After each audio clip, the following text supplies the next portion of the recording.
from and what time it is in your corner of the globe. Also, subscribe to Sleep Theories so you never miss another immersive story that might guide you gently toward rest and reflection. Tonight's tale blends the intrigue of ancient mythology, the gravity of scientific discovery, and the tension of modern conspiracies, crafted to both entertain and provoke thought.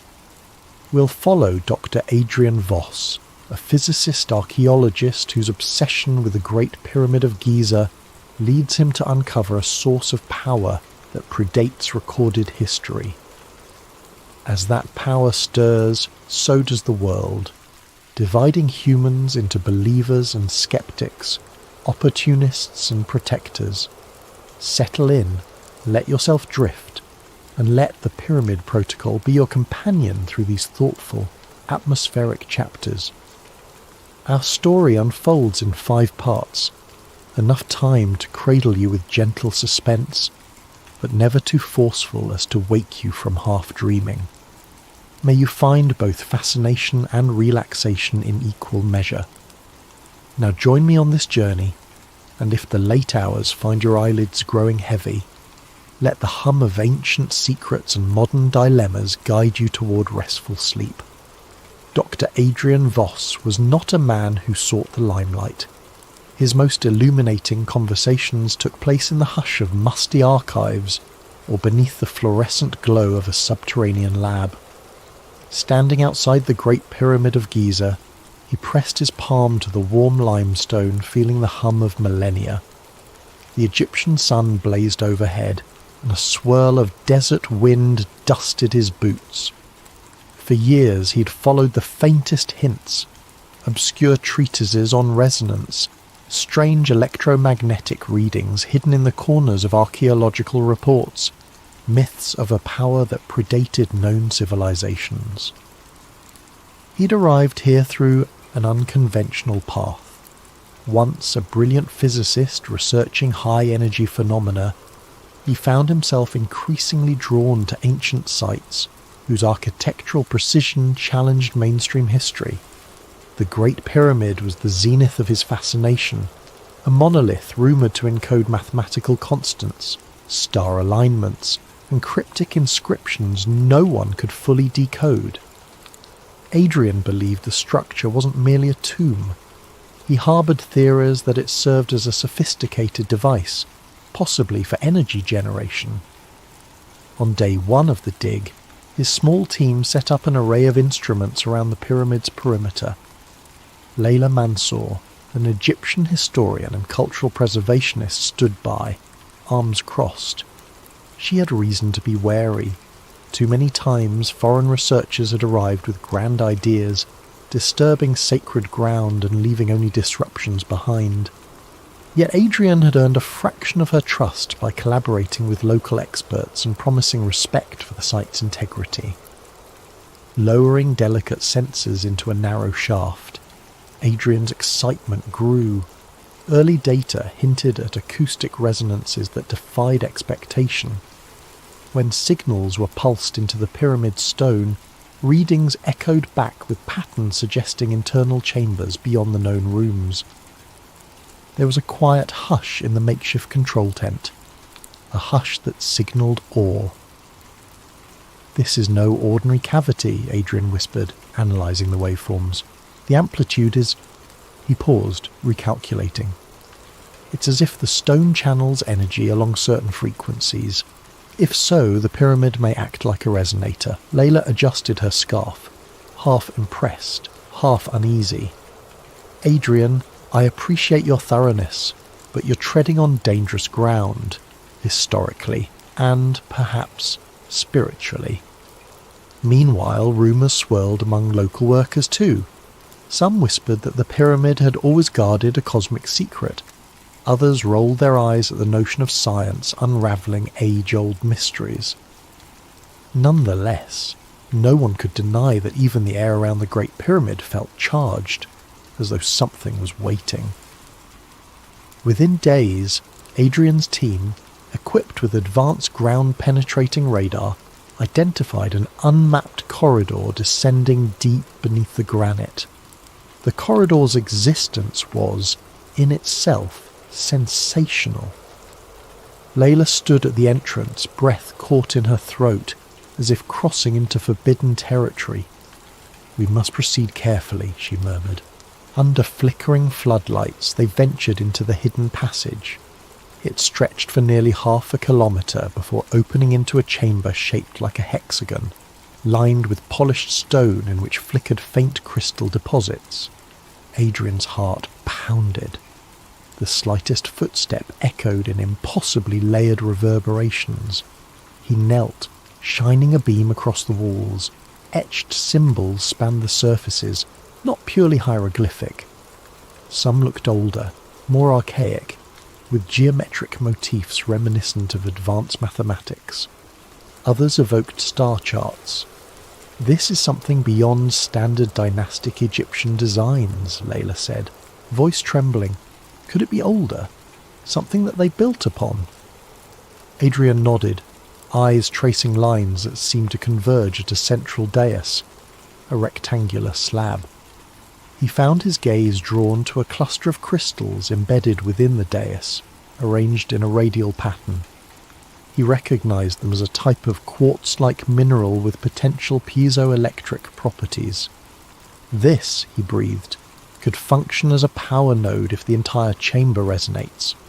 Possibly the ancients harnessed natural vibrations from the earth or cosmic sources. The next weeks blurred in a flurry of meticulous documentation. Mineral samples were tested, electromagnetic scans performed. The data left Adrian's team baffled. The crystals, sealed away for thousands of years, appeared to be artificially grown, each resonating at a precise frequency.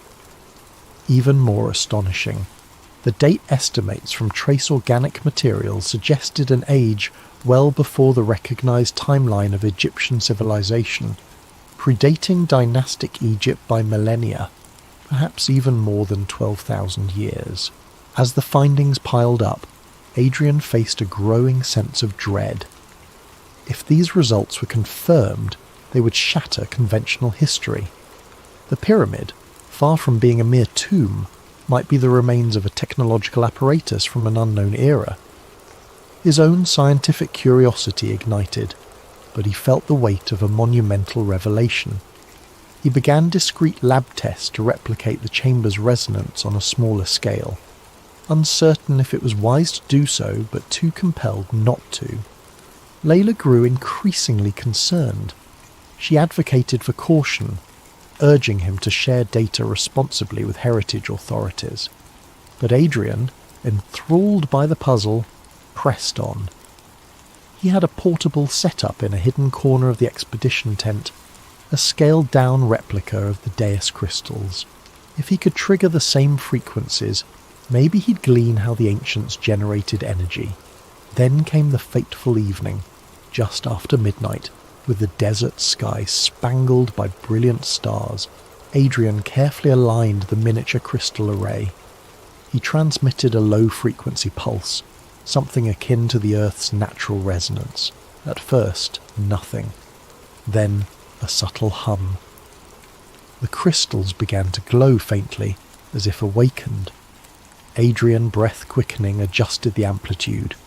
Unbeknownst to him, the frequencies found resonance with the real dais below the pyramid, bridging them in ways he had not anticipated. At precisely 2:13 a.m., an unseen synergy took hold. Adrian's miniature array glowed brilliantly. In the distance, the Great Pyramid shimmered under moonlight. For a moment, silence. Then, like a flash, a wave of electromagnetic energy surged outward.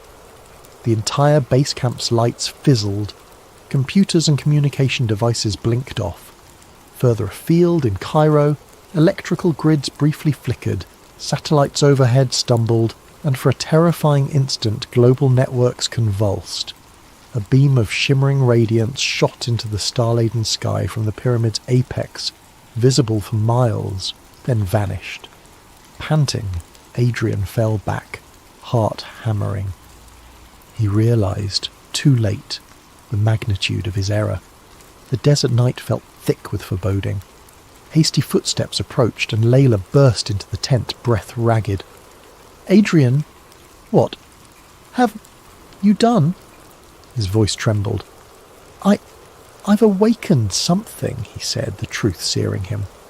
"I didn't mean to cause a global event." In that moment, the Great Pyramid's silent guardianship was shattered. Whatever secret it held was no longer quiet. A message had been sent to the world, and perhaps beyond. By dawn, the world was buzzing. Hasty rumours of a pyramid beam spread through social media. Government agencies scrambled to clamp down on the story. Official statements denied anything abnormal, attributing disruptions to a routine power glitch. But footage had been captured from distant vantage points, showing a mysterious glow rising into the Egyptian sky.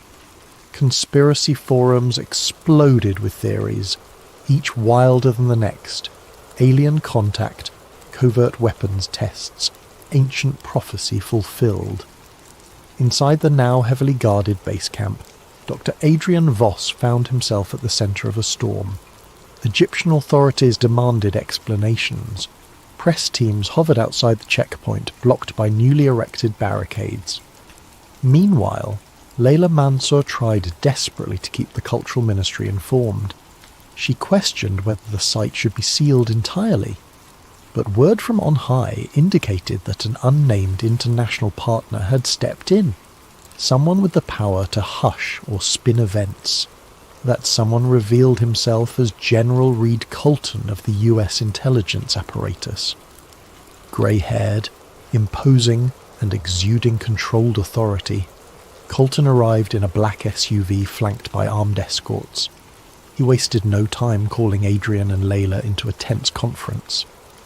"You are about to see a security level you never imagined," Colton began, voice cold.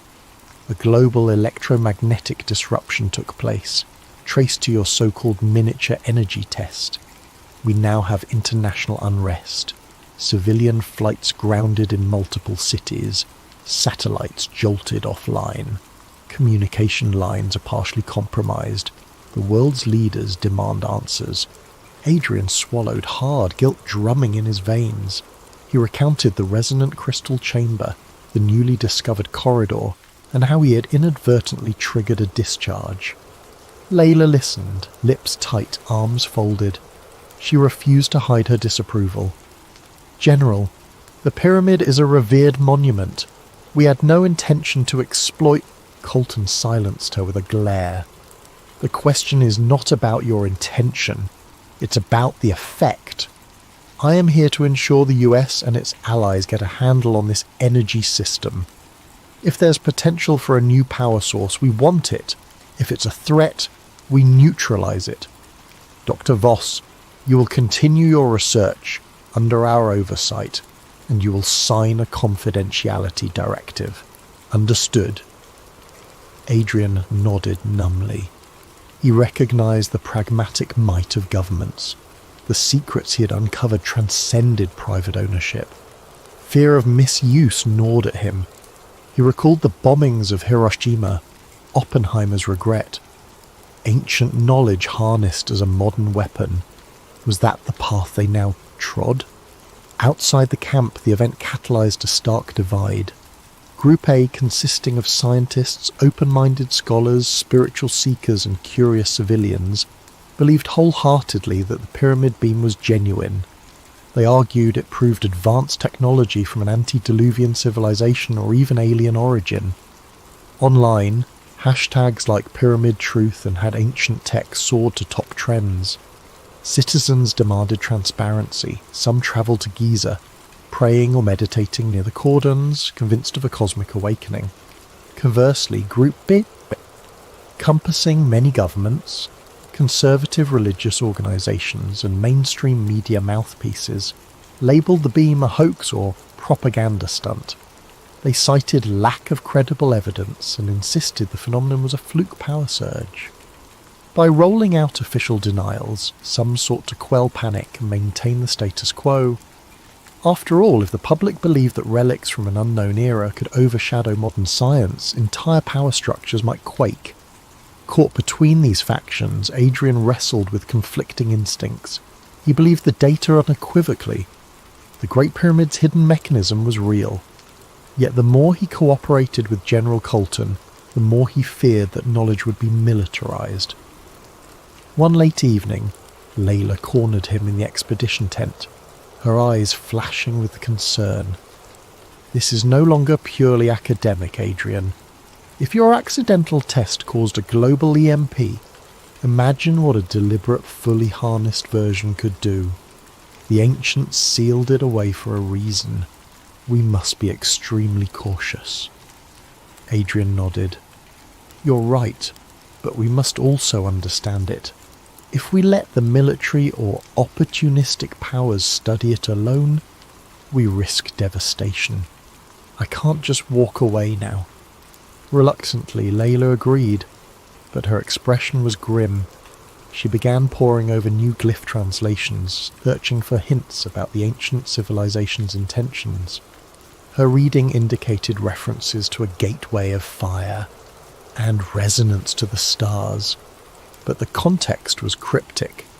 She worried they implied some catastrophic outcome if reactivated incorrectly. Meanwhile, the media frenzy escalated. Document dumps, presumably leaked from well-placed insiders, revealed partial translations describing advanced crystalline technology within the pyramid. This triggered a global wave of conspiracies and fervour. Some believers championed the event as a sign humanity was on the cusp of a new era. Others predicted apocalypse. In certain cities, small riots broke out as protesters clashed with police, shouting for the truth about the pyramid beam. Under increasing pressure, the Egyptian government tightened its hold around Giza, but even they seemed overshadowed by the presence of General Colton and his allied forces.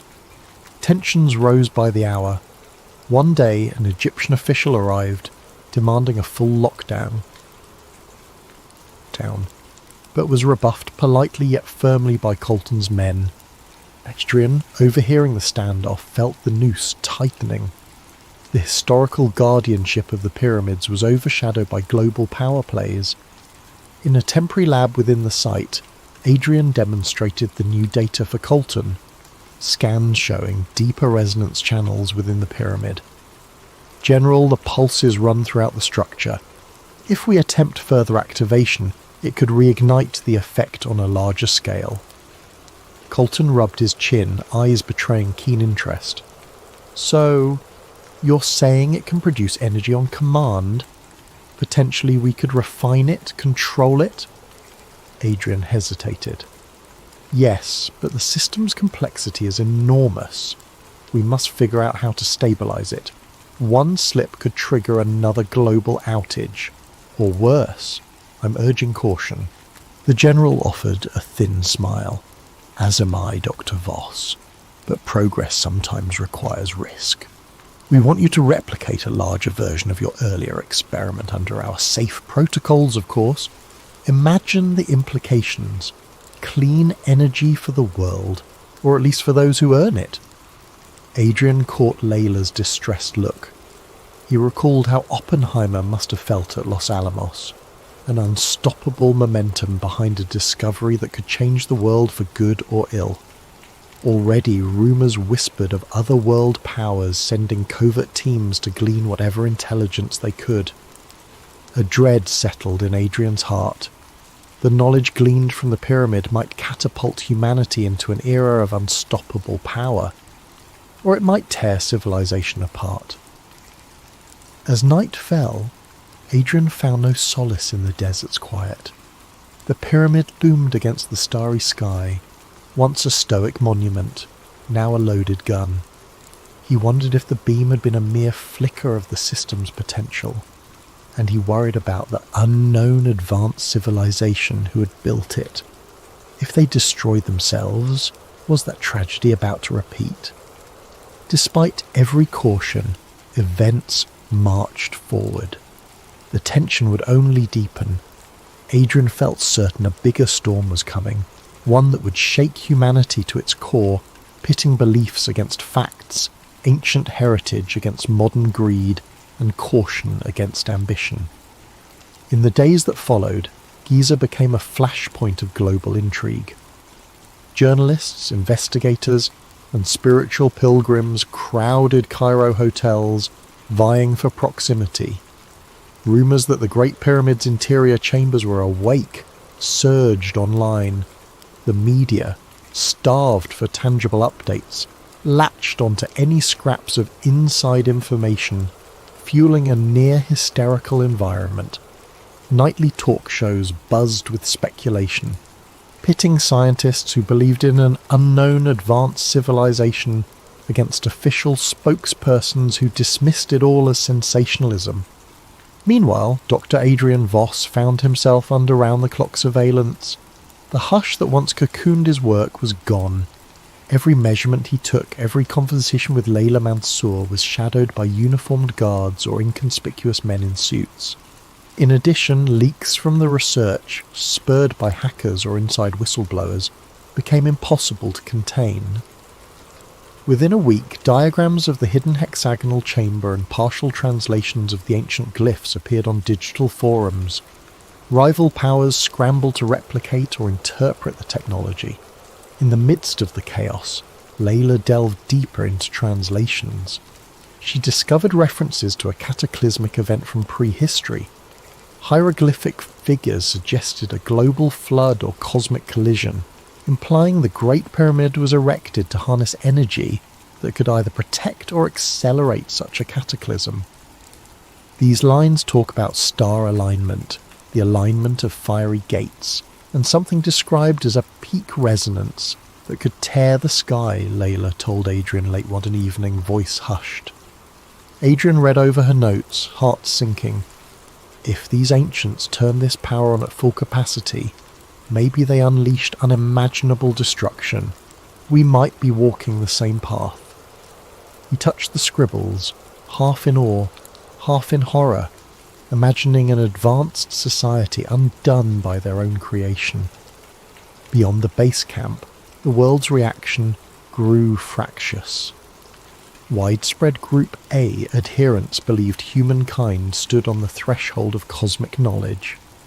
They pressed for open disclosure, seeing this as a chance to unify humanity under a grand revelation. Some proposed that the pyramid's energy was meant to uplift civilization, not destroy it. Rallies formed under banners proclaiming "Embrace the Lost Wisdom" and "Prepare for the Dawn of True History." Conversely, Group B, including established religious authorities, major governments, and conservative media, condemned the excitement as naive or dangerous, insisting that meddling with ancient mysteries threatened global stability. The conflict spilled onto streets worldwide. Scenes of looting and protest flickered on newscasts. Unsurprisingly, the militarization at Giza intensified. General Reed Colton, entrenched in a secure command post near the pyramid, advanced a plan to build a larger prototype of the crystal resonance system. Officially, they framed it as an energy independence initiative. Adrian, forced into reluctant complicity, tried to ensure safety measures. He wanted detailed fail-safes, wanting to prevent a second EMP or worse. But as construction accelerated, corners were cut. A hush of urgency pervaded the site. The tension was palpable. One afternoon, a haggard lab technician quietly confided to Adrian that General Colton's team was bringing in specialized nuclear regulation modules. They might be hooking up weapon-grade control rods, or something akin to it, the tech whispered. They talk about harnessing the pyramid's resonance to amplify destructive yields. Adrian felt a cold shiver. The sense of marching towards doomsday was real. Layla, sensing Adrian's despair, pressed him. "Is there no way to halt them? They can't open the pyramid up for a weapon test. The cultural ramifications alone," Adrian's eyes flickered. "They control the site now. The Egyptian government has been sidelined by the alliance of major powers. They block any official protest. I'm the only one who can slow them down from the inside. But if I sabotage everything, They'll brand me a traitor. The data's already out. They'll find a way to replicate it. In parallel, a troubling phenomenon emerged globally. Scattered blackouts, electromagnetic anomalies, and sporadic pulses interfering with radio frequencies. Some scientists hypothesized these were aftershocks from the initial beam event. Others argued they were coincidences, but Adrian suspected the partially reactivated pyramid was pulling subtle energy from Earth's geomagnetic field, like a lever precariously half-lifted. Could the entire planet become a battery fueling an unstoppable reaction? Tensions crested when a rogue nuclear state announced it had gleaned enough data from leaked files to attempt its own crystalline array. Another corporate conglomerate boasted breakthroughs in their R&D lab. The technology was too hot to handle, yet too tempting to ignore. The world's superpowers scrambled, each wanting to be the first to claim mastery, stoking new arms race fervour. Amid the mania, Layla uncovered further glyphs suggesting the ancient engineers recognised the risk. They speak of a core meltdown with language akin to biblical wrath, words like the incineration of the horizon and the silent cataclysm that devours breath. I suspect they refer to some unstoppable chain reaction if the system is overloaded. Her voice trembled as she set the tablet aside. These people might have perished by their own technology, a cautionary tale. Under growing moral anguish, Adrian confided to Layla his intention to share the crucial safety limits widely, so no one could dangerously escalate the system. If I keep it secret here, some other faction might replicate it incorrectly. This knowledge belongs to humanity, not generals or corporations. We must at least put out the warnings, the stability thresholds. Layla hesitated, torn. You risk fueling more experimentation, but you're right, lack of knowledge can be equally deadly. That night, under swirling desert winds, Adrian clandestinely transmitted an encrypted data packet to an international scientific forum. The document included theoretical maximums for the crystal resonance, meltdown conditions, and recommended shut-off protocols. He labelled it Stop the Fire VOS data. Moments after pressing send, he felt both relief and dread. If the rightful minds saw it, maybe they'd prevent catastrophic misuse.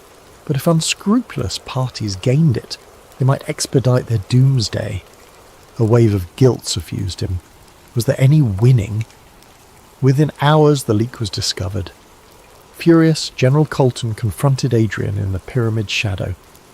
"Did you just hand a loaded gun to every terrorist group on Earth?" he roared. "We could have contained this technology, but you had to go whistleblowing?"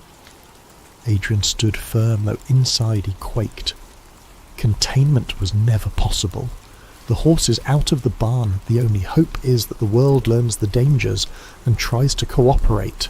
Colton's glare was lethal. Cooperate? This is a race for survival, not a tea party. You know what you've done? Adrian said nothing. He knew precisely what he had done. Tried to be the conscience in a machine spiralling out of control. Elsewhere, chaos brewed. Nations suspected each other of secret tests. The global economy took hits as markets reeled from the uncertainty. Religious leaders warned of an approaching apocalypse. Protesters camped near Giza, chanting for the pyramid's liberation. In some corners of cyberspace, extremist groups threatened to storm the site and claim the star power for the chosen. Weary and haunted, Adrian trudged each day through the new lab being built inside the hidden corridor. Industrial cables snaked along the ancient walls, feeding into... One evening Layla approached him with the newly translated line. "The cost of knowledge is the way of souls." She let the words hang. Adrian swallowed. The pyramid's ancient architects had glimpsed tragedy. Now modern humans teetered on that same precipice. With global tensions rising, it wouldn't be long before the story reached an explosive turning point. Adrian felt it in every breath. The pyramid's dormant power had reawakened, and unless wisdom tempered ambition, that power might devour the planet. No matter the scale of security or denial, the ancient energy thrummed beneath the sands, unstoppable, beckoning a date with destiny.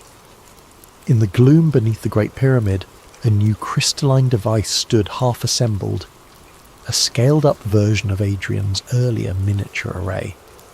Cables ran from generator trucks outside, forming a labyrinth of modern metal harnessed to primeval stone. General Reed Colton supervised the installation, ignoring the anxious glances from engineers uncertain about bridging ancient and modern systems. Tensions were so thick they could be tasted. For Dr. Adrian Voss, the parallels to the Manhattan Project were impossible to ignore. Like Oppenheimer, he now found himself trapped in the unstoppable momentum of a scientific triumph twisted by militaristic aims, his core hammered with dread. The more they refined the device, the more it tapped into Earth's resonant frequencies. Layla Mansour, near despair, busied herself deciphering glyphs in hopes of gleaning a final failsafe. On the other side of the world, news broadcasts revealed that multiple nations had tested smaller crystalline rigs. Some reported mild EMP bursts, others failed catastrophically. But the appetite for what was being called the next nuclear revolution only grew. Diplomatic talks faltered under suspicion and threats. A race to harness or replicate the pyramid tech overshadowed everything. Traditional nuclear deterrents lost their luster next to the rumoured cosmic-level potential of a fully realised pyramid energy core. Amid the swirling global crisis, Layla uncovered a chilling phrase in the newly translated text. When the starfire rises, a devourer of Earth shall emerge. She explained to Adrian that it might reference something akin to a feedback loop feeding on planetary fields, unstoppable once triggered. Maybe the ancient civilization once believed they'd open a channel to the heavens, she mused, but ended up summoning cataclysm. Late one night, Adrian paced the corridor, studying the massive crystals. Could the pyramid system behave like an antenna beaming signals into space? Had the earlier beam alert something out there? He recalled how, at the moment of the initial EMP, a pillar of light shot skyward. Perhaps the original architects intended an interstellar communication, or a cosmic energy draw. The possibilities terrified him. General Colton, meanwhile, pressed forward. He believed in forging a demonstration test blast that, if successful, would place the Allied power block at an unassailable advantage. No one will dare cross us if we prove the capability, he told Adrian. All we need is a controlled demonstration, maybe in a remote desert. Adrian's protest fell on deaf ears. He insisted any large-scale activation risked meltdown or unstoppable chain reactions, referencing the ancient warnings. But Colton and his entourage remained unconvinced. "You're the genius who discovered this," the general retorted. "I'll ensure it doesn't kill us all." In a desperate bid, Adrian approached the Egyptian Minister of Antiquities, hoping to rally local condemnation. But political muscle had shifted. The minister's hands were tied, overshadowed by the joint operation. Meanwhile, external pressures mounted. Protesters outside the perimeter grew bolder. Some tried scaling fences, only to be pushed back by armed soldiers. Violence simmered. One fateful morning, an urgent meeting was convened in the subterranean lab. 10 or so high-ranking officials, plus a handful of scientists, including Adrian, gathered around a large display. Preliminary data indicated the newly built core was nearing operational readiness. The general, standing at the table's head, declared that a small-scale test would be performed within the week, verifying the weaponizable properties. "Once we demonstrate control, we'll deter any rogue nation from igniting a chain reaction," he stated confidently. Adrian found his voice shaking as he tried to reason. "General, The historical context suggests the chain reaction can't be easily stopped once initiated at full magnitude. We risk an Earth-wide event. The meltdown scenario is real. The ancients made that clear. Colton gave a dismissive wave. "You've said that many times, Doctor, but we're not amateurs. Our engineering is advanced. We'll keep the power threshold below meltdown. Or do you not trust your own safety measures?" Adrian stared at the display. The data was incomplete, the potential for miscalculation enormous. Even so, the die was cast. He was witnessing unstoppable inertia. That evening, Layla arrived at Adrian's tent with a final revelation. "I found references to a geometric key that can shut the system down," she whispered. "Here." She handed him a battered notebook containing her translations. "It speaks of a hidden formula, embedded in the pyramid's architecture, which collapses the resonance if you adjust certain structural alignments. Perhaps it's a literal instruction, not a metaphor." Adrian's eyes lit up. A fail-safe, so the ancients did plan for the possibility of an emergency. They must have coded the pyramid's geometry so that if you realign certain keystones, the entire energy cycle halts. Elated but also fearful, they realized implementing such a fix would require direct tampering with crucial structural points. The modern device and the pyramid's original frameworks were now symbiotic. Achieving the realignment might destroy the core. Possibly it would kill anyone inside. Yet, as the test countdown approached, Adrian saw no alternative. The day's final straw came when General Colton asked him to quietly prepare for a low-yield demonstration outside Cairo. If that test succeeded, the next step might be a full demonstration to intimidate the world. Terrifyingly, other factions across the globe might respond with their own demonstrations. That night, a battered sense of resolution formed in Adrian's mind. He confided in Layla. "I have to do it. If they throw this switch, we might tip the planet into meltdown. I won't let my life's work end in global ruin." Layla nodded, tears brimming. "I'll help. This knowledge, it can't be used like this. The ancients meant to seal it away for a reason." Unknown to them, a smaller group of fervent believers, Group A zealots convinced the pyramid signalled humanity's ascension, caught wind of their plan. Twisting the message, they concluded Adrian sought to sabotage mankind's rightful evolution.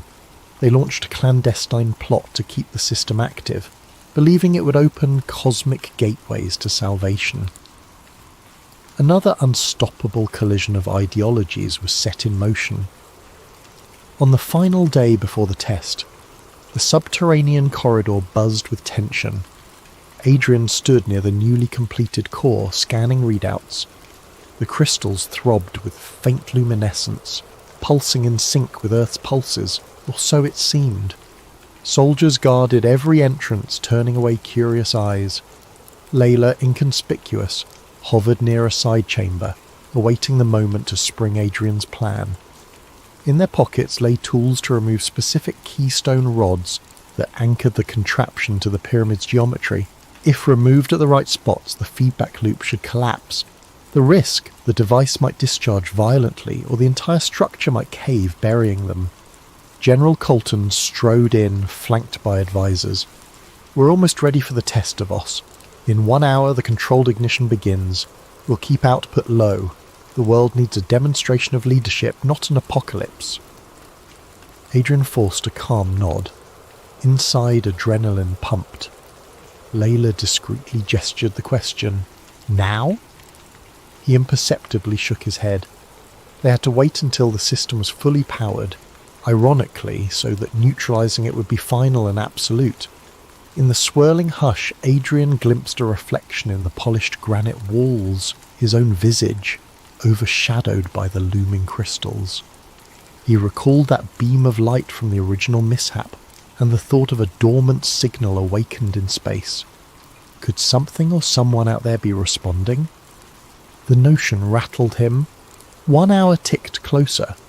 Already control panels lit up as the device's resonance climbed. Engineers nervously input commands, verifying coolant lines, surge protectors. Soldiers braced for potential EMP flares. Outside, a dusty wind battered the tents. The entire pyramid seemed to hum. Thus the stage was set. A confluence of forces, Colton's militaristic drive, Believer's fanatic hope, Adrian's moral redemption, Layla's cultural devotion, would converge in a final confrontation. Whatever the outcome, the Great Pyramid would bear silent witness, as it had for countless centuries, to humanity's struggle between knowledge and destruction. The appointed hour arrived beneath a desert sun partially obscured by swirling haze. Inside the pyramid's hidden corridor, spotlights cast harsh shadows on ancient stone. Dr. Adrian Voss hovered by the control station, heart thudding. The new crystal array glowed with an unsettling brilliance. Layla Mansour stood across the chamber, subtly positioning herself near the mechanical couplings that anchored the device to the pyramid's geometry. Soldiers flanked them, all waiting for General Colton's final go-ahead. Outside, the base camp was a cauldron of tension. Protesters and believers gathered at the perimeter fence, chanting, singing, or shouting pleas for peace. Some carried signs urging the pyramid's rebirth. Others brandished warnings of doomsday. Media drones circled overhead, capturing partial glimpses. Meanwhile, global newscasts braced for a rumoured historic demonstration. The world's eyes were on Giza, collectively holding its breath. At exactly 1400 hours, General Colton gave the order. A flick of a switch ignited the newly built core. A low thrumming sound arose, resonating through the stone. Adrian felt it in his bones, like standing near a colossal heartbeat. On a monitor, the frequency wave spiked, approaching the threshold Adrian had repeatedly cautioned about. His mouth dry, Adrian adjusted a dial. "We're approaching Dawn 2. That's near meltdown territory," he warned. But the general stood firm, arms crossed, gaze unwavering. "We'll be cautious," Colton responded, eyes gleaming. "Just a short demonstration to prove our capability." Layla caught Adrian's eye. The subtext was clear. If they waited too long, the risk soared.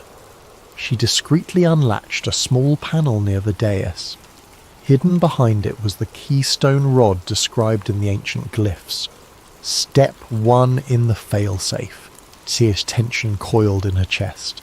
She'd need to twist it free in perfect timing.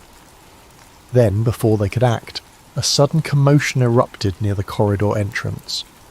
A group of zealots from Group A, believers who had managed to slip past the perimeter, or possibly infiltrators' staff, rushed in, brandishing improvised weapons. "Do not stop the starfire," one screamed. "This is our path to ascension." Another flung a smoke canister that hissed, releasing a pungent cloud.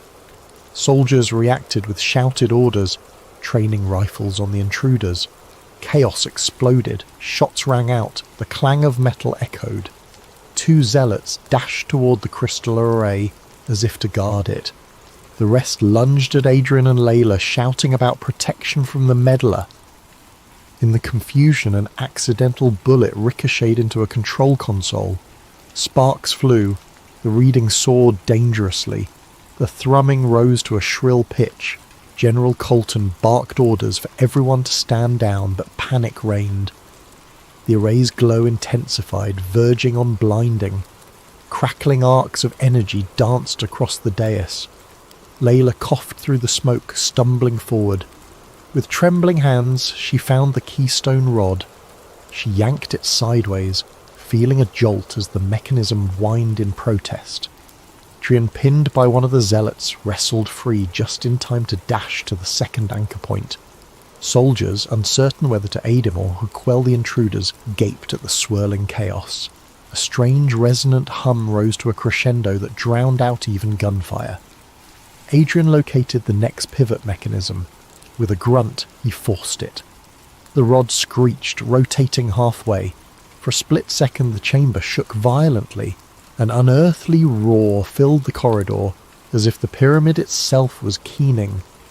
Overhead, bits of rubble and dust cascaded.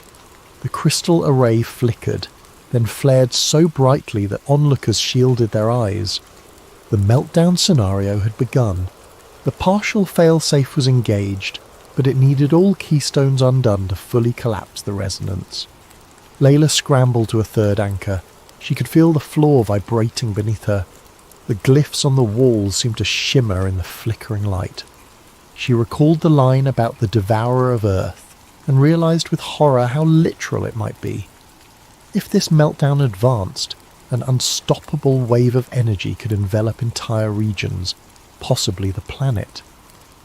General Colton, battered from the scuffle, staggered upright, shouting, "Stop them from destroying the device!" Even at this dire juncture, he clung to the hope of harnessing the power. Some soldiers obeyed, but confusion ran rampant. One soldier aimed at Layla. Adrian, breathless, lunged to intercept, shouting, "No! If we don't shut it down, we all die!" In that heartbeat of hesitation, Layla wrenched the third rod. A jolt of raw energy coursed through the dais. The device flickered, half stabilizing, half raging. The meltdown teetered on a razor's edge. Adrian realized the final anchor was beneath the dais, near the massive crystals. He locked eyes with Layla across the swirling haze. She nodded, tears streaming. He dove onto the dais, ignoring the arcs of electricity that seared his coat. Beneath, a labyrinth of mechanical braces and crystal conduits glowed white-hot. The heat was immense. One misstep and he'd be incinerated. His mind raced. The plan required realigning or removing a final segment. In the half-blinding glare he found it, an ornate, elongated rod plugged into the largest crystal cluster. With trembling hands, Adrian grasped it. A monstrous wave of energy nearly flung him back. He forced himself to hold on, calling upon a will beyond logic. The rod was jammed. Summoning the last of his strength, he twisted, then pulled. A shriek as metal tore. In that instant, a massive pulse surged out, a flash that consumed the corridor. Searing brilliance, then a vacuum of silence. Every occupant felt as if the air had been stripped away. For a moment, time froze. Then came the collapse. The dais flared with one final cataclysmic burst, and the energy field imploded, forming a sphere of electromagnetic nullification that expanded outward. It swallowed the corridor, the base camp, the pyramid's immediate surroundings, leaving behind an eerie hush. Outside, watchers saw the apex of the pyramid glow bright as a miniature sun, then blink out. For miles around, electronics shorted out in unison. A hush fell across Cairo's outskirts. Helicopters whirled out of control but managed emergency landings. The protesters were knocked off their feet by a silent wave. Inside the corridor, fragments of stone rained down. Layla coughed amid dust, searching for Adrian. She found him pinned under debris near the destroyed dais, body still. Soldiers, once hostile, now just dazed survivors, scrambled to pull him free. The crystals lay shattered. Flickers of fading energy danced across the rubble. General Colton lay unconscious, a bloodied gash on his forehead. The zealots who had stormed in earlier sprawled in various states of shock. Flickering emergency lights offered the only illumination. Step by agonizing step, they carried Adrian's limp form out of the corridor. Above them, the pyramid stood intact but scarred from the inside. A hush more profound than any tomb reigned. In the days that followed, the site was cordoned off by an international coalition. The meltdown had created a city-sized zone where electronics remained disrupted for days. Thousands were displaced by the electromagnetic fallout. The pyramid's interior was deemed off-limits. Across the world, partial calm returned, though fear lingered. Some believed the meltdown was a sign from the heavens to abandon the technology. Others insisted on forging ahead with better designs, but the catastrophic near-miss spurred urgent ceasefires. Diplomatic summits were held to ban or heavily regulate further research. As for Dr. Adrian Voss, he lingered in a hospital bed, comatose from the ordeal. Layla Mansour visited daily, speaking softly of the outside world. She told him how the governments had locked away the site, how conspiracy theories abounded, and how small pockets of believers still clung to the idea of cosmic ascension. She wept quietly, knowing he had sacrificed everything to avert a planet-wide disaster. In her pocket she carried a battered notebook with Adrian's final notes and the translations of the fail-safe instructions. Part of her wanted to burn it, destroy the knowledge forever. Another part recognised that knowledge might be needed if the pyramid's hum returned. The story was far from over. An international mandate was issued. The Great Pyramid and surrounding area were declared a top security zone, with all research suspended indefinitely. In the aftermath, a new wave of secrecy and rumour overshadowed the truth. Official statements denied any meltdown or catastrophic risk, labelling the event an infrastructure accident. But eyewitness accounts persisted, fueling legends. Epilogue seeds sprouted months later. In a quiet library, a student researching ancient Egyptian texts stumbled across a digital file titled The Pyramid Protocol, Voss's Last Notes. Within were details on the meltdown, the crystal resonance, the fail-safe rods. The student's eyes widened, plainly the notion that without humility invites ruin. Some whispered that Dr. Adrian Voss had tried to be the voice of caution, that his final sacrifice saved an ungrateful world. Others prophesied future awakenings, hinting that the technology would surface again when next the stars aligned. For now, the Great Pyramid slept once more, a silent sentinel to millennia of secrets, a testament to how easily humankind can dance on the edge of apocalypse. And in the hush of moonlit nights, one might still feel a faint pulse in the earth, as if the ancient power lay dreaming, waiting for the next curious mind to awaken it, or bury it forever.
Then settle in, let your breathing slow, and imagine the flicker of old computer screens, top-secret binders, and a few missing pages that change the course of entire nations.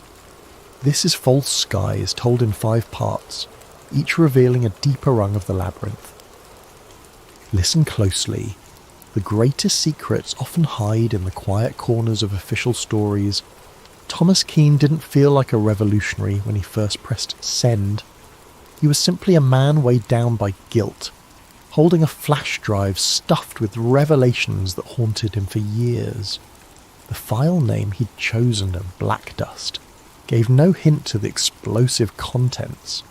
A trove of classified FBI memos, shipping manifests and encrypted communications that, if authenticated, would confirm every darkest rumour about the worst terrorist attack in modern memory.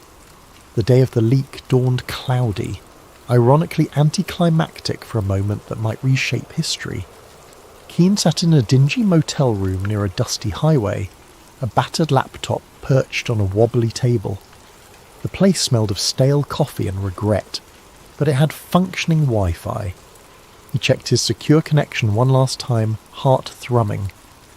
With trembling fingers, he uploaded Black Dust to an overseas whistleblower website known for releasing hidden archives. He paused, typed a short note, for the thousands who died and the millions misled. Then he pressed send. Within the hour, that file reached multiple journalists and a global news outlet with a reputation for defying government censors. The outlet's editorial board pored over it, verifying bits of data in a hush of excitement and alarm. By the end of the day, the first breaking story appeared online, overshadowed by disclaimers. Unverified documents claimed to reveal inside plot behind 20-year-old attack. Skeptics rolled their eyes. Conspiracy theorists hailed it as the smoking gun they'd always wanted. Most mainstream media initially dismissed it, an editing glitch, a potential hoax, or AI-generated forgery, the official line insisted. Yet some found the content too consistent to be random fakes. A set of typed memos from high-level intelligence briefings dated months before the attack, discussing the necessity of a catalytic event to unify public support for indefinite overseas campaigns. Detailed logs showed insurance policy expansions on certain tower floors days prior. Even stand-down orders for certain war games suspiciously matched the real timeline. Keane watched from his motel room's flickering TV as a breathless anchor tried to explain the leak, disclaiming that the White House calls it foreign propaganda. He sighed. The official denial had begun. Next would come the manhunt for the leaker. He closed his laptop, stuffed it in a bag and left the motel. Time to vanish. He'd served in the FBI's data analytics wing for nearly a decade, compiling anomaly reports around that fateful day. Step by step, he realized too many coincidences tied private defense contractors, intelligence heads, and financial bigwigs, all who profited from the subsequent wars. He quietly copied reams of old files, awaiting the day he had the courage to blow the whistle. That day had come. Elsewhere, powerful forces mobilized.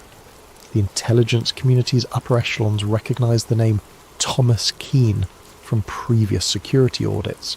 They suspected him. Within hours, calls went out from a hush-hush division to find him, brand him as a threat to national security. The director of an ultra-secret agency, Eldridge Shaw, personally oversaw the containment plan. He believed the official story must remain unchallenged, or the entire post-attack order might unravel. By midnight, bulletins labelled Keane suspected hacker and domestic threat. Agents started combing digital footprints, scouring camera feeds from near the FBI building.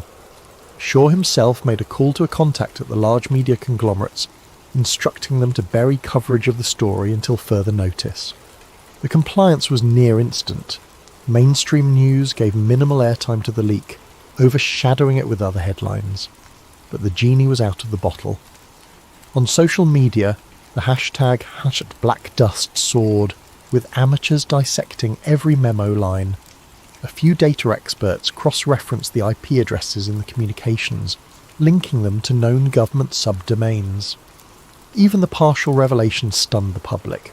If the documents were genuine, it implied that some element within the US establishment not only predicted but abetted the terror event, ensuring maximum casualties for maximum political effect. The phrase false skies emerged, referencing how the public's reality had been manufactured like a painted ceiling above them, concealing the real orchestrators. Within a day, small protests flared outside federal buildings in major cities. People demanded clarity. The government's official statement repeated the forgery or foreign propaganda claim. That evening, hackers with anarchy streaks threatened to leak more verifying files if the mainstream media didn't pick it up. Tensions soared. Meanwhile, the stock market wobbled as rumours of insider deals from decades prior re-emerged. Some corporations connected to military contracting faced plunging shares. Keane watched from a safe house now, a friend's abandoned cabin in the woods. He had only the radio for news, and the swirl of distrust and fury filtered through the static. He dreaded how quickly the establishment might label him a traitor. Indeed, the next morning the FBI publicly named him as a prime suspect in a mass leak of classified data, painting him as an extremist. His old colleagues, uncertain, gave no comment. But behind the scenes, many believed the documents might be real. After all, they recognised Keane's skill in combing data for anomalies. Among the swirl stood a figure named Sarah Voss, an investigative journalist blacklisted from major networks for challenging official 9/11 narratives in the past.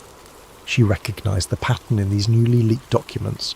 They matched puzzle pieces she'd glimpsed in hushed conversation with insiders. She reached out to the new site that hosted the files, leaving an encrypted message. "I can help verify. Let me speak to the source." That message eventually found its way to Keane via an online confidant, setting the stage for an alliance that might shake the entire narrative. Thus, from a dusty hideout, Keane typed a coded reply. The story's real race began. Could he deliver evidence to a credible journalist and blow the entire false narrative wide open before the apparatus of Homeland Security, the very system built on the official source, crushed him? The next step would be forging that alliance with Voss and hoping her instincts for truth outweighed her fear of retribution. For if the government's darkest deception was about to be exposed, those who profited from war would not hesitate to silence him, or anyone else, to keep the official illusions intact. 2 days after the leak, the national conversation roiled in confusion. Official channels insisted the black dust documents were an elaborate hoax. Yet smaller media sites posted side-by-side comparisons with legitimate CIA or FBI formatting, showing consistent digital footprints. The public found itself caught between an official narrative and a swirling impetus to question everything. Some believed wholeheartedly in the new revelations, others recoiled or felt threatened by the idea that the last 2 decades of conflict might have been orchestrated. Thomas Keane was already on every national watch list. He'd been a mid-level FBI data analyst until 2 years prior, known for thoroughness but also for quietly raising flags about inconsistent intelligence reports pre-9/11. The day he left the bureau, no one suspected he'd spent months copying old files slated for permanent seal. Now his old supervisors told the press that he was mentally unstable, harbouring extremist theories. They withheld mention that those same theories had nearly led to internal inquiries years ago, until higher-ups quashed them. In a suburban neighbourhood outside the capital, a black SUV pulled up to a modest house. 4 men in plain suits stepped out. They were from a specialised domestic counter-intel unit, effectively an arm of the Black Archive, a covert group rumoured to be tied to intelligence and corporate interests. They forced the occupant, a middle-aged data engineer who once worked with Keane, to open his home computer. They rifled through his messages, seizing any mention of Thomas or black dust or files. This was repeated across multiple homes of ex-FBI colleagues, all without official warrants. The watchers answered to a higher chain, operating in the shadows. Director Eldridge Shaw, head of a new consolidated intelligence agency formed after 9/11, presided over these manhunts from a sleek government tower. He remembered the day of the attacks vividly, the chaos that allowed the Patriot Act and massive expansions of surveillance. He'd advanced quickly by endorsing these expansions and forging alliances with top defence contractors. Now, seeing the leaked docs threaten that entire architecture, Shaw was determined to snuff out the source. Reeve, or Keane, whatever his name is, must be found, he told subordinates. We cannot let fantasies unravel 2 decades of progress. As the manhunt escalated, Keane lurked in the outskirts. He recognised the checkposts on highways, the routine scanning of licence plates. He switched vehicles, used an old identity pass, and avoided all major city centres. He survived on snack bars and occasional small store purchases with cash only. At night, he found a cheap motel, paying in a borrowed name. Every moment felt like it might bring a black SUV squealing into the lot. The tension weighed on him, gnawing at his nerves. Sarah Voss, the investigative reporter, finally established contact with him through a secure chat app. "We need to meet," she wrote. "I can help verify these files properly. People trust me to an extent in the alternative media sphere. We must do it soon. The window is closing."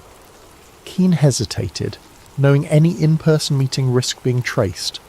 But if they never took that risk, the documents might remain in a swirl of unverified rumour, easy for the mainstream to dismiss.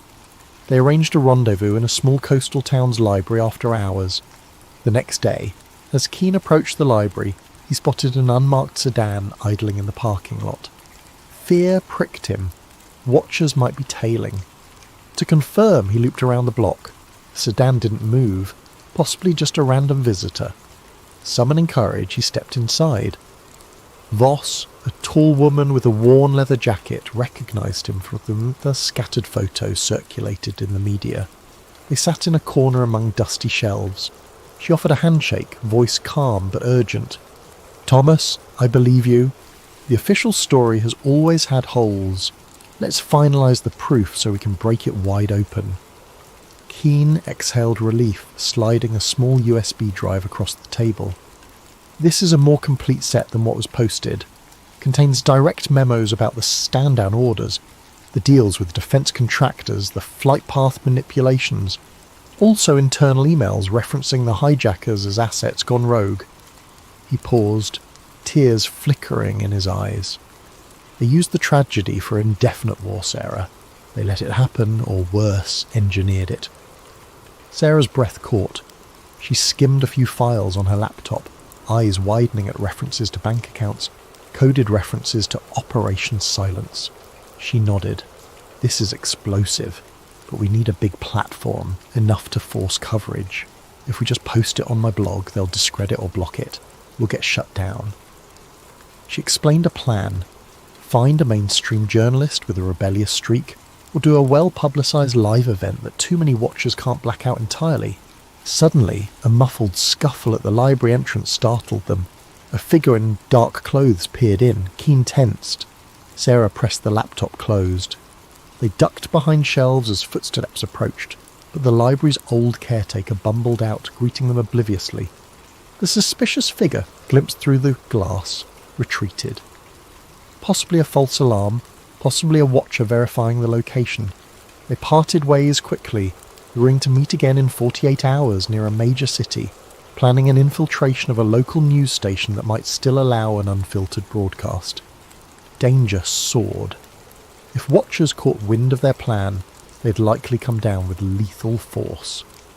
That evening, Keane received a frantic text from a friend who had once helped him interpret old FA logs. "One of our guys is dead. A boat accident. They're picking us off." The message cut short. Keane shuddered. The watchers had begun eliminating secondary sources who could confirm the leak's authenticity. He realised the ephemeral window for truth was closing. On the streets, protests flared up as rumours swirled of official foreknowledge. Some saw it as disrespectful to the memory of the victims. Others believed the truth must come out no matter how painful. The government, for its part, ramped up a rhetorical war on misinformation. Director Shaw delivered a short, ominous address. vowing that domestic agitators spreading baseless conspiracies will be brought to justice. Among the swirling chaos, Sarah discovered partial references in the documents to a deeper archive. The Saturn Files, an intelligence ledger tracking post-attack financial flows from official budgets to clandestine owners. If they found that ledger's location, they could show the money trail behind the war expansions. That might be the final nail in the coffin of the official story. They needed it, but time was short. Thus the manhunt overshadowed all. Helicopters roamed certain highways, random car searches increased, and the populace grew uneasy, sensing the government's fear that the leak might be real. Keane ducked from motel to motel, adopting new disguises.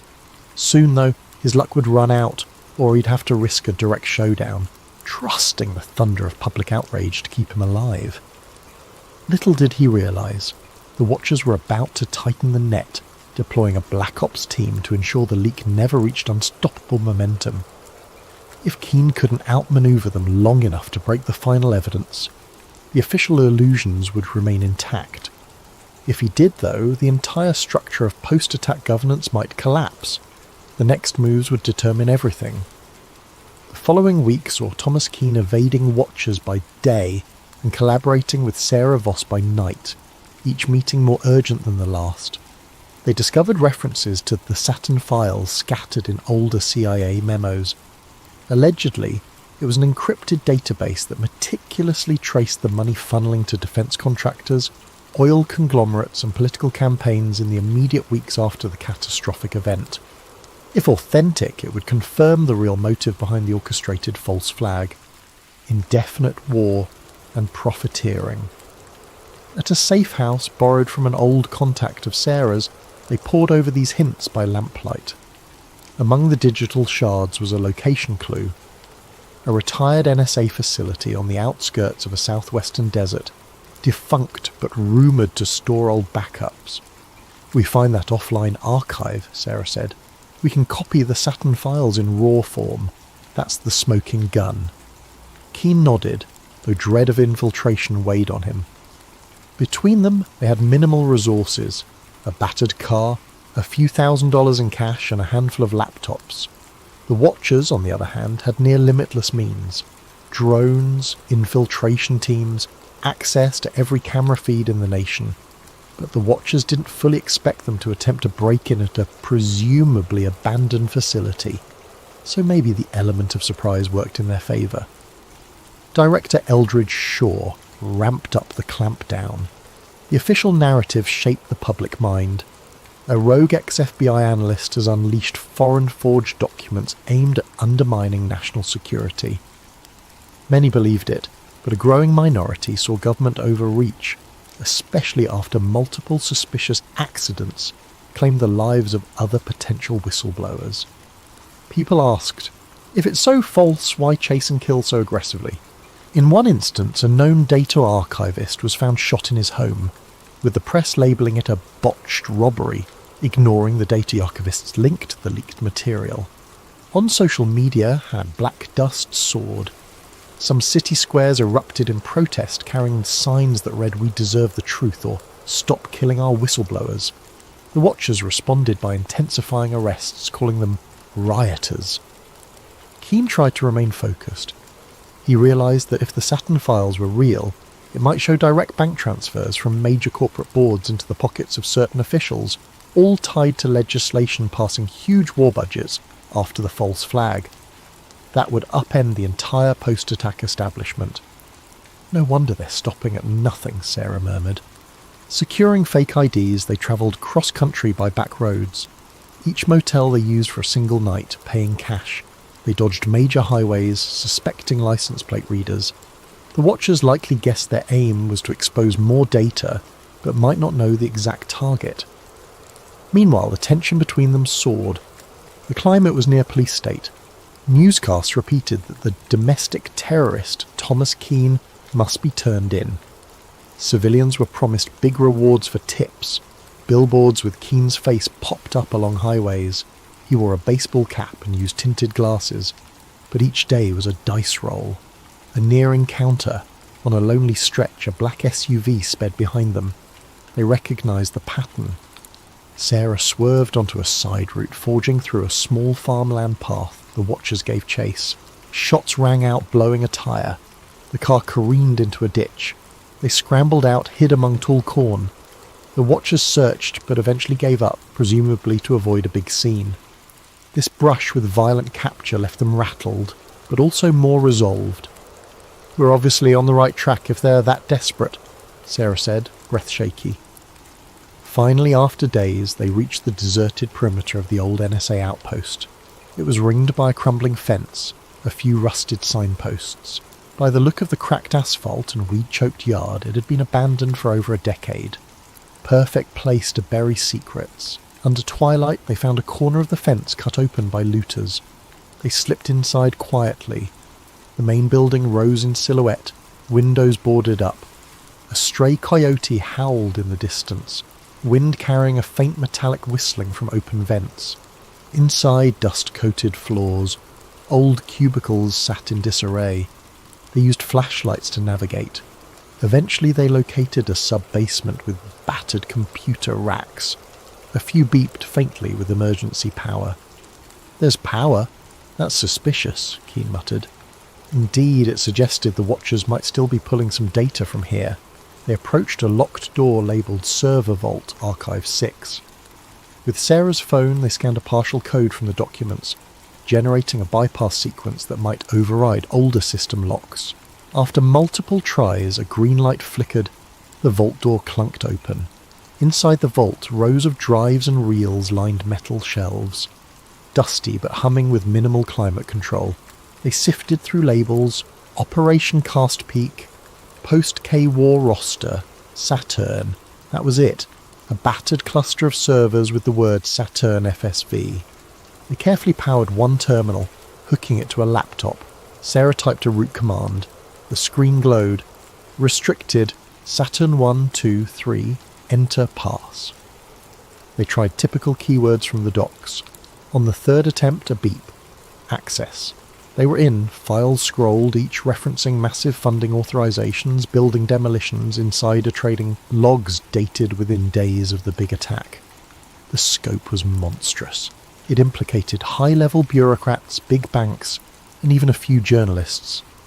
They orchestrated the tragedy to galvanize fear, pass endless war budgets, feed the arms economy, Sarah whispered, stunned. All hidden under national security drapery.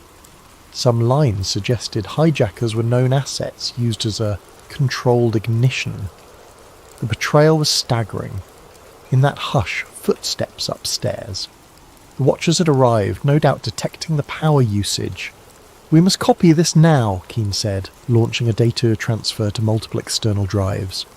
Meanwhile, Sarah prepared to kill lights and hide, but the watchers rushed down, flashlights slicing through gloom. Gunfire echoed. Bullets pinged off server racks. Sarah huddled behind a console, returning fire with a small pistol she carried. Keane initiated an upload, hooking the server to a secure satellite link via a portable router. The watchers advanced. He typed frantically, the progress bar inching along, transmission at 10%. Then Director Shaw himself stepped in.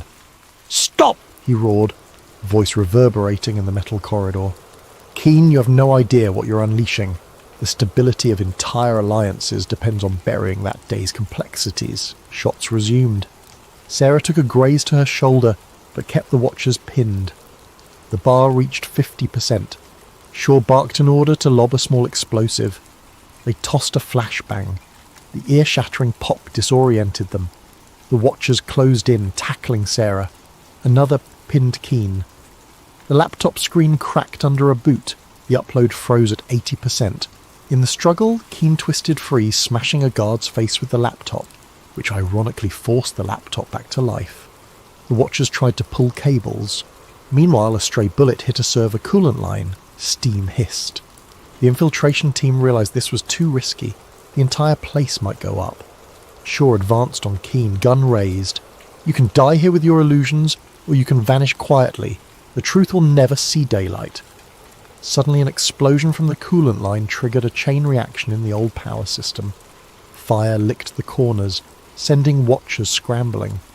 Sarah crawled to safety. Keen battered, saw the upload bar at 98%. He roared in defiance, pressing a final keystroke to confirm. The system beeped success. The watchers realised the data had been sent out, unstoppable now.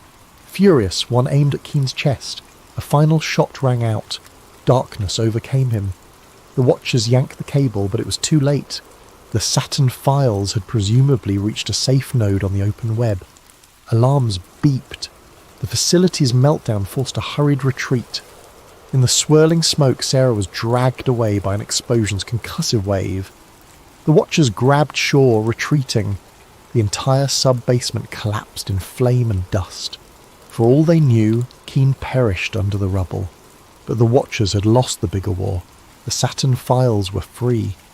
Within hours, a torrent of new evidence, the Saturn files, flooded the internet. Anonymous activists, archivists, and journalists worldwide mirrored the data.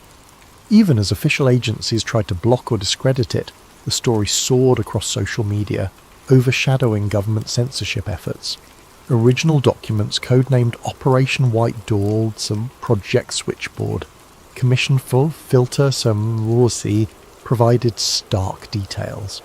Insider collusion with extremist groups, advanced planning to ensure that attacks triggered panic and indefinite war mobilization, international reaction.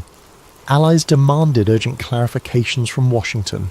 Rival nations called for an emergency UN session.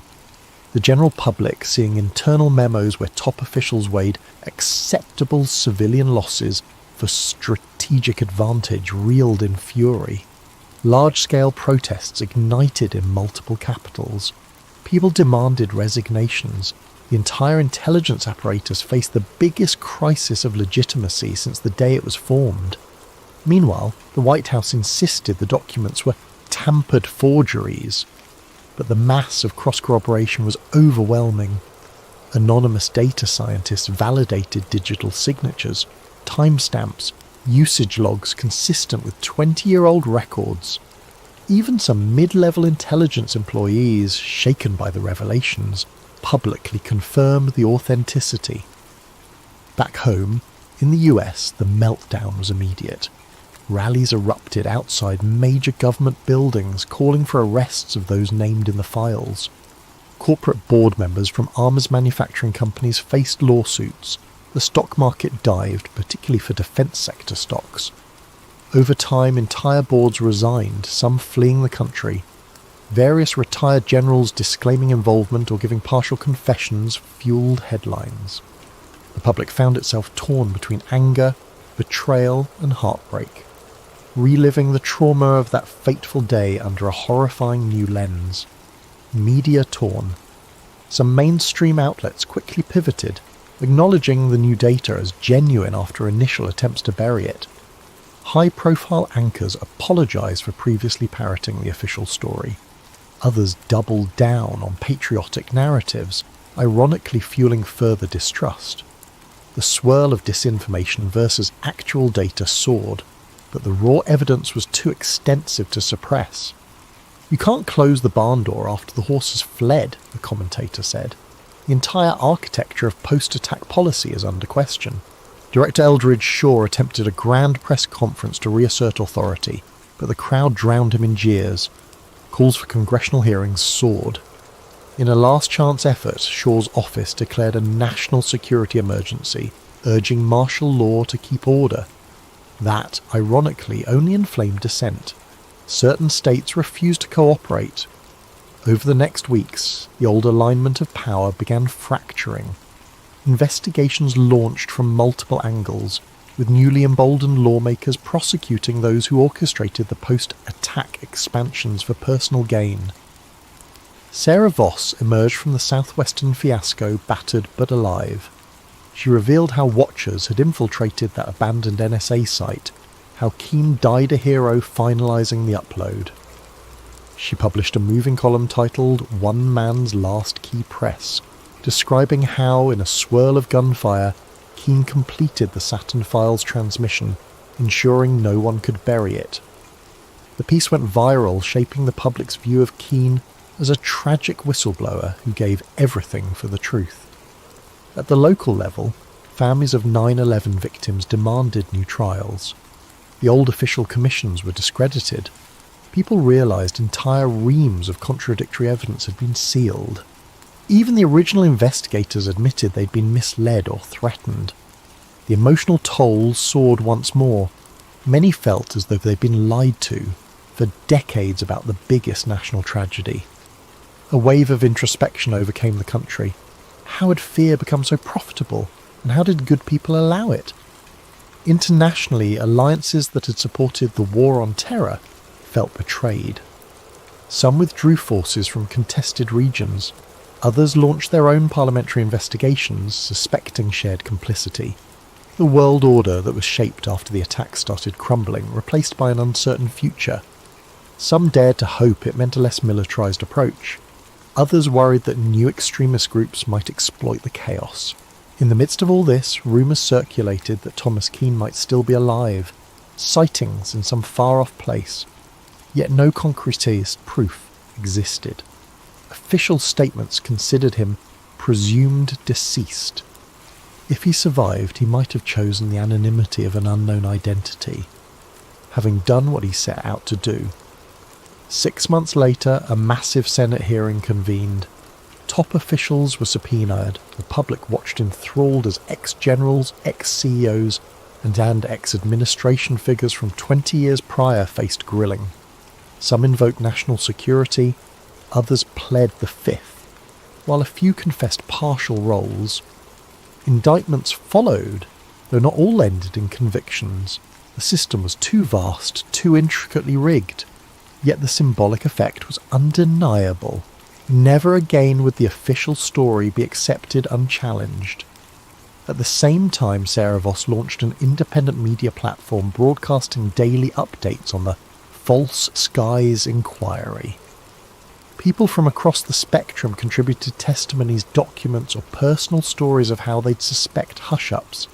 Freed from blacklists, she soared as a public figure, championing the cause of government accountability. A year after the Saturn Files meltdown, a new memorial was erected near the site of the original 9/11 tragedy.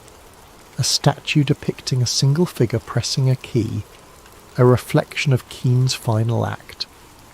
The inscription read, "They took truth from us in the shadows. He brought it back in the light." Visitors left flowers, some seeking solace that the realm of power had at least partially been unmasked. Epilogue. In a quiet coastal town, a fisherman swore he recognized a man from a circulated photo. Older, hair bleached by salt and sun, eyes weighed with sadness. The man told him he used to work for the government, but no more. He spoke of illusions and the cost of unveiling them. Then he vanished at sunrise, leaving only a single battered flash drive behind. If it was Thomas Keane, he apparently chose a wandering fate, letting the world handle the legacy of his bombshell leak. Public trust in large institutions remained shaken. Some remained furious, others hopeful that a new transparency might arise. In the corners of the internet, conspiracy watchers debate if the watchers still exist, planning new false flags. But for now, the greatest deception in modern times has been laid bare. The name Black Dust stands as a testament to the unstoppable power of truth once it's unleashed.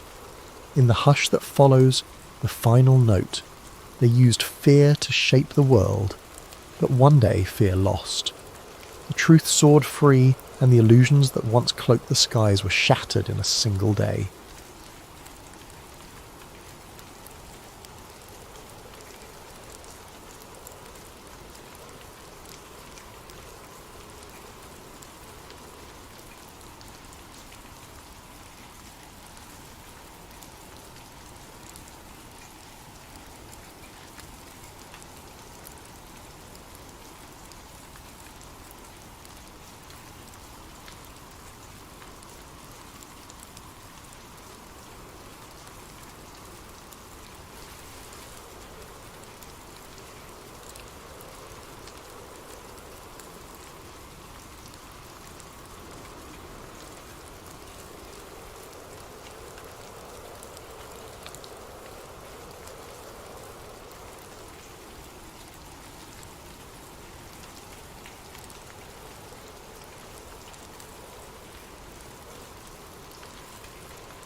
Tonight we're delving into a conspiracy thriller titled Dark Side of the Truth, a moon landing conspiracy thriller. It's set in the year 2025, yet it digs into events that occurred more than half a century ago, or so the official history says. Our protagonist, Elliot Graves, isn't the typical tinfoil hat conspiracy theorist. He's a rational investigative journalist who's built his reputation on skepticism and fact-checking. But his life takes a sharp turn when he receives a mysterious reel of 16mm film, suggesting that one of humanity's greatest achievements, the 1969 moon landing, was staged on a secret set. As we progress through the story, you'll meet characters with their own moral compasses, locked in a deadly dance. There's Sam Reyes, a sharp-witted former NASA engineer who knows more about the organization's secrets than is probably safe. Dr. Bernard Callaway, an aging whistleblower haunted by regrets and memories so dangerous they could sign his death warrant. And lurking in the shadows is Agent Jonathan Kane, an operative who believes that national security demands certain truths remain buried, forever if need be. Expect twists at every corner. A single piece of film can become the spark that ignites an inferno of questions. If the moon landing was faked, what happened to the real astronauts? Could an entire government organization keep such a massive secret under wraps for 5 decades? And how far will those in power go to ensure the lie never sees the light of day? In this narrative, trust is a fleeting commodity. Allies turn to enemies. Illusions of safety crumble under the relentless pursuit of those who believe the ends justify the means. Most of all, this is a story about the cost of truth. Is it worth risking one's safety, peace of mind, and very identity to challenge one of history's most iconic moments? Would you stand your ground if the price were everything you hold dear? So sit back, whether you're at home, in the office, or on a midnight train to somewhere distant. Let yourself be pulled into a reality where the lines between historical record and government-engineered fantasy blur, leaving only one certainty, that once you learn the truth, there is no going back. Ready? Then let's begin. In just a moment, we'll step into part 1, where a mysterious package arrives on Elliot Graves' doorstep, sending him hurtling into a hidden world of secrets and illusions. Keep your wits about you, and don't forget to keep the lights on. Welcome to Dark Side of the Truth, a moon landing conspiracy thriller. Elliot Graves had no reason to suspect the night would bring anything unusual. He sat in his small book-lined apartment in downtown Philadelphia, finishing an article on local corruption, a typical piece for his modest but dedicated readership. A coffee mug stood half empty beside him, thick smudges of ink marking the final edits on his notes. It was the kind of moment he usually relished, quiet, focused, and free of the outside world's chaos. Then came the knock, 3 sharp raps, unannounced and oddly urgent. Elliot glanced at the clock.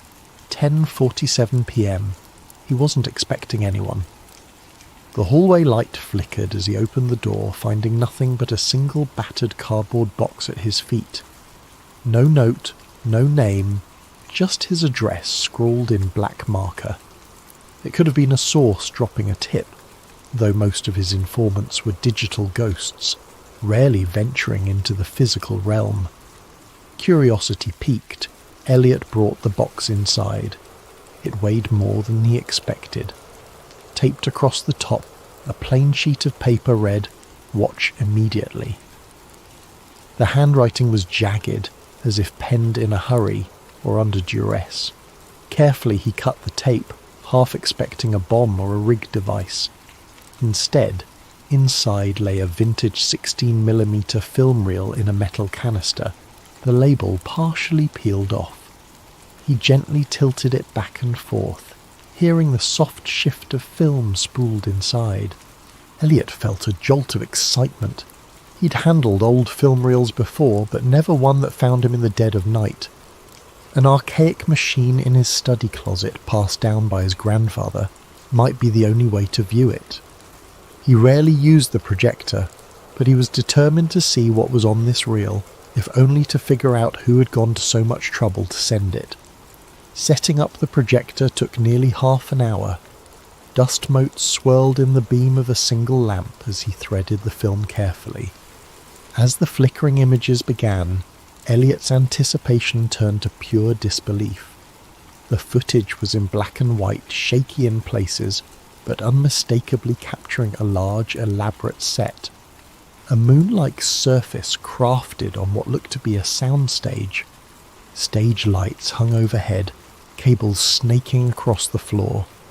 He squinted, recognizing the shape of a NASA lunar module prop, like something out of a historical documentary. But it wasn't a documentary. He saw men wearing astronaut suits, one of them bearing an uncanny resemblance to Neil Armstrong. Off to the side, a group of technicians hovered, adjusting cameras that weren't from 1969. They looked older, yes, but not quite from the era. A man stepped into view clapping a film slate. On it was scribbled, Apollo 11, Take 3.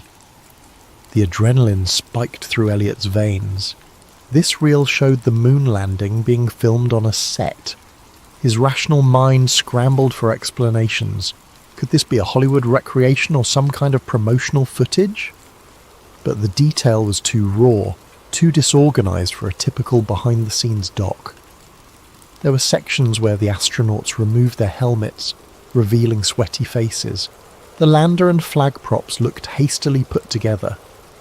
One of the men off-screen shouted, "Watch the reflection, we can't show the lights," as if aware of how a real moon environment should look, no visible reflections of rigging in an astronaut's visor. By the time the reel ended, Elliot's hands trembled. He remembered hearing about the moon landing conspiracy theories, wild claims of stage sets and Kubrick involvement, but he'd always dismissed them. He prided himself on debunking such nonsense. Yet here was tangible evidence, or the best fake he'd ever seen. A single question throbbed in his mind. Who would send this to me, and why now? He reached for his phone, intending to call a trusted colleague, only to find the screen black. No power. He was sure it was charged. Strange. He tried to boot up his computer to search for any reference to lost Apollo footage, but the internet connection was dead. He felt his chest tighten in a wave of paranoia. Was he imagining things, or was this more than a coincidence? Deciding to do a quick external check, Elliot gathered the reel, locked up his apartment, and headed for the elevator.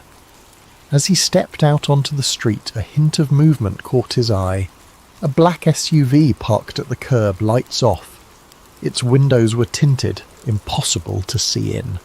The hair on his arms rose. Philadelphia had plenty of SUVs, but why did this one feel like it was there for him? He took a breath, telling himself not to jump to conclusions. Still, his heart hammered as he walked 2 blocks to an all-night coffee shop known for its reliable Wi-Fi. Inside, the smell of espresso and donuts steadied him a bit.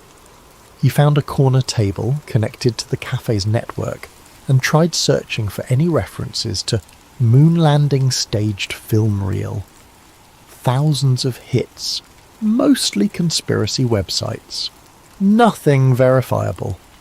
Minutes later, he typed a cautious email to a colleague, attaching a single grainy screenshot from the reel. He pressed send. An error message blinked back. Message undeliverable. He tried again. Same result. He wondered if his phone or laptop had been compromised or if there was a bigger net around him. The idea of being watched in real time chilled him. Returning to his apartment would be a risk, but he had nowhere else to analyse this film. As he left the shop, the black SUV was gone. Instead, a grey sedan sat across the street, engine running. Elliot inhaled sharply and hailed a cab. If someone was tailing him, best to lose them in traffic.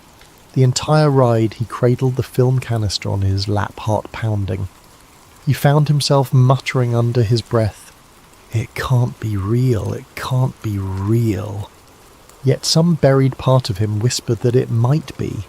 If so, everything he understood about American history was about to unravel, and he was holding the thread that could unspool it all. Little did he know that before sunrise he'd be a fugitive in his own city, hunted by forces who had protected this secret for over 50 years. And the package was only the beginning. Elliot's morning came too soon, and with far more chaos than he could handle. He hadn't slept. Fear and excitement drove him to sift through every frame of the film reel, making notes, snapping photos with a spare camera he'd found in an old drawer. Perhaps he could create a digital copy, but his attempts to digitize the reel via his laptop repeatedly failed. Some hidden glitch kept corrupting the files. He cursed under his breath. Was it sabotage or just outdated hardware? At first light, he ventured to his usual contact for obscure intel, a quiet archivist named Harriet, who worked at the local historical society. He hoped she might authenticate the film's physical materials. Harriet was meticulous with details, and if anyone could confirm the reel's age, it would be her. The society's building was a grand relic, all marble floors and dusty exhibits. Elliot found Harriet in a back office, squinting through a magnifying glass at a centuries-old map. She looked up, alarmed by his frantic posture. Without preamble, he passed her the film canister. "I need to know if this is genuinely from 1969, he whispered, glancing around as if the walls had ears. Harriet frowned at his secrecy but began her inspection. She murmured something about the film's brand markings, the chemical composition of older film stock, and how certain colour-coded edges could pin down the manufacturing date. Within half an hour she had her verdict. "This reel does appear to be from the late 1960s. "Where'd you get it?" Elliot let out a breath he hadn't realised he was holding. "Somebody sent it to me last night." He hesitated, debating how much to reveal. Before he could continue, Harriet's phone rang. She picked it up, and her expression clouded as she listened. Yes, he's here," she said, a tremor in her voice. He backed away, panic flaring. Was Harriet being told to stall him? He mouthed, "Hang up," but Harriet just stared at him wide-eyed. Elliot snatched the phone from her hand. "Hello," he said into the receiver. An unfamiliar voice. "Elliot Graves. Step outside, we just want to talk." He froze. A second later the line went dead. "Who was that?" Harriet whispered, her complexion pale. Elliot shook his head, realizing he'd dragged her into danger. "I have to go." He grabbed the film, thanked her in a rush, and bolted out a side entrance. Immediately he spotted two men in dark suits stepping out of a black sedan. They scanned the area, eyes sharp and purposeful. Elliot ducked behind a parked delivery truck. He rummaged for his phone. It still wouldn't connect to a network. He couldn't call for help. Glancing around, he saw a narrow alley. He sprinted for it, ignoring startled pedestrians. The men noticed and gave chase. Footsteps echoed behind him as he weaved through the maze of back streets. He didn't stop until he was sure he'd lost them. Leaning against a graffiti-stained wall, he gulped the cool morning air. The reality sank in. I'm being hunted. His mind raced. Who had the power to track him within hours? Some fraction of NASA, the FBI, or an even more clandestine outfit? He remembered Harriet's stunned face and felt a pang of guilt. Was she safe? With his phone compromised, Elliot needed a secure communication line. That's when he remembered Sam Reyes, a former NASA engineer turned freelance tech wizard. They'd crossed paths a year ago when Sam leaked documents exposing flawed satellite software. She'd proven resourceful and cautious, someone who operated in the grey areas of government secrecy. He rummaged through his wallet for her old business card, typed the number into a borrowed flip phone he'd bought for emergencies. 2 rings, then Sam answered with a wary, "Who is this?" "Elliot Graves," he said quietly, trying to steady his voice. "I need your help. It's urgent." Sam let out a short laugh. "You're the reporter who debunked that UFO fiasco. Are you calling to do another piece?" He glanced around to make sure no one was listening. "This is bigger than UFOs. I have an old NASA film that suggests the moon landing was not what we think." Silence on the line. Then Sam hissed, "Don't say another word. There are ears everywhere. Meet me at the Redwood Garage, level 3, in an hour." She hung up. He had no time to question her abruptness. He made his way to Redwood Garage, a concrete structure on the outskirts of the city. Ducking beneath security cameras, he took the stairs to level 3. Only a few cars were parked, the area echoing with the hum of overhead fluorescent lights. He found Sam leaning against a pillar, arms folded. She was petite, with sharp eyes and a laptop bag slung over her shoulder. "You look like hell," she said in lieu of a greeting. Elliot forced a grin. "Rough morning, thank you for coming." Sam nodded at the film canister tucked under his arm. "That it?" He handed it over, heart pounding. She opened the lid, peeking at the reel. "I'll need my gear to analyse this properly. But tell me, any chance this is a hoax?" Elliot explained Harriet's findings, the chase and the phone sabotage. Sam's eyes narrowed with concern. This kind of move typically points to a deep-pocketed agency. NASA has muscle, but not to this extent. We might be dealing with something else. She motioned for him to follow her to a beat-up SUV. Inside, the back seat was cluttered with laptops, cables, and specialized scanning equipment. Sam popped the reel into a portable film viewer. A small screen flickered with the black and white images. She skimmed through it, face grim. "If this is real, holy..." He gave a humorless chuckle. "I'm not sure I want it to be real, but it's looking that way." Sam started flipping through camera angles. "We'll cross-check the images with NASA archive logs, see if any set pieces match. Also, there's metadata in older film that might help pinpoint the exact date and location. But if whoever's hunting you has the resources to block your phone and track you so fast..." "Yeah," Elliot said, swallowing hard. "I'm in trouble, aren't I?" Sam gave him a look that said, "You have no idea. Look, I can set up a secure server to store digital copies once I manage to scan the reel. But it'll take me a day or 2. In the meantime, you need to vanish. They'll come for both of us once they realise I'm involved." As if on cue, a bullet shattered the SUV's rear window. Elliot and Sam ducked, hearts hammering. Tyres screeched on the level below. "We have to move," Sam hissed, starting the engine. Elliot curled into the passenger seat, pressing the canister tight against his chest. Another shot rang out, pinging off the concrete pillar. The SUV lurched forward, screeching around corners, headlights glaring on dull grey walls. Behind them, at least 2 dark sedans roared up the ramp. The chase was on.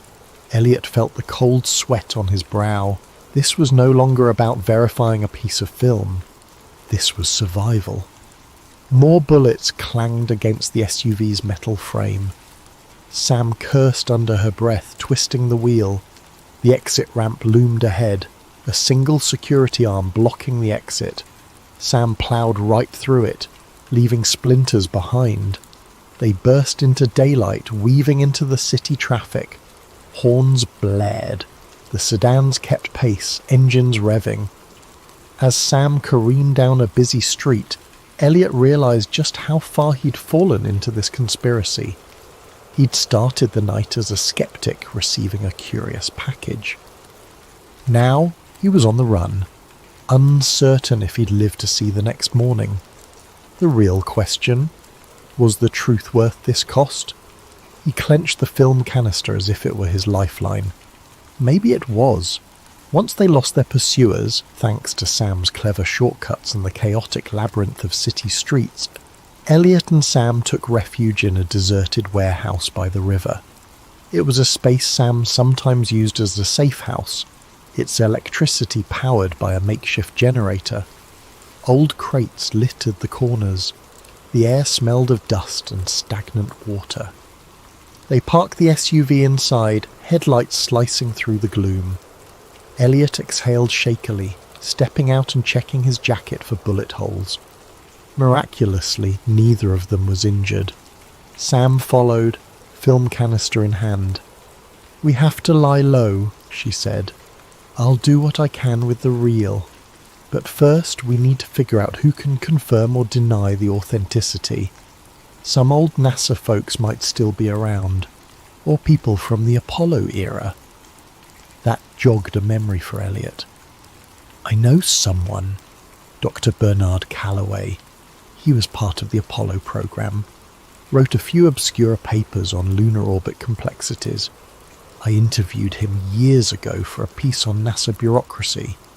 He might know if any of this is real." "Let's hope he's still alive and willing to talk," Sam replied grimly, setting up her scanning equipment.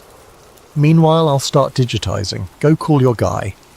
She tossed Elliot a burner phone, a cheap flip phone with no internet capability, just voice and text. "Keep conversations short, we don't want to leave a trail."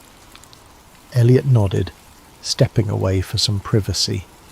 He dialed a number he hadn't used in years.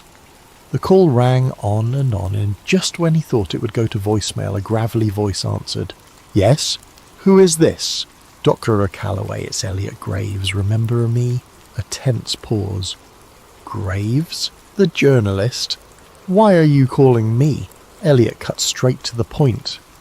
"I have a film reel suggesting the Apollo 11 landing was staged. I need your perspective." He expected outrage or disbelief, but Callaway only muttered a soft curse. "Damn it, you kids never learn. Where are you?"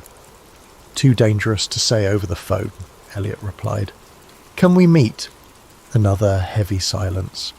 "You must be insane. Do you have any idea who might be listening to our conversation right now?" Callaway let out a shuddering breath. "Look, there's a small diner off Route 47 near a truck stop. Tomorrow, noon. If I don't show up, assume I got spooked." Elliot thanked him and hung up, anxiety coiling in his stomach. The man's reaction was more dread than disbelief. That alone spoke volumes. He returned to Sam's makeshift workstation, where the reel was half fed through a specialized scanner. The process was laborious, each frame captured in high resolution. "How's it looking, Elliot?" Elliot asked. Sam frowned, studying the images on her laptop screen. Grains consistent with 1960s film stock. Some coding on the edges indicates a manufacturing batch from around 68.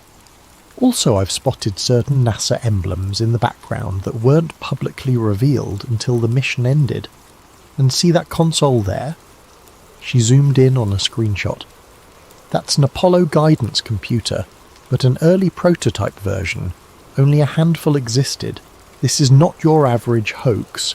It's either the most elaborate one in history or it's real, Elliot finished, his voice hollow. Sam gave a grim nod. I'm leaning towards real. Our next step is to confirm. If your Dr. Callaway can give us any leads, we might find definitive proof. They spent the rest of the day in anxious waiting. Sam pored over the scanned film frames, while Elliot paced, trying to piece everything together in his head. Every so often he'd remember the chase, the bullets, and the unwavering stares of those men in suits. Just how large was this conspiracy? Night fell, bringing a sticky heat that made the warehouse air oppressive. Sleep came fitfully, with Elliot dozing in a corner, propped against crates. He dreamed of astronauts drifting in a stage lit by fluorescent tubes, their voices echoing with lines fed by hidden earpieces. He woke with a start to find Sam tapping him on the shoulder. "Time to go," she said softly. "We have to meet your whistleblower." By noon they'd driven 2 hours south to a truck stop just off Route 47.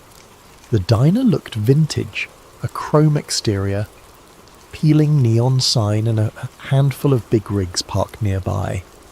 They left the SUV behind a closed service station, walking the rest of the way under the scorching sun. Inside, the diner was half empty. The waitress behind the counter gave them a bored glance.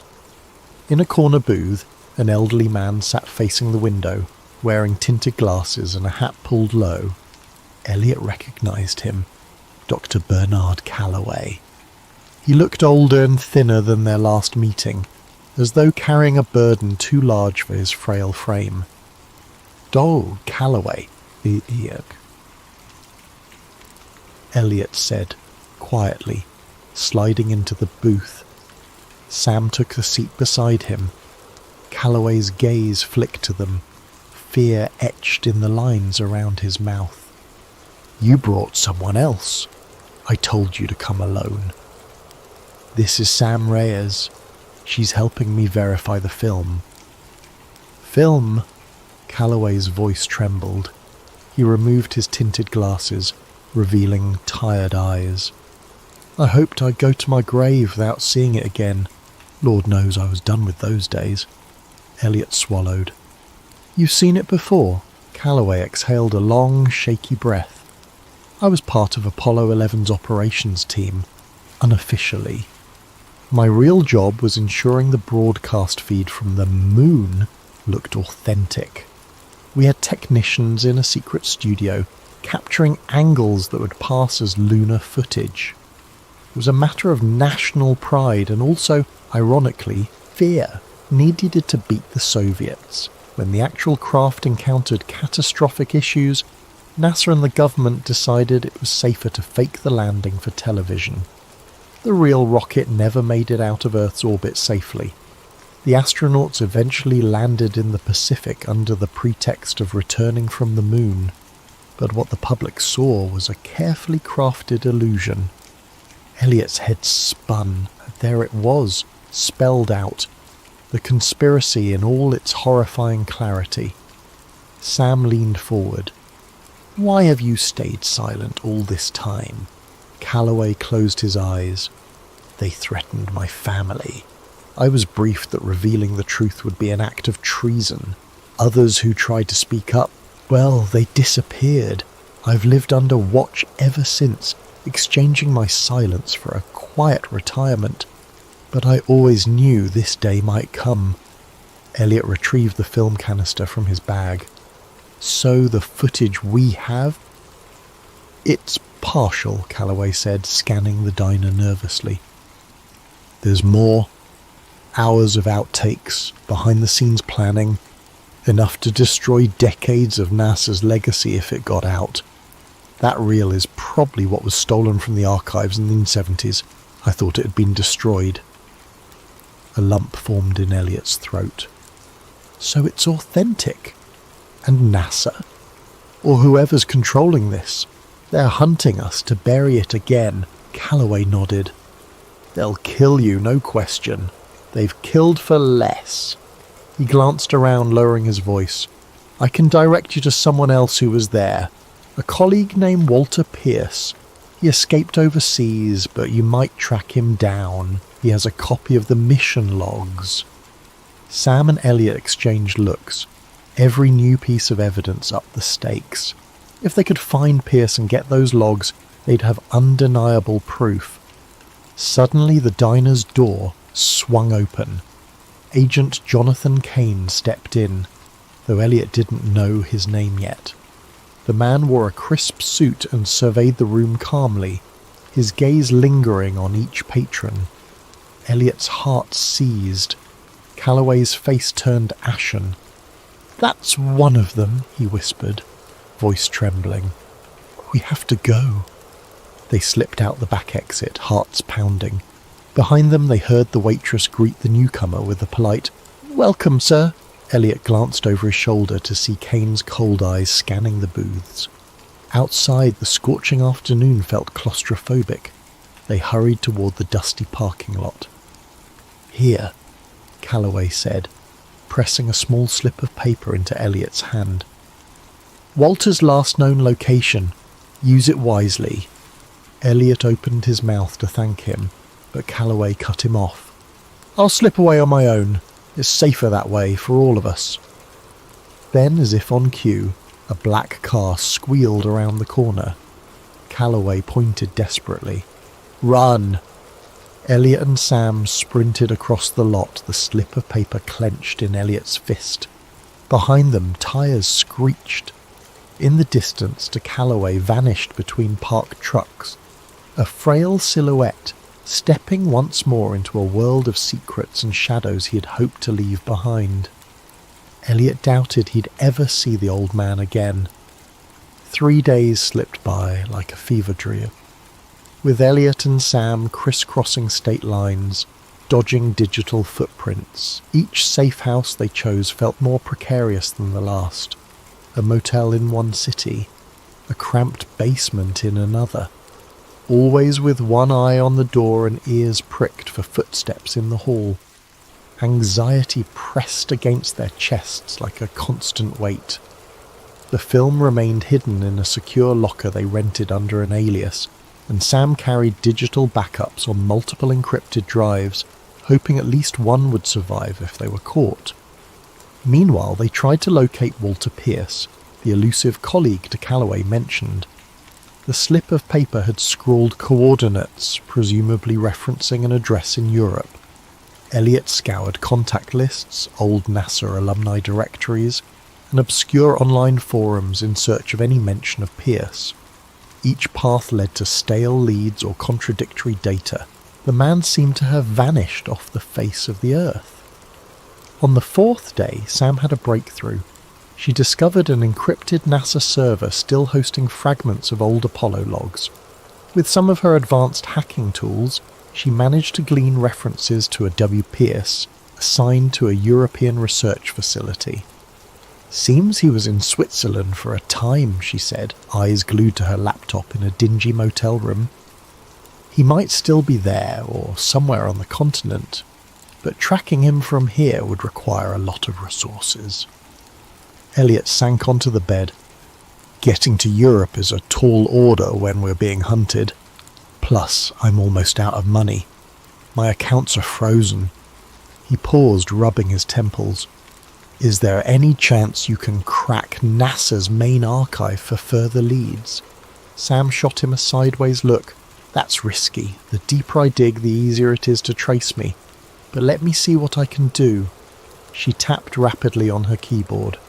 While she worked, Elliot's phone buzzed. The burner phone.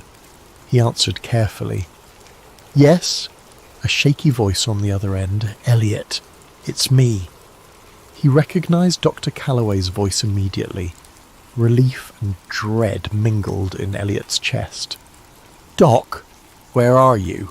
Callaway exhaled, the sound crackling over the poor connection. "Somewhere remote. Listen, there's a private airfield near Hardwick County. I have an old acquaintance with a plane. He's flying me out of the country tonight. I can't stay here.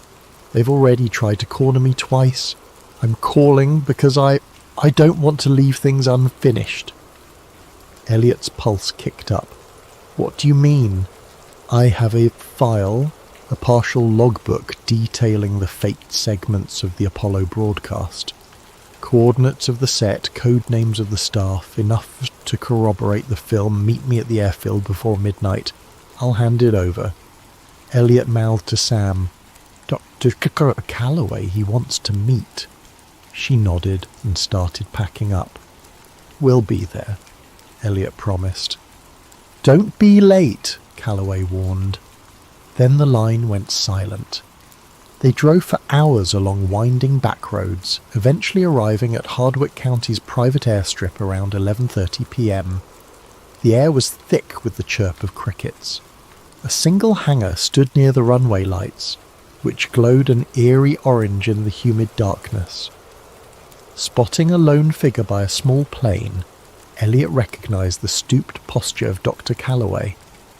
The old man waved them over, glancing nervously at the sky, as if expecting a helicopter to appear any second. "Over here! Quickly!" He pressed a worn leather-bound folder into Elliot's hands. Inside is the partial logbook, some memos from the old managers. They used code phrases like Project Seline to refer to the staged segments. Elliot flipped through the yellowed pages, heart racing at the official NASA letterheads, signatures that confirmed high-level involvement. This is it.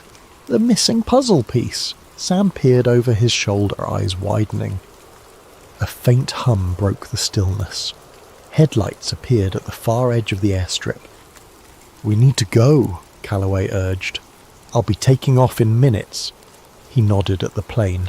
"There's room for one more if you want out, but they'll likely track it. Better you remain hidden." Elliot hesitated.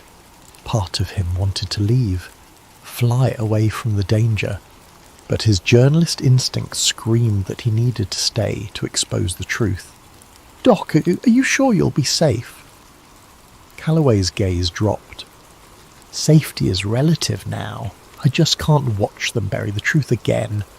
Promise me you'll find a way to make this public. People deserve to know." He shook Elliot's hand firmly. "And watch your back." With that, he turned to board the plane. Elliot and Sam stepped away, scanning the runway lights. The headlights from earlier grew brighter, revealing a black SUV. Elliot's stomach clenched. "We need to hide." They sprinted behind a cluster of fuel barrels, watching as the plane's engines roared to life. The black SUV screeched to a halt, doors flying open. Men in suits scrambled out, guns drawn. "Look," Sam whispered. Another figure emerged. Agent Jonathan Kane. He barked an order, and his men raised their weapons at the plane. Fear seized Elliot's gut. No! They wouldn't shoot down a plane, would they? Time seemed to slow. Callaway's plane began rolling down the runway. The men shouted into radios. A couple of them sprinted along the tarmac, weapons at the ready. Suddenly a muzzle flash lit the darkness. Elliot wasn't sure which side fired first, but a bullet tore through the plane's rear engine, trailing sparks. The plane lurched off course, its nose angled skyward, straining to lift. Another round of gunfire thundered, and the plane's landing gear buckled. In a horrific screech of metal, the plane careened off the runway, flipping onto its wing. Then came a blinding flash, followed by an explosion that rocked the airfield. Elliot felt the heat wave even from behind the barrels. Instinctively, he ducked, heart hammering. A column of fire consumed the wreck, the roar mingling with the anguished crackle of burning fuel. Sam had to clamp a hand over her mouth to stifle a scream. Agent Kane and his men stood at a distance, seemingly unfazed by the carnage. One of them spoke into a handheld radio. Then Kane turned to the SUV, slipping inside without a backward glance. Within moments they were gone, leaving behind a fiery wreckage and the smell of scorched metal. Shock paralysed Elliot. Dr. Callaway was gone, killed for trying to flee with the truth. A wave of guilt and nausea hit Elliot. He should have convinced the old man to let them all escape together. But it was too late. Sam tugged at his sleeve. "We have to leave now. They might come back." She was right. With adrenaline pumping, they skirted around the blaze, searching for any survivors in the dark. But the flames were too intense. No one could have made it out alive. As they drove away into the night, silent tears rolled down Elliot's cheeks. The folder of documents lay on his lap, Dr. Callaway's final bequest. In that moment, he realized the cost of chasing the truth was blood, and there'd be more spilled before the truth saw daylight. Inside the folder's pages were enough revelations to topple NASA's official history. Yet, seeing what had just happened, Elliot had no illusions. The forces protecting this secret were lethal, methodical, and possibly unstoppable. The best he could do was keep running, and hope the documents would become a weapon of truth powerful enough to shatter 50 years of lies. The next 48 hours blurred into a frenzied race against an invisible clock. Elliot and Sam knew they had to act fast. Once the shock of Callaway's death wore off, the same men who staged the plane crash would turn their focus back on hunting them. They holed up in an abandoned warehouse in a different state, courtesy of one of Sam's old acquaintances. It had a robust generator and a still functioning internet line that they jerry-rigged to keep off the official grid. While Sam continued scanning the folder's contents, Elliot penned an expose with trembling hands, a document that collated all the evidence they had, the reel, the NASA memos, and de Callaway's logbook. Word spilled onto the screen, forming a tapestry of government deceit dating back to 1969. Every paragraph made his heart pound. He knew once released these revelations would shock the world, if anyone believed them. But how to ensure the story remained live? They suspected mainstream media outlets were either compromised or too afraid. Elliot decided they had to go public directly, a massive data dump onto every social media platform and multiple anonymous websites. Even if their accounts got taken down, the leaked files might scatter across the internet faster than sensors could react. Their plan set, Sam double and triple checked the digital backups, layering encryption upon encryption, storing copies on servers overseas. Once we hit upload, they'll come for us, she warned. We can't be traced if we do this right, but they'll suspect it's us. Are you ready? Elliot hesitated, recalling the bullet that shattered the plane's engine, the explosion, and de Callaway's last moments. Then he nodded. We can't keep running forever. The only way to survive is to shine a light so bright they can't snuff it out. Sam tapped a few keys, launching their carefully orchestrated mass upload. Thousands of files began cascading into the digital ether.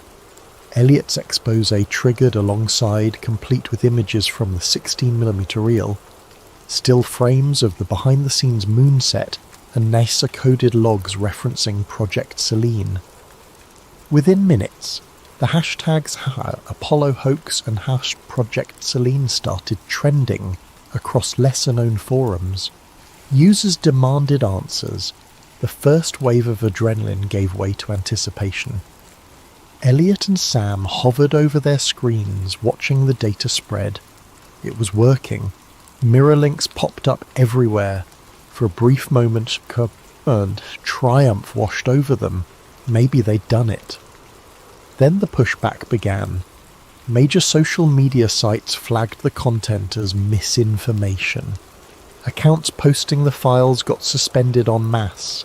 A swirl of news headlines labelled the footage a deepfake conspiracy. Rapidly, official NASA spokespeople took to major news outlets, denouncing the fabricated film and urging the public to ignore baseless rumours. Eerily polished articles appeared online, discrediting Elliot Graves personally, a fringe journalist with a history of sensational claims. Sam's name surfaced too, portrayed as a disgruntled ex-employee with an axe to grind against NASA. The disinformation machine roared into overdrive. Elliot's phone buzzed with hateful messages. Threats poured into the websites hosting the data, calls for them to remove the fake uploads. Some complied. Others got hacked or taken offline. It was a digital war zone. Still, thousands of people downloaded the files, discussing them in hushed corners of the internet. A portion believed, many more scoffed. The mainstream narrative ridiculed the so-called Apollo conspiracy, saturating the headlines with dismissals. Amid the chaos, a thought jolted Elliot. The original reel. They still had the physical film, the ultimate piece of evidence. If they could get it to a neutral scientific body, someone who could run chemical tests live on air, it might be indisputable. They realised there was one place that might agree to test it openly: the National Historical Archives. Under normal circumstances, the archives were government-run, but there were staff members who prided themselves on transparency. The question was whether they'd even allow Elliot past the front doors. Sam argued it was worth a final gamble. They might be forced to test it in front of witnesses. If the results match 1969 manufacturing, no one can claim it's a modern forgery. Elliot agreed. Time was running out. They had to try. They set off under cover of darkness, planning to slip into the city near dawn. If they could persuade an archivist to examine the reel, maybe the truth would gain unassailable ground. The roads were nearly empty. Nervous silence filled the SUV. Elliot sensed they were heading into the lion's den, but there was no alternative. When they arrived at the National Historical Archives building, an imposing limestone structure, Elliot's instincts screamed danger. The plaza felt too quiet. He parked a block away. They approached on foot, film canister in hand. The first sign of trouble was the locked main entrance. Normally, the lobby opened early. Now it was sealed, the lights dim. A faint crackle of static reached Elliot's ears. He motioned for Sam to get down, but it was too late.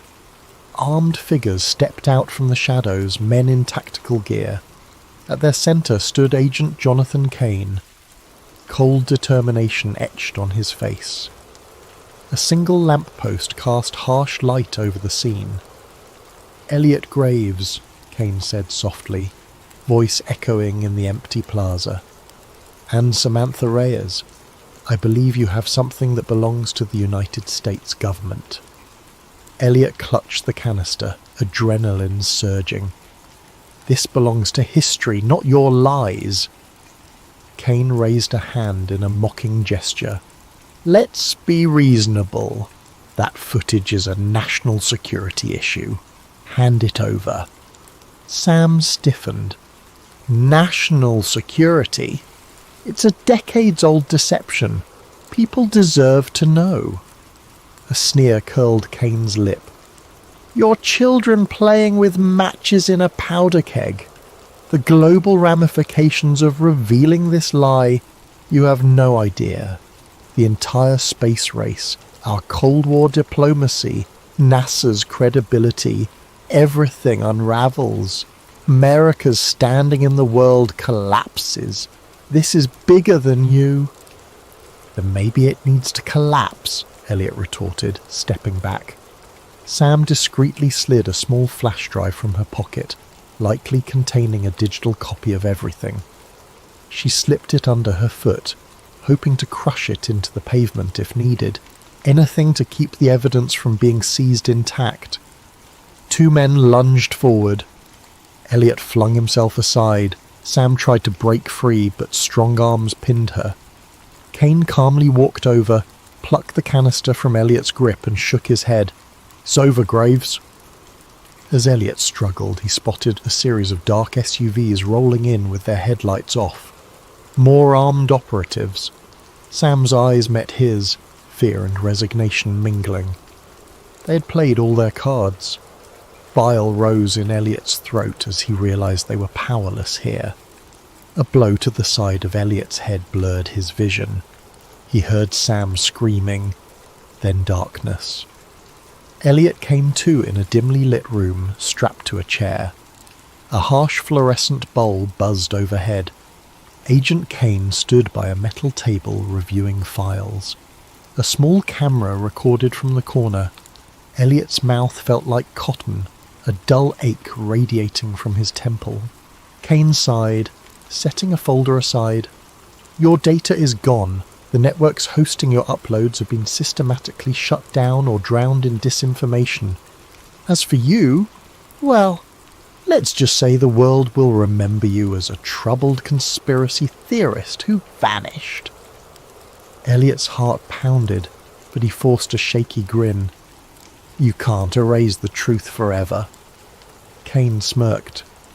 "We've done it for 50 years. Another 50 won't be hard."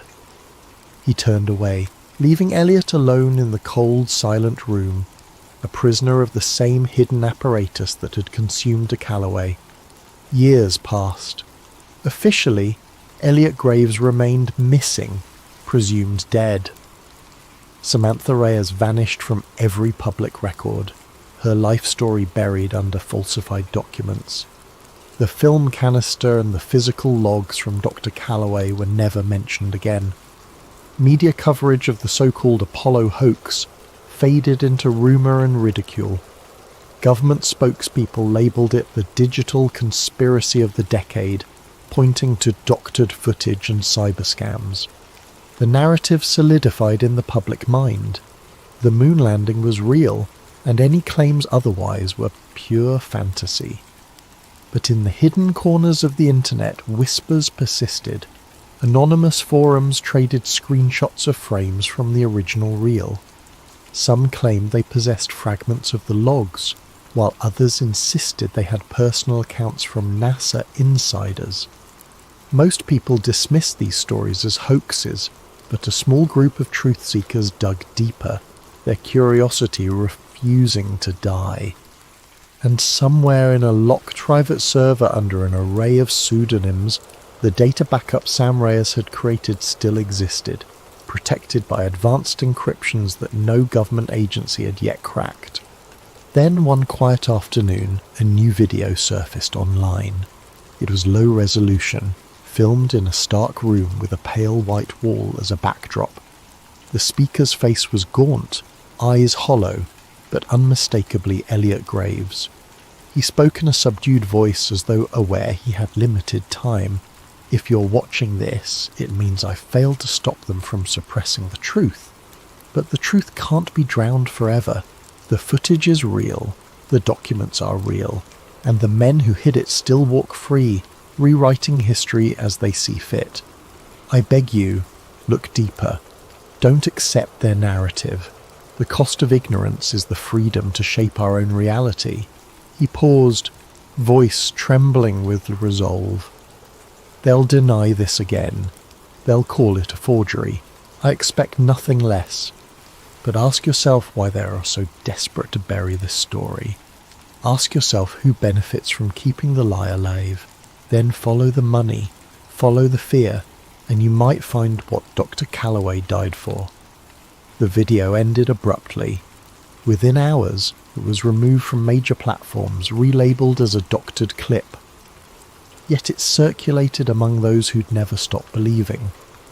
They dissected every pixel, matching the contours of Elliot's face to older interviews, analysing background sounds for clues. Some insisted it was the real him, that he'd somehow managed to record a final message before captivity or worse. Others scoffed, claiming advanced AI deepfakes. But the seed of doubt was planted anew. In a suburban basement halfway across the country, a teenager named Marisol pored over these re-uploads. Fascinated by conspiracies, she set out to investigate further. She tracked the old forum posts, uncovered half-buried references to the digitized reel. Her nights blurred into early mornings as she pieced together the puzzle. Her heartbeat quickened each time she realized her IP address might be flagged by someone watching. But the idea of unveiling a 5-decade lie thrilled her more than it frightened her. Eventually, Marisol found an encrypted link that held partial keys to Sam Reyes' hidden server. She couldn't crack it, not yet, but she was persistent, learning new hacking techniques, fueled by the same unstoppable curiosity that once drove Elliot Graves, and so, in the quiet churn of digital frontiers, a new generation picked up the torch he'd been forced to drop. Behind locked doors in a facility that didn't officially exist, an aging Agent Jonathan Kane kept watchful eyes on online chatter. He noted every rumour, every fleeting reappearance of the evidence. He reported to the same shadowy division that policed these secrets. For now, the official narrative remained intact, but he knew better than most how resilient truth could be. He read about Marisol's posts in a flagged report one day, and he felt a tremor of recognition, a familiar pattern. Another curiosity seeker on the horizon. He closed the file with a grim set of his jaw. The cycle continued. The best he could do was stave off the next wave for as long as possible. Somewhere out there, the battered 16mm reel remained in a locked vault. The ledger of NASA's staged footage waited in the hush of sealed archives, and the ghostly face of Elliot Graves lived on in clandestine recordings, whispering a warning to any who would listen that illusions become reality when no one is brave enough to question them. The moon still shone in the night sky, silent witness to humanity's ambitions. It carried our footprints, or didn't. No one could be absolutely sure anymore, but the question lingered, smouldering like an ember that refuses to die. What if the biggest moment in modern history was just a staged performance on a dusty set? And in that question lay a truth still waiting to be revealed, or buried, depending on who told the story next.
Over the next half hour, we'll introduce you to Agent Silas Rourke, Doctor, Liana Suresh, and Director Vance Halcor. A trio drawn into a web of secrets around a lethal pathogen called VX-73.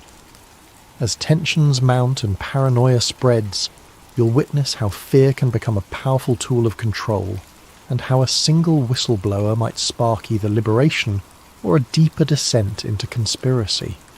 Now close your eyes, or let them wander across these words, and follow me into the first moments of this dark, suspenseful odyssey. It started with a single headline: Mysterious respiratory illness detected in Port Maxwell. Within days, similar stories crept across the country, quiet at first, overshadowed by routine politics and everyday noise. Then, all at once, everything changed. The virus, designated VX-73, emerged as a swift-moving spectre, triggering coughing fits that escalated into respiratory failure for many. In a matter of weeks, schools were shut, businesses locked their doors, and entire metropolitan areas were quarantined under what officials described as temporary emergency protocols. For Agent Silas Rourke, a 42-year-old operative at the Bureau of Federal Integrity, BFI, life became an endless string of directives and dispatches. His daily uniform was a crisp suit layered beneath a bulletproof vest and a standard-issue respirator mask that itched at his face. He'd spent over a decade tackling threats deemed subversive to national security, from financial sabotage to espionage. Yet no training had ever prepared him for watching entire city blocks fall silent overnight.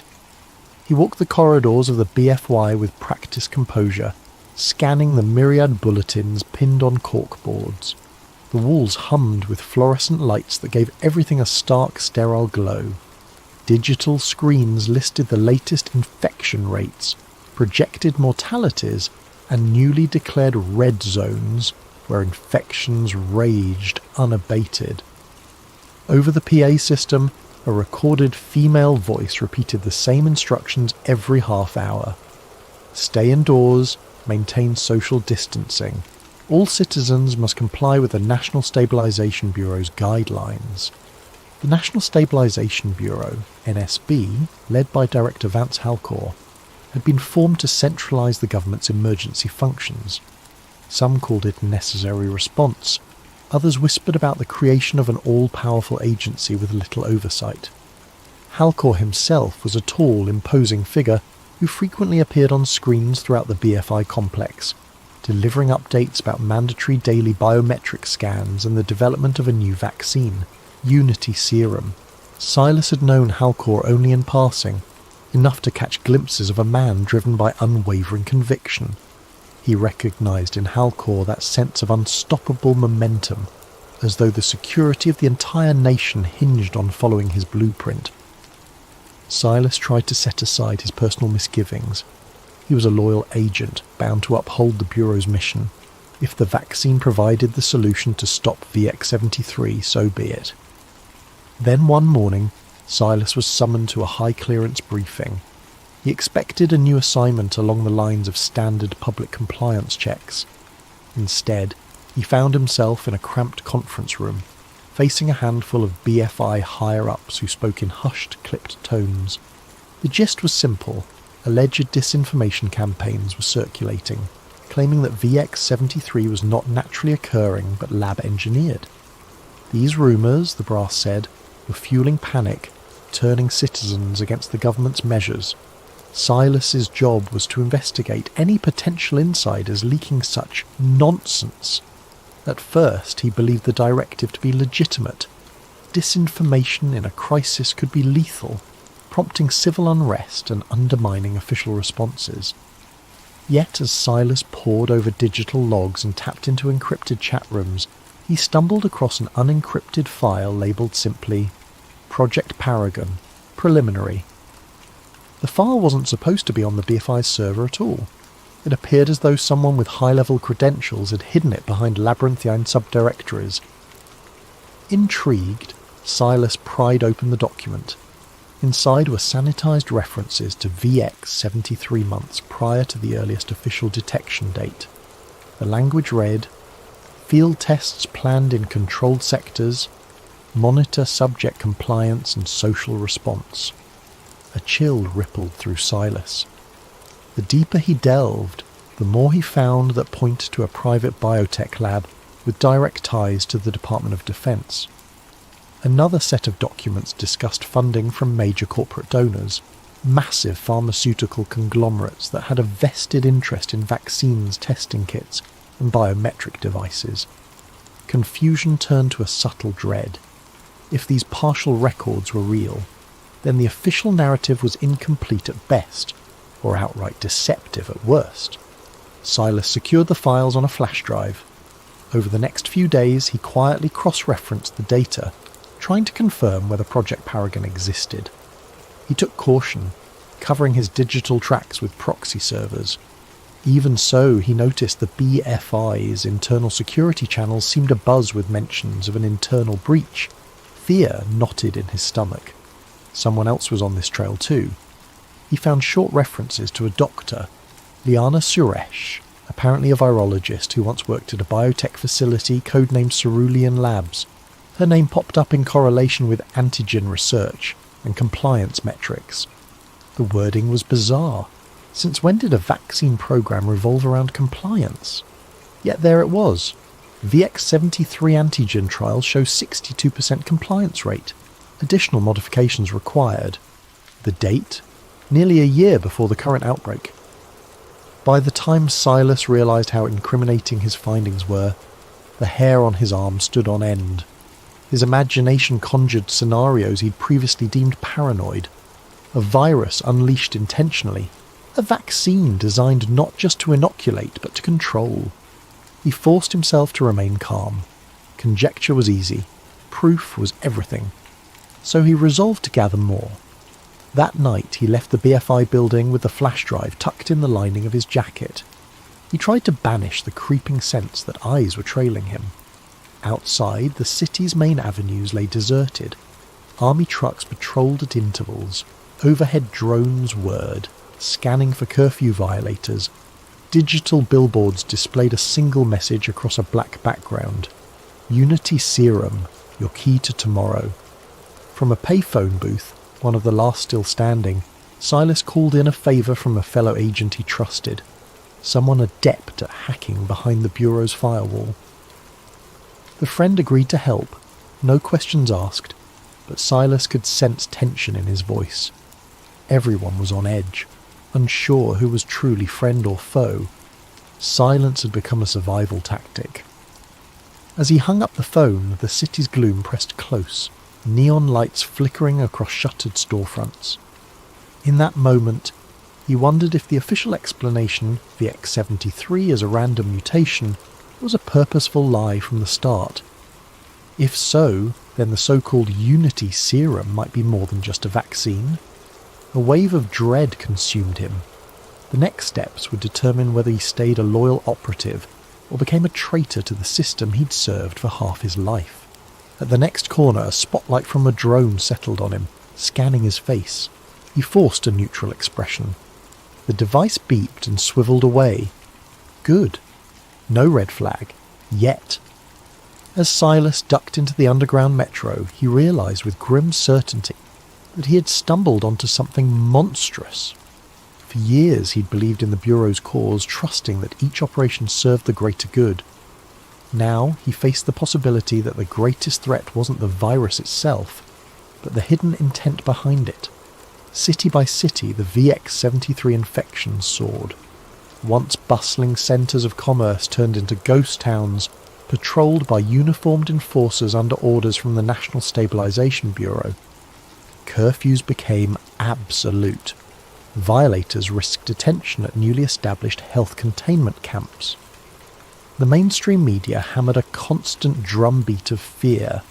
The virus was unstoppable unless every citizen complied. For those still resistant, a single solution was presented day and night: Unity Serum. On every channel, Director Vance appeared in a crisp suit, arms folded behind his back, proclaiming the vaccine's near-miraculous efficacy. Over 90% effective, his report said, a shining beacon of hope. Yet the rollout came with conditions.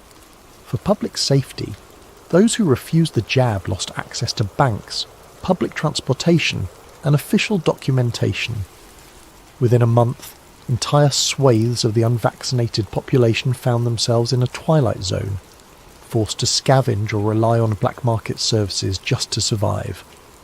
Amid the chaos, Agent Silas Rourke continued his secret investigation. By day, he donned his BFI credentials, working on official compliance enforcement tasks. By night, he devoured every new sliver of intel he could glean from that hush-hush file, Project Paragon. The deeper he went, the more horrifying the puzzle became. Encrypted references hinted at something hidden within the vaccine, a nano-emitter that lodged in the brain's limbic system. One internal document read, "Neurological regulation markers confirm mild sedation of aggression, increased docility." potential for broader cognitive modulation pending further trials. Silas felt physically ill reading these words. Could the government have hijacked a public health crisis to deploy a mind-altering device at scale? He needed answers. Over a secure channel, he messaged the elusive doctor, Liana Suresh, the scientist named in the files. She responded in short, coded texts, reluctant to trust him. Finally, after days of careful back and forth, she agreed to meet at an abandoned warehouse near the old docks. Silas arrived half an hour early, scanning the shadows for signs of a tail. No drones overhead, no suspicious vehicles. He waited under a flickering street lamp, the smell of salt water and rust filling the air. When Liana Suresh emerged, she wore a hooded jacket, her face partly obscured by a mask. Only her eyes were visible, tired, guarded, yet undeniably brilliant. She gave Silas a once-over, keeping a hand near her coat pocket. Possibly she carried a stun gun or pepper spray. Without greeting, she said in a hushed tone, "Why should I believe you're not with them?" Silas replied with the only currency that mattered, truth. He produced the flash drive and recited data from the files, his voice laced with quiet desperation. Liana's expression shifted from suspicion to grim acknowledgement. "I was part of the early design team for VX-73, she confessed. "They told me it was to protect against a future pandemic, some advanced deterrent that would strengthen national security. We manipulated certain genetic markers to ensure the virus targeted specific alveolar receptors, but none of us realized the real plan, to unleash it upon the public." Her words ignited a spark of horror within Silas. He asked about the vaccine's rumoured mind control aspect. Liana hesitated, inhaling a shaky breath. "It's not mind control, at least not in the sense of puppet strings. It's, well, it lowers inhibitions, fosters compliance, makes people more susceptible to suggestions. Over time, it can dull critical thinking. They want a populace too numb to resist." Tremors ran through Silas. Even with his suspicions, hearing it plainly stated felt like a blow to the gut. They spoke in hushed tones for another hour, Liana finally handing him a battered thumb drive containing her original notes, the unredacted version that proved VX-73's artificial origin and the presence of a compliance mechanism in the vaccine. "If they find you with this, you won't get a trial. They'll vanish you," she warned. From the surrounding gloom, a rat scurried across the broken concrete. Silas realized how precarious everything was, the squeaking rodent in the dark, the quiet lapping of the tide behind them, his own racing heartbeat. Danger lurked behind every shadow. Sensing they could stay no longer, the pair parted ways, promising to regroup soon.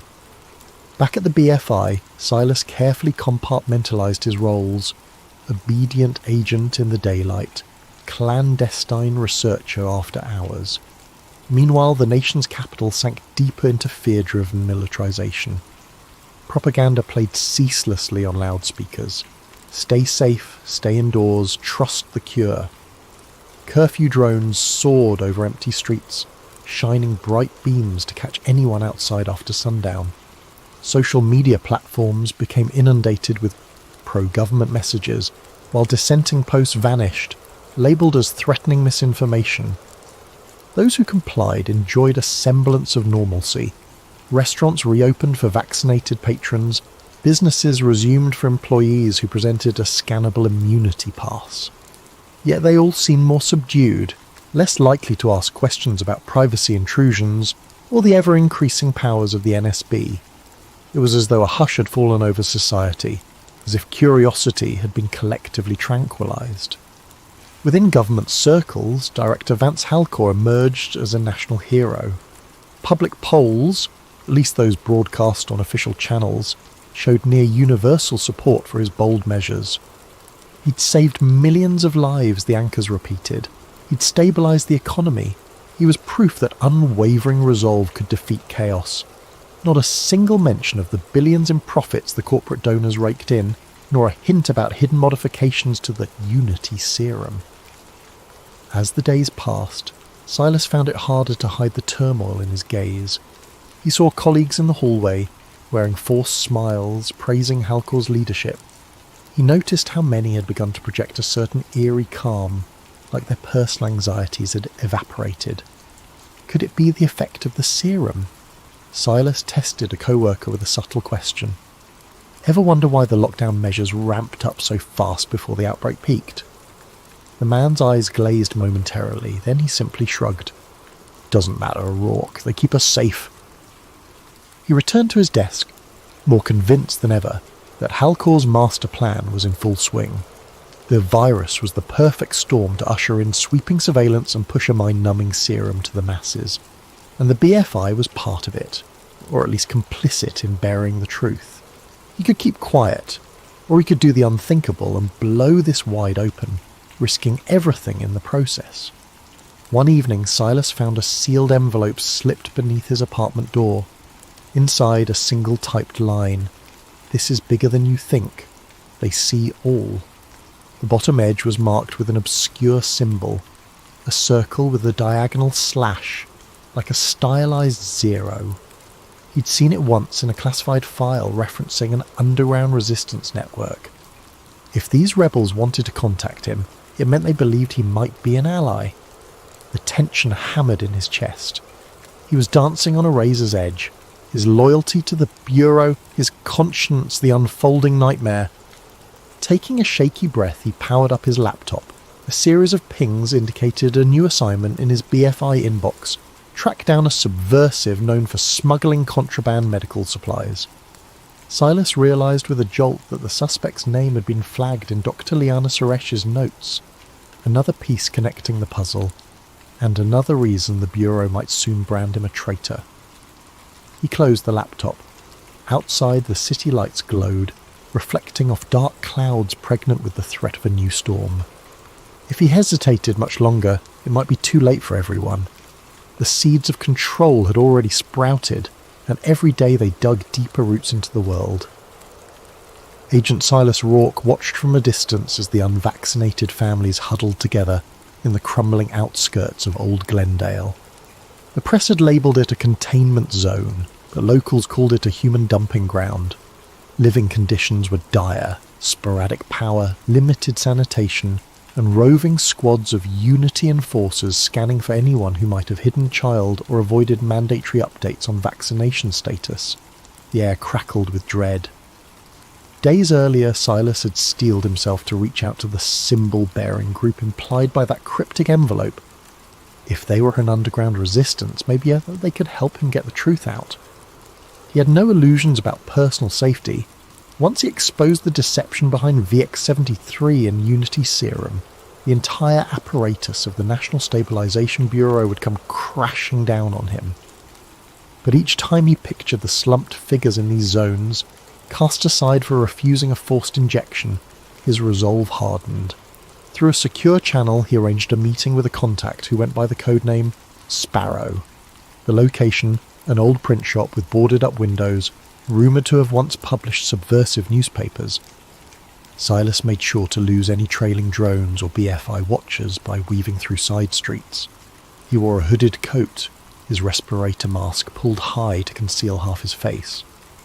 Inside the print shop, the musty smell of ink and paper still lingered. Boxes of unused flyers leaned against dusty presses. A dim light revealed a short figure in a makeshift black scarf. Sparrow. Their voice was muffled but direct. "You're late." Silas exhaled, nerves crackling. "I had to shake a drone." Sparrow nodded, then led him to a small back room. It was here Silas found half a dozen other figures, all clad in dark, worn clothes. A battered laptop sat on a folding table. A tangle of cables connected it to a generator.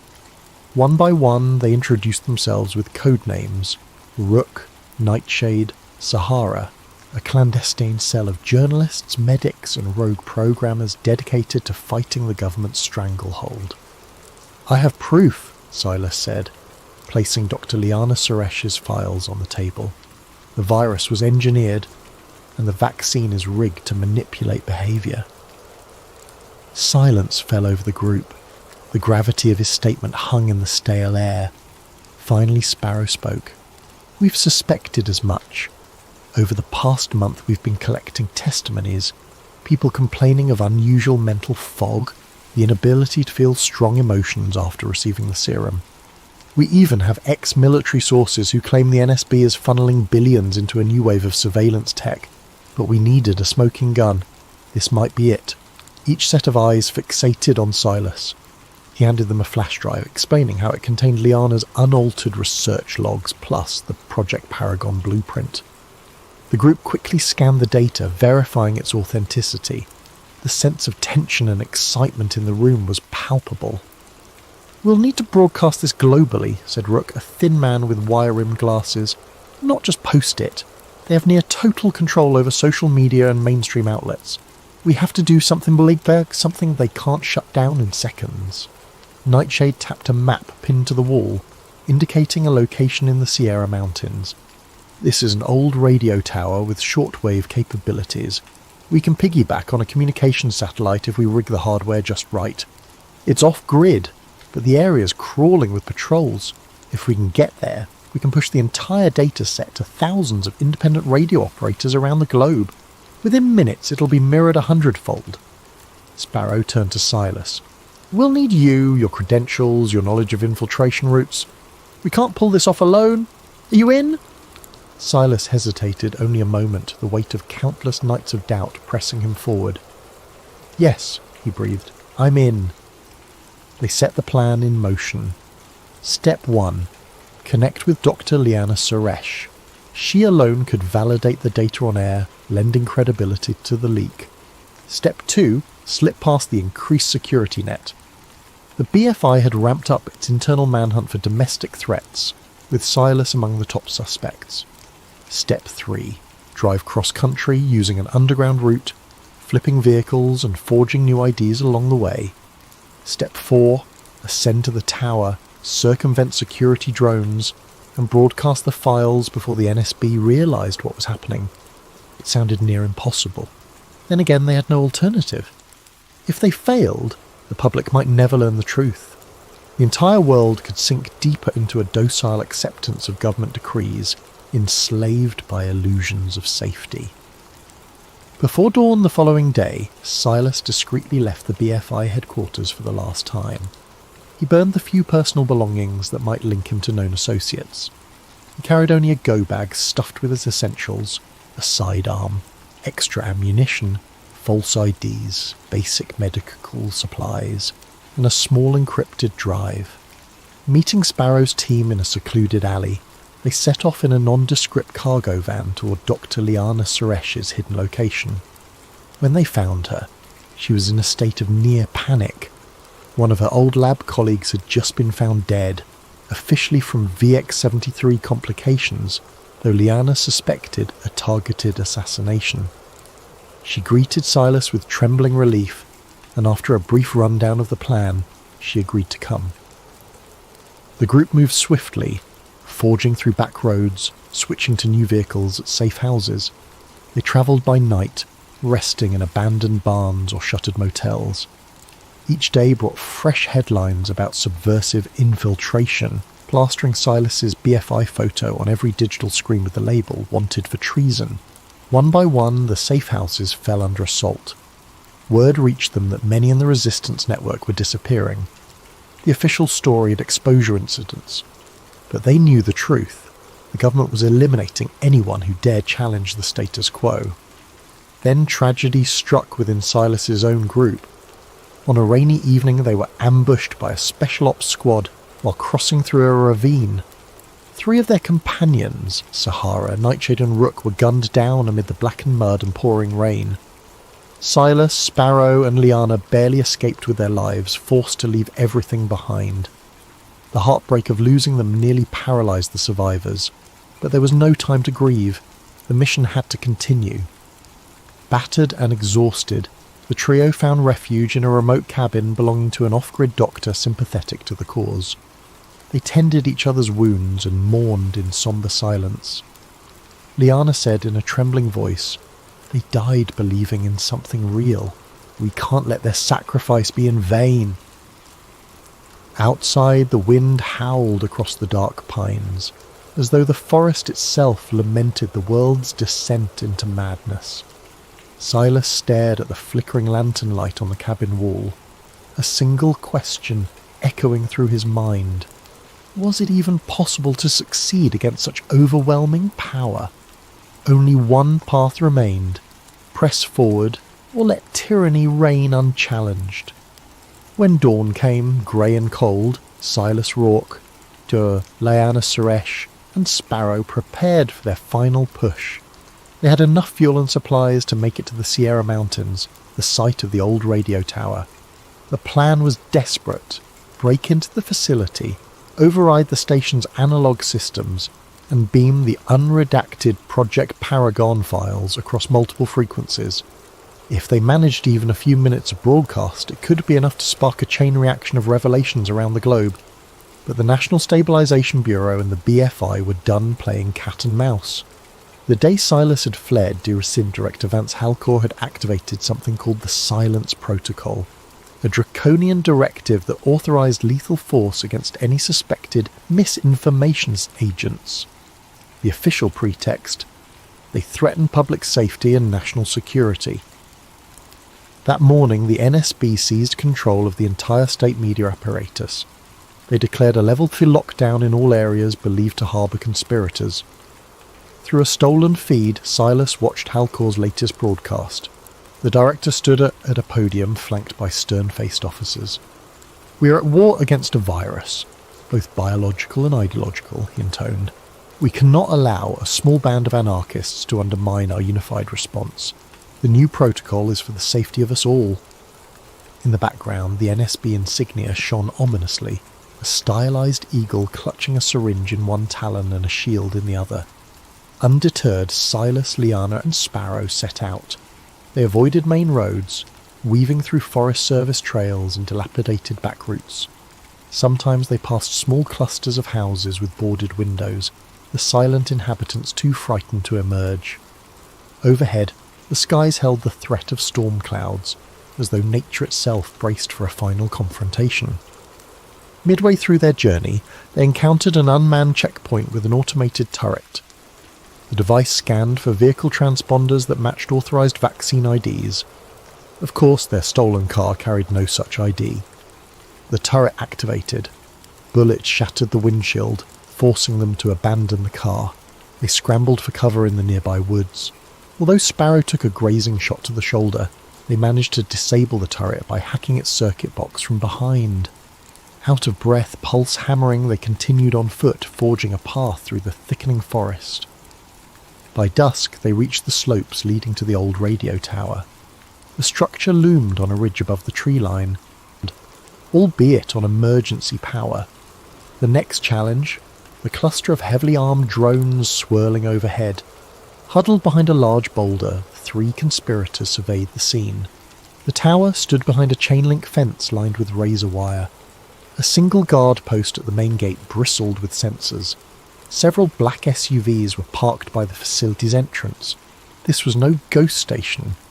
The BFI or NSB had anticipated their move. Lights glowed ominously in the windows. They'd walked into a trap. Sparrow's face, partially shadowed by a hood, was stoic. "We can't just walk away now. We'll never get another chance." Liana, her trembling hands betraying her fear, nodded. "I can handle the tower's interior systems. If you can keep them off my back, I'll get the broadcast live." Silas clenched his jaw. He could feel the weight of the fallen friends who had fought and died for this. "Let's do it," he said, chambering a round in his sidearm. They timed their approach to slip between drones, scaling a rocky outcrop behind the fence. Once in position, Sparrow used wire cutters to snip through the chain link. The alarm was immediate, a shrill fiend ripping through the air. Flashlights bobbed in the darkness, voices shouting. They sprinted for the tower's rear entrance. Gunfire echoed as the guard station unleashed a volley. Their hearts thundered. Slivers of bullet impact sparked off the metal scaffolding. Silas returned fire, not aiming to kill, but to suppress. A guard collapsed with a cry, while others dove behind cover. Liana, Adrenaline coursing through her veins, ducked beneath a half-raised security shutter and slipped into the tower's main corridor. Inside, ancient wiring snaked along walls plastered with peeling paint. Flickering emergency lights revealed a central control room. Liana lunged at the control panel, typing frantically to override passcodes. She plugged in the flash drive, eyes scanning lines of code. Sparrow hovered by the doorway, pistol drawn, scanning for pussers. Suddenly, a staccato burst of gunfire rattled the hall. Sparrow fired back, giving Silas time to slam a door shut and wedge a broken chair beneath the handle. Sweat poured down his temples. "Hurry, Liana," he gasped, holding his side from a grazing bullet wound. Her fingers danced across the console. "I'm uploading now, transferring everything to the shortwave frequency. We're pushing it to ham operators worldwide. They'll replicate it across data networks we can't even track." A swirl of static hissed from overhead speakers, punctuated by electric pops. Then it happened. A thunderous blow tore the door off its hinges. BFI soldiers in dark tactical gear poured into the control room. Sparrow fired once, twice, but was tackled to the ground. The muzzle flash illuminated Director Halcor himself, stepping through the smoke, flanked by heavily armed agents. His cold, piercing gaze found Silas, as if marking a final betrayal. Liana managed to press one last keystroke. "Transmission at 90%!" she shouted, triumphant desperation in her voice, but in a flash a bullet ripped through her chest. She staggered, gasping, blood staining her clothes. Silas, consumed by fury, raised his weapon. Before he could steer, a bullet tore into his shoulder, spinning him to the floor. Blood roaring in his ears, he saw Halcor approach. "You should have stayed loyal, Rourke," the director said softly, pistol aimed. "Look at the chaos you've caused. All for what? Lies. You think you're saving them from fear, but fear is what binds society together. Without it, we have anarchy." Across the console, a blinking message glowed. Transmission completed. Silas let out a ragged breath. It was done. The world would see. He glimpsed Liana's form crumpled on the floor, eyes fluttering closed. Soldiers pinned him down, muzzle pressed against his head. Darkness danced at the edges of his vision, cold seeping through every nerve. Yet he clung to a single thought. At least the truth was out there now. Whether or not it would matter, no one could say, but for a moment he felt a faint glimmer of hope, overshadowed by the sting of betrayal and the stench of blood.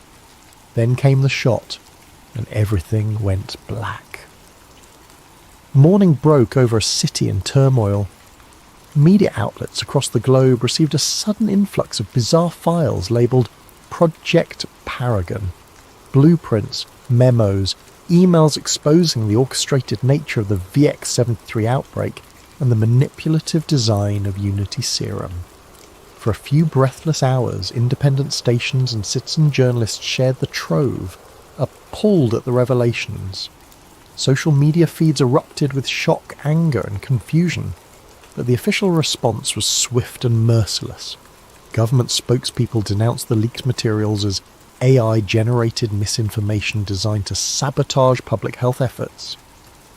Fact-checkers from major media networks, many owned by the same corporations complicit in the scheme, released scathing articles questioning the authenticity of the files.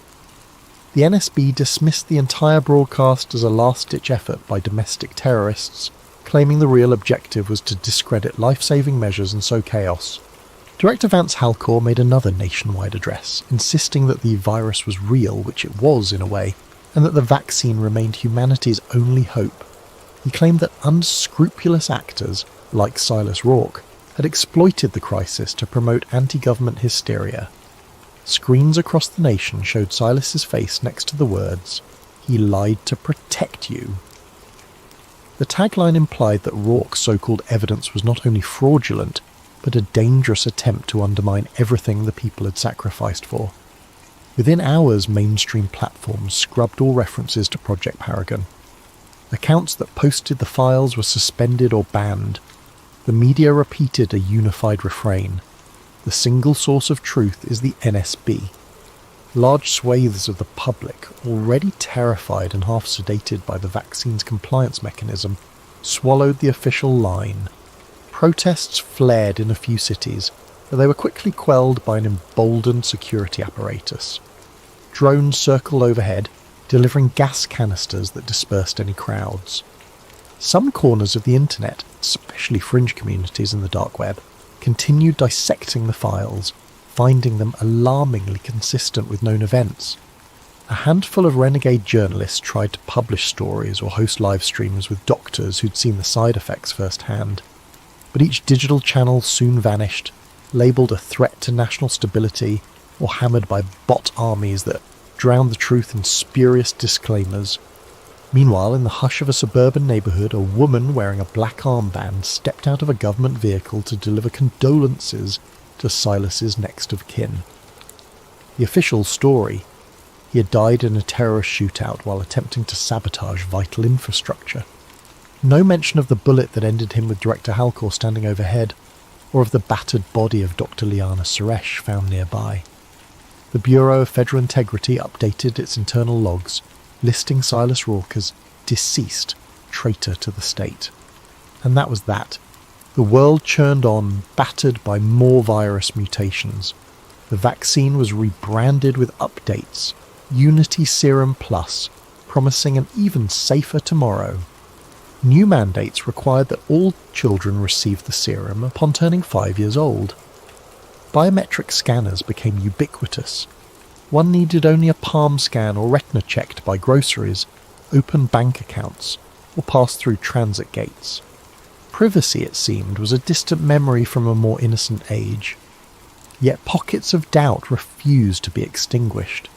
Whispers spread in the hush of hidden gatherings, in hushed basement chats or encrypted group threads. Some had witnessed the brutal arrests of those who dared question the system. Others recalled loved ones who changed after taking the serum, becoming pliant, losing the spark of curiosity. They recounted flickering glimpses of the Project Paragon files before everything was shut down. The question lingered: had Silas Rourke and Dr. Liana Suresh exposed the greatest deception in modern history, only to be discredited by a well-oiled propaganda machine? In a small classroom on the outskirts of a major city, a teacher stood before rows of young students, all wearing mandated masks. Posters on the walls depicted a bright, sanitized-toned future, each featuring the NSB emblem and the phrase, "Order through unity, safety through silence." The teacher's gentle monotone instructed the children on the virtues of cooperation and the dangers of subversive thought. She tapped a touchscreen that displayed short videos praising Director Halcor's heroism against the dreaded VX-73. At the back of the classroom, a quiet child named Elias fiddled with the corner of his desk, glancing away from the screen. His gaze settled on a faded poster peeling off the far wall, an old public safety bulletin featuring Silas Rourke. The words "he lied to protect you" were stenciled across the man's stern face. For reasons Elias couldn't articulate, he felt a pang of curiosity. Who was Silas Rourke, really? Why did the man's eyes in the poster look so determined, even beneath the scrawled condemnation? The teacher never mentioned him except to parrot the official line, "He sowed confusion, he endangered our unity." Yet Elias felt an inexplicable sense that there was more to the story.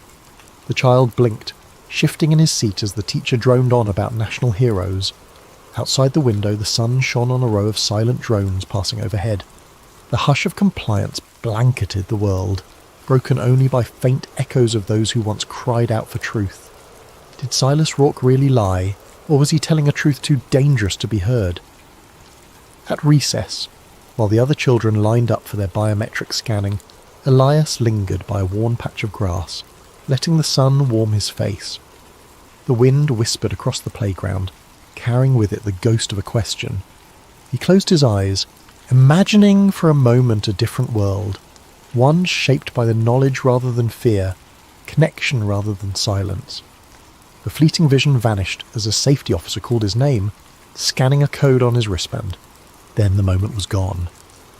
Far away, in a government archive warehouse, The battered remains of Silas Rourke's personal effects lay sealed in a box. Among them, an encrypted data drive that no official had bothered to open.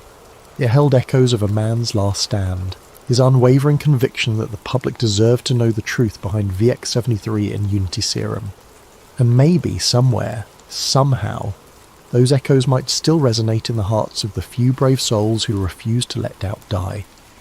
Years later, in the quiet gloom of a shuttered radio station deep in the mountains, a teenage boy stumbled upon a dusty crate marked with faded letters. SR. Inside, he found an old laptop and a series of scribbled notes. When he booted the machine, surprisingly still functional thanks to an ancient generator, a final video file blinked onto the screen. Silas Rourke appeared, face drawn, eyes resolute. His recorded voice spoke like a message in a bottle from a lost era. I'm not sure if you'll ever see this, but if you do, then you know the official story about VX-73 and Unity Serum was a lie. We tried to warn the world about the real agenda, not just to cure a pandemic, but to tighten a grip on every aspect of human life. And if you found this, you might be willing to stand up where we fell. Static crackled across the screen. Silas continued, quieter now. You were never supposed to know, but now that you do, what will you choose? The video ended abruptly, leaving the boy staring at the final frozen frame of Silas's determined face. Outside, the drone of wind echoed along the ridge. Clutching the notes, the teen took a trembling breath, feeling the weight of a legacy that demanded courage. He glanced at the peeling label on the crate. Project Paragon Files. A spark of possibility flickered in his eyes, hope that maybe, just maybe, truth could yet break through the silence. And so another story began.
In Bloodline, the boy who exposed the light, that someone is Elias Vance, a child of wealth, fated to challenge power so old it feels eternal.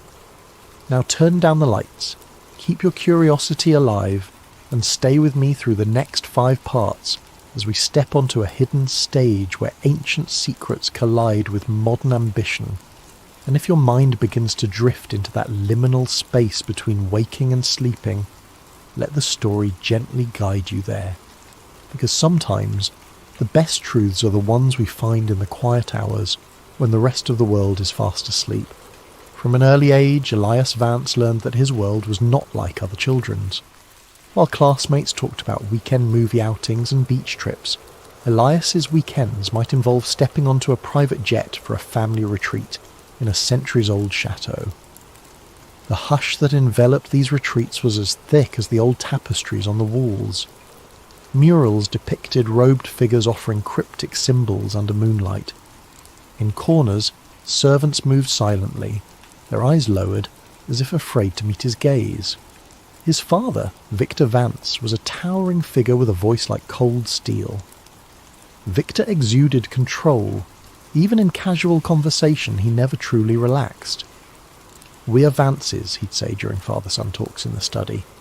"Our lineage stretches back to those who shaped history's greatest empires.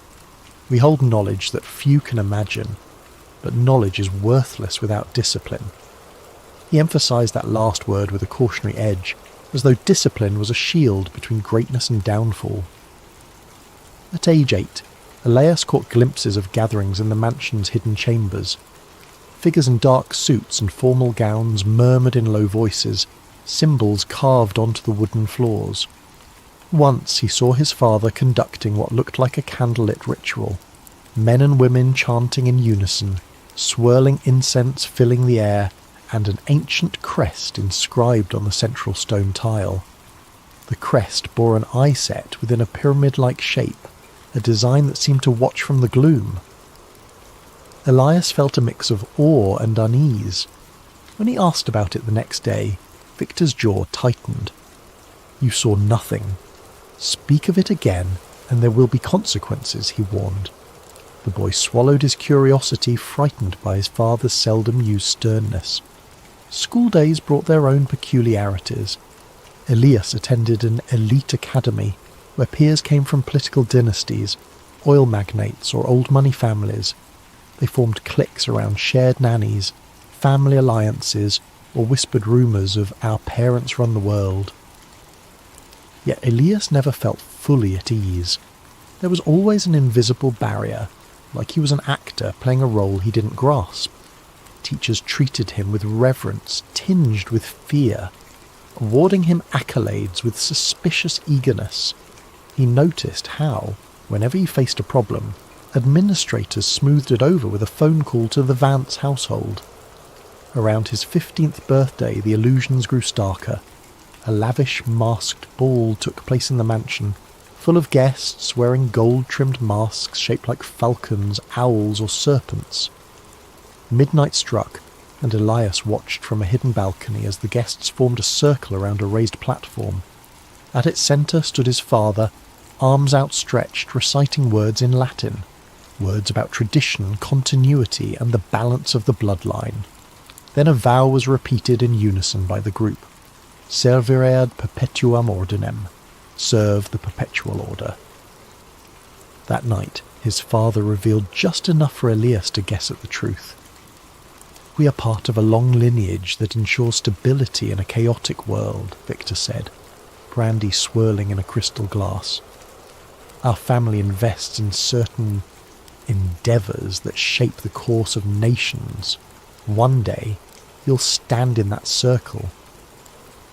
Elias's stomach churned with questions. But how? Why? Who are these people? His father's stiff posture never wavered. "You'll understand when you come of age." The more Elias listened, the more he recognised that this wasn't mere philanthropy or business networking. It was a system, centuries old, veiled in secrecy, and protected by vast wealth. Each time he tried to raise concerns, Victor dismissed them as youthful ignorance. "You must learn to see the world through the lens of power," he insisted. "The masses can't handle the real illusions. They need their illusions. Democracy, free markets, freedom. We provide it." Elias turned 18 with a swirl of contradictory emotions.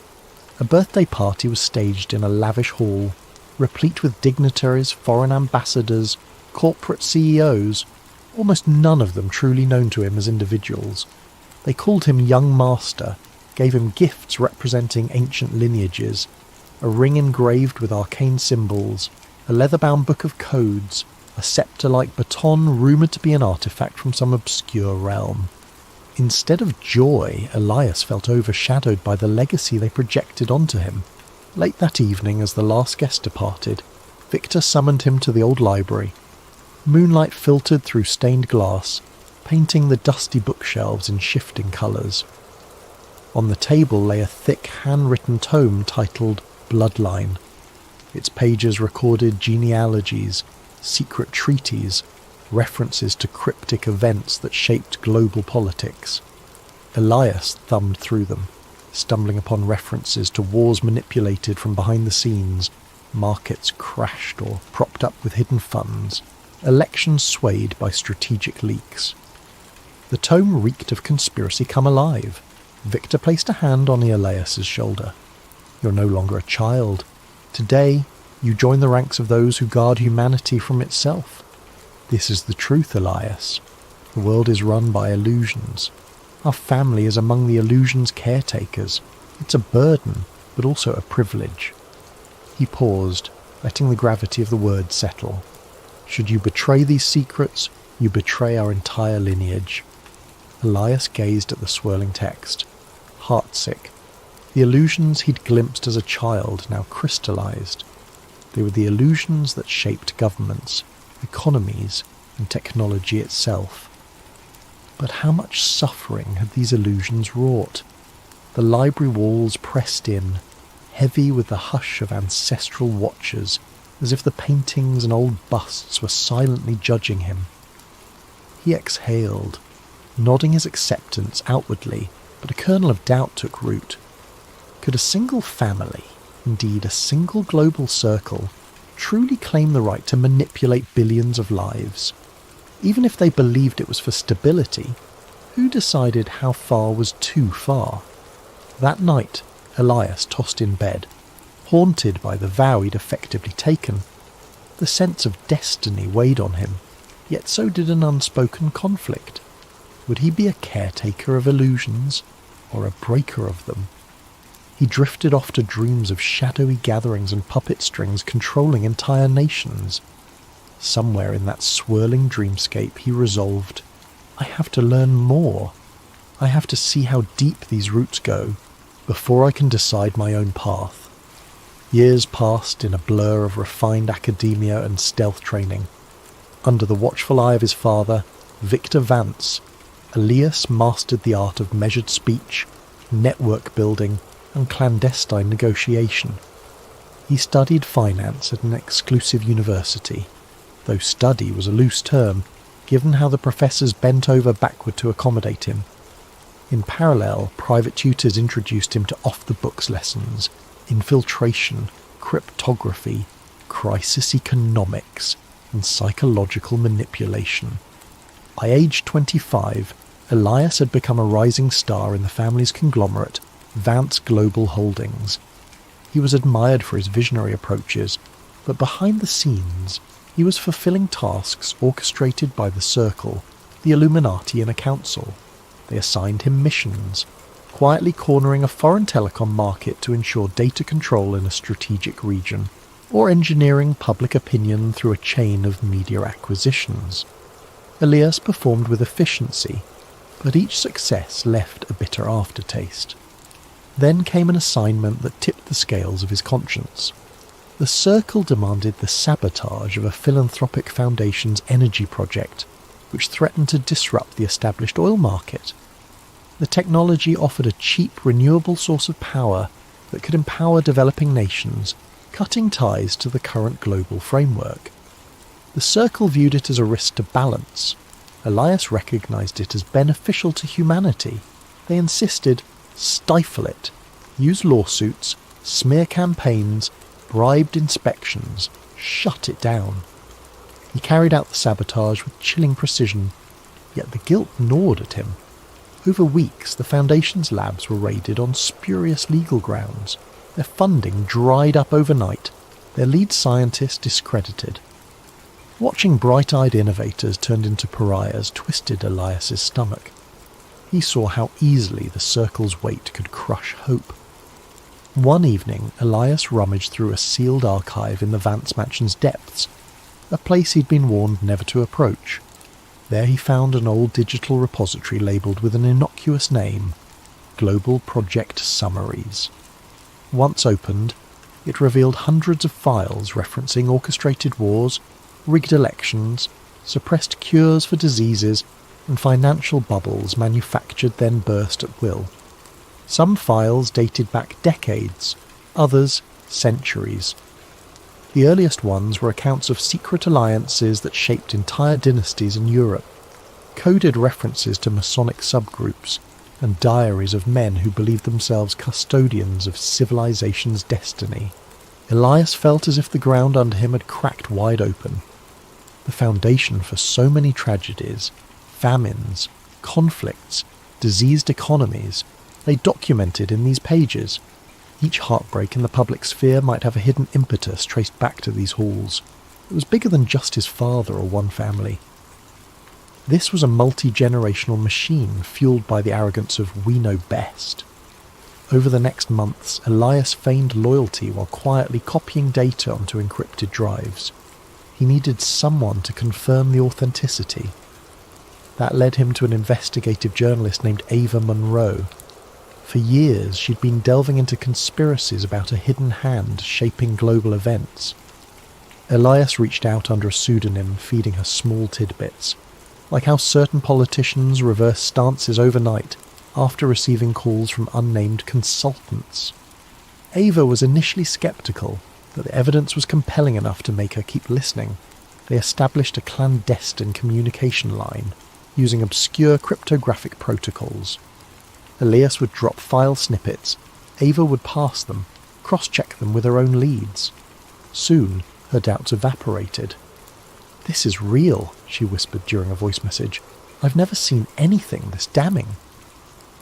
Simultaneously, the Circle assigned Elias to a new mission: help orchestrate a soft regime change in a resource-rich African nation by controlling its currency supply.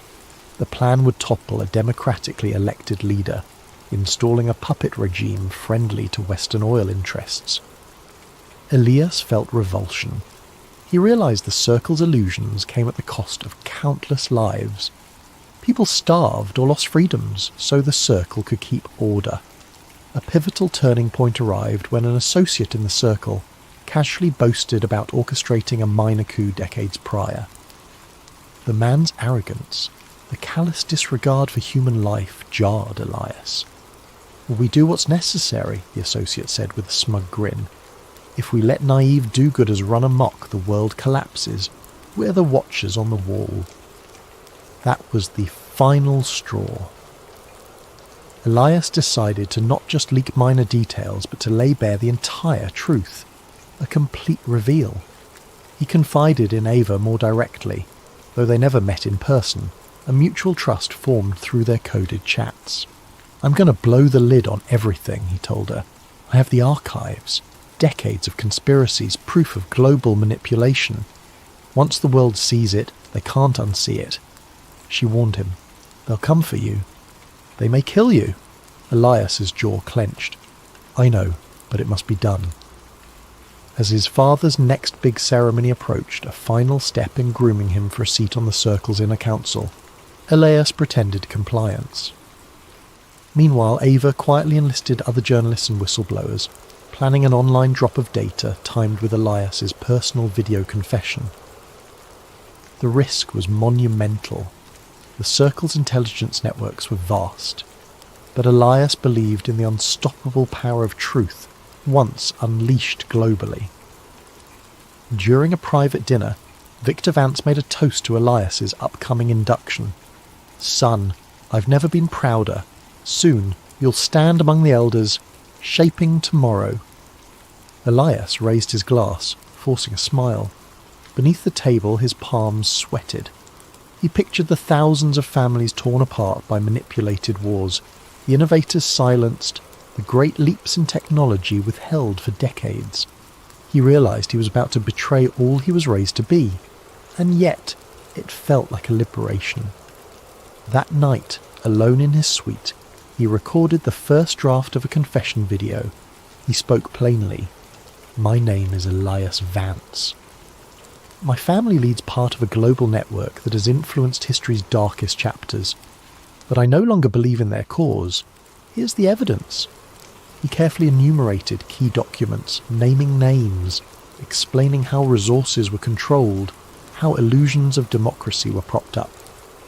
When he finished, he stared at the camera, heart pounding. This was his truth, laid bare. His phone pinged with a message from Ava. "We're ready. Once we get your final go, the entire world sees it." Elias typed back, "Tomorrow, after the Circle's gathering, I'll send the final file, then there's no turning back." He gazed out the window at the city lights. A hush fell on him, both fear and resolve. The illusions binding him since childhood would soon unravel. He thought of the countless secret ceremonies. The hush in the old corridors was the real hush about to begin, the hush that might follow his final breath. He forced the thought away, focusing on the mission. "Let them come," he whispered to the silent room. "I'll step into the light no matter the cost." The day of the Circle's grand gathering arrived, thick with pomp and tradition. Held in a remote estate rumoured to have once hosted the likes of Templar knights, the event was a swirl of black-tie formality and arcane rites. Elias travelled with his father in a sleek car convoy, every occupant under strict instruction to surrender phones or cameras upon arrival. The Circle's no-technology rule ensured secrecy, but Elias had prepared a subtle workaround. He wore a watch embedded with a covert data transmitter. It looked like a high-end timepiece, but inside was a micro SD card loaded with the entire archive. He'd deliver the final upload command once he stepped away from watchful eyes. The tension pressed on him like a vice. They arrived at twilight. The estate, lit by torches, cast dancing shadows across manicured lawns. Inside, corridors led to a grand hall with a domed ceiling painted with allegorical figures. Gods, angels, demons, all swirling in cosmic battle. Elias's footsteps echoed as he followed his father, who was in an almost euphoric mood. "Tonight," Victor said in a low voice, "you prove your loyalty to the lineage. I trust no second thoughts plague you." Elias forced a measured nod. "I'm ready." But inwardly his heart thundered. He surveyed the hall, men in tailored suits, women in floor-length gowns, each exuding an air of unchallenged dominance. Whispers drifted through the air, plans for economic adjustments, policy alignments, and targeted asset acquisitions, the language of quiet dominion. At the centre, a circular dais, a handful of seats for the elders, Victor Vance among them. Once everyone settled, the ceremony began. Elias watched as the High Elder led a ritual invocation, chanting about guardianship of the grand design, referencing an archaic oath that signified their ancient lineage. Then came the moment for Elias's induction. He stepped forward, forcing composure as the High Elder placed a ring etched with the eye in a triangle onto his finger. Applause followed, polite, measured, and ever so final. He bowed. On the outside, a dutiful scion accepting his inherited role.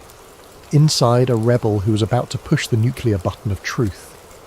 As the formalities concluded, the assembly transitioned to informal discussions, sipping rare wines and analysing current affairs. Elias excused himself to the library, feigning a desire for solitude to reflect. No one questioned it. In that quiet library, he activated his watch's hidden function.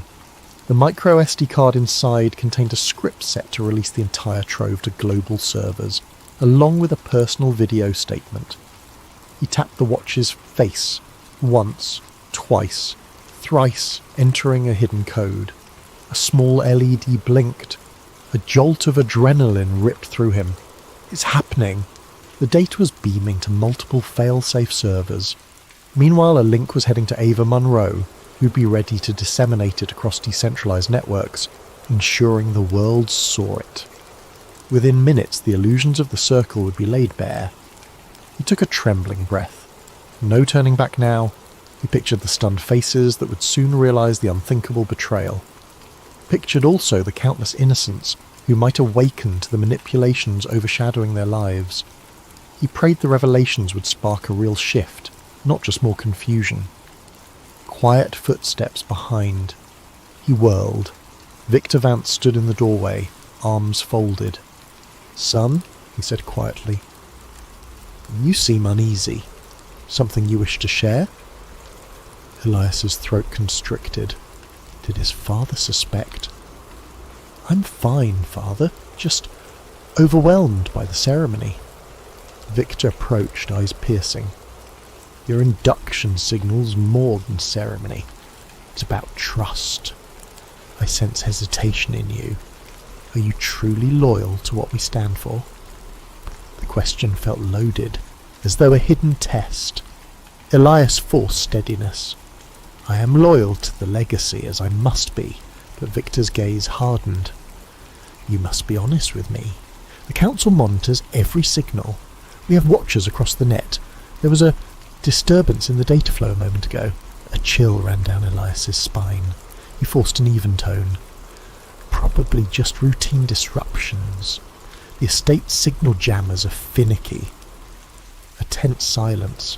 Then Victor gestured for Elias to follow him back to the main hall. "Come, we should rejoin the others. We'll see if any anomalies arise." The subtext was clear. If they do, we'll know it's you. Heart-pounding, Elias complied. In the hall, guests engaged in hushed conversation. Everyone carried a sense of watchfulness. No overt sign of panic. Maybe the data drop was still in motion. He had to maintain his composure. Soon the circle's illusions would shatter worldwide, and he needed to act normal for as long as possible. 30 minutes into the gathering, a senior council member, a corporate titan, abruptly took a phone call. His expression soured. He conferred with another elder. Small ripples of concern flickered through the crowd. Elias recognized the moment. They discovered the leak. He braced for the storm. Indeed, a murmur spread. Phones beeped discreetly. Some of these powerful figures broke the no-device rule to track global developments. Whispers. Major data breach. Widespread conspiracies. References to the Vance family. Tension soared. The High Elder demanded calm. "We must isolate the source." A hush fell as eyes flickered around, scanning for a traitor. Elias tried not to quake under the suspicion. He caught Victor's gaze, stern, searching. The father realized something was amiss. Then a shot of real fear in his eyes. "He knows it's me," Elias thought. Victor lunged forward, quietly seizing Elias's wrist. "What have you done?" he growled, voice low so the others wouldn't hear. Elias stared back, voice trembling but unwavering. "What had to be done? The world deserves the truth." Victor's face twisted with shock and fury. "You fool! You'll destroy everything we built, our entire lineage." Elias jerked free. In the swirl of chaos, leaders stepping aside to place frantic calls, certain media outlets already responding with fake news disclaimers. He realized it was time to run. He turned on his heel and dashed out. A guard tried to block him, but he weaved past. The entire estate was a blur of alarmed staff, security men shouting, "Stop him!" Elias sprinted across the courtyard, heart hammering. At the gates, he spotted a staff car, engine still running. A stroke of fortune. He jumped behind the wheel and floored it, leaving a swirl of gravel. In the rearview mirror, he glimpsed silhouettes scrambling, uncertain how to respond. They'd never predicted an inside betrayal on this scale. As the estate vanished behind him, a new wave of adrenaline and terror flooded Elias. He was out, but not safe. The Circle's resources spanned nations. Still, if Ava managed to release the files widely enough, the truth was unstoppable. He pictured people across the world seeing the Vance files, reading the suppressed histories, the proof of orchestrated events. Could it spark real change, or would the Circle manage to spin it into a hoax? For the moment, he had to survive. Through a secure line, he tried contacting Ava. No response. Possibly jammed. He pressed on, winding through country roads with the headlights off, hoping to stay hidden until dawn. But even as he fled, the next phase of the Circle's plan likely commenced. They'd brand him a traitor, a fraudster. They might resort to the final solution, erasing him physically. Trembling behind the wheel, he whispered a silent plea to the night. "Please, let the leak make a difference." Because if the Circle caught him, all that awaited was an unmarked grave, and the illusions would persist unchallenged. Elias spent the next week in frantic motion, ducking from safe house to safe house. Contacts he once trusted fell silent, presumably coerced or threatened by the Circle. Only Ava Monroe remained a faint lifeline, exchanging messages through dead-drop emails and burner phones. She confirmed the data was out, but mainstream media was calling it an elaborate hoax. Meanwhile, certain government figures were quietly investigating. The crack was there, but the circle was patching it fast. A swirl of rumours erupted online. Some claimed to see the leaked files, grainy screenshots of documents linking the Vance name to covert war funding. Others declared the entire scandal was deep fake mania. Troll armies labelled Elias a disgruntled black sheep. The circle's spin machine roared into full gear. The public sphere turned into a battleground of confusion. During a hushed phone call, Ava revealed an attempt on her life, a suspicious car accident she narrowly avoided. She believed it was no coincidence. They were cleaning up. Don't trust anything. Elias steeled himself, fully aware the circle would hunt him next. He resolved to finalise an in-person meeting with Ava, away from prying digital eyes, to strategise the next wave of leaks. But the circle anticipated that. Late one night, a coded text arrived from an unknown number. Escape route secured. Plane to Iceland. You'll be safe. Elias recognised a trick. Why would someone spontaneously offer him a flight? Nonetheless, an hour later, Ava confirmed she too arranged a plane to Iceland. Coincidence or infiltration? Time was too short to be sure. He had to risk it. Iceland was rumoured to be a stronghold for data activists, out of the circle's immediate reach. He arrived at the private airstrip under darkness, greeted by a lone pilot who addressed him by name. No sign of Ava, but she had indicated she'd join him. The plane, a sleek jet with minimal marking, seemed in order. Perhaps the plan was for her to meet him at the secure location. Warily, Elias boarded, scanning the cabin for any hidden threats. If this was a trap, he'd have limited recourse at 35,000 feet. The engines roared to life, the pilot offering clipped responses. The takeoff was smooth, the city lights receding below. Elias tried to calm his survivors, remembering that once he reached Iceland, he could coordinate a bigger push for the files. Freed from direct circle influence, maybe the story would catch global traction. He peered at his phone, no signal, as expected. He typed an offline note to Ava. If we're parted, keep fighting. I'll find you. A pit formed in his stomach, a sense of finality creeping over him. An hour into flight, turbulence rocked the plane. Elias strapped in.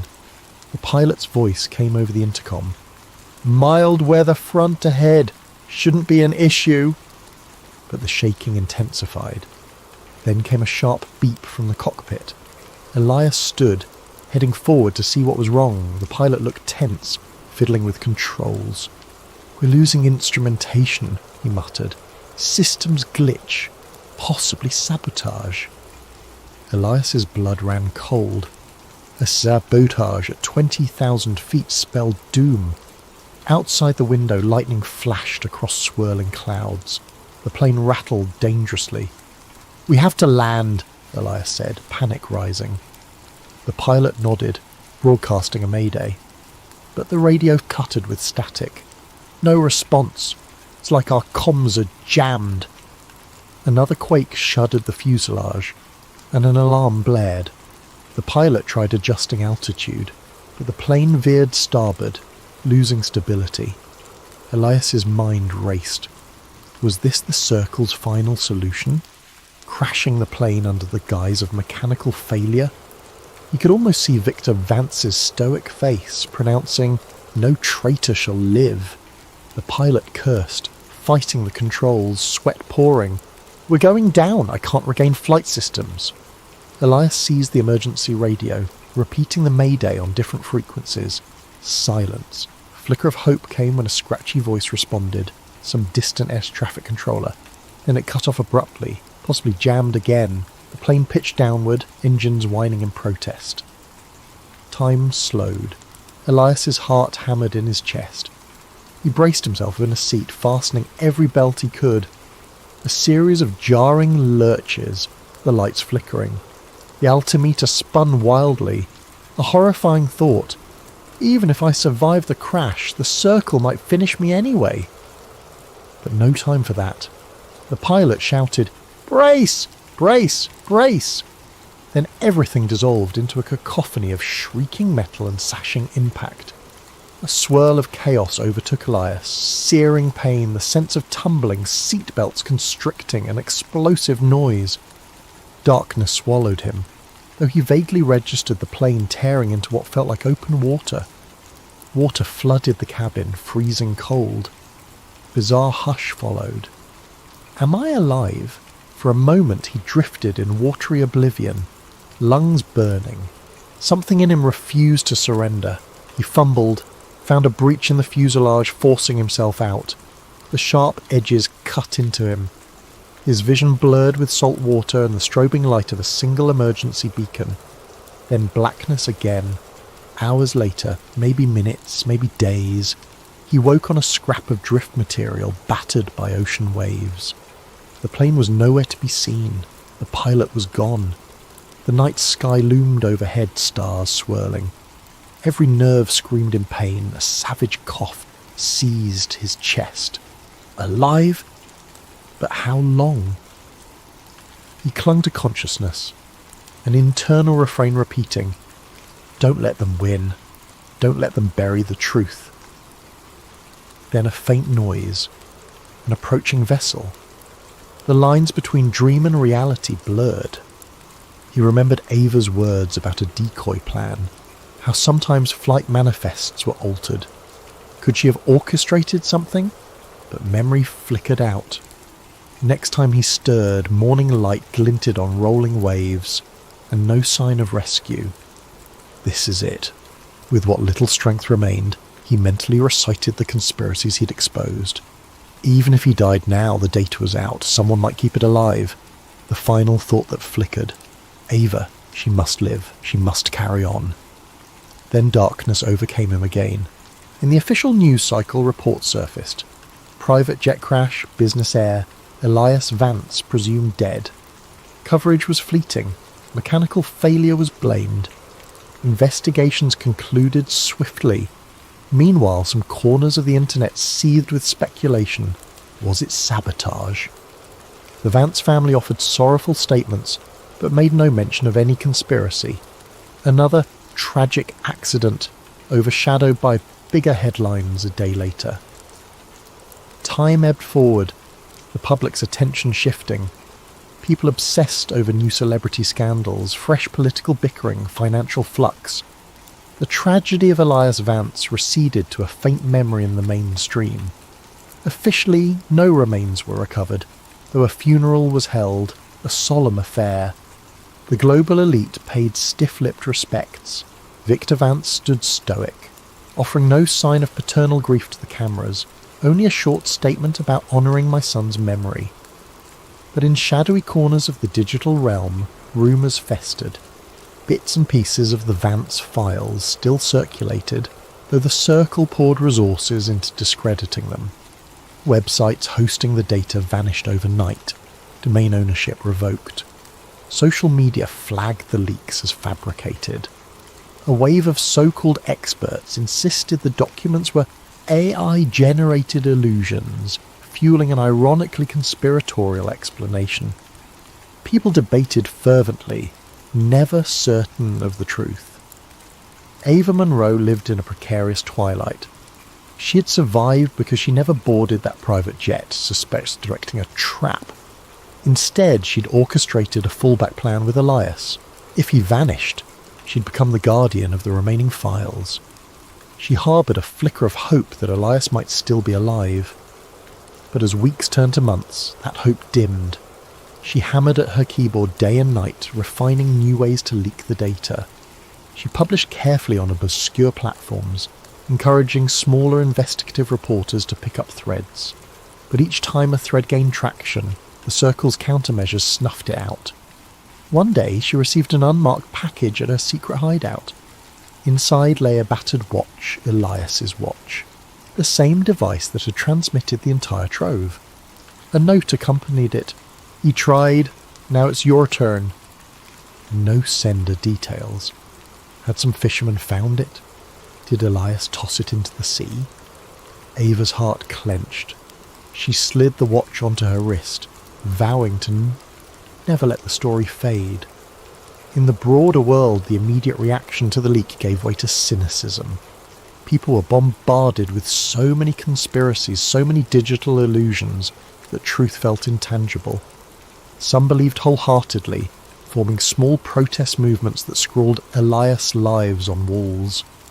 Others shrugged it off as yet another internet hoax. Many felt powerless, concluding that even if the Illuminati existed, what could they do? Behind closed doors, the Circle continued its centuries-old rituals and manipulations. Their media arms downplayed the scandal with cunning skill. Politicians under their sway introduced new laws to combat disinformation, ironically, making it easier to silence genuine whistleblowers.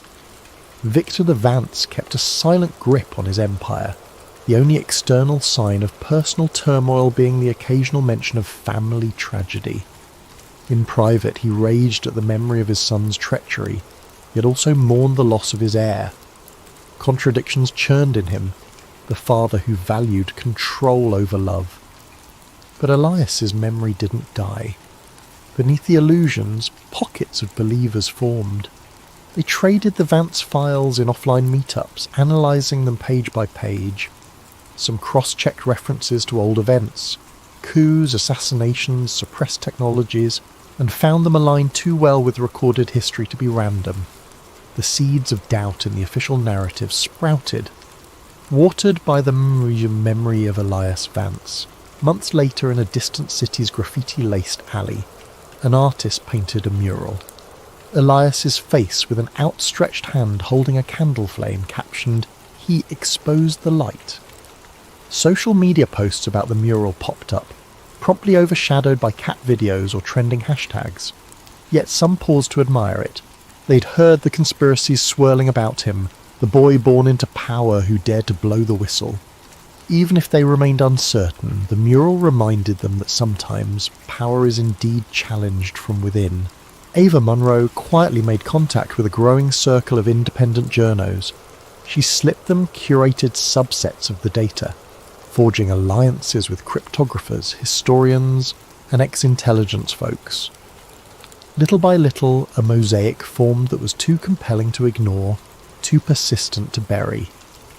In certain academic circles, these revelations sparked cautious debate on how global events might have been manipulated by an elite.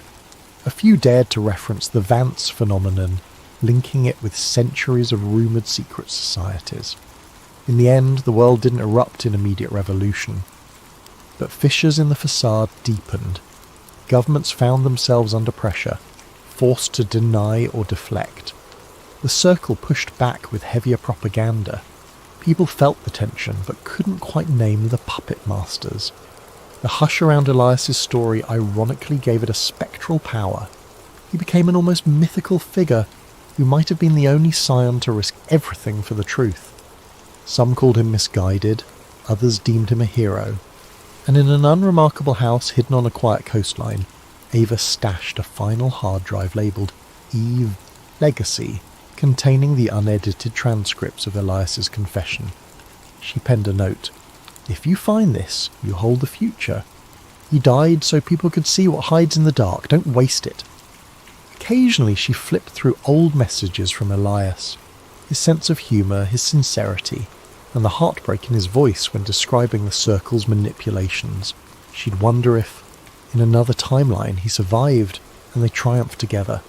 But real life seldom grants neat endings. The fight continued, messy and uncertain. Still, she pressed on, because once you peer behind the curtain of illusions, you can't pretend ignorance. Elias Vance had gazed upon centuries of orchestrated power and decided to break the chain. They silenced his body, but not the echoes of his truth. And though the Illuminati might remain formidable, a small but determined fraction of humanity now carried the spark he lit. The hush in the corridors of power might never vanish fully, but it quivered under the growing weight of knowledge that refused to be caged. That is the story of the boy who exposed the light. He inherited a destiny meant to keep the world in a hush, yet he chose to speak. And in that choice, gave the world a glimpse of the grand illusions shaping their lives. His memory lingers in coded forums, whispered meetings, rebellious art and midnight reflections, and perhaps in time the illusions will crumble. Until then, the name Elias Vance stands as a candle in the darkness, a testament to the price of truth and the resilience of those who dare to speak it.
Jack Callaway was never one to stay up late. His farm in rural Nebraska demanded an early rise, so he typically shut off the lights by 10, drifting to the lullaby of distant crickets. But on this particular night, the restlessness wouldn't leave him. A strange heaviness pressed against the summer air, as if the land itself was holding its breath. Shortly after midnight, Jack found himself on the back porch, sipping lukewarm coffee and staring at the star-studded sky. Clouds drifted over the moon.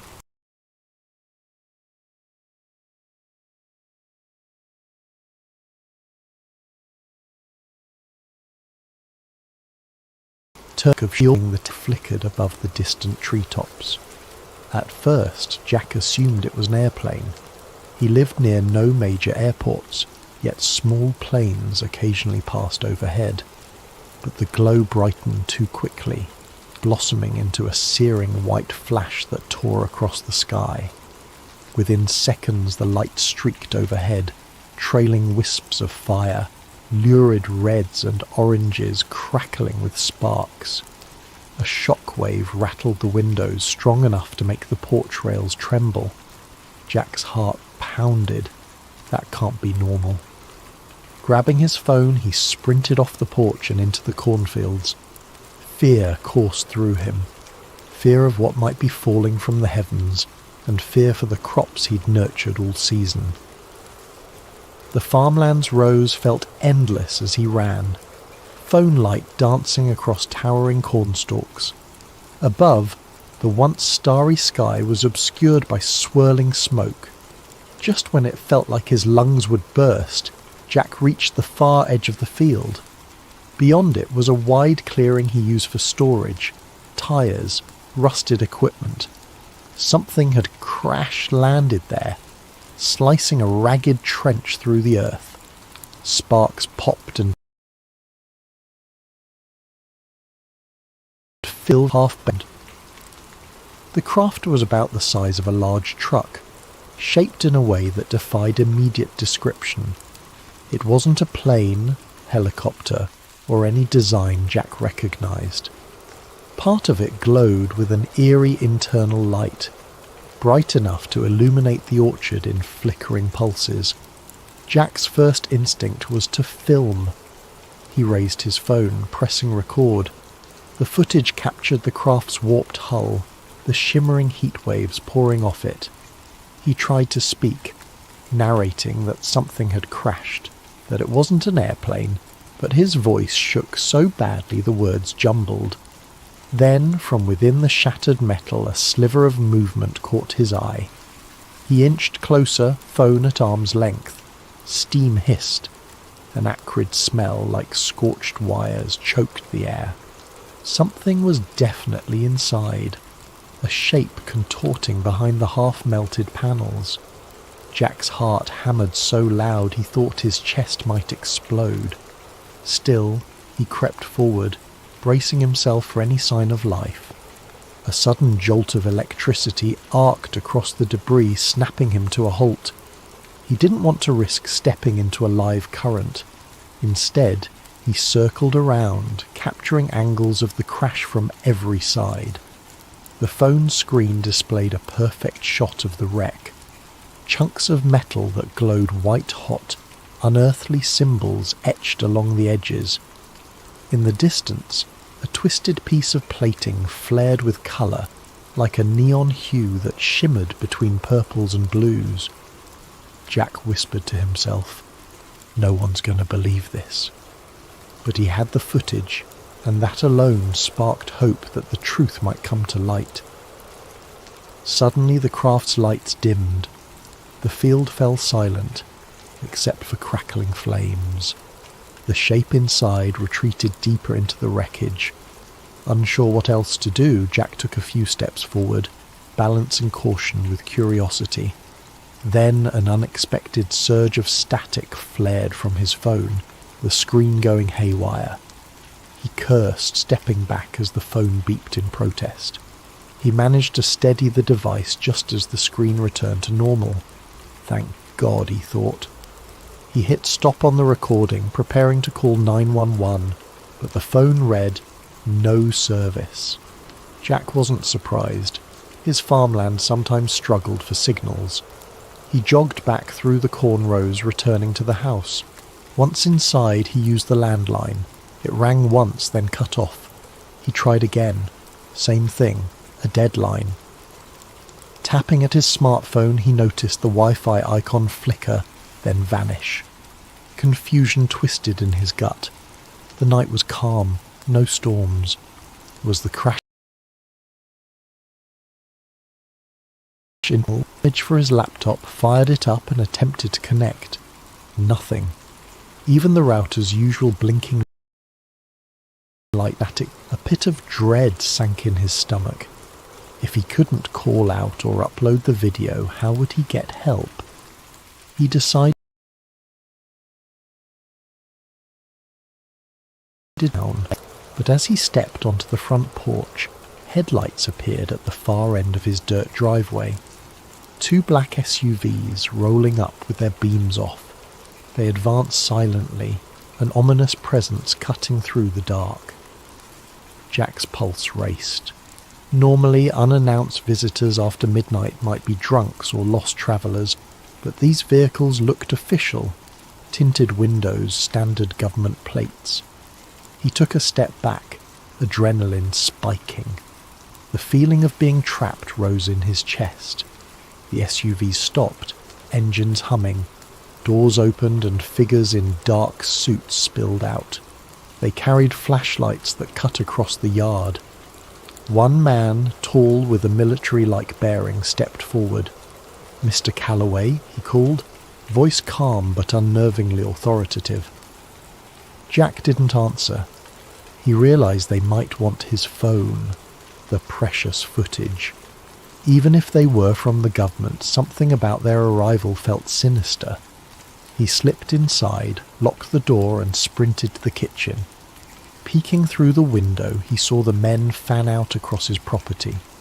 Another SUV arrived from the other direction, sealing any easy escape. The man in charge barked orders in a low tone.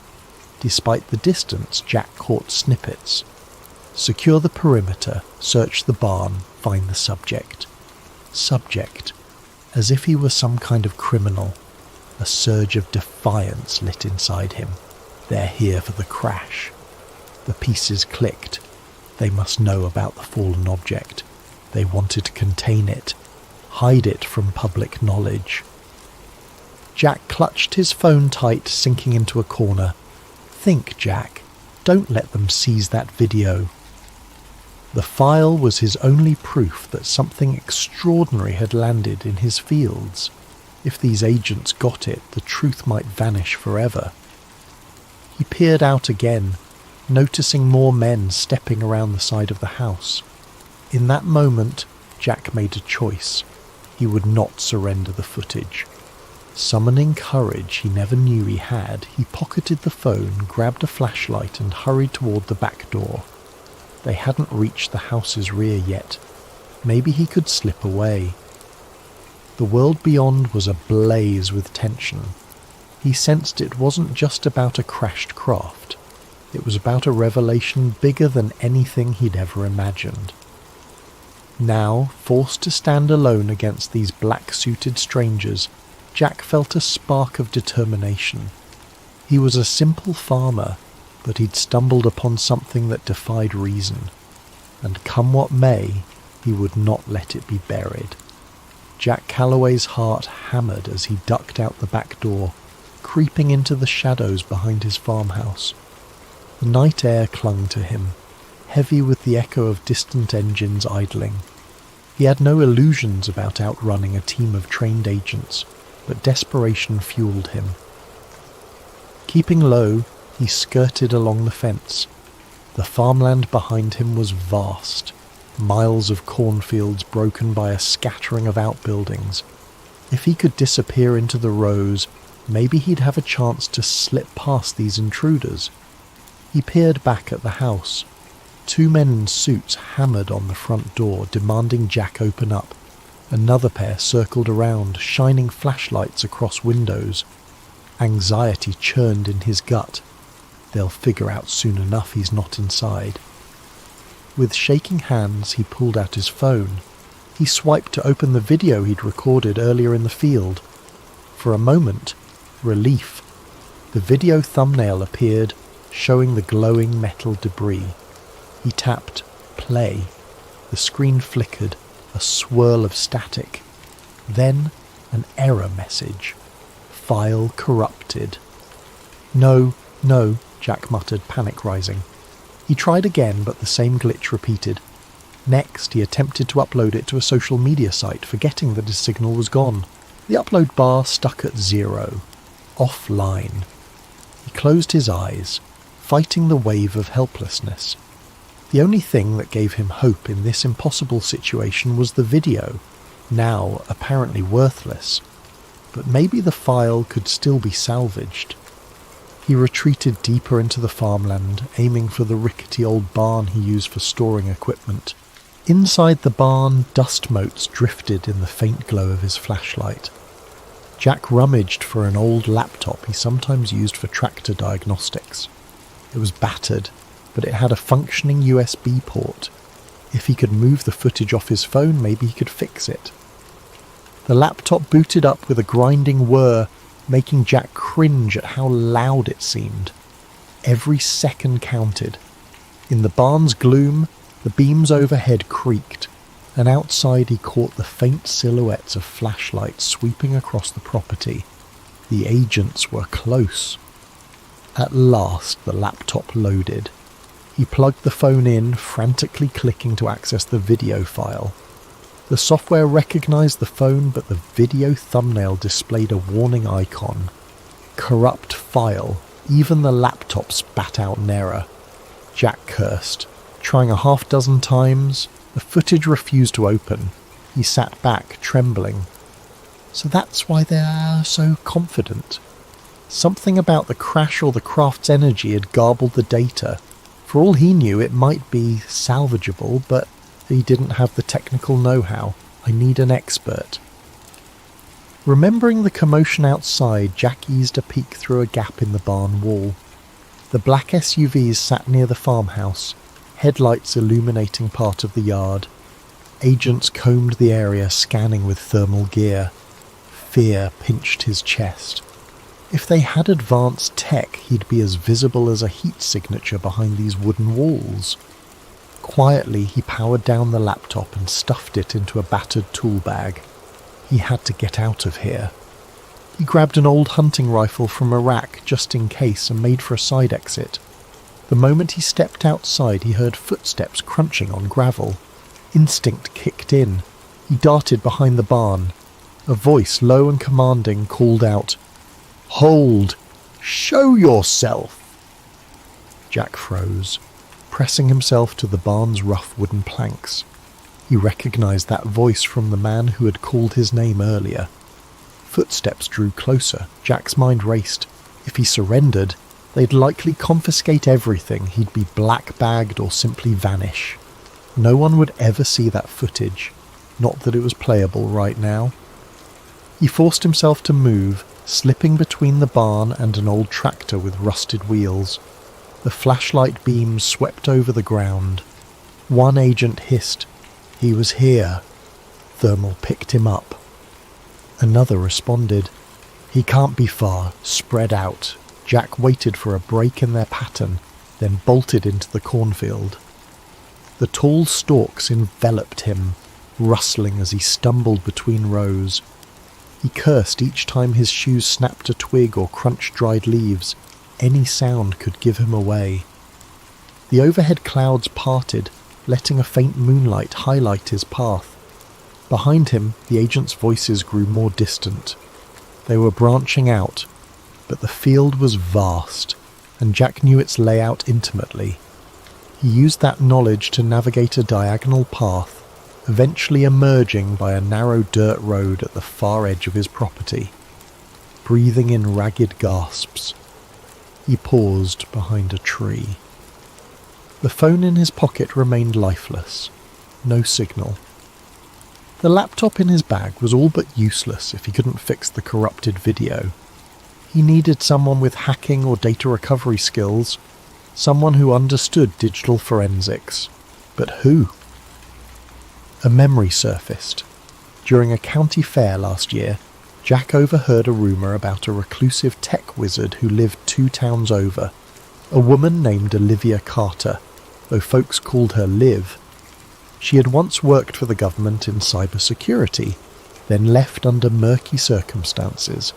Maybe she could salvage the footage. Deciding that was his only shot, Jack took the dirt road leading away from the farm. He hopped into his old pickup truck, which he'd parked out near the tree line for hauling feed earlier. The keys were still in the ignition. Country living had made him lax about locks. The engine sputtered, then roared to life. As he drove, he risked a glance back at his property. The headlights from the agent's SUVs glowed, and faint figures moved across the farmland. A pang of loss hit him. This farm was his home, his life. Now, it was seized by faceless men in black suits, but he refused to let them bury the truth. Hunched over the steering wheel, he pressed the gas, determined. If Liv Carter existed, if she truly had a gift for hacking, maybe she could fix the file. Jack allowed himself the faintest glimmer of hope. He had no illusions about outrunning the government forever, but he'd at least put up a fight. The truck rattled along the back roads, dust kicking up behind.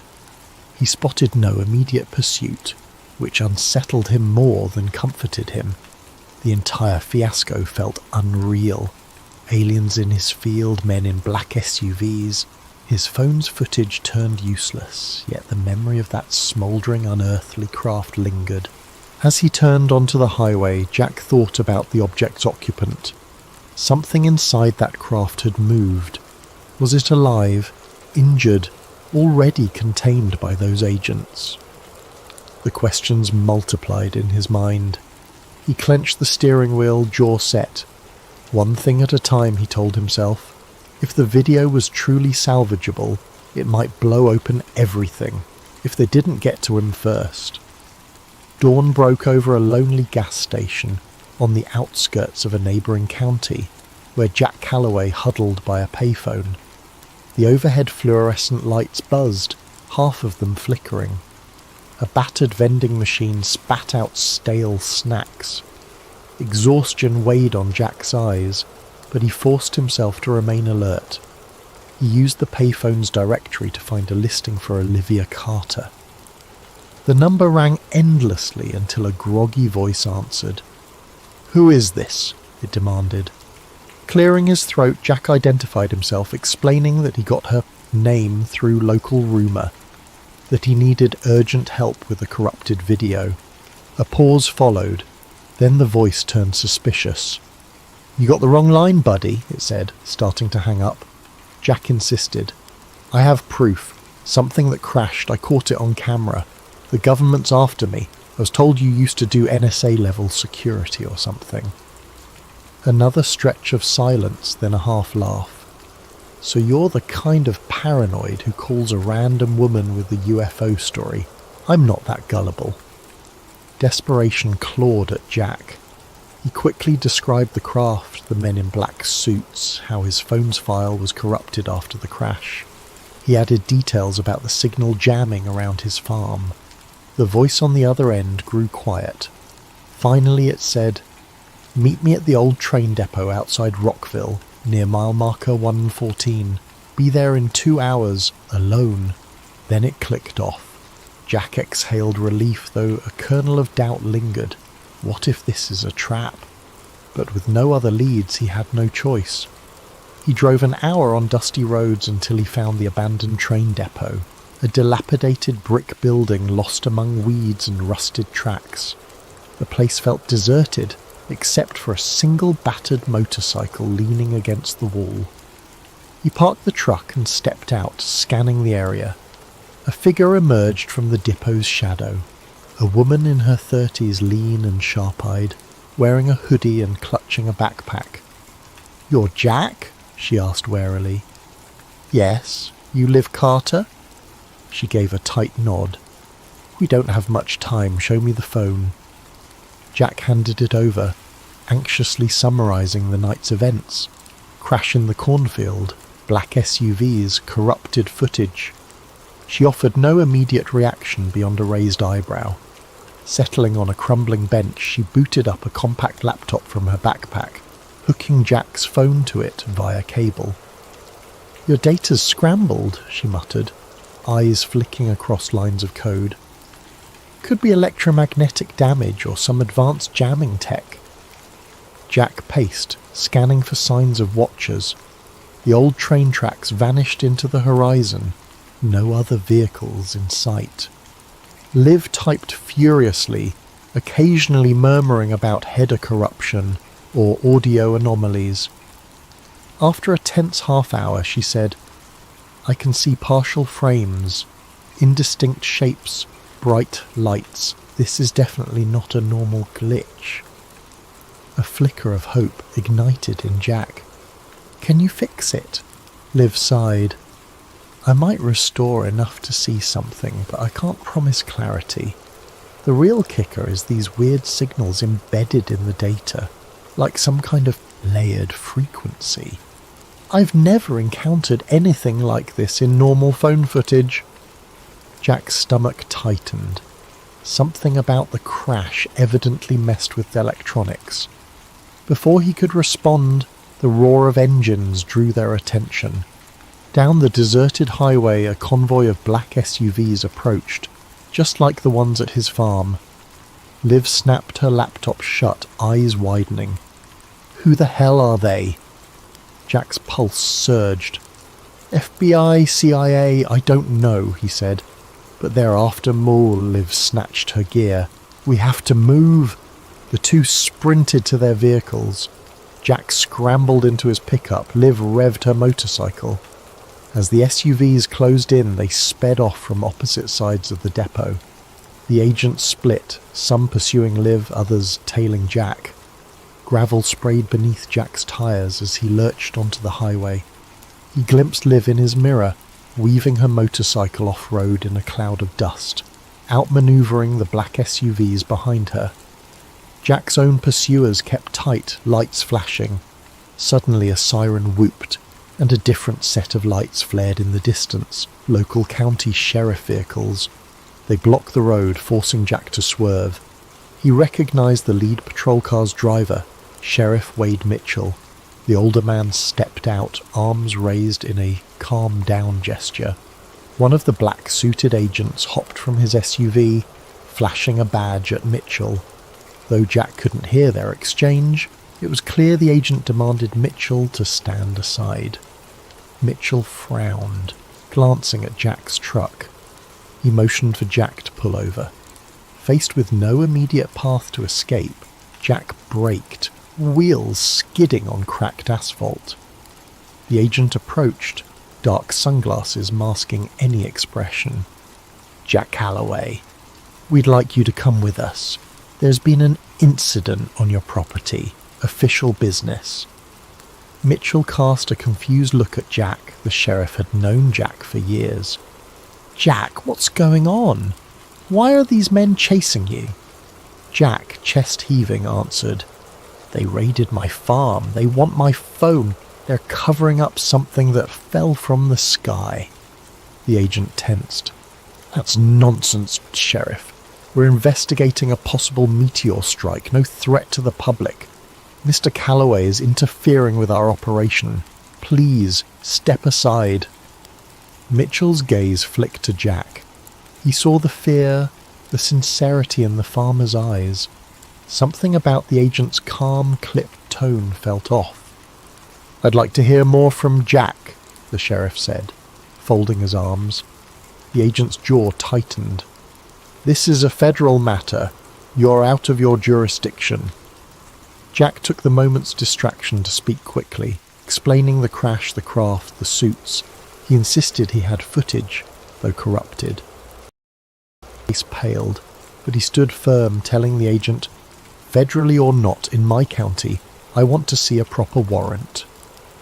The agent stared coldly, then motioned to the SUVs.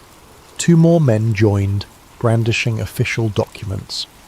Here's your warrant, Sheriff. Satisfy your procedures. He smirked, as if expecting compliance. Mitchell studied the pages, then gave Jack a grave look. Let me see your phone, he murmured. I trust you, Jack, but I got to see something. Jack hesitated, but he fished out the phone. Mitchell scrolled the corrupted file, gleaning only flickers of static and partial frames of a bright object. Even that snippet was enough to rattle him. He glared at the agent. I want an explanation for this. Doesn't look like a meteor to me. The agent stepped forward, face stony. Sheriff, you're obstructing an active federal operation. If you continue, we will have to place you under arrest as well. Mitchell stiffened, mind clearly torn. He faced Jack, voice hushed. I can't protect you if you fight them here. Then more audibly he said, I won't let you arrest my citizen without just cause. But if Jack chooses to leave, I won't stop him. Silence stretched. The agent's eyes narrowed behind tinted lenses. In that heartbeat, Jack understood the sheriff was giving him a window, a fleeting chance to flee. Not wanting to waste it, he gunned the truck's engine. The agent barked an order, but Mitchell positioned himself in the agent's path, forcing him to sidestep. Jack roared past the police cruiser, rubber squealing. The black SUVs swarmed, but Mitchell's deputies manoeuvred to block them, even if just for a few seconds. Those precious moments let Jack speed onto the open road. In his rearview mirror, he saw the convoy eventually break free, resuming pursuit. His chest pounded with gratitude toward the sheriff. Though uncertain how long that little defiance would protect him, he pressed on, scanning for any sign of Liv. She'd vanished on her motorcycle, presumably escaping the other cluster of agents. He prayed she'd regroup with him soon. The battered phone on his passenger seat was his lifeline, and also his greatest curse. If the FBI, or whoever these suits truly were, got their hands on it, the crash evidence might be erased forever. Jack gritted his teeth. I won't let them bury it. Pressing the pedal harder, he raced into the horizon, unsure where he was going, only that stopping meant capture. He climbed higher, lighting fields that had once seemed peaceful. Now they were a battleground of secrets and unstoppable pursuers. Jack had become a fugitive, all because he had witnessed the impossible. Dust trailed behind Jack's pickup as he careened down a rural highway, adrenaline surging with every mile. The black SUVs were relentless, their distant headlights a grim reminder that he was hunted. His mind spun with possibilities. Find Liv, fix the footage, and broadcast it somehow. But how could they outrun a government that seemingly controlled everything? He tried calling Liv's number again, still no service. The phone's reception flickered in and out as if jammed. Approaching a fork in the road, he decided on a route that led toward deserted farmland, hoping the pursuers might lose track. Half an hour later, he spotted a single motorcycle parked off to the side near an abandoned diner. Jack pulled up, heart lifting at the sight. Sure enough, Liv Carter emerged from behind the crumbling building, scanning the horizon. She raised a hand in a signal. Jack hopped out, forcing a smile. You okay? Liv brushed dirt from her jacket. Ellie, they nearly boxed me in, but I took a side route through a field, dumped my phone's SIM card, hopefully it slowed their tracking. She eyed Jack's truck. And you? Jack exhaled. Sheriff Mitchell gave me a chance to escape. Now I'm out here. Liv nodded, a flicker of regret crossing her face. The government doesn't mess around. If they want to bury this, they will. She gestured to her laptop bag. Let me see your phone again quickly. I made some progress at the depot but had to bail. They ducked behind the diner's weathered walls. Liv opened her laptop and typed commands with practiced speed. Jack hovered anxiously, trying to keep watch for approaching vehicles. Liv's expression grew focused, eyes flicking between lines of code. I've recovered partial frames, she murmured. If I can reconstruct them. There. This is definitely not a normal aircraft. Maybe a chunk of the footage is salvageable. Jack saw glimpses on her screen. A bright metallic curve, swirling smoke, and a distortion that might be an alien symbol etched in hull plating. Even half-broken images were enough to confirm it was no meteor.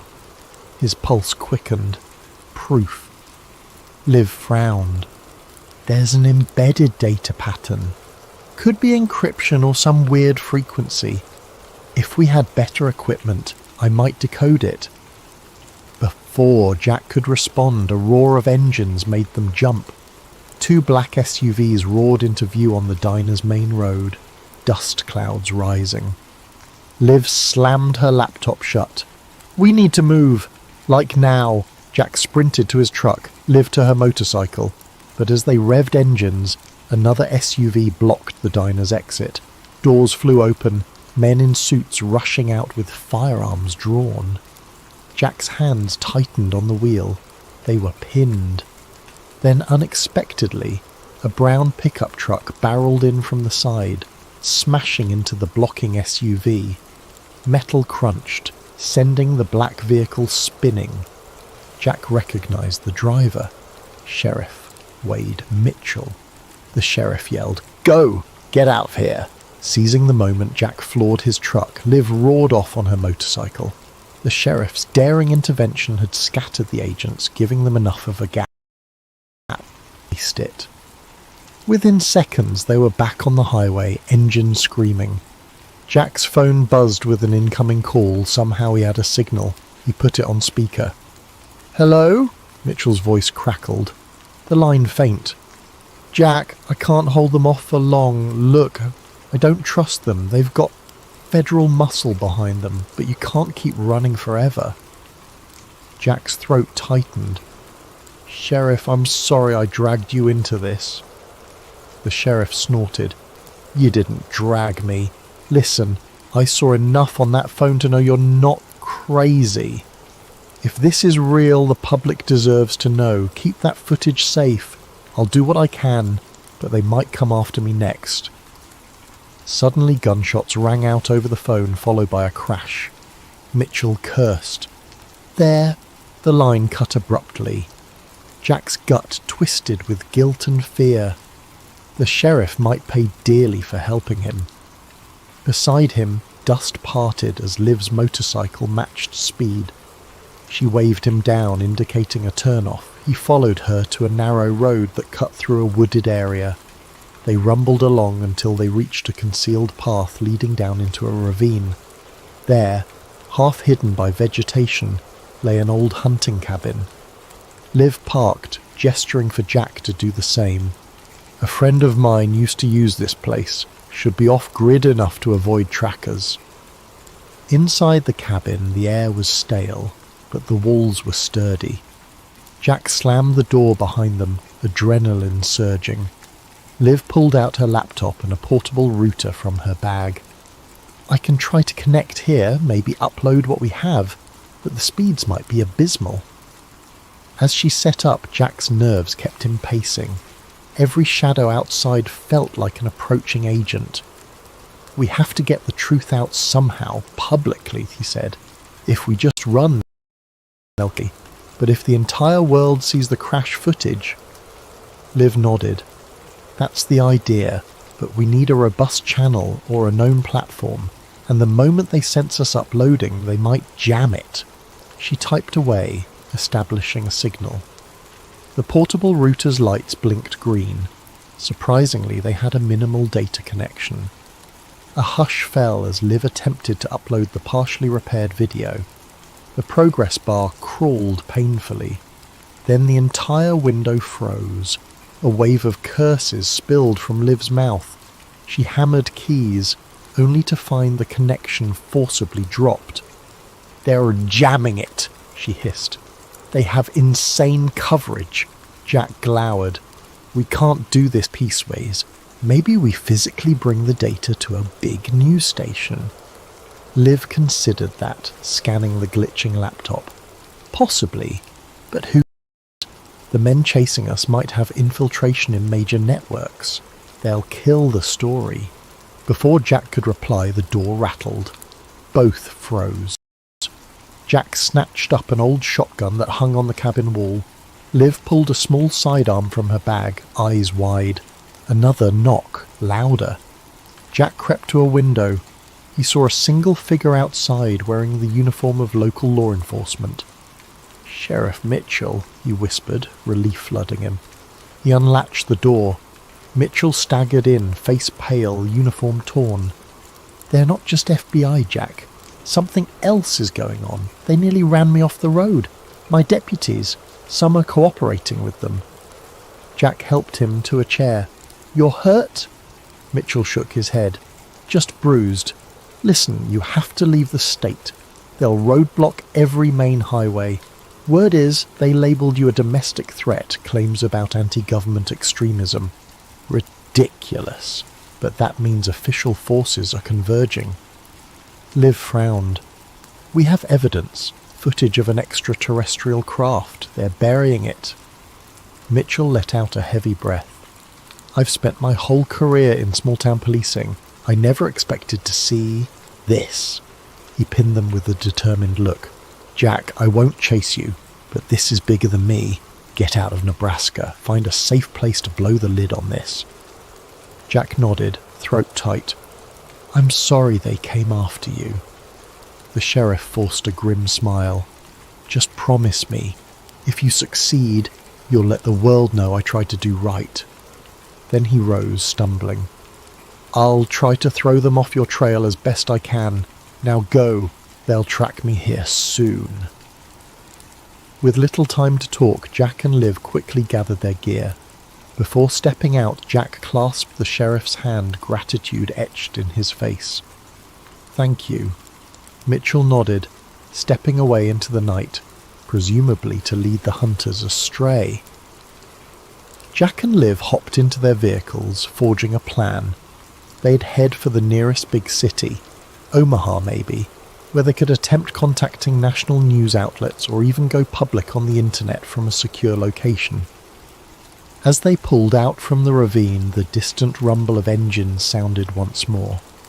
But this time the pair had a head start. The farmland roads branched like a maze, and the rising moon cast faint light across their path. They might yet outrun the suits for a time. Still, an uneasy question gnawed at Jack. Even if they made it to Omaha, even if they found a major platform, would the men in black let that broadcast happen, or would an even deadlier force intercept them? He clung to a single hope, the possibility that the partially restored footage would be enough to spark a global outcry, that it would be unstoppable once it hit the public domain. In the glare of his truck's headlights, an enormous harvest moon loomed overhead. Jack couldn't shake the feeling that something else hung in the sky, something that had come crashing down on his farm, and unless he exposed it, the secrets would remain hidden, overshadowing the farmland for good. Under the pale glow of street lamps, Jack Callaway and Olivia Liv Carter found themselves in the industrial outskirts of Omaha. Factories and warehouses lined the roads, giant structures looming in the dark. They had evaded immediate pursuit thanks to Sheriff Mitchell's heroic diversion, but neither believed the chase was truly over. They parked behind a deserted loading dock. The stale odour of oil and rust drifted in the night air. Liv led Jack to a side entrance of an old distribution centre. She claimed to know a hidden corner inside where they could set up for a final attempt to broadcast the footage. Inside, the place was cavernous, echoing with each footstep. Corridors branched off, some leading to dusty offices. Eventually they found a small utility room near the back. Liv tested an electrical panel, lighting the overhead fluorescent tubes that flickered with a dull hum. "This might work," she said, dropping her gear. She set up her laptop, connecting it to a portable battery. The phone was placed on a makeshift stand, the recovered footage file displayed on her screen. "I'll try to route through a secure network. My old NSA backdoor might still exist." Jack crouched by the door, shotgun resting at his side, warily scanning the empty halls. The tension in his chest felt suffocating. "If they track us here," Liv shrugged, "we have no choice. This is our last shot. If we can't get the footage out, they'll keep hunting you down, and the world won't learn the truth about that crash." She typed a flurry of commands. The laptop's fans whirred. Minutes stretched. Jack's nerves thrummed. He recalled the horrifying sense of powerlessness as men in black suits commandeered his property, the intangible occupant inside that crashed craft, the glimmers of alien symbols in the twisted metal. All that weighed on his mind, fueling his resolve. We can't let them hide this. Suddenly Liv hissed in triumph. "Yes, I've bypassed some of their net blocks. The upload is starting." The progress bar inched forward. "I'm sending it to multiple mirror sites simultaneously. Video sharing platforms, news tip lines, every corner of the web. They can't kill it all at once." Jack allowed a hopeful smile. "So people will see it?" Liv nodded. Unless they physically cut the power. But we have a backup battery, so even that might not be immediate. No sooner had the words left her mouth than a metallic clang echoed from somewhere in the building. Jack stiffened, finger sliding to the shotgun's trigger guard. Liv's eyes darted up from the screen. "We're not alone." Sure enough, footsteps resonated from the corridor, a measured, almost ominously calm stride.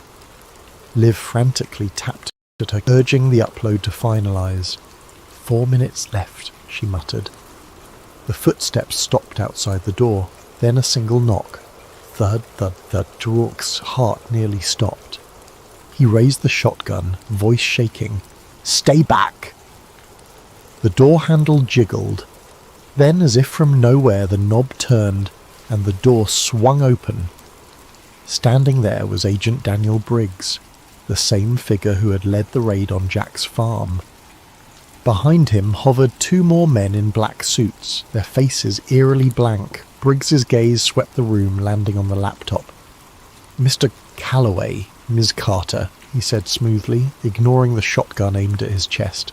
"This ends now. Step away from that computer." Jack gritted his teeth.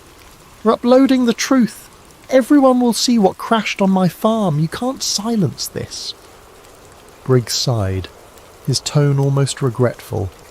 "You're misguided. The world isn't ready for what you've stumbled upon. Think of the panic, the chaos. We're protecting society." He nodded at the men behind him. They advanced, but Jack pumped the shotgun, halting them momentarily. Liv glanced at the screen. 2 minutes left, she whispered to Jack. Briggs's eyes narrowed. "Can't allow that file to spread. Stand down or we will be forced to..." A sudden boom reverberated through the facility. Jerk in surprise. Something heavy crashed in a far corridor. The men in suits turned, momentarily distracted. Liv seized the opportunity, leaping forward to slam the door shut. She bolted it from inside, pressing her weight against it. From the hall, Briggs's muffled voice barked, "Breach it!" A heavy thud smashed against the door. Jack knew they had seconds. He joined Liv, pushing a nearby crate to barricade. "How long?" She checked the laptop. 1 minute. But they'll smash through any second. Already the door's metal buckled under repeated blows. Desperately, Jack rummaged for anything else to stall them, discarded shelves, debris. They piled it against the door, hearing the men outside coordinate. Another blow rattled the frame. "We're nearly there," Liv muttered, knuckles white on her keyboard. Then a final crash. The door burst open, flinging the makeshift barricade aside. Briggs and 2 men advanced, guns drawn. Jack raised the shotgun, but the men in black suits moved unnervingly quickly, disarming him with a blow that knocked him to the ground. Pain flared in his shoulder. Liv tried to shield the laptop. One suit forcibly yanked it away, slamming it to the concrete floor. Sparks flew as the screen cracked. With an impassive stare, the man crushed the device underfoot. Liv cried out, horror-stricken. Briggs approached the battered computer, verifying it was destroyed. Then he turned to Jack, who lay gasping on the ground. "You can't fight the entire apparatus, Mr. Callaway." A flicker of pity, or was it scorn, crossed his features. "You were never supposed to see that crash." Jack coughed, agony shooting through his ribs. The upload, it might have finished. Briggs knelt, retrieving Jack's phone. He tapped it. Somehow it was still connected, though a fractal of static danced on the screen. "We'll see." With a swift motion, he pressed something on the device. The phone screen went black. "Get them out of here," Briggs ordered. The men in black suits dragged Jack upright. Another grabbed Liv, forcing her arms behind her back. She spat curses, tears of frustration in her eyes. The upload might have been seconds from completion, but had it finished or not, neither could be certain. As they were led away, stepping through the corridor, Jack glimpsed open warehouse doors. Rows of black SUVs were parked outside, red and blue lights flickering. A helicopter circled overhead. Any thought of escaping again felt impossible. Once outside, the men in black parted to let Briggs pass. He gestured for them to deposit Jack and Liv into separate vehicles. Jack fought weakly, shoulders screaming in pain, but there was no breaking free from these silent, relentless operatives. In the hush of the SUV's interior, the door slammed shut. Jack was alone, the windows tinted so dark he couldn't see out. A cold dread enveloped him. He realised they'd likely vanish him, just as they might do with Liv. The knowledge weighed heavily, but a flicker of uncertain hope remained. What if the upload had reached the internet in time? Could the truth slip out somewhere, unstoppable? But deep down, he feared the men in black might still find a way to erase everything. The SUV's engine rumbled to life.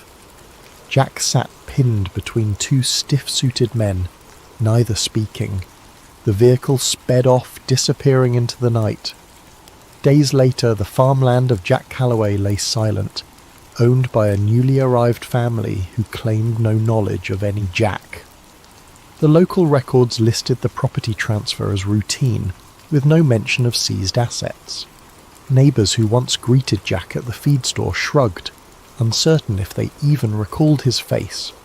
Sheriff Wade Mitchell was suspended following allegations of misconduct. He refused to discuss the events publicly, haunted by glimpses of the footage that flickered on Jack's phone. Rumours circulated that Mitchell faced an internal investigation by federal authorities. Some claimed he was forced into early retirement. And Olivia Liv Carter vanished without a trace, her last known address found empty.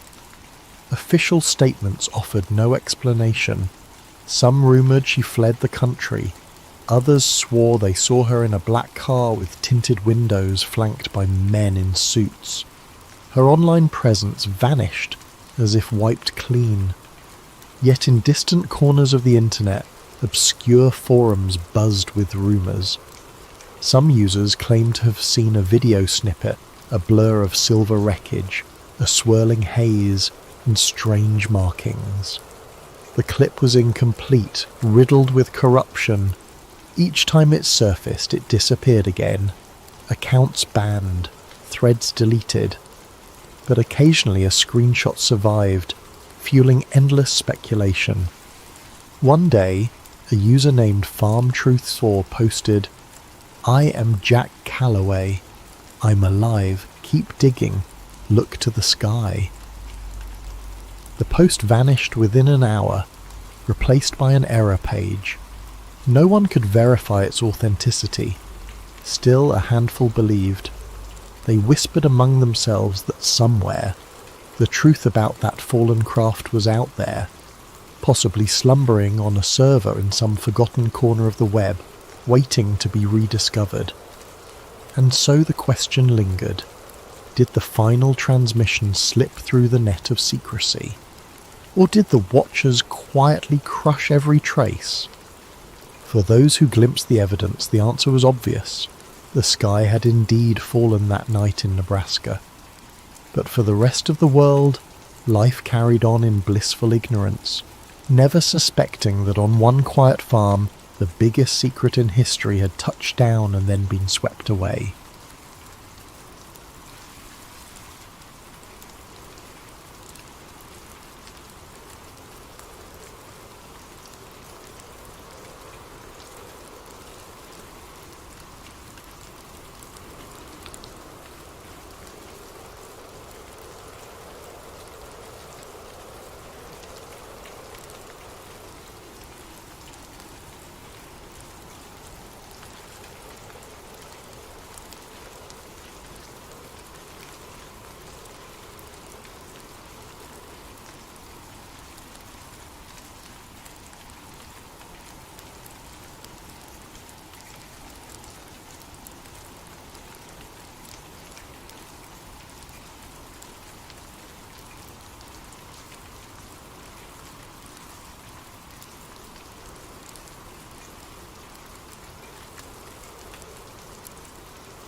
Nathan Cole had never considered himself a whistleblower.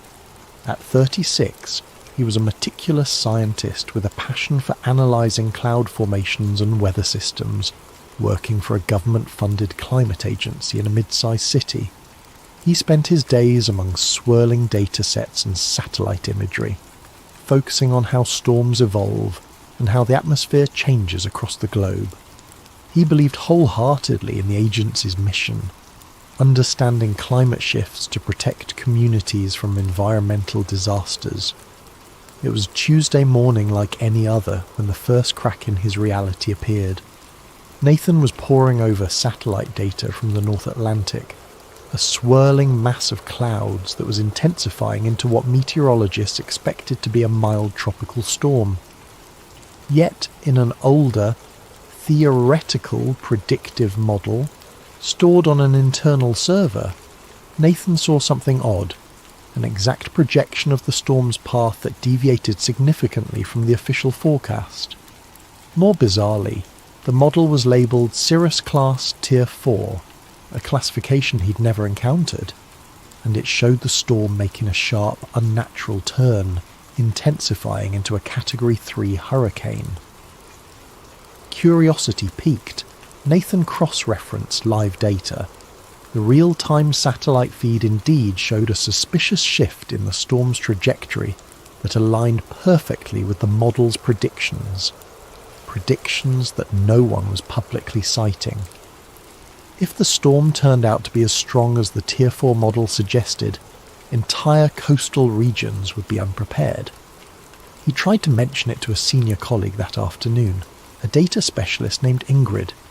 She gave him a polite smile, then stiffened when she saw the model's label. "Where did you get that file?" she asked quietly, her tone suddenly guarded. "It was in the archived server folders," Nathan replied. "But I've never seen references to Cirrus class in our usual forecasting. We should alert the hazard management department if this is accurate." Her face grew pale. "Nathan, I suggest you delete that file and forget about it. Sometimes old simulations are just mislabeled or inaccurate. If you talk about it publicly, you'll cause a panic." Something in her eyes told him she was terrified. He nodded numbly, though the numbers in that model were too precise to be accidental. As Ingrid walked away, he felt a chill creeping up his spine. Later that evening, still uneasy, Nathan delved into the server again. He found an entire folder labelled Project Cirrus, restricted behind multiple passwords. He managed to bypass some security protocols, partly out of curiosity, partly out of mounting concern. Inside were numerous references to stratospheric aerosol injections, ionospheric heating, and artificial precipitation triggers. The documentation included scheduling for weather events in regions that, according to official narrative, had been hit by natural disasters. These logs dated back years, some referencing wildfires, others referencing drought patterns in farmland-rich nations. All of it implied a deliberate hand in steering or intensifying these phenomena. His heart pounded. This couldn't be real, could it? The possibility that the government or some clandestine branch was actively engineering weather events for undisclosed purposes defied everything he believed in. The sense of moral betrayal was overwhelming. He scanned more files, discovering reference after reference to manipulations that matched major storms of the past decade. Could it be a hoax or a conspiracy hidden inside official channels? But the data was too consistent, the language too methodical. Each major unpredictable storm, each bizarre drought anomaly, correlated with logs describing successful atmospheric seeding. He realised with dawning horror that he might be looking at evidence of the government's capacity to weaponise the weather. Struggling with the magnitude of it all, he decided to approach his immediate superior the next morning. That was Dr. Malcolm Ashcroft, the director of the Climate Research Division. Ashcroft was a disciplined noble with top-tier security clearance. If anyone could confirm or deny these findings, it would be him. Nathan scheduled a private meeting in Ashcroft's corner office, heart in his throat. The next day, upon entering the office, he felt the tension. The blinds were closed, giving the space a claustrophobic feel. Ashcroft listened to Nathan's account, flipping through the printed examples of the data, his face expressionless. When Nathan finished, Ashcroft leaned back, eyes cold. Coal? We're a climate agency, not a secret weather manipulation outfit, Ashcroft said with practised calm. Those files must be mislabeled or part of some out-of-date project that never got off the ground. I'll have them archived properly. In the meantime, I suggest you focus on your assigned tasks. The words were benign, but a subtle threat underlined them. Nathan insisted, but these references to aerosol injections match the storms from the last year. This can't just be a leftover project. Ashcroft's gaze hardened. You're reading too much into it. Let it go. Dismissed from the office, Nathan left with a sinking feeling that he'd stepped into a hornet's nest. That evening, he returned to his desk only to find all references to Cirrus class models wiped from the server. Ingrid avoided his gaze, looking frantic and pale. He attempted to log in with his clearance, only to find it revoked. A terse email labelled him for administrative leave pending a departmental audit. The message's subtext was clear. Keep quiet. As the day ended, Nathan exited the building under a darkening sky. A storm front loomed on the horizon, thunder rumbling ominously. It felt symbolic. His world was about to shift, perhaps irreversibly. Searching the online world from home that night, he discovered countless conspiracy theories about weather control, but none that matched the systematic detail of Project Cirrus. Some articles mentioned HAARP or cloud seeding, but all were dismissive. Yet Nathan knew the truth might be hidden in plain sight. The real question was, how far would the perpetrators go to keep it hidden? And could he, an ordinary scientist, find the courage to expose it? 2 days of enforced idleness left Nathan Cole in an anxious whirl. Officially on leave, he was barred from the climate agency's premises. He spent his time combing through personal backups, notes, old research proposals, weather anomaly charts. Tucked among them, he found earlier versions of the Cirrus-class references, not labelled as such, but hinting at advanced geoengineering. The idea weighed heavily on him. Maybe Project Cirrus had roots in the agency's past under different names. Huddled in his small apartment with a mug of coffee gone cold, he typed weather manipulation into countless search engines. The results were mostly sensationalist. Wild claims of chemtrails, HAARP conspiracies, or microwave weapons used by shadowy groups. He had always dismissed such theories as fringe paranoia. Now he suspected they might contain grains of truth. He opened a new email with an attached data set, wrote a short message, and addressed it to Jade Ramirez, an underground investigative journalist he'd read about. Jade was known for exposing corporate cover-ups, mainly big pharma or environmental disasters.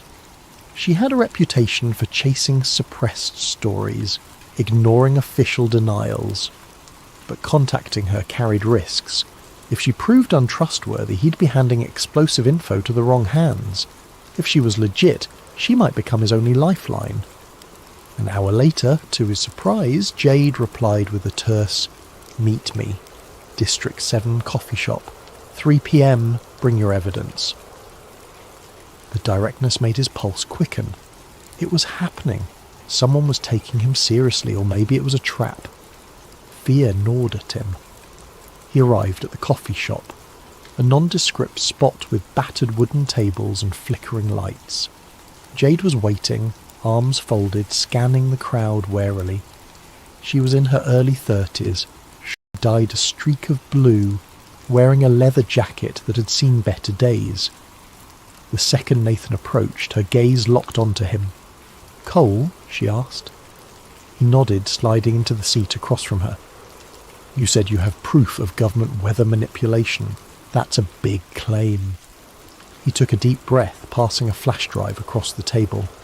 On this, you'll find partial logs referencing Project Cirrus, including time-stamped documents that correspond to real-world storms. I also have correlation data that suggests these events weren't natural. She raised a skeptical eyebrow. Could be doctored. People fake documents all the time. I'm not a forger. Check the metadata. It's from official servers. I just stumbled upon it. Jade hesitated, took the drive. If you're messing with me, I'll know. But if this is real, it's huge. She paused. Why come to me? Why not mainstream media? Nathan grimaced. They'll bury it or brand me a crank. My own office tried to muzzle me. You have a history of exposing cover-ups. She leaned back. Look, I'll investigate. But I can't guarantee an immediate story. If it's genuine, we'll need proof stronger than a flash drive. We'll need interviews, logs, an angle the public can't dismiss. He nodded, heart pounding. I'll help in any way I can. They parted with an unspoken understanding. If Jade verified the data, they'd blow the lid off Project Cirrus. He felt simultaneously relieved and terrified. He walked home in the drizzle, scanning for suspicious onlookers. Every silhouette on the sidewalk or parked car seemed menacing. That evening his phone buzzed, an unknown number. He hesitated but answered. A clipped voice said, Nathan Cole, we advise you to withdraw your claims, or face consequences. The line went dead. His blood ran cold. The watchers were on him. Days blurred into nights. Jade remained silent, presumably verifying the files. In that time, Nathan more threads. He recalled references to hot air pattern injections that preceded certain wildfires. Searching wildfire data, he saw a suspicious pattern of intense dryness in spots soon ravaged by flames. Cirrus logs described target dryness increment by 0.5%. He found that a 0.5% shift might be trivial except in the critical moment of spark ignition, enough to tip a region from safe to tinderbox. He also remembered seeing mention of economy disruption tests. Scouring open-source shipping data, he noticed how a large hurricane had ravaged ports in underdeveloped nations, right when they were poised to export vital resources. Could Project Cirrus be a covert economic weapon? The notion was horrifying, yet logically consistent with a conspiracy to manipulate global markets. Finally, Jade called, "Meet me, same place, 2 p.m, we have a problem." That phrase hammered his anxiety. He arrived earlier than planned. She showed up, expression grim. "I cross-checked your files. They match official formats. I also found references to offshore cloud seeding stations owned by shell companies. I tried contacting a few meteorologists who might confirm. Within hours they retracted statements, claiming they never said anything about manufactured storms. They were spooked. Some phone lines went dead. This is bigger than I imagined." They sat in tense silence for a moment. Jade went on. "It's reminiscent of old Cold War projects rumoured to manipulate the weather for strategic advantage. But the scale here is monstrous, modernised, global. Could the government be orchestrating storms to destabilise nations? That's bigger than a one-article scoop. We might be dealing with a militarised operation at the highest level." Nathan's face paled. "What do we do?" "Expose it, carefully. We'll gather unassailable proof, on-site photos, whistleblowers inside the operation. I can't publish half-baked data because they'll label it conspiracy nonsense. We need more, but once we have it, we'll go big. Make it impossible for them to bury." He inhaled slowly, bracing himself. "That means infiltration, or a direct link to the agency. They locked me out. Any attempt to re-enter is dangerous." She clenched her jaw. "We find another lead, someone inside, or we break in somewhere else. This story, if true, changes everything about how we see natural disasters. Before they parted, Jade confided in him a personal note. "My brother died in a supposed freak hurricane a few years back. I always felt something was off. This might explain it. I want the truth as much as you do." Her resolve mirrored his. They left the cafe more determined, less alone. Still, doubt lingered. The forces behind weather manipulation likely had near limitless resources. Could two individuals, a disgraced scientist and an underground journalist, truly unmask it? And if they did, would the public accept such a monstrous possibility? Another beep from his phone cut through the gloom. A new text from an untraceable number. "You've been warned. Stop now." The intimidation was intensifying, yet it only fueled his conviction. They were on a collision course with a hidden power capable of rewriting the planet's skies. Surrender wasn't an option, not after glimpsing the scale of harm inflicted upon innocent lives. That night, thunder rolled again outside Nathan's window. He wondered if it was a naturally occurring storm or another artificially steered system. In either case, the storm brewing in Giza, driving him deeper into the shadows of a conspiracy that threatened the entire globe. Nathan Cole's days turned into a blur of covert meetings and frantic internet searches, new revelation pulling him deeper into a labyrinth of conspiracies. Jade Ramirez, juggling her own investigations, collaborated with him on a plan to gather incontrovertible evidence. The stakes escalated when Jade stumbled upon references to Project Stormgate, a decades-old initiative rumoured to be the predecessor of Cirrus.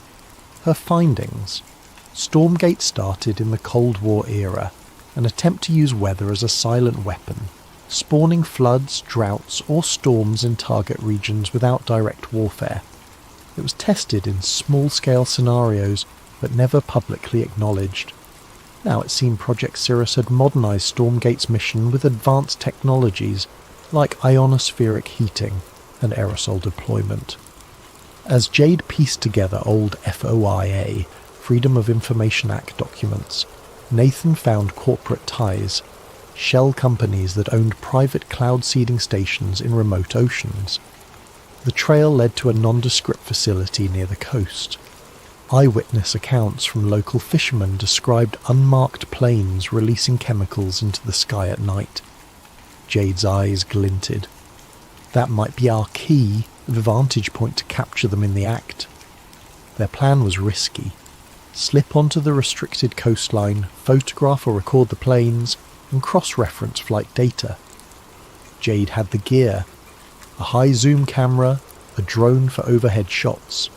If they caught a plane in action, it could corroborate the logs describing ChemLab 7 deploying aerosol injections. But infiltration carried the risk of immediate arrest or worse, especially if armed guards patrolled. Yet neither Nathan nor Jade hesitated. The storm battered the region, ironically providing them with a cover of gloom and thunder. One drizzly night, they navigated the coastline by a battered off-road vehicle, headlights off. Each minute that passed felt like an eternity. Rain battered the windshield. Jade skillfully drove, guided by the GPS coordinates from local rumours. Eventually they reached a chain-link fence topped with barbed wire. Beyond it lay a row of hangars and a short runway. Faint lights glowed from within. Jade parked behind a natural dune, pulling out a pair of binoculars. "We see if anything moves. If a plane takes off, we record. This is the only runway for miles. If they're launching secret ops, it's gotta be here." Nathan's nerves were raw. Hours ticked by in the humid darkness, hearts pounding with each new lightning flash. At around 2 a.m, they spotted activity. Hangar doors slid open, revealing a cargo plane with no visible markings. Workers wearing hooded raincoats hustled about. Through the binoculars, Jade glimpsed canisters being loaded into the plane's cargo hold.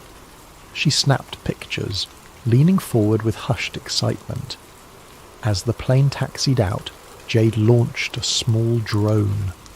The drone soared up, capturing thermal signatures. A live feed on her laptop showed the canisters inside the hold. The plane took flight, slicing through storm clouds overhead. Jade followed with the drone as best she could, capturing aerial footage of suspicious aerosol jets spraying from the plane's underside. The night vision feed revealed a chemical trail dispersing into the storm. They had proof that matched the Cirrus documentation referencing mid-storm aerosol seeding. Suddenly, warning lights blared on the drone's interface, some kind of jamming signal. The drone feed cut out, the device spiralling.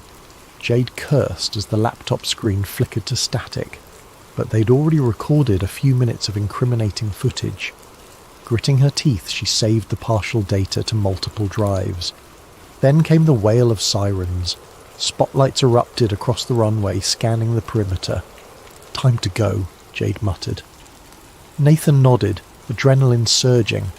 They retreated, hearts pounding, water splash. They reached the off-road vehicle and sped away. The swirling storm overhead a testament to the operation they'd just witnessed. In the rearview mirror, flashing lights and distant shouts indicated the facility was on high alert. But for now, they were free, with precious evidence in hand. Hours later, they reconvened in Jade's makeshift safe house, a dingy apartment she used for sensitive investigations. She meticulously backed up the footage on encrypted servers. "We have them in the act," she said, breath trembling with excitement. "No official markings, but definitely a plane deploying chemicals into a storm system. The question is, how do we tie it to a government directive?" Nathan rummaged in his bag, pulling out a snippet of log referencing a night ops flight from Hangar 15. The date matched that night. "We link it to that schedule. We still need a direct chain to Director Ashcroft or whomever is behind Project Cirrus. Otherwise they'll claim it's rogue actors or deny the authenticity." A sudden beep from Jade's laptop drew their attention. An intrusion warning popped up, a hacking attempt. Jade hastily scrambled to cut internet access. "They're trying to track us down," she hissed. "We have to move. This place isn't safe anymore." Frantic tension spurred them to pack their gear. Jade stuffed the drives into a sealed bag. They left under the pre-dawn sky, the city's neon glow a silent witness. By sunrise, they'd relocated to an abandoned storage unit on the outskirts. Nerves rattled but resolve firm. From there, Jade made contact with a fellow journalist known for secure data handling. They arranged a possible large-scale leak to multiple independent outlets. Meanwhile, Nathan discovered deeper references in the logs. Storm weapon test, drought expansions, wildfire expansions, hurricane targeting. The text explicitly mentioned impacting global commodity markets, resource control and political leverage. The scope of it was monstrous, pitting entire nations into chaos under the guise of natural disasters. A final piece of the puzzle emerged when Jade hacked into an older database containing Stormgate archives. The archived documents described how initially it was about sabotage, flooding enemy farmland or parching rival economies. Over decades, it evolved. Now, under Project Cirrus, it extended to forging or intensifying storms for strategic advantage across the globe. The authors rationalized it as maintaining global equilibrium, a twisted justification. But the powers behind this operation had no intention of letting them reveal everything. That day, Jade's phone lit up with an unknown text. "We see you. Enough." Then the lights in the storage unit flickered. Nathan's phone rang, the same menacing voice from before. "Hand over your data or face the consequences. We maintain Earth's balance, not you." Shaken, Jade clutched her phone. They're calling it balance? More like playing gods with innocent lives. Nathan's face hardened. "We leak it now, or we lose the chance, but we must go big. or they'll just bury it again. Yet they also sensed that a direct leak might provoke a catastrophic distraction. More than once, Nathan had read references to false flag storms. If cornered, Project Cirrus might create a massive weather event to overshadow the news or discredit their revelations. Could it be done? All the data suggested yes. That realization weighed heavily on them as they prepared to risk everything for the truth. The decision was made. Nathan and Jade would hold a live-stream press conference revealing the existence of Project Cirrus, accompanied by a data dump across multiple independent platforms. The plan: go public at a set time so that even if their feed was cut, many mirrored sites would have the files. Over the next days, they arranged a safe location for the broadcast. A concealed studio belonging to one of Jade's contacts in the alternative media scene. Every hour that passed felt like waiting for an explosion. They received more threats. Online harassment escalated, with trolls labelling Nathan a climate kook, attacking his credibility. Jade's background was smeared with rumours of criminal activity, the typical discrediting tactics. Meanwhile, they fine-tuned the evidence. The Redwood documents, flight footage, satellite patterns, internal logs referencing spiked wildfires, even personal testimonies from 2 ex-technicians who refused to appear on camera but provided voice-distorted statements. During a tense planning session, Jade's phone buzzed. She glanced at it, then shared a sobering look with Nathan. A new storm was forming in the Atlantic, unexpectedly. Meteorologists were baffled by its rapid intensification. Forecast agencies predicted it might reach Category 5 within mere days. Jade's eyes darkened. This is it. They're launching a major event to overshadow our story, or to threaten the entire region if we proceed. Nathan's throat constricted. The storm's projected path included a major city on the east coast. If they are steering it, they might time it to strike exactly when we go live, he said bleakly. They'll claim all resources must focus on evacuation, making our data release look irresponsible or overshadowing it completely. Jade exhaled slowly. We can't let them turn this into a black hole. We move forward but expedite. The public needs to see the link between the storm's unnatural path and these documents. Maybe we can turn the storm into proof rather than a distraction. A day before the planned broadcast, trouble arrived. Jade's contact at the alternative studio called, voice trembling. Men had shown up asking about her, threatening staff. The studio was compromised. They'd need a new location. Tension soared. Time was running out. The monstrous hurricane, now named Bronte, was intensifying. Official announcements labelled it unprecedented warming anomalies fueling a freak acceleration. But Nathan suspected advanced ionospheric pulses were funneling energy into the system. Desperate, Jade found a last-minute solution. A small basement in a friendly journalist's home with a decent internet link and a backup generator. They'd rig up a camera, a laptop and start streaming. They just needed the final hours to hold together. If the broadcast reached enough eyes, maybe the settled scandal would be too big to ignore. The chosen night arrived. Thunder rumbled outside ironically. Hurricane Bronte churned ominously off the coast, barreling toward landfall. In that cramped basement, Jade tested the camera feed, ensuring encryption. Nathan paced restlessly, triple-checking the data. Both were drenched in anxiety, hearts pounding with each lightning flash. Midnight neared. The broadcast was set for 12:30 a.m., a prime time for online watchers worldwide. 12:29 a.m., countdown. Jade's contact signalled readiness. The live feed commenced. Jade introduced herself, welcomed viewers, then turned the camera to Nathan. He swallowed hard, launching into an explanation. Who he was, his credentials, how he discovered the hidden files. He presented the evidence, documents from Redwood, the suspicious flight footage, references to decades-long weather warfare operations. Jade then interjected with cross-checks, verifying the logs, and describing the shell companies and infiltration attempts. They explained that this very moment, a massive hurricane was being manipulated off the coast. We have reason to believe Hurricane Bronte's path is not just a result of random climate variables, Jade said. It aligns with newly uncovered data from Project Cirrus, indicating a strategic intensification. This is weather warfare happening in real time. Viewers began flooding the chat with shock, skepticism, outrage. Some called them heroes, others called them frauds.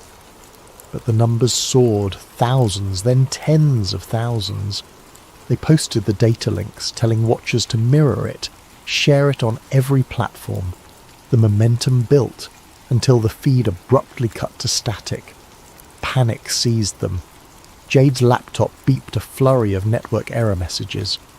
"We're under a major DDoS attack," she hissed. "They're flooding our connection." She scrambled to switch to a backup server, but that too faltered. Meanwhile, pounding footsteps echoed upstairs. The door above them rattled. In a burst of fear, Nathan realized their location had been compromised. "We have to get out now," Jade nodded, grabbing the drives. The feed was partially restored for a moment, just enough for Jade to shout, "Share the data! Spread the word!" Then static again. The basement door smashed open, men in dark tactical gear rushing in. Gunshots cracked. Jade cried out as a bullet grazed her arm. Nathan dove behind a table, terror flooding him. The men advanced, ignoring the computers, focusing on them.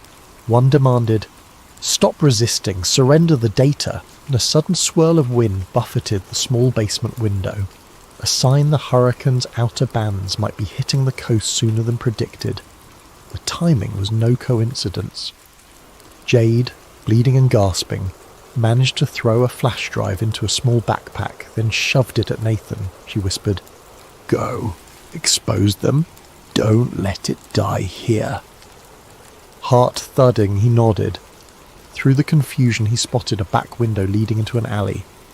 He pried it open, crawling out. Shouts followed him. He ran through torrential rain, the city's streets nearly deserted. Sirens blared in the distance as emergency services braced for the monstrous storm. In a reflection across a puddle, he glimpsed the swirling clouds overhead, lightning flickering. Nature or manipulated chaos? Frantic, he found temporary shelter in a battered shed behind a closed shop, mind spinning. Jade was likely captured or severely wounded. The broadcast was cut, but if even a fraction of viewers saw it, the data might have spread. He clung to that hope. Yet powerful forces would do everything to discredit or bury it. Exhausted and soaked, he sat with the backpack, cradling the last surviving copy of raw data. The hurricane roared closer. He saw news alerts on his phone, describing Bronte's escalation to a Category 5 hitting land in record time. Government statements said, no one could have predicted such an abrupt intensification. He realized with heartbreak that if Jade was right, this was a deliberate cataclysm to overshadow the story or punish a rebellious coastal region. Innocent lives treated as collateral damage. He had one option left. Get out of the city, find a stable internet connection, and upload everything again. The question, would he manage before the storm or the men in black found him? Time was short, and the storm surge unstoppable. He staggered to his feet, adrenaline fueling him. If he gave up now, it was over. Jade's sacrifice would be for nothing. Lightning tore across the sky, thunder shaking the street. He braced himself. The final confrontation with this hidden power approached. The storm was here, and the truth might be drowned unless he found a way to break through. Summoning his last reserves of courage, Nathan Cole stepped back into the raging night. Hurricane Bronte made landfall at dawn, battering the coastline with ferocious winds and torrential rain. Nathan Cole, clutching the precious flash drive, navigated deserted streets as chaos swirled around him. Fallen power lines crackled, storefronts lay shattered, and floodwaters rose with terrifying speed. Emergency sirens wailed, overshadowed by the storm's fury. He had to reach higher ground, find a vantage point to broadcast the data again. Every corner reminded him that thousands of citizens were in harm's way, while the orchestrators of this disaster likely watched from safe bunkers. The frustration burned within him.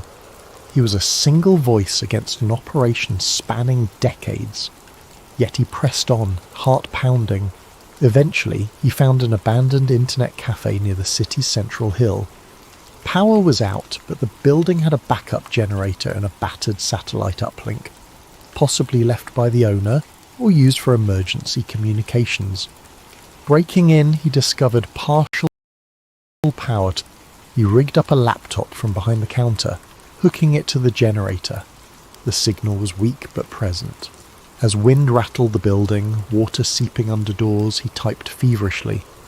He connected to multiple activist forums, dropping the raw Cirrus data, the flight footage, the redwood logs, everything.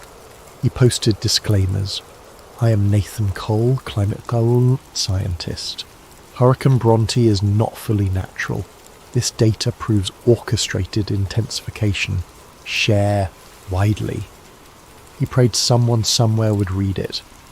Midway through uploading, an external crash jarred him. Someone was forcing entry, no time to hide.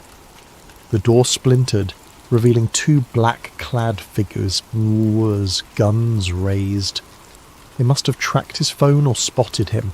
He dove behind the desk. Bullets ripped through monitors. Sparks flew. He glimpsed the upload progress. Still at 60%. He needed to buy time. One soldier advanced. Nathan grabbed a loose metal bar, swung it in desperation. The soldier dodged, pinned him against the wall. A blow to Nathan's stomach left him gasping. The other soldier aimed at the laptop, likely to destroy it. Summoning courage, Nathan twisted free, shouldering the soldier away from the device. Another scuffle ensued. In the chaos, the desk toppled, smashing the soldier's knee. A muffled scream. The second soldier steadied his gun again, finger tightening on the trigger. A flash of lightning illuminated the cafe. In that split second, an echoing gunshot rang out. But it wasn't from the soldier's weapon. It came from behind him. The soldier crumpled, shot from behind by a new arrival. Jade Ramirez, pale and injured but alive, stood at the doorway, pistol shaking in her grip. Her jacket was tattered, her face drawn with pain. Couldn't let them kill you, she rasped. She'd somehow escaped captivity or fought her way free. The first soldier crawled away, cursing, but Jade's aim pinned him. The second soldier lay still. Outside, hurricane winds howled, rattling shattered windows. Nathan coughed, stumbling to check the upload. 95%. He gulped relief. Jade limped forward, eyes flicking to the screen. We can't let them stop that upload. That's the world's best chance. He nodded. She collapsed into a chair, wincing from her wound. He rummaged for a medical kit, found only basic supplies. The battered generator sputtered. They both froze, watching the flickering light. If the generator died beforehand, it was all for nothing. 99%. Another surge of wind battered the structure. A portion of the ceiling collapsed near the entrance. Water gushed in. The soldier pinned by Jade struggled, but Jade glared. Don't!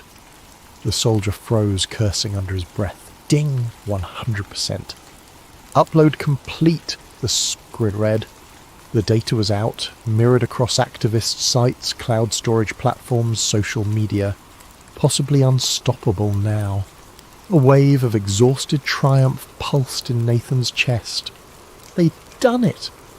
Jade gave a weak smile. The soldier scowled, presumably knowing their secret was laid bare. You fools, he spat. Doesn't matter. The media will discredit it. Our people are everywhere. Suddenly, the cafe's front collapsed inward with a crash, the swirling storm. The soldier used the distraction to lunge at Jade. She fired, but her aim wavered. He knocked the gun aside, grappling her to the floor. Nathan, ignoring the chaos, tackled the soldier off her. They tumbled across broken glass. Another gust tore through the building. Water rushed around them, threatening to submerge the entire lower floor. In the final struggle, Jade seized the pistol again, pressing it to the soldier's helmet. This time he froze, eyes wide with genuine fear. "Enough!" Jade wheezed, tears in her eyes. Nathan saw how close she was to crossing a moral line, but the soldier slumped, raising his hands in surrender. She exhaled, dropping the gun, letting him live. They turned to see the laptop battered by debris. The generator stuttered, finally shutting down. Darkness enveloped them, except for flickers of lightning from the raging hurricane. But the data was out, their mission accomplished. Now survival was the question. The soldier muttered something about an extraction team. Jade and Nathan realised no extraction was coming for them. They had to flee.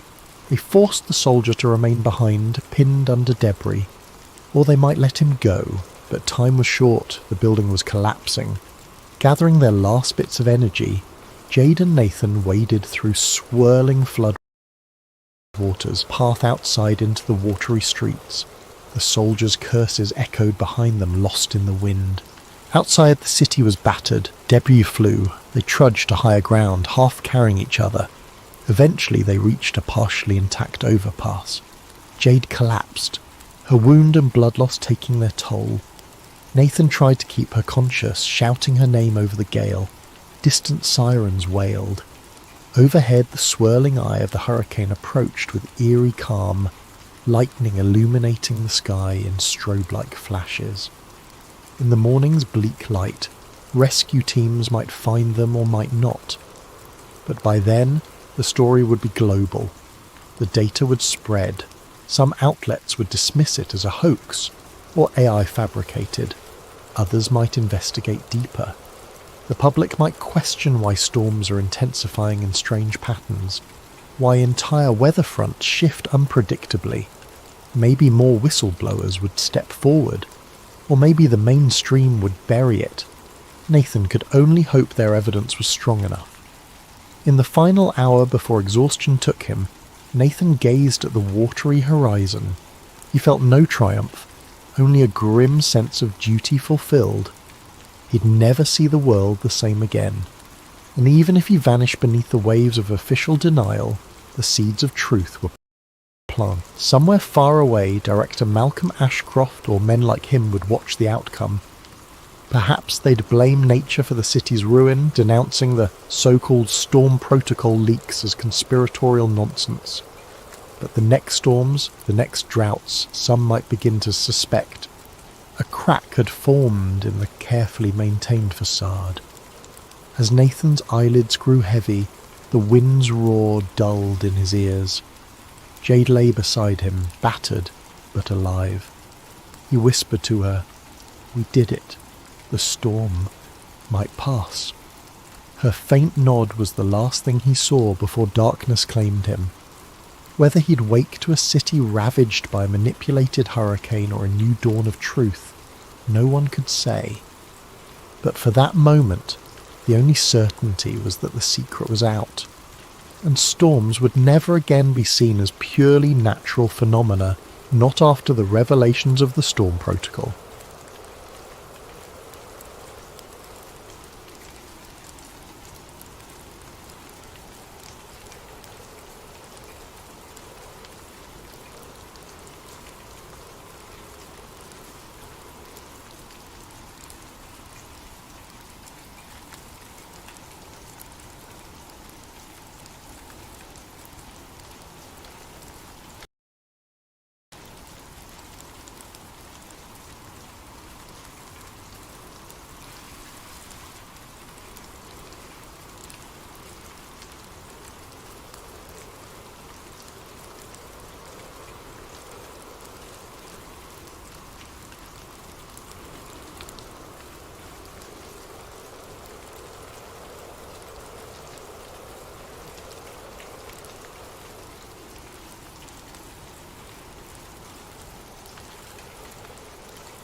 Tonight's narrative is titled Deep Silence, the Titanic Deception.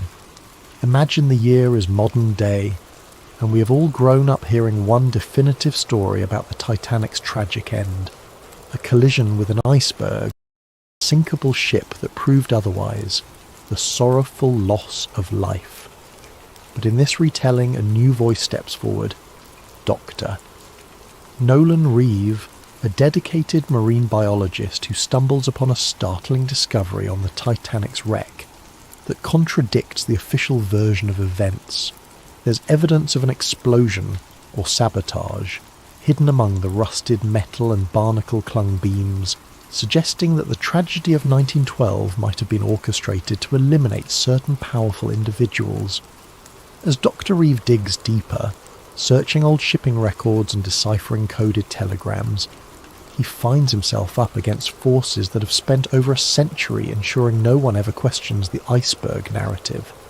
Tension rises as strange warnings appear, suspicious accidents claim the lives of those close to him, and the unstoppable juggernaut of a conspiracy that crosses generations threatens to silence him forever. In the 5 parts that follow, we'll dive into Dr. Reeve's step-by-step investigation, from the first glimpses of abnormal structural damage on the Titanic's hull to the frantic final hours, where he attempts to broadcast the truth before shadowy agents can destroy both him and the evidence. If you're ready to uncover a hidden piece of maritime history, at least in this fictional reimagining, read on and let the swirl of ocean currents and midnight conspiracies guide you deeper into the hush of night. Please, make yourself comfortable. Allow your mind to wander into the possibilities that maybe, just maybe, everything we've been told about that fateful April night is not the whole story. And remember, in times of darkness, knowledge can be as blinding as a flare, or as comforting as a dim lantern. May you find the perfect balance tonight as we embark on this mysterious tale. The frigid waters of the North Atlantic loomed above Dr. Nolan Reeve like an endless dark plain, and beneath them, almost 2.5 miles down, lay the shattered remains of what was once the grandest ship afloat, RMS Titanic. The year was present day, and Reeve found himself aboard the research vessel Aegis, leading a deep-sea expedition to study microbial decay on century-old wrecks. It was all in the name of science, or so he believed. The Aegis was no luxurious craft, but it boasted a sturdy submersible named Deep Seeker that could navigate the tremendous pressure at such depths. Reeve's focus was to gather data on the rusticles, those icicle-like formations of iron-oxidizing bacteria slowly consuming the Titanic's hull. Alongside him was a small crew of marine scientists, including Isla Grant, a skilled submersible pilot and camera operator with a knack for zeroing in on small details. The funding for this expedition came from a wealthy institute run by Andrew Calder, a rather enigmatic financier who seldom gave interviews but had a keen interest in the maritime heritage. As the Aegis hovered in the general area, Reeve and Grant prepared for their first descent. Their mission's outward goals were straightforward: collect microbe samples from various compartments, photograph structural integrity, and produce a documentary charting the wreck's gradual dissolution. But Reeve felt an odd stirring in the back of his mind. Something about Calder's deep pockets and the near-obsessive interest he showed in the Titanic unsettled him. Calder insisted on daily updates, demanded high-resolution close-ups of specific hull sections, as though searching for something more than just rust. On a crisp morning, the submersible deck rumbled with mechanical clanks as Deep Seeker was lowered into the ocean. Reeve and Grant strapped into the tiny sphere that formed the sub's cockpit, oxygen humming through portable lines. Once submerged, the watery gloom swallowed them. Dials glowed green, and the hull's thick glass offered a restricted but haunting view. Grant navigated them slowly downward, the hull lights cutting a pale cone through dark water. After about 2 hours of descent, the sub's external beams finally caught sight of the Titanic's bow. Even after a century submerged, the shape was unmistakable. the ghostly hulk loomed from the gloom, broken in half, the once proud prow half buried in silt. Reeve felt his heart clench with awe and sorrow. It was a tomb and a monument, a silent testament to a night that changed history. They inched along the starboard side. Coral, fish and anemones colonised the iron plating. Grant guided the sub's manipulator arm to gather small fragments of rusticles. Reeve carefully stored them in sample tubes. They progressed deeper, filming rooms that once bustled with first-class passengers and cherubs and grand staircases, now lying collapsed or entombed in sediment. These swirling detritus gave everything a dreamlike haze. Midway through the session, while scanning the lower hull near the stern, Grant noticed something peculiar on her camera feed. A portion of the metal showed not smooth tearing or typical impact damage, but an odd concavity ringed with a faint scorch pattern. Reeve pressed in for a closer view. The plating there was bent outward, as though from an internal explosion. This was bizarre. The official record insisted the Titanic's external tear by an iceberg. If that was so, why did this metal appear warped from the inside out? Reeve's heartbeat quickened. He asked Grant to pivot the sub's lights for better clarity. Sure enough, the contortion pattern strongly suggested that some internal force had bulged the hull outward. The jagged edges showed hints of blackening, a dark residue that might be scorched metal. Reeve snapped multiple high-resolution stills. This flew in the face of the standard iceberg collision damage narrative. He radioed the Aegis with mild excitement, describing a strange hull anomaly. The ship's comm operator acknowledged him, but in a clipped tone, urging them to stick to the planned route. Reeve found that suspicious. Usually the team back on deck was enthralled by discoveries. Why dismiss this so quickly? Pushing further, Reeve and Grant discovered more irregularities. Sealed cargo compartments not listed in the ship's known manifests. Metal beams that looked warped in ways you wouldn't expect from an iceberg tear. Then they saw something even more bizarre. A small chunk of what seemed like embedded steel that didn't match the rest of Titanic's composition. Could it be a fragment from a device or an outside structure? They collected a sample with the sub's manipulator arm. As their time slot undersea neared its end, Reeve's mind whirled with questions. When they returned to the surface, Calder was on the deck to greet them, a faint smile on his lips. "Any interesting finds?" he asked casually. Reeve hesitated, glancing at Grant. "We saw some unexpected hull damage patterns. Might deviate from the standard historical account." Calder's expression flickered, then resumed neutrality. "I see," he said softly. "Well, keep me informed of any further anomalies." Then he pivoted away, leaving Reeve unsettled by his reaction. That evening Reeve spent hours reviewing the footage. The scorch marks, the outward bent steel. It pointed to an internal explosion or sabotage. But how? This was the Titanic, the world's biggest ship at the time, lost in 1912 to an iceberg. The official narrative had been accepted for over a century. No major historian ever seriously advanced a sabotage theory. He found it all improbable. But then, so was the photographic evidence in front of him. Isla joined him in the ship's small lab.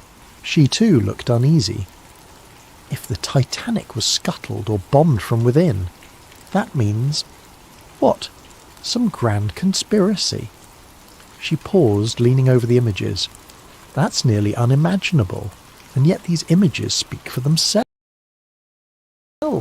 said, chewing his lip. We need more context.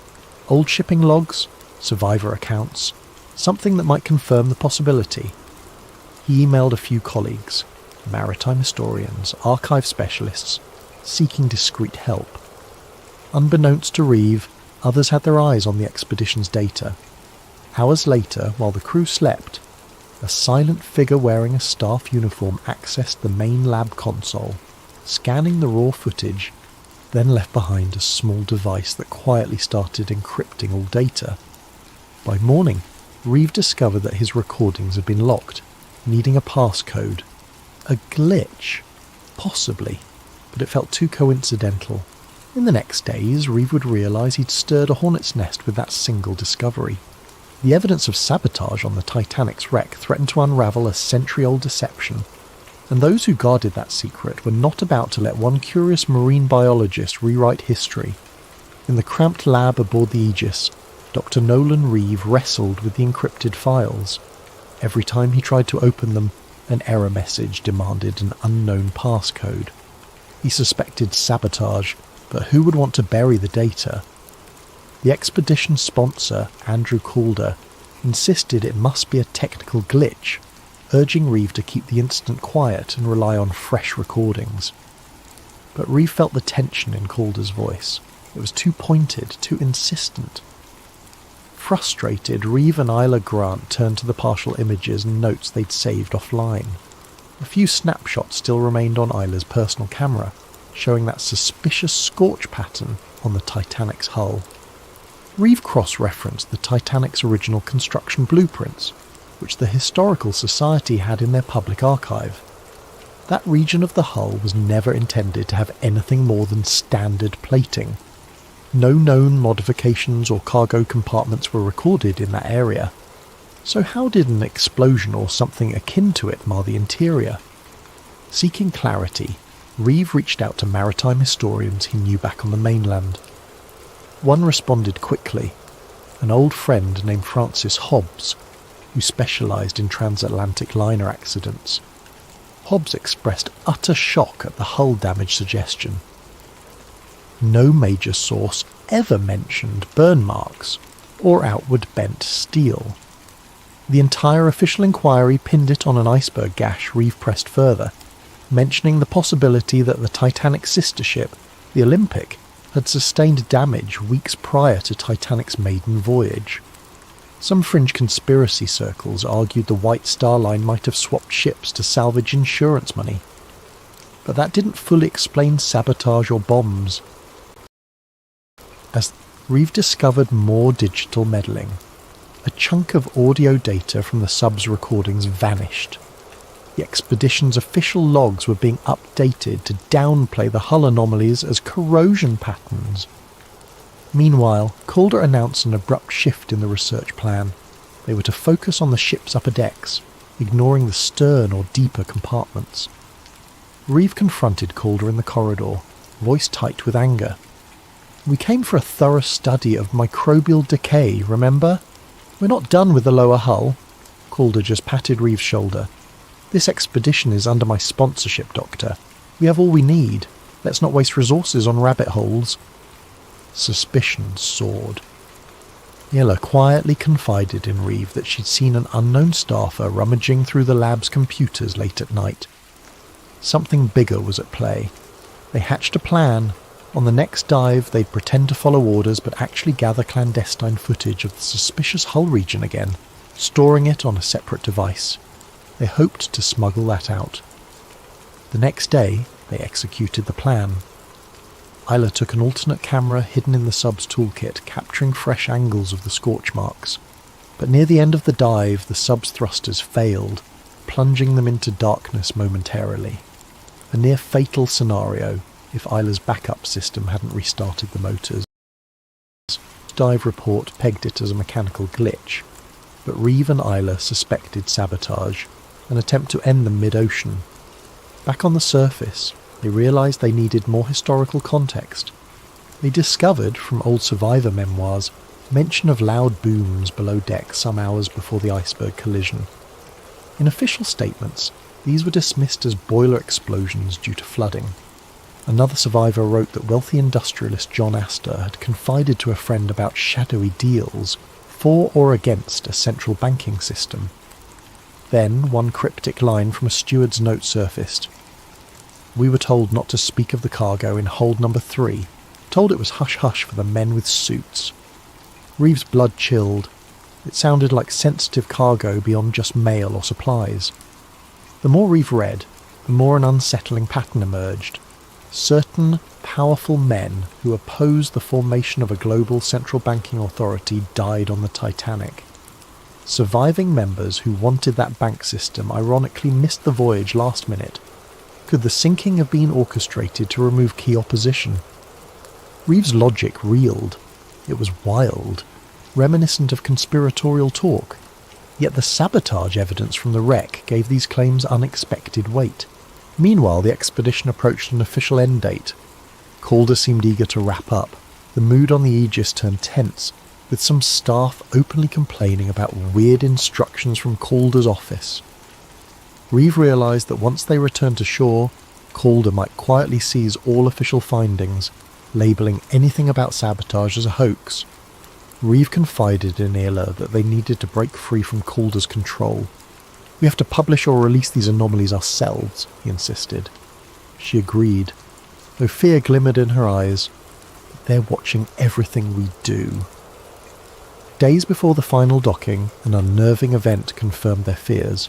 One of Reeves' close colleagues, a diver who had glimpsed the scorch marks as well, died in a suspicious boat explosion near the Aegis. The official statement labelled it a tragic fuel accident, but Reeves saw no sense in the story. The diver had been careful, not the type to mishandle fuel lines. The message was clear: keep your mouth shut or pay the price. Now Reeve recognised the bigger threat. Some covert group, possibly with Calder's backing or beyond him, was determined to bury any mention of Sabotage.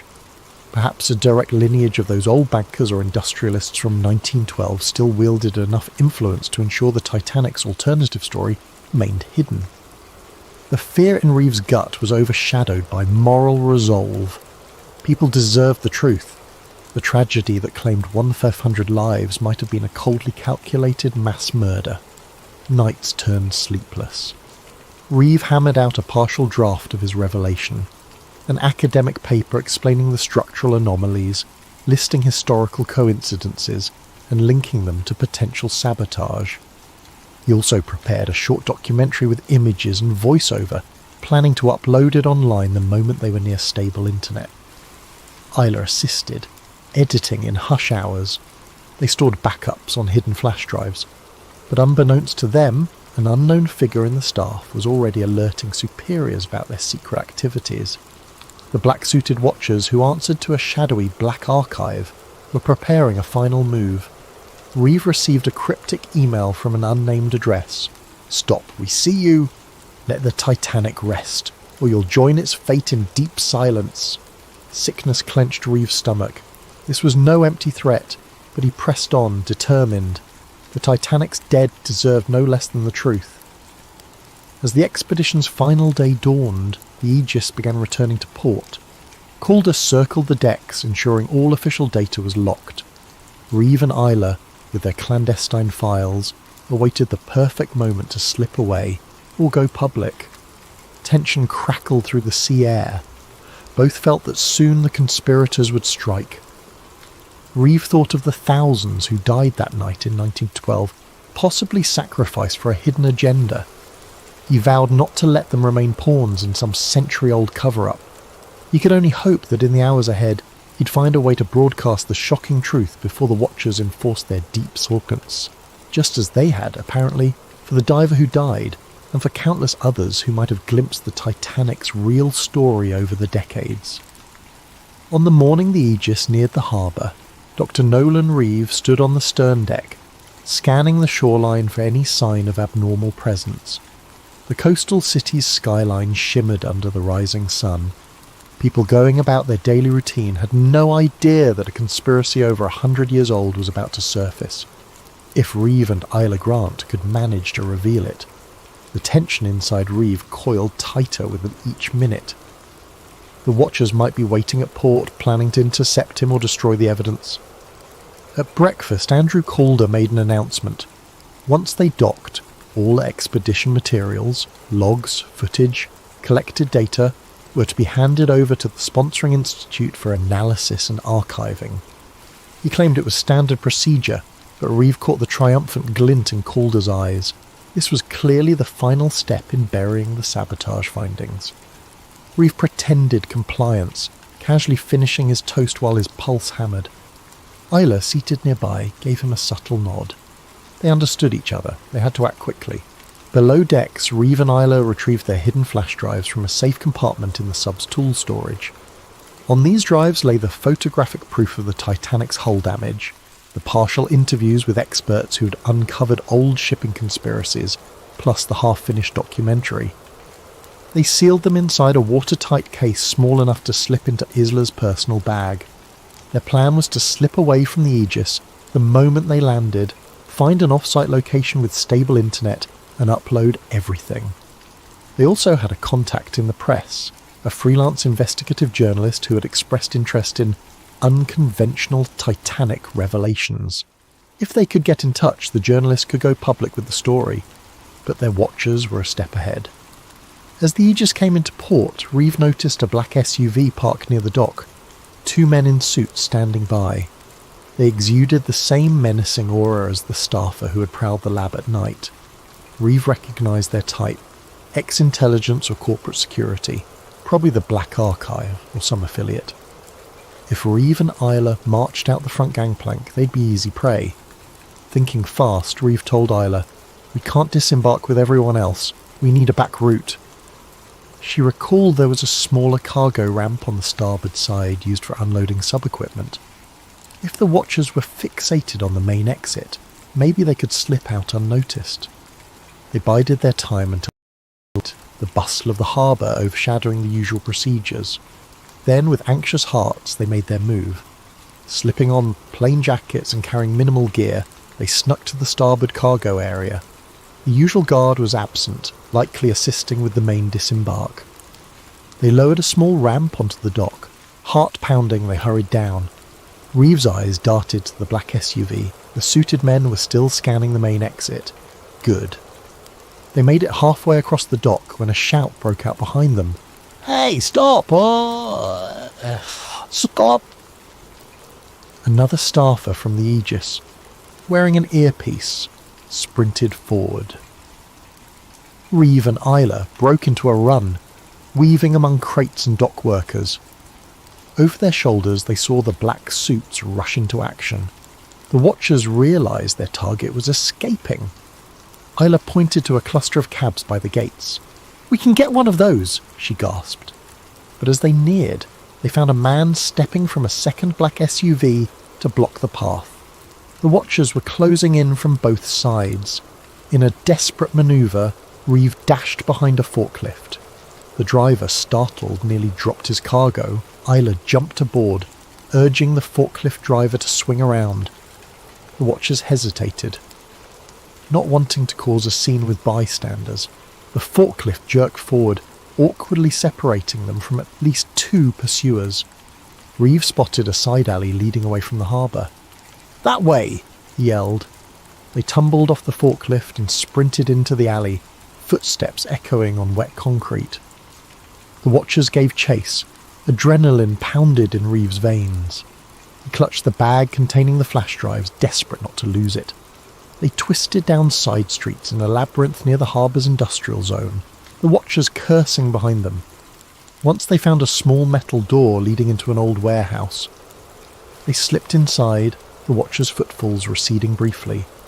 In the dim interior, crates of fish meal or old maritime supplies reeked of stale salt. Isla quickly typed a text on her phone to the journalist contact. "Need immediate pickup. Coordinates near old warehouse. Being chased." She pressed send, praying the signal went through. They heard footsteps outside, no time to hide further. Moments later, the watchers kicked in the door. A short scuffle ensued. Isla brandished a wrench from a table, swinging it as a deterrent. Reeve ducked behind a crate, but one watcher advanced, gun drawn, muzzle fixed on Reeve. "Drop the bag," the watcher growled. Reeve's mind whirled. If they took the evidence, everything was lost. Then headlights sliced through a window. A van screeched up, brake lights glowing. The door was forced open from the building's backside. The journalist contact, a wiry man named Carl Dawson, burst in, brandishing a camera flash that momentarily blinded the watchers. In that flash, Reeve and Isla dove behind crates. Shots rang out, hitting metal and wood. Carl roared, "This way!" They fled through the hole in the back wall. The watchers tried to close in, but the trio scrambled into Carl's van. Tyres squealed as the van sped off. Another bullet shattered the rear windshield, but by then they were rounding the corner. Breath heaving, Reeve clung to the precious bag. "How did you find us so fast?" he gasped. Carl, weaving the van through narrow roads, barked. "Your text was urgent. I was close, investigating a lead. Now mind telling me what's so important that men with guns want you dead?" Isla quickly explained. Sabotage evidence from the Titanic wreck. A cover-up that had spanned a century. The Watchers belong to some shadow group that wants it suppressed. Carl's eyes widened in the rearview mirror. "All right, let's get somewhere safe. Then we blow this wide open." They ended up at a battered warehouse outside city limits. Ironically, another hideout, but with better vantage points. There, behind locked doors, they rummaged for an old generator and a battered laptop Carl used for field research. Reeve and Isla plugged in the flash drives were intact. Crisp photos of the scorch marks, the best frames from the sub, transcripts referencing suspicious hull compartments, enough to at least raise the question of sabotage, if not prove it conclusively to the world. Carl started uploading to a secure server, intending to publish an exposé on the dark side of Titanic sinking. But the progress bar crawled at a snail's pace, the warehouse's Wi-Fi connection weak. Reeve paced nervously. They had no illusions that the Watchers might be scanning for digital footprints. Time was short. Sure enough, minutes later, a dreaded beep. The connection severed, the screen flickering. Isla cursed. Someone was actively jamming them or messing with the local network. They tried a backup phone hotspot, only to find it locked out. The Watchers, or their affiliates, had massive influence. Carl realised they had no choice but to do a more direct approach. They'd broadcast the proof as a live stream if possible, directly linking to multiple mirror sites so that once it started, it would replicate too quickly for the Watchers to block. Reeve grimly agreed. "Bet we need a stable vantage to do it from. Maybe out at sea again, or somewhere they can't jam us as easily." As the day turned to dusk, the plan formed. They'd charter a small boat, head out beyond close-range jammers, and run a live video feed revealing the sabotage evidence. It was a huge risk. But at least on open water, the Watchers couldn't corner them so easily. They'd attempted at dawn. Unbeknownst to them, another black SUV had found the old warehouse, men stepping out with lethal calm. In hours, a final showdown would unfold, whether or not the Titanic's true story would see the light of day. Pre-dawn light tinted the sky a steely grey as Dr. Nolan Reeve, Isla Grant and Carl Dawson crept onto a rickety dock. They'd spent the night evading Watchers, switching cars twice and bribing a half-awake fisherman for use of his battered old boat named Sea Pearl.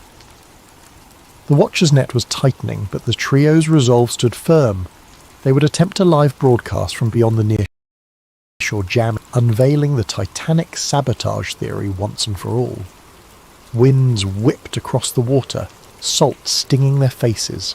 They crammed the gear aboard, the battered laptop, a portable satellite uplink borrowed from a friend of Carl's who specialised in storm chasing, and the precious flash drives. The fisherman, a wiry man with a greying beard, gave them a final sceptical glance but said nothing. He'd been paid in crisp cash. That was enough. The Sea Pearl's engine sputtered to life, and they motored out into deeper waters. As the coastline shrank behind them, Isla set up the satellite uplink, calibrating it to connect with a global streaming platform. The plan was to push the feed to multiple mirror sites, letting Watchers or sensors remove one but not kill the story entirely. Carl tested a backup camera. Reeve fidgeted in the boat's seat, the bag containing the evidence resting on his knees. Adrenaline pulsed. He remembered he was a mere marine biologist, not some heroic whistleblower. Yet fate had cast him in this role. He recalled the Titanic's wreck, the silent testament to a tragedy that was more than an iceberg collision. He had to see this through. When they reached roughly 15 miles offshore, the boat stilled. The waves rolled gently, the horizon a delicate band of pink as sunrise neared. perfect, no sign of immediate pursuit. Taylor gave a thumbs up. The signal was strong enough here. They booted the laptop, connected the satellite link, and launched a simple streaming interface. Carl counted down quietly. 3, 2, 1... We're live. Reeves' face filled the small camera's frame, the wind ruffling his hair. He swallowed, heart pounding. Then he began to speak. "Good morning. My name is Dr. Nolan Reeve, marine biologist." A pause. "I'm broadcasting under urgent circumstances. This message is about the RMS Titanic, a tragedy you might believe you know. But after investigating the wreck personally, I discovered anomalies in the hull that strongly suggest sabotage, not a simple iceberg collision." He paused, exhaling shakily. "I have evidence, footage, structural analyses, historical records that point to a conspiracy, one spanning over a century." He clicked on a slideshow showing the scorch marks, the outward bent steel, the suspicious cargo compartments. "We see scorch patterns consistent with explosive charges, not external tears. We see shipping logs manipulated, passenger rosters that omitted certain influential men who died that night.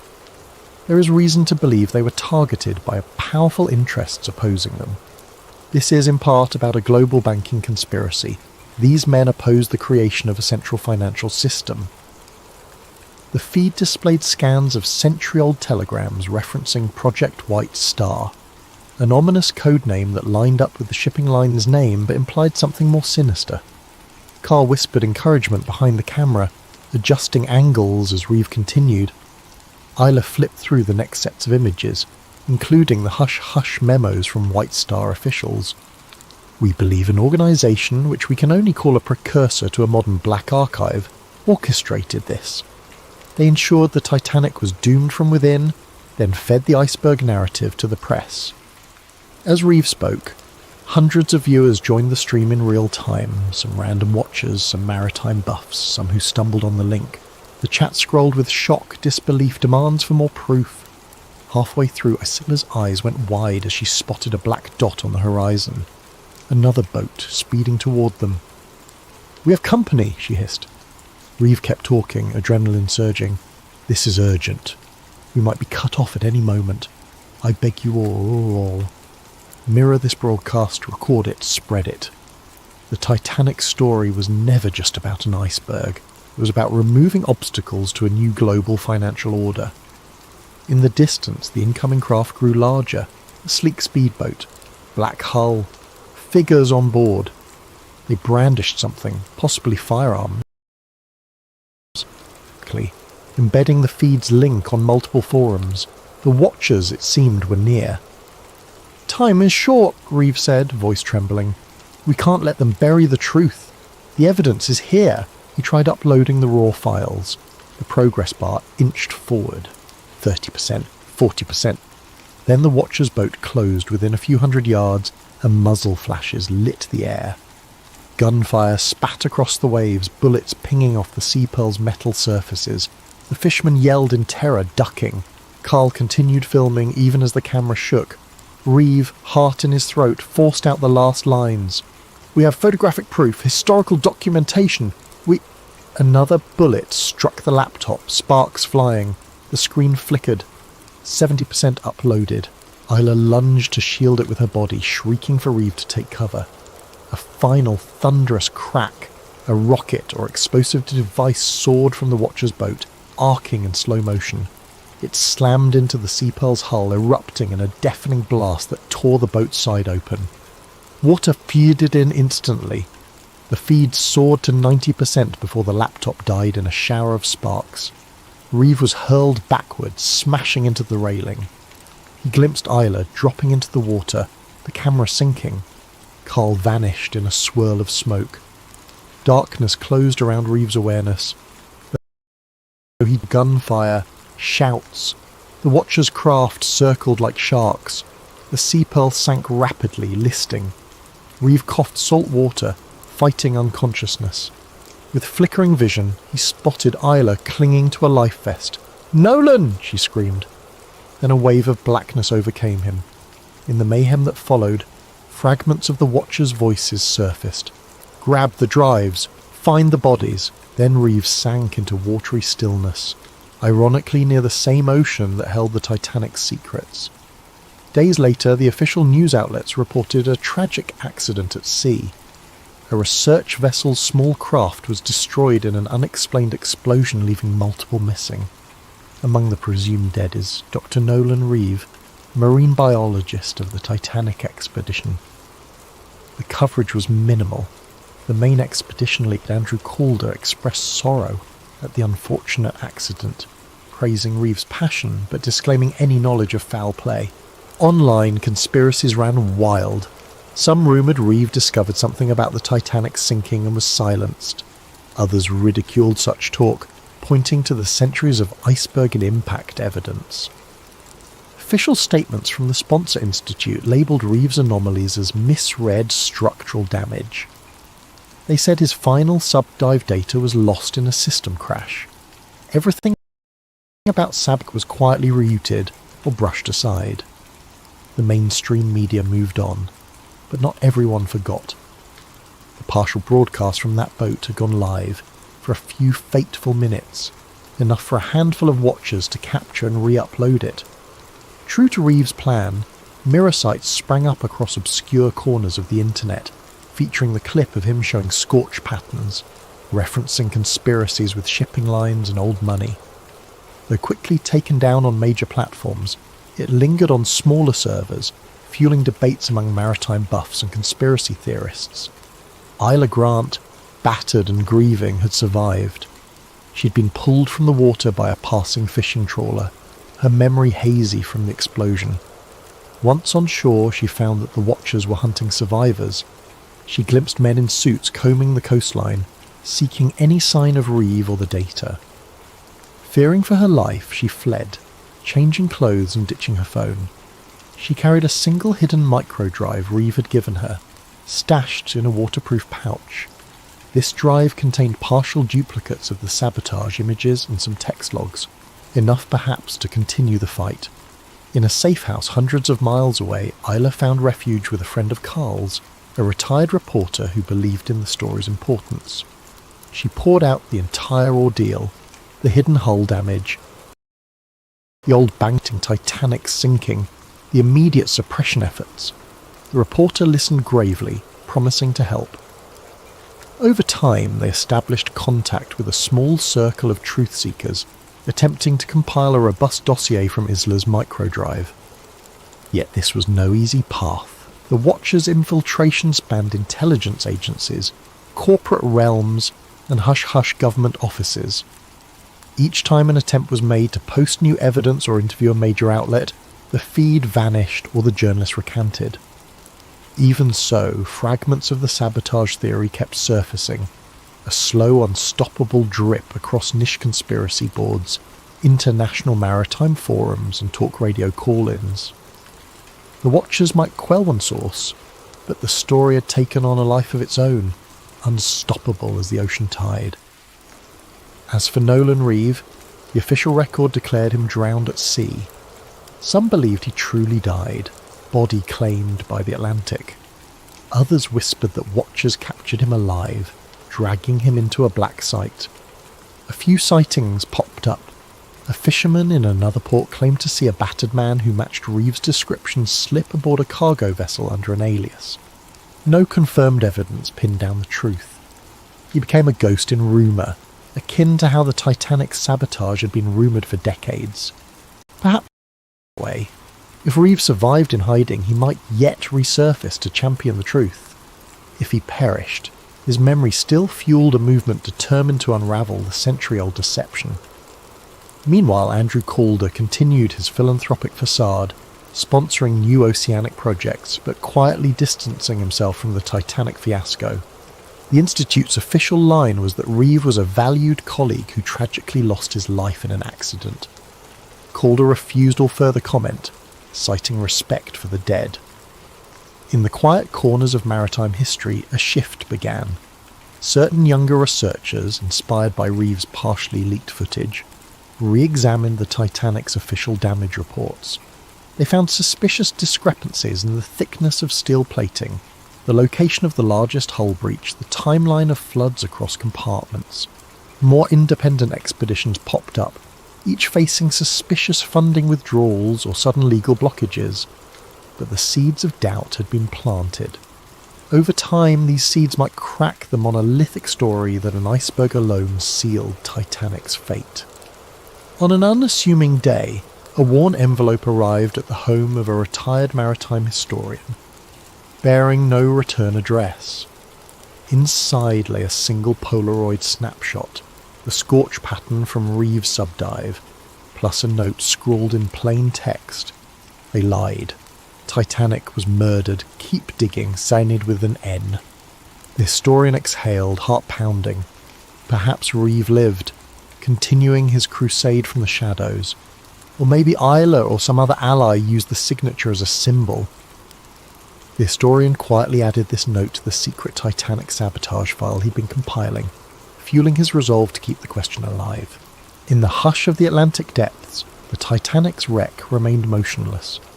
Barnacles and fish roamed the silent corridors where tragedy struck 100 years before. The scorch marks that Reeve discovered, covered now by creeping rusticles, would soon be further eroded by time.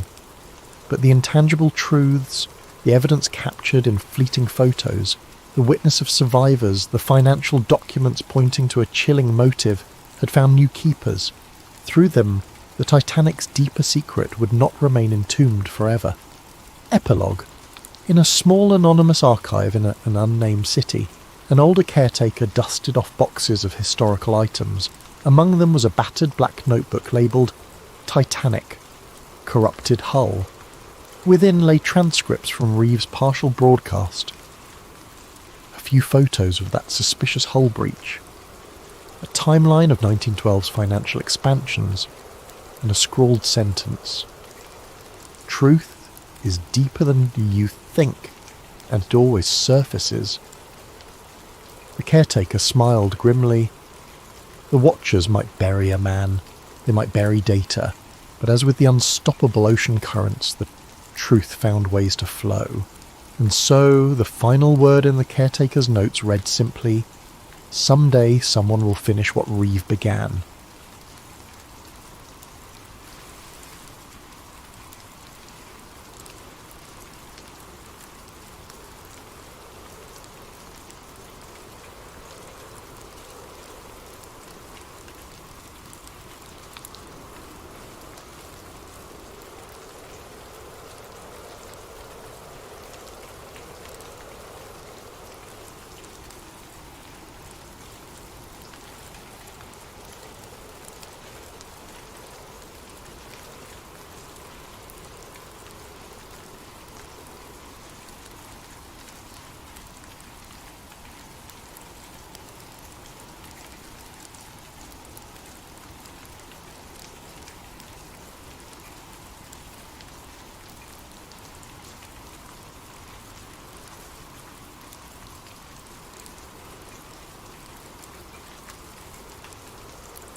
Hello, night owls and fellow seekers of truth. Before we descend into the unsettling depths of Project Echo, the Doctor who tried to undo MK Ultra, I'd like to ask, where are you right now in the world, and what time is it for you as you embark on this journey? Feel free to share in the comments. It's always fascinating to see how a single story can unite people across countless time zones and places. Also, if you appreciate narratives that linger at the edges of secrecy and the human psyche, I invite you to subscribe to Sleep Theories. It's a safe and curious space, perfect for those midnight musings when your mind craves both rest and revelation. Our story begins in the hush of classified hallways, where a program reminiscent of the real-life MK Ultra is in full clandestine swing. The term MK Ultra once dominated whispered conversations about CIA-led experiments in mind control during the 1950s through the 1970s. LSD, hypnosis, electroshock therapy. All these manipulations found their ominous place under the banner of national security. In that era, certain individuals were treated less like humans and more like lab specimens, subjected to psychological torment to test the boundaries of the human mind. In this retelling, you'll meet Dr. Elliot Voss, a brilliant neuroscientist initially enamoured with the idea of unlocking the brain's hidden capabilities. But once he steps into the labyrinthine research facility, known only as Project Echo, the illusions of noble science start to crumble. He sees sedation wards where detainees mumble to themselves, the aftermath of near-endless LSD runs, the blank stares of men and women forcibly parted from their own memories. Realising that the line between experiment and torture has been crossed, Voss chooses the perilous path of quiet rebellion. His antagonist, Agent Monroe Thatch, the stoic operative tasked with ensuring Project Echo remains undisturbed. Thatch views the program as a necessary piece for psychological supremacy, and he's willing to bury any traitor who jeopardizes it. Meanwhile, among the catatonic subjects is Mara, once a sharp-witted journalist, now a disoriented test subject fighting to piece her identity back together. With Voss's help, she might just reclaim her mind and bring the truth to light. Across 5 parts, we'll trace how Voss moves from compliance to conscience, from naive fascination to outraged horror. We'll witness him sabotage experiments, forge documents, and orchestrate escapes.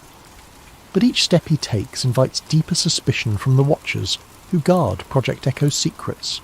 At stake is not just his life, but the remnants of Mara's stolen memories and the fates of countless unnamed victims. Ultimately, Voss stands at the crossroads. Vanish into the shadows forever, or blow the whistle on an atrocity that has no place in any civilization.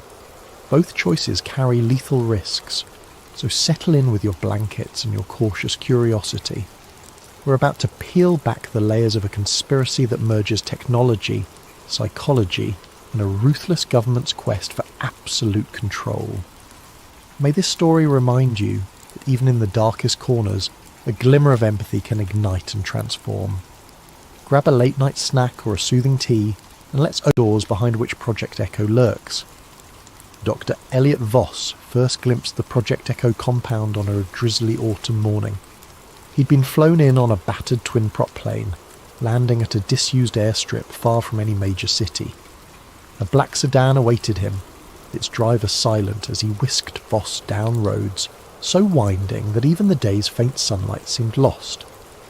At last the car halted before a nondescript concrete building fenced by barbed wire, security cameras angled on every approach. A discreet sign read, Department of Psychological Research, Federal Program 17. But the rumour mill called it something else. A black site where boundaries of science and morality dissolved in the name of defence. Once inside, Voss was greeted by a perfunctory handshake from Agent Monroe Thatch, an older man with close-cropped grey hair and a near-permanent scowl. "Welcome to Echo," he said, voice devoid of warmth. "Your credentials speak volumes, Doctor. We trust you'll find your calling here." Voss forced a polite nod. Months earlier, he'd been approached by government contacts praising his neurology research, claiming they needed innovative strategies for advanced interrogation and memory therapy. Even then, he'd sensed the undercurrent of something sinister. Yet his curiosity and a sense of patriotic duty had led him to accept, perhaps too eagerly, he now thought. They stepped into an elevator that sank deep underground, well below the building's official levels. The corridor that welcomed them looked more hospital than dungeon. Sterilised floors, white walls, overhead fluorescents humming. But as they proceeded, Voss spotted armed guards at certain doorways, and the tension in the air was palpable. Thatch introduced him to a small cluster of lab-coated staff, who each nodded in clipped greetings. The orientation took the form of a restricted briefing. Project Echo was studying the interface between psychoactive substances and forced conditioning techniques. On the surface, they used the language of legitimate research, personality reformation, deep memory reprogramming. But as Voss scanned the faces of these staffers, he saw flickers of discomfort in some, while others seemed unnervingly at ease with such manipulations.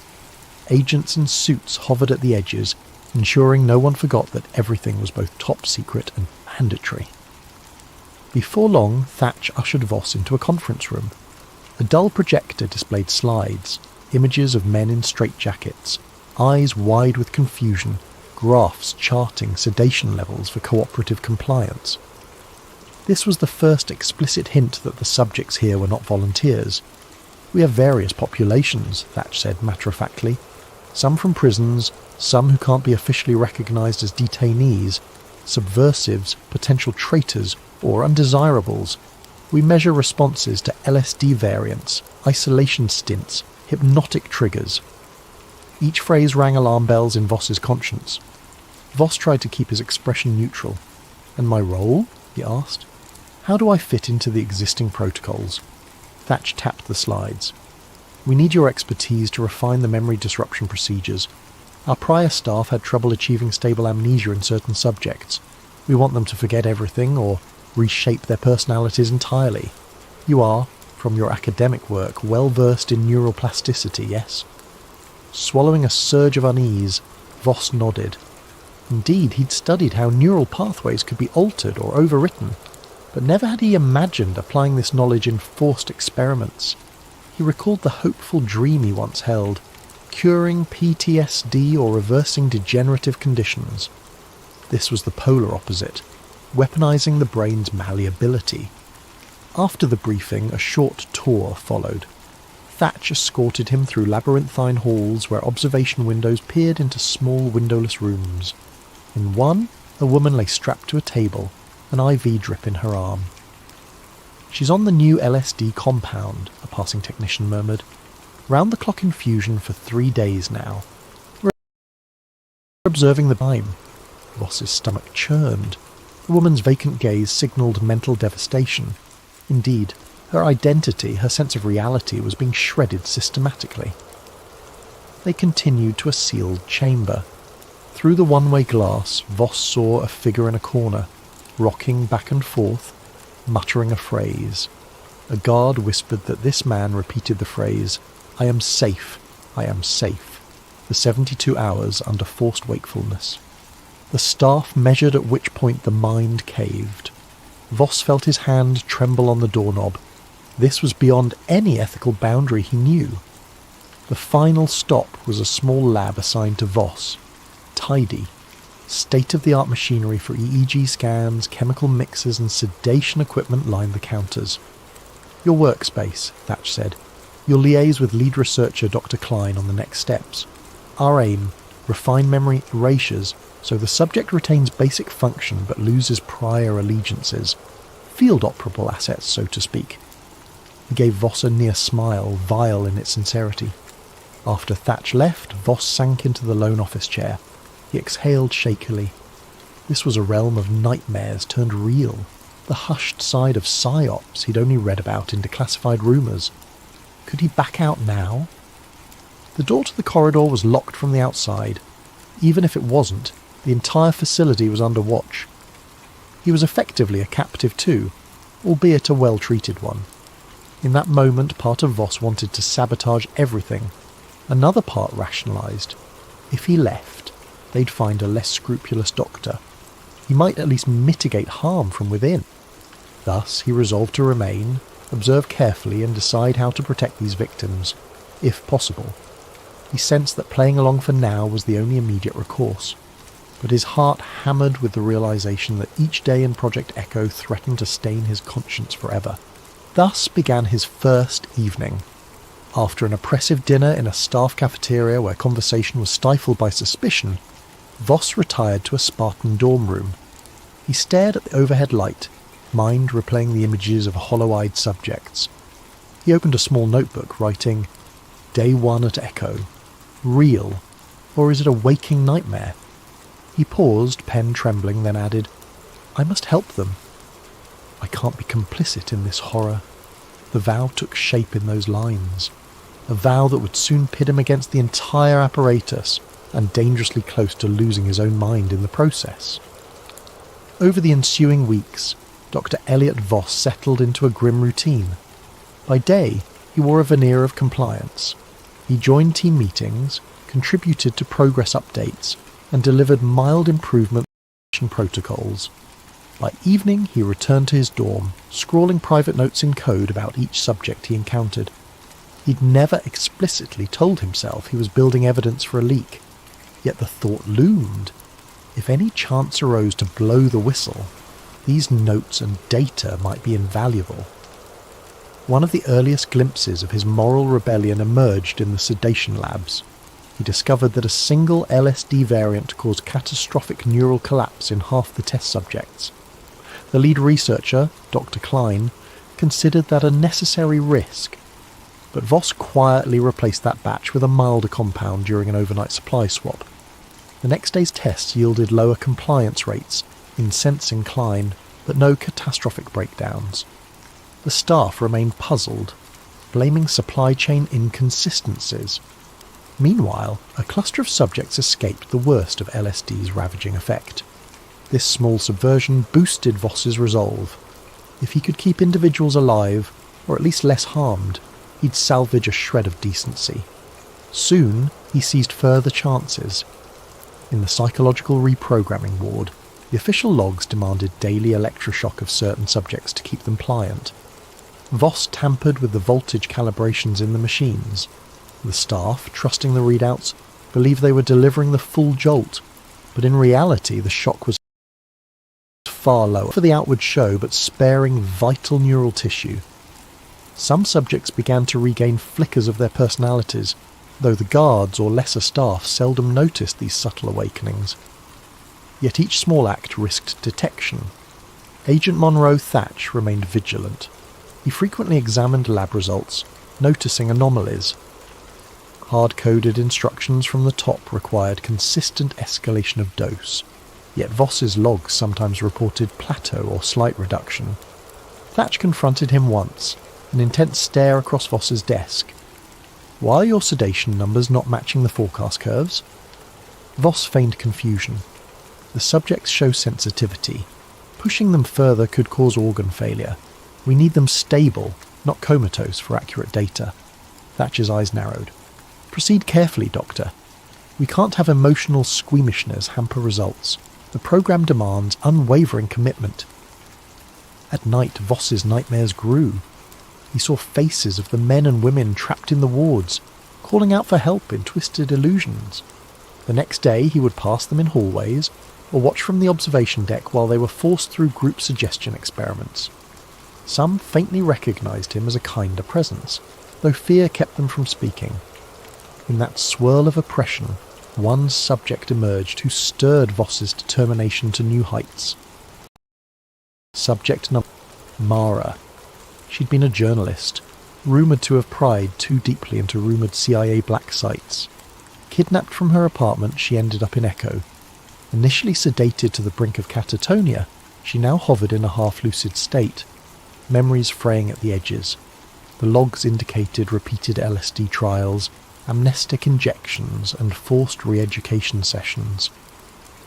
One afternoon, while scanning her EEG patterns, Voss recognised signs of partial memory recall. He discreetly adjusted her medication, lowering the sedation so she might piece together her identity. Over the next few days, Mara began to speak in hushed fragments. "They took me. I was investigating. Hush, hush." She'd blink, tears sliding down her cheeks.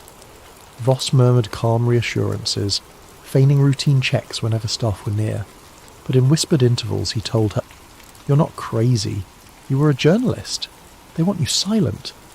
She stared wide-eyed, a glimmer of trust in him forming. Around that time, Voss orchestrated his first genuine escape for a group of 3. They were lesser-known detainees, men rumoured to be either drifters or misidentified suspects. Official logs had them listed as unresponsive, terminated. In reality, Voss manipulated the monthly disposal protocol used for expired. He bribed a facility ambulance driver, forging documents that indicated the men's bodies needed to be incinerated off-site. The driver, half sympathetic, half eager for the hush money, smuggled them out alive, releasing them near a safe contact in a neighbouring state. The official story read, 3 deceased, remains destroyed. None in the facility questioned it, as the programme's culture was that death often came with high-intensity testing. Days later, Voss glimpsed a brief mention in an underground newsletter about 2 men claiming to have escaped a mind-controlled black site. The reference was oblique, overshadowed by bigger news, but it confirmed the men had survived. The satisfaction balanced the daily dread. He was making a difference. Inevitably, suspicious details mounted. Thatch compiled a list of oddities, sedation logs not aligning with standard progression, an apparent sabotage of LSD supplies, puzzling anomalies in electroshock calibrations. He confronted Dr. Klein, who shrugged and pinned blame on incompetent lab techs. Thatch, unconvinced, began monitoring the labs more closely. Surveillance cameras were installed in corridors where previously only guards roamed. The staff's tension soared. People whispered about a traitor in the ranks.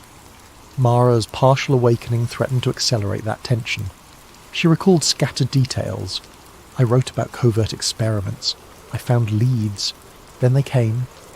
She became convinced she had evidence locked away in some safe deposit box. If only she could get out, contact her old editor. Voss realised that if they freed Mara and she reconnected with her network, the entire Echo operation could be exposed. He urged caution, but the time might come for a major leak. He began compiling more thorough evidence, tapes of sessions, chemical batch numbers, statements from staff. This was no longer small sabotage. It was heading for an all-out revelation, if they pulled it off. But the noose tightened. One evening, a junior staffer who'd glimpsed Voss's tampered logs confronted him quietly. "Doctor, I know you're altering the dosage records. If they discover it, we're done. I can't lose my job."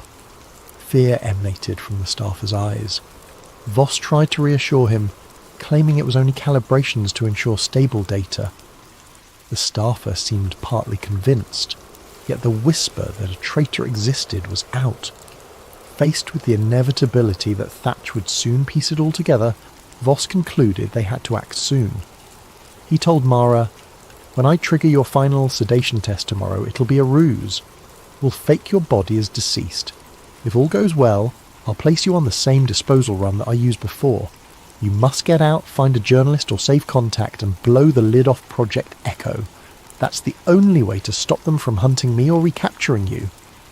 Mara, trembling, agreed. Her memories, though incomplete, burned with enough clarity to know that once outside she could expose everything, including the role of powerful officials. Thus the quiet revolt escalated into a plan for a full-blown leak.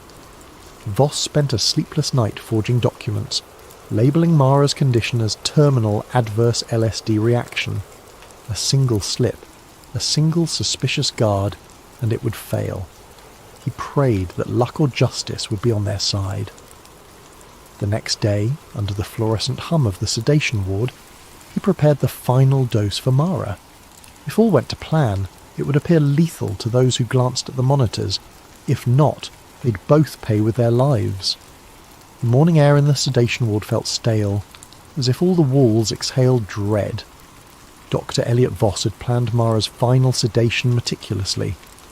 He'd prepared a specialised injection that would mimic the vital signs of death for about an hour, just enough time for her to pass official checks.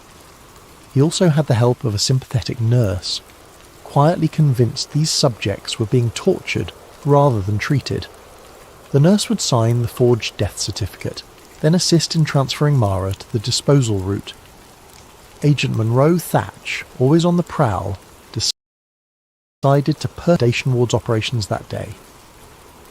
Perhaps the intensifying rumours spurred him to watch for sabotage. At 8 a.m. he strode in, nodding curtly at staff. Voss's pulse pounded. If Thatch insisted on verifying each injection, or examining the body, the entire plan might collapse. In a stroke of fortune, a separate incident across the facility demanded Thatcher's immediate attention. A subject in the LSD reconditioning chamber had violently lashed out, injuring a technician. Alarms blared. Thatch barked an apology to Voss. "Carry on without me," then rushed off. Voss allowed himself a momentary breath of relief. With the path cleared, Voss proceeded. He found Mara lying on a gurney in a semi-daze, the sedation regimen intentionally minimal these past few days. She locked eyes with him, and in that silent exchange he sensed her fear and determination. "This is it," he whispered. "Once the injection takes hold, you'll appear in a comatose or near-death state. The nurse will record your final breath." Mara nodded, voice shaky. "What if I don't wake up? Or if they discover the ruse?"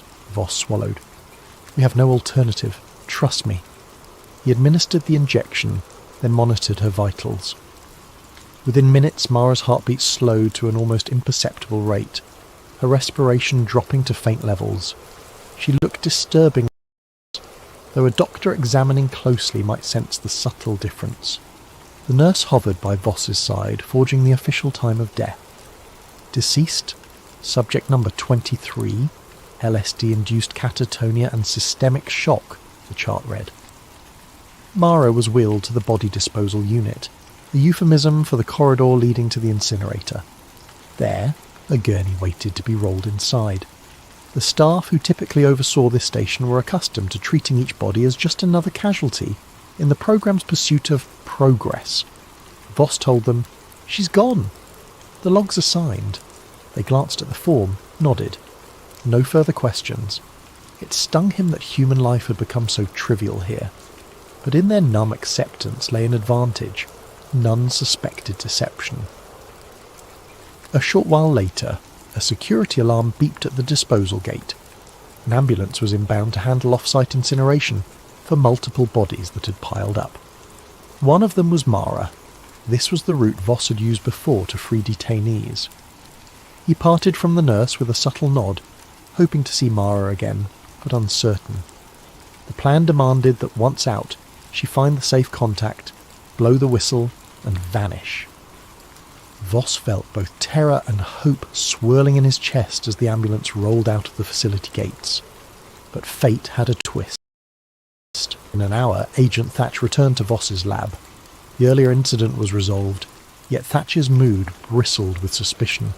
He asked, "So, Doctor?" "Voss, I see you had a death this morning. Another LSD complication?" Voss feigned sorrow. "Yes, subject number 23. She'd been on advanced trials." The data spiked unpredictably. She passed quickly.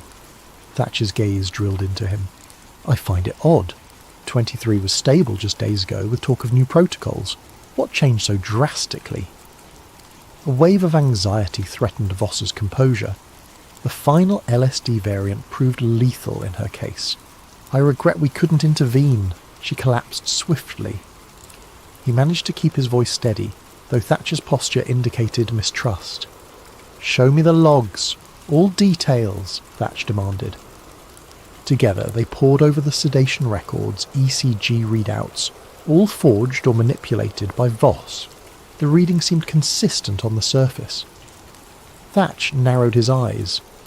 "We're losing an unusual number of subjects to adverse reactions lately. Doesn't that hamper your data?" Voss contrived a clinical tone. "Yes, it does. We're pushing the boundaries of LSD derivatives. Mortality is high." A moment of tension. Then Thatch grunted. I'll be investigating further, and stepped out. The door slid shut with a whisper, leaving Voss trembling. It was only a matter of time before Thatch demanded a more thorough autopsy or recheck number 23's body. By then, though, the ambulance would have disposed of the corpse. At least that was the official story. With luck, Mara would be far from here. Sure enough, the next day, Thatch tried to confirm number 23's remains. He encountered only an empty incinerator schedule slot. The staff told him it had gone out in the morning run. Thatch demanded the driver's route logs, but the driver was back with the vehicle. Everything in standard order, none the wiser. Thatch's frustration soared. "A body disappears too conveniently," he said, glaring at Voss. "Coincidence? Or are you playing me?" Voss feigned indignation. "Agent, do you suggest I orchestrated a false death? For what purpose?" Thatch's silence was telling. Meanwhile, outside the facility, the nurse's contact was supposed to rouse Mara from her artificially induced near-death state. She would then slip away to meet the journalist or safe house. Voss could only hope all went well. The entire plan hinged on her regaining enough clarity to recall the horrors she endured.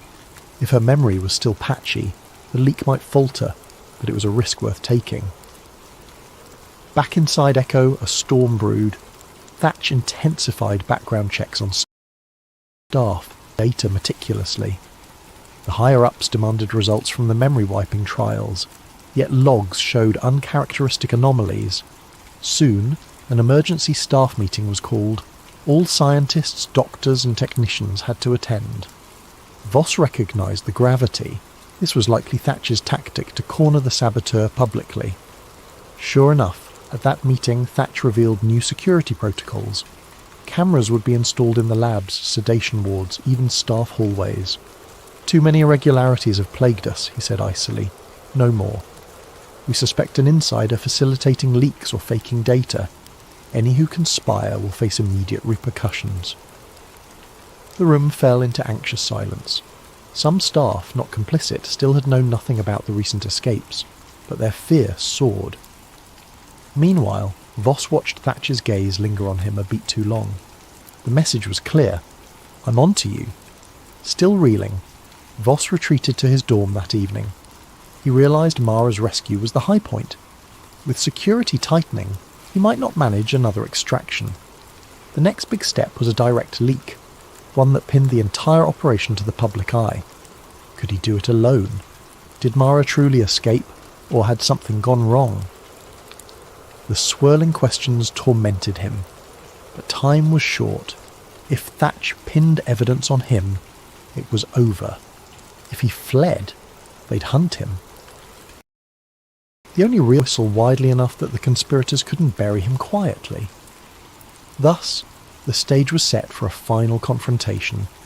Voss would gather the microfilm archives, documentation of the program's origins, the internal memos from a shadowy chain of command. He'd risk everything to get them out. The fate of hundreds of detainees, and perhaps his own life, hung on a knife's edge. Within days, Agent Monroe Thatch escalated the crackdown. Hallway cameras, strictly monitored lab sign-ins, unannounced searches, all inflicted a new climate of fear upon Project Echo. Mid-sentence, for fear a microphone lurked. Researchers who once looked uneasy about the cruelty now simply kept silent, hoping to avoid suspicion themselves. For Dr. Elliot Voss, each hour felt like borrowed time. He was certain Thatch suspected him.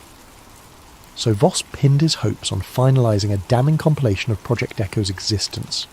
Coded references to their LSD experiments, video transcripts of detainee re-education sessions, personal diaries from staff who'd once believed in the patriotic cause. Voss had gleaned access to them all, storing them on microfilm hidden inside a hollowed chemistry manual. He typed the data each night behind locked office doors, praying the new cameras wouldn't see beyond. With cunning, he'd set up a loop feed for his lab's camera, replaying innocuous footage to fool real-time watchers. His biggest challenge, ironically, was the unpredictability of some staff. The friendliest among them had grown quiet, fearing Thatch's wrath. Another might inadvertently reveal something, or sabotage him for personal safety. Voss accepted that he must act swiftly, alone. He arranged a coded call to a journalist contact, a friend of a friend who sometimes reported hush-hush intel for a fringe newspaper. The talk was brief, full of oblique references. I have new notes on the echotherapy project to deliver. Must meet at Vantage West Corridor. The reporter, intrigued, agreed on a location and date. If all went right, Voss would slip out under pretext of an off-site sample run and deliver the microfilm. Yet he knew the facility wasn't easy to exit. The gates were under watch, and Thatch had a knack for surprise checks. As the day approached, Voss pressed forward with final tasks. He ensured the LSD formula in the labs was replaced with a less harmful version. He tried to reduce the voltage on each electroshock machine to mitigate damage. He even left instructions in obscure codes for future staff who might find them, explaining how to sabotage the worst procedures. If he were caught or forced to vanish, at least some seeds of resistance would remain. The morning of the planned leak was grimly still. A hush had settled through the corridors, as if fate itself held its breath. Voss told his colleagues he'd be driving out with a disposal unit, carrying tissue samples for analysis at a far lab facility. This was partly legitimate.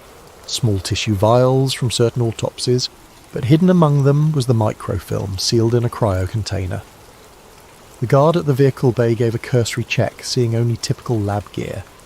He waved Voss on. For a moment, Voss's heart soared. Oh shit, I've been there. Perhaps it would be that easy. But as he started the engine, a black car screeched into the bay. Thatch stepped out and up behind him. He signalled the guard to stand aside, then approached Voss's driver window. Going somewhere, Doctor? Thatch's tone was ice. Voss forced calm smile. Yes, the usual tissue disposal run plus some off-site analysis. You know the routine. Thatcher's eyes scanned the interior. Mind if I ride along? I'd like to see these labs for myself. His expression made it clear this was no polite request. Voss's pulse hammered. If Thatch rode with him, he'd discover the microfilm. Of course, Voss managed, summoning a neutral voice. Thatch climbed in the passenger seat, the subordinate in the back.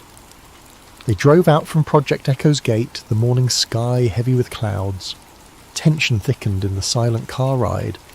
Voss tried to maintain composure, his mind racing for a plan B. A direct confrontation would be suicidal. Midway down a secluded forest road, Thatch spoke at last. We found evidence you manipulated sedation logs. Several detainees who died show no trace in the incineration records, Dr. Voss. I suspect you've been playing a dangerous game. Care to admit it? Voss's knuckles whitened on the steering wheel. He tried a bluff. If there are discrepancies, it must be the staff's mistakes, not mine. You know how incompetent some have been. Thatcher's glare indicated disbelief. Spare me, I've heard the rumours. The missing LSD shipments, the lower shock intensities. You've grown a conscience. They reached a deserted stretch of highway. Thatch ordered Voss to pull over. The subordinate brandished a sidearm. Once parked, Thatch commanded Voss to pop the trunk. Let's see what you're really transporting. Voss stepped out, half resigning himself to the inevitable. Inside the trunk, the cryo container with tissue samples lay in plain view. Thatch motioned the subordinate to open it. At that instant Voss lunged, not for the guard, but to slam the trunk shut, nearly smashing the subordinate's hand. The gun fired a wild shot. Voss ducked, adrenaline roaring. If he could just grab the microfilm and run. Thatch seized Voss by the collar. The two grappled. Another shot rang out, grazing Voss's shoulder. He cried out. Blood spattered the ground. Thatch, face twisted in fury, pinned Voss. You think you can leak our secrets? He spat. We'll bury you in a black site deeper than Echo. The subordinate rummaged through the trunk, yanking out the cryo container. He discovered the microfilm canister. Thatch snatched it, expression triumphant. So you do have a little trove of evidence? Our worst fear confirmed. No matter. It ends now. Voss, panting, stared at the muzzle aimed his way. His chance to free those detainees, to protect Mara's testimony, to reveal the monstrous program, all pinned on an impossible moment. Then from behind the car a figure appeared, the nurse who had helped orchestrate escapes. She'd followed, suspecting a trap. She brandished an old revolver with trembling hands. "Drop the weapon!" she hissed at the subordinate.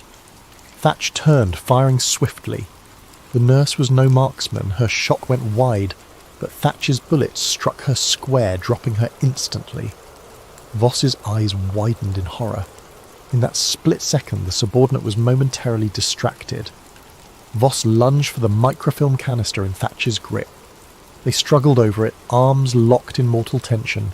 A single shot thundered again. This time it was the subordinate's gun, finishing off the nurse. Voss felt hope draining.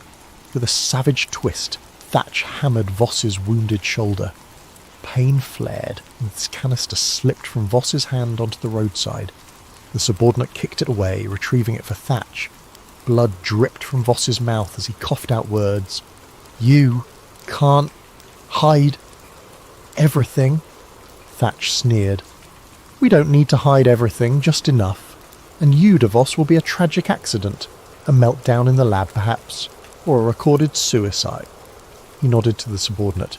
"Bag him.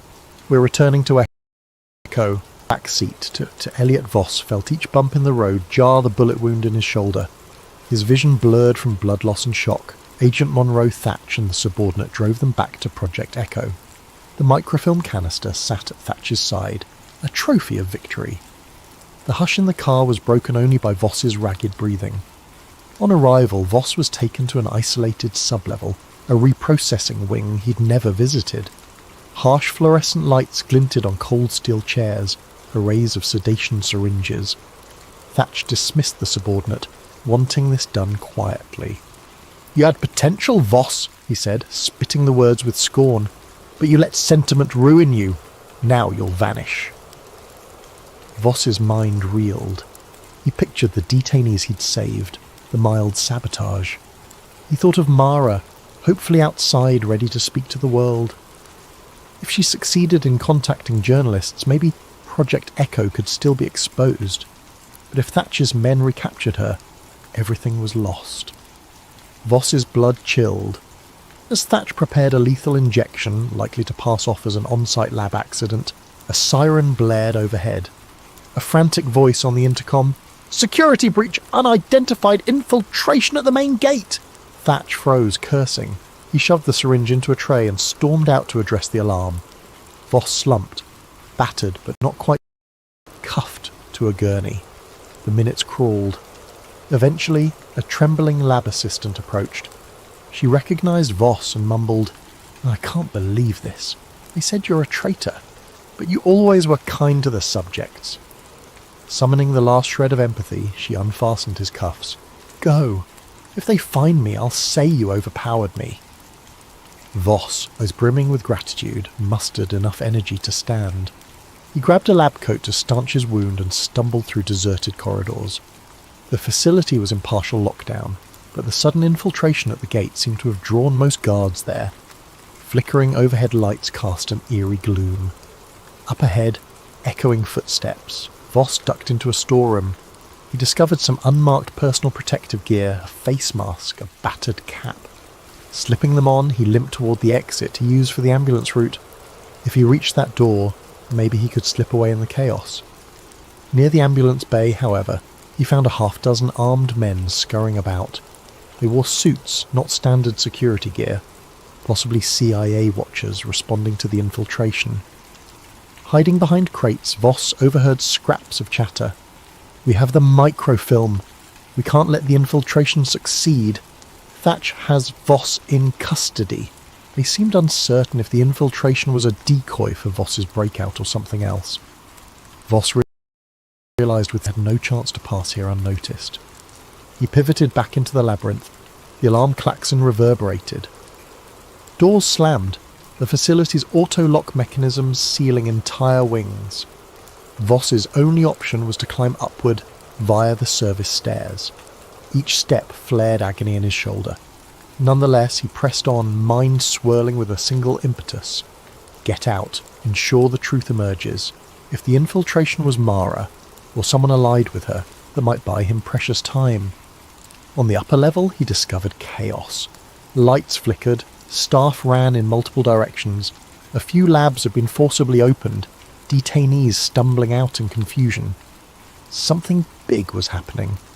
A nurse he recognised as sympathetic dashed by, eyes wide with terror. She gasped upon seeing him alive. "They're releasing the subjects," she whispered. "All the sedation wards, a meltdown. Don't know who triggered it." Then she hurried off, guiding a confused detainee. Amid the swirling panic, Voss glimpsed an improbable figure. Mara, hair dishevelled, brandishing a small pistol, leading a line of unsteady detainees. A battered staff ID hung from her neck. She caught Voss's eye across the corridor, relief flooding her face. Somehow she'd come back inside. "Doctor!" she called. He staggered over. She explained in breathless words. After the ambulance escape, she made contact with a covert group determined to rescue more detainees. They'd planned a covert infiltration. Freed from sedation, her memories consolidated enough to rally them. Her presence here was a miracle, if a dangerous one. "We must get out, with evidence," Voss said. She grimaced. "I found some documents, but no sign of the microfilm. Thatch has it, right?" He nodded, bitterness surging. All their collected proof was in enemy hands. But a partial record might still suffice. The large group of detainees, though traumatized, could testify to the horrors. "Let's go," Voss urged. They wove through trembling corridors, stepping over debris. Sirens wailed anew. Occasional gunshots rattled the air. Some detainees, in a frenzy, attacked guards, others cowered. The building's hush had become pandemonium. At an emergency exit, they found Thatch blocking the way, pistol drawn, his face a mask of cold wrath. "This ends now," he spat. "Voss, you have no idea the forces you're up against." He aimed at Voss, but Mara levelled her gun in return, unsteady but determined. A standoff formed. Thatcher's men advanced from behind. Voss realised time was up. If they captured the detainees, everything was undone. Mara squeezed the trigger, a shot that nicked Thatcher's arm. He hissed in pain, returning fire. Bullets shattered glass. The detainees scattered through the partially open door. Voss shoved an overturned desk for cover.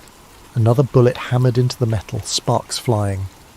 At that juncture, a cluster of detainees overcame Thatcher's men from behind, tackling them with raw desperation.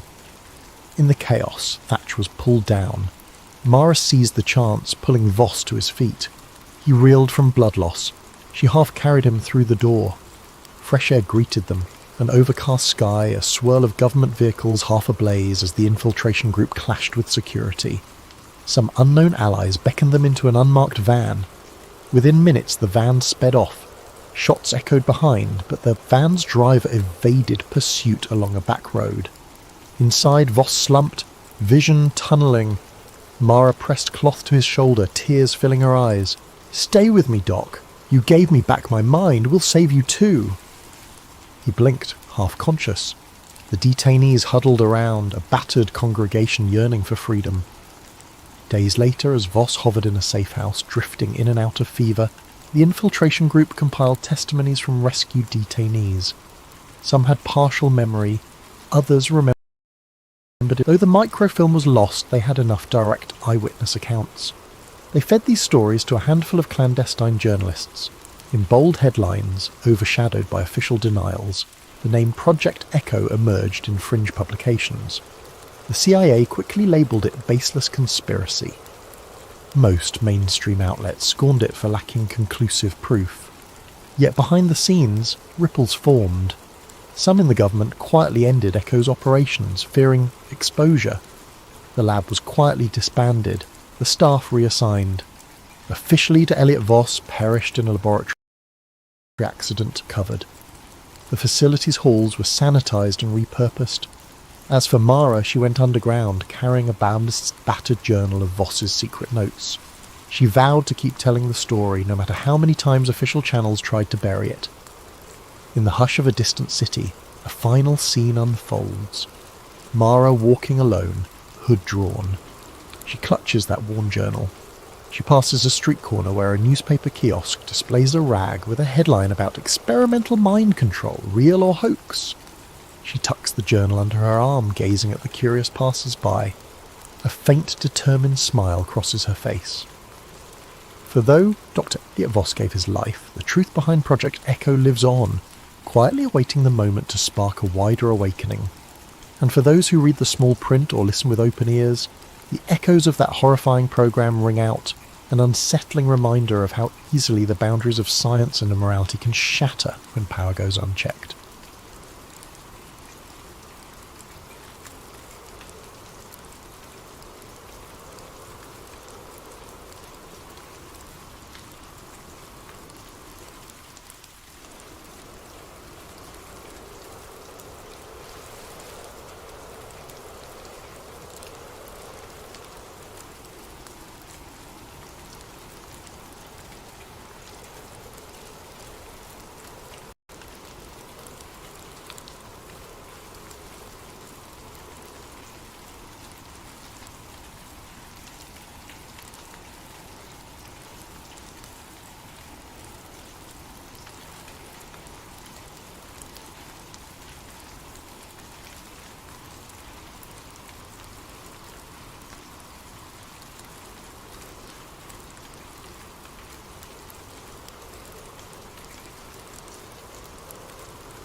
Hello there, curious minds, and welcome to an extraordinary journey into the unknown. Before we plunge into the heart-pounding saga you're about to hear, I have a small request. Please take a moment to comment where you're tuning in from around the world, and let me know what time it is as you settle down with this story. Time zones fascinate me. I love seeing how a single tale can connect people scattered across countless latitudes and longitudes. Also, if you find yourself enthralled by late-night mysteries, conspiracies, and the sorts of tales that make you question what we truly know about our world, then I invite you to subscribe to Sleep Theories. We delve into the shadowy corners of knowledge, lost histories, unexplained events, and glimpses into conspiracies that just might hold a kernel of truth. It's a space designed to lull you into a contemplative hush, while simultaneously sparking your imagination. After all, sometimes drifting off to dreamland is best done to a story that leaves a hint of awe lingering in the air. Tonight's narrative is titled Route 51, The Truck Driver Who Knew Too Much. It's a conspiracy thriller wrapped around a long-haul trucker by the name of Jake Mercer, a man whose routine life on America's highways unexpectedly veers into the deepest state secrets. Picture those silent desert nights along Route 375, colloquially called the extraterrestrial highway, the distant glow of stars above, and the faint hum of a secret government base rumoured to hold unthinkable mysteries. That's the backdrop of Jake's last job, a contract that lured him with the promise of quick cash, but which turned out to be more than he ever bargained for. You'll meet a cast of characters who either propel him forward or stand in his way. Maggie Ruiz, a dependable voice on the other end of the CB radio. Dr. Eli Voss, an embattled scientist with too many regrets. Agent Nathan Cole, whose entire purpose is to fix problems like a trucker discovering secrets meant for no one's eyes. And of course the men in black, those stoic enforcers who appear whenever the line between truth and rumour grows dangerously thin. Each part of this story unfolds with mounting tension, from a simple haul job to an eerie cargo, to a break-in that reveals evidence of extraterrestrial contact, to a final desperate scramble for survival. Sometimes in life, the scariest leaps of faith happen when you realise the world is not as you thought it was, and that those in power will go to any lengths to keep it that way. So, find a comfortable spot and let your mind wander into the desert. Envision the Black Ops trucks prowling nighttime highways, the hush of a top-secret hangar, the hum of hidden technology that defies earthly logic. And remember, as you listen, if the truth were truly out there, how far would powerful forces go to bury it, or bury those who discover it? Now, with the stage set, let us commence our journey alongside Jake Mercer, a regular, unassuming truck driver thrown headlong into a world of dark conspiracies and cosmic secrets. Buckle in, keep your headlights on, and prepare to traverse the lonely roads that lead straight into Area 51. Jake Mercer often said he'd seen it all during his years on the road, from giant dust storms in Arizona to sketchy rest stops on the outskirts of big cities. He'd once encountered a bull moose outside Boise that nearly totaled his rig.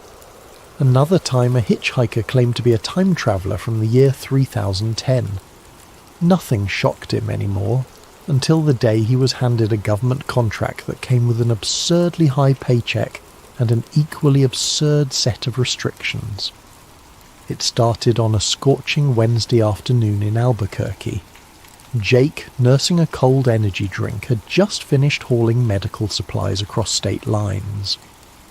While reviewing his next assignment, he noticed it was labelled High Priority Federal Clearance Required. His usual dispatcher, a gruff man named Martin, shrugged helplessly. "I don't know, Jake.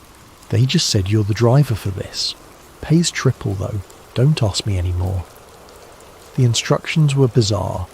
Pick up a sealed freight container at a secure depot. No questions asked. Do not open or inspect the cargo under any circumstance.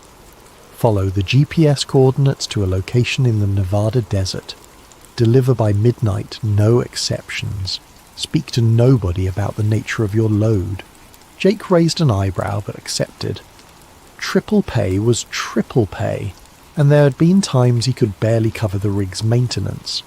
This job might set him up for months. Besides, he'd grown tired of daily monotony. A secret government contract carried a certain forbidden allure. He arrived at the secure depot by late afternoon. Towering barbed wire fences enclosed the yard, guarded by men in unmarked uniforms. A tall officer with the ice-cold eyes verified Jake's ID for an uncomfortably long time. Then, with a curt nod, he directed Jake to back his truck into a loading bay. 4 workers carefully rolled out a large metal container, about 20 feet long, its edges sealed with rivets. It had no markings except a small stenciled code, R51, classified. Jake watched them bolt the container to the truck's chassis. The officer approached again, thrusting a thick envelope into Jake's hands. "Your instructions. Stick to them. No detours, no curiosity. Understood? Jake nodded. He could practically feel the tension in the air as though crossing some invisible threshold from routine life into the hush of clandestine operations. He hopped into his cab, fired up the engine, and eased away. Part of him expected to see black SUVs trailing him, but the roads around the depot were deserted. The miles slipped by in a haze of desert heat. With each passing hour, the sun dipped lower, painting the horizon a fierce orange, then a soft lavender. By dusk, Jake was coasting along an empty stretch of Nevada highway, the sign reading 75 miles to Groom Lake. He knew that name. It was rumoured to be near Area 51, the site of countless alien conspiracies. He snorted to himself. Aliens, right. Just bored people telling wild stories. Still, the distinct hush out here made him uneasy. Around 8 p.m, his radio crackled to life. "Jake, you out there?" The voice belonged to Maggie Ruiz, one of the nighttime dispatch operators he'd befriended over the years. She was a talkative soul who often kept him company on lonely drives. "Heard you took some big job," Jake hesitated. The instructions had been explicit, speak to nobody, but Maggie wasn't exactly nobody. She was a friend. "Yeah, Mags. Some weird government contract. Pays well, though." "Government, huh? They got you on hush-hush duty." "You could say that," Jake admitted. "Hey, can't chat much, the instructions."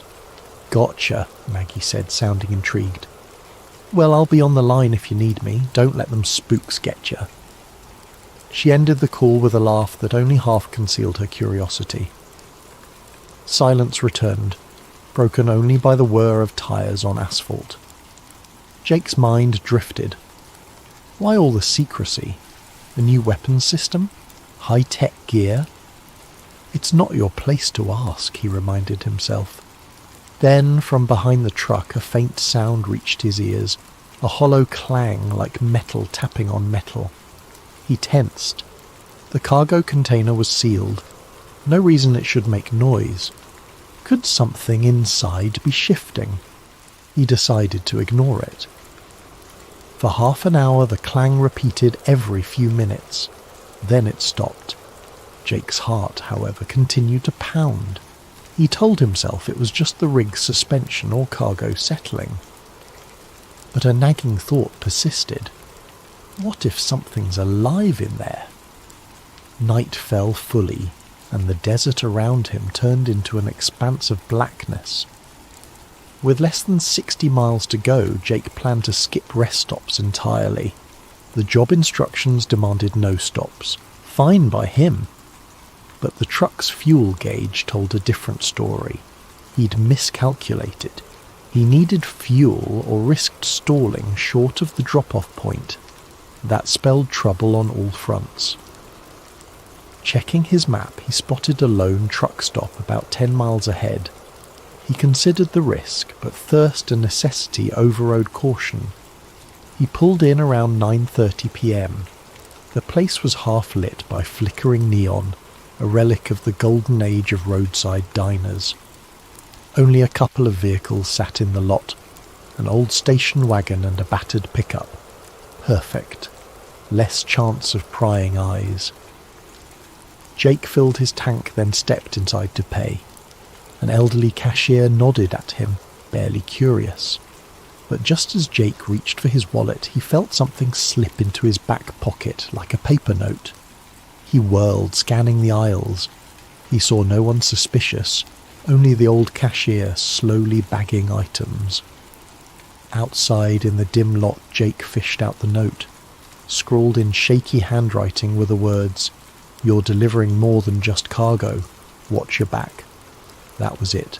No signature, no explanation. Adrenaline surged in Jake's veins. Someone at this dusty rest stop recognized him, knew his job, and decided to warn him.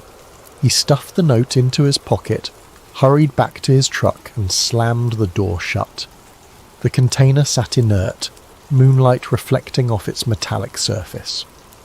"Watch my back," he muttered. "What's going on?" He stared at the container. The clang from earlier echoed in his memory. Curiosity gnawed at him.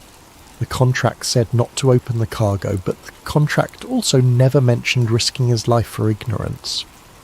Gritting his teeth, Jake hopped down, grabbed a crowbar from the side compartment, and approached the sealed panel. If the old soldier at the checkpoint found out, Jake would lose his entire paycheck, maybe face legal trouble. But sometimes you have to see for yourself what you're hauling. He slid the crowbar under a seam, testing if the rivets could be pried loose. The metal groaned, then relented. Slowly, Jake lifted the edge, heart thudding with each inch. The interior was dark, but a faint chemical smell wafted out, a sterile tang reminiscent of hospitals. Then in the shadows he saw something that made his blood run cold. A heavy steel pod with a thick glass window. It was empty. Straps hung limp, as if they'd once held something in place. Jake felt the nape of his neck prickle. Something had been in that pod, but it wasn't there now. And that meant only one thing: it was loose, possibly inside the container, possibly outside. A flurry of possibilities seized him. He had to close it and drive, pretend ignorance, or he could investigate. But with each second his safe timeline shrank. The clock was ticking toward midnight. The cargo door he'd pried open wouldn't fully reseal without leaving evidence of tampering. Just then, a metallic clang echoed again from behind him. Jake spun around, crowbar at the ready, but saw nothing except dancing shadows. Fear twisted his gut. He needed to get out of here, ASAP. But how do you run from something unknown? He forced the container door shut as best he could, hopped into the cab and revved the engine. He had about 50 miles left to the coordinate, an unknown something presumably in tow, or on the loose. The note's warning replayed in his head. Danger lurked in the darkness, but he had a job to finish, however insane it was becoming. So Jake pressed the pedal, merging back onto the lonely highway. The thought of Area 51 no longer seemed so silly, because in that instant he knew one truth: this was no ordinary cargo, and he was no longer a simple truck driver. He was a man knee-deep in a conspiracy he couldn't yet fathom. As the highway unfurled beneath his wheels, Jake felt an unfamiliar sense of paranoia creeping in. He kept glancing at his side mirrors, half expecting government vehicles to appear with flashing lights. But the desert remained eerily quiet. He turned on his CB radio, hoping to reach Maggie again, some connection to normalcy. Static hissed, then Maggie's voice cut through. "Jake, that you? I was wondering if you'd gone silent for good." "Maggie," he said, his own voice shaky. "Listen, something's off. This cargo, whatever's inside it, it might have... I don't know, it's just not right." He hesitated to reveal everything, scanning the empty road ahead. I opened it, found a locked pod. Empty, like it was meant to hold something alive. The line crackled with tension. "Alive? Jake, that's not good. Did you see anything else?" "No, just straps." Then I heard noises, like metal scraping. "Something's loose, Mags. Could be an animal, or..." He couldn't bring himself to say the word alien, but the possibility danced in his thoughts. She inhaled sharply. "This is big. You sure you want to keep going?" Jake's foot pressed on the accelerator. "I've come too far. I've got to finish the drop. Maybe once I'm at the base they'll handle whatever it is. Then I'm done. Paid. Out." "Okay. But keep me updated. I'll see if I can dig up anything on that container code you mentioned, R51. Might be referencing Area 51, or it could be something else. Just be careful." He ended the call feeling slightly better, knowing someone had his back. The desert night pulled him deeper in. A battered sign reading "Restricted access beyond this point" loomed up, complete with additional warnings about lethal force. His GPS insisted he was on course. The drop-off coordinate flickered on the screen, still about 30 miles away. A swirling dust devil crossed the highway, forcing Jake to slow. For a moment he thought he spotted headlights behind him, but when he looked again, they were gone. Another flicker of paranoia. Focus on driving.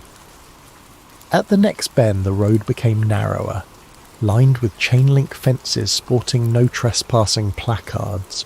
This was definitely a different world, someplace built to discourage visitors. At last, around 11:20 p.m, the GPS beeped. "You have arrived at your destination." He found himself at a tall automated gate. A small speaker next to it crackled. "State your clearance code," a monotone voice demanded. Jake fumbled through the envelope for a badge with a printed code. He read it into the speaker. The gate groaned open. No turning back now. Beyond the gate, wide asphalt fields stretched out, dotted with hangars and low buildings. Dim security lights revealed soldiers patrolling. Jake was directed by glowing cones to an underground entrance, reminiscent of a bunker. The entire operation exuded secrecy, and the air felt thick with tension. A pair of uniformed men flagged him down. One motioned him into a cavernous elevator platform large enough for the truck. As it descended, the walls became concrete. Jake's heart hammered. He was going underground, presumably beneath the base's surface. The platform settled in a subterranean loading area, bright fluorescent lights washing everything in an antiseptic glow. Armed guards approached. One barked, "Power down the truck. Step out with your hands visible." Jake complied, squinting under the stark lights. Another guard used a scanning device over the container's locks. Jake tensed. Would they notice I pried it open?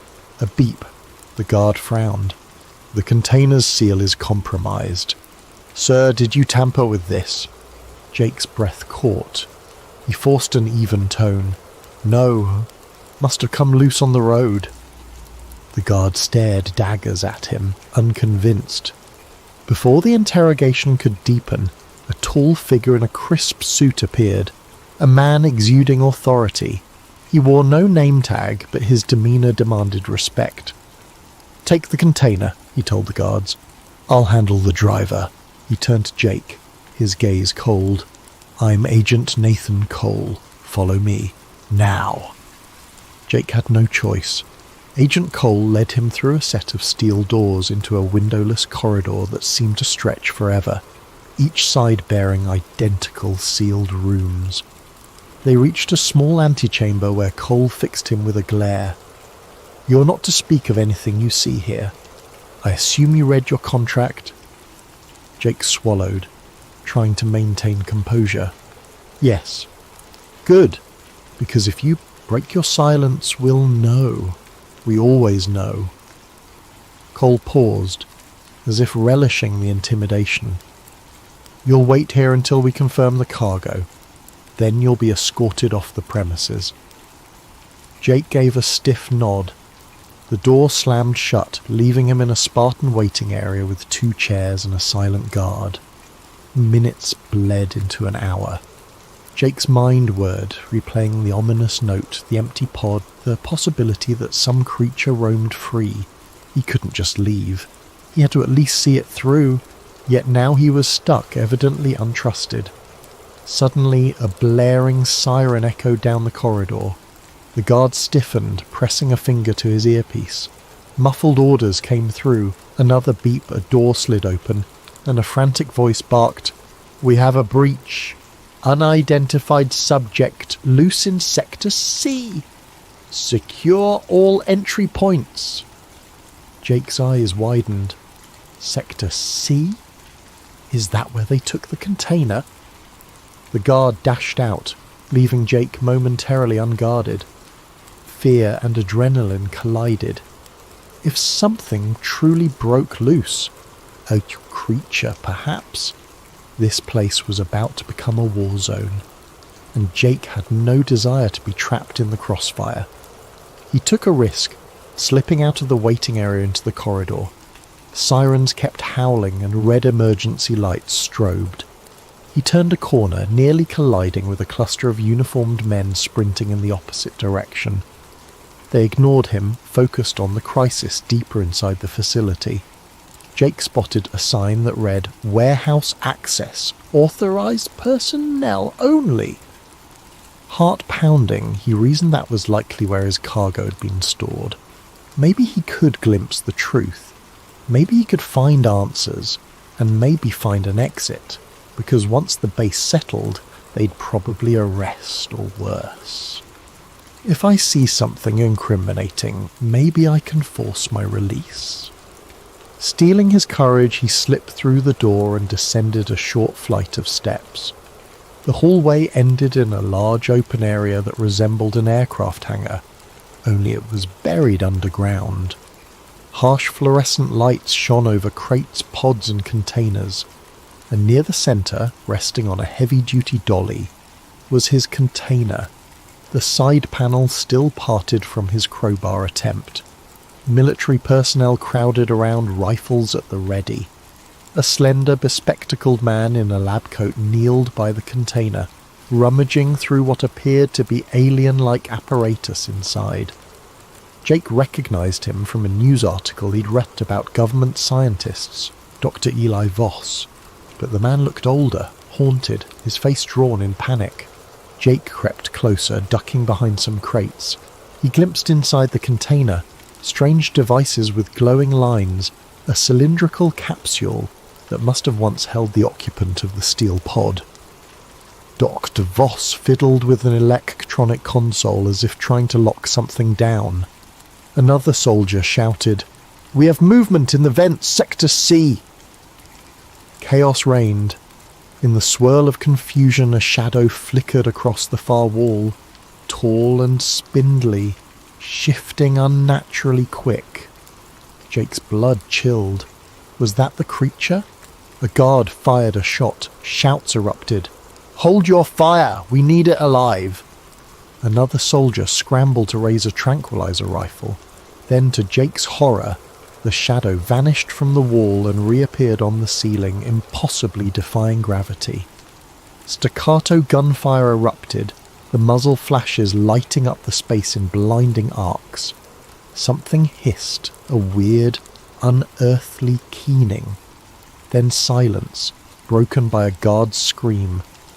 Jake's instincts screamed at him to run, but his body froze. A part of him was transfixed by the bizarre reality unfolding. Something not of this world scuttled across the ceiling, too fast to track. Soldiers cursed and swung rifles upward. In the chaos, Dr. Voss turned, scanning the room. His eyes locked onto Jake, half hidden behind a crate. In that moment, recognition flickered in the scientist's gaze. Maybe he pegged Jake as a civilian who shouldn't be there. But instead of raising an alarm, Voss mouthed something akin to "Get out!" Jake's heart hammered. Did he dare trust this man? Lights, the shouts, the lurking predator overhead. There was no time to weigh options. Dr. Voss beckoned, then pointed toward a door marked "Exit, Vehicle Hangar." Jake nodded mutely, realizing this might be his only chance to escape. Then, just as he started to move, another ear-shattering alarm blared. The creature hissed again, and the lights flickered, plunging the entire base into partial darkness. Jake felt the temperature in the hangar drop, or perhaps it was just cold sweat dripping down his back. The overhead fluorescent tubes sputtered, struggling to keep the space lit. In that half-lit gloom, shadows sprawled across the walls like living things. The shape of the creature, so swift and unnatural, kept flickering in his peripheral vision. Dr. Eli Voss dashed across the concrete floor, nearly tripping over a supply crate. Jake leaping low. Gunshots echoed again, followed by a soldier's panicked shout, then a monstrous clang of metal on metal, like something heavy was battered aside. One more shriek cut through the confusion, then silence. The hush was deafening, charged with primal fear. Voss and Jake reached the side door labelled Exit Vehicle Hangar, but it was locked by an electronic key panel. Cursing under his breath, Voss fumbled for a keycard, swiped it, and the panel beeped red. Access denied. Another attempt, same result. "Damn it!" Voss hissed, his voice quivering. He slapped the panel in frustration. "They must have initiated lockdown. I need a higher clearance." He glanced over his shoulder. "We'll have to find another way out." Jake's mind reeled. "Doc, what the hell is in here? Did something break out of that container?" Voss closed his eyes briefly as if in pain. "Yes, it's an entity we recovered from a crash site. Part biological, part mechanical, still learning about it, but we call it Xeniform Beta. We had it sedated, locked in stasis, until your container got compromised." He cast Jake a conflicted look, half guilt, half blame. "Now it's loose." Jake's stomach clenched. "This is insane. Let's just get out. If that thing's dangerous, the soldiers can handle it, right?" A bitter laugh escaped the scientist. "You think a few bullets can handle something not made by human hands? We've barely scratched the surface of its capabilities. That's why they keep it here, in these underground labs. They have been trying to replicate or harness its technology, but God knows if they truly can." A flash of movement tore their attention back to the hangar's centre. The overhead lights finally died, plunging the entire chamber into strobing red emergency lighting. In that throbbing glow, Jake glimpsed a twisted silhouette perched on top of a giant crate. The creature's form defied easy description. Elongated limbs, an insectile curvature to its back, and an almost metallic sheen under the red glare. Its eyes, or what resembled them, glowed faintly, scanning the room. Jake's breath caught. Fear hammered in his chest. Then, in a heartbeat, the creature leapt upward, disappearing into the rafters. Voss grabbed Jake's sleeve. "We need to move. There's a side corridor that might lead us to the upper levels, then an exit. Hurry." They skirted the edge of the hangar, slipping past toppled crates and the scattered remains of advanced lab gear.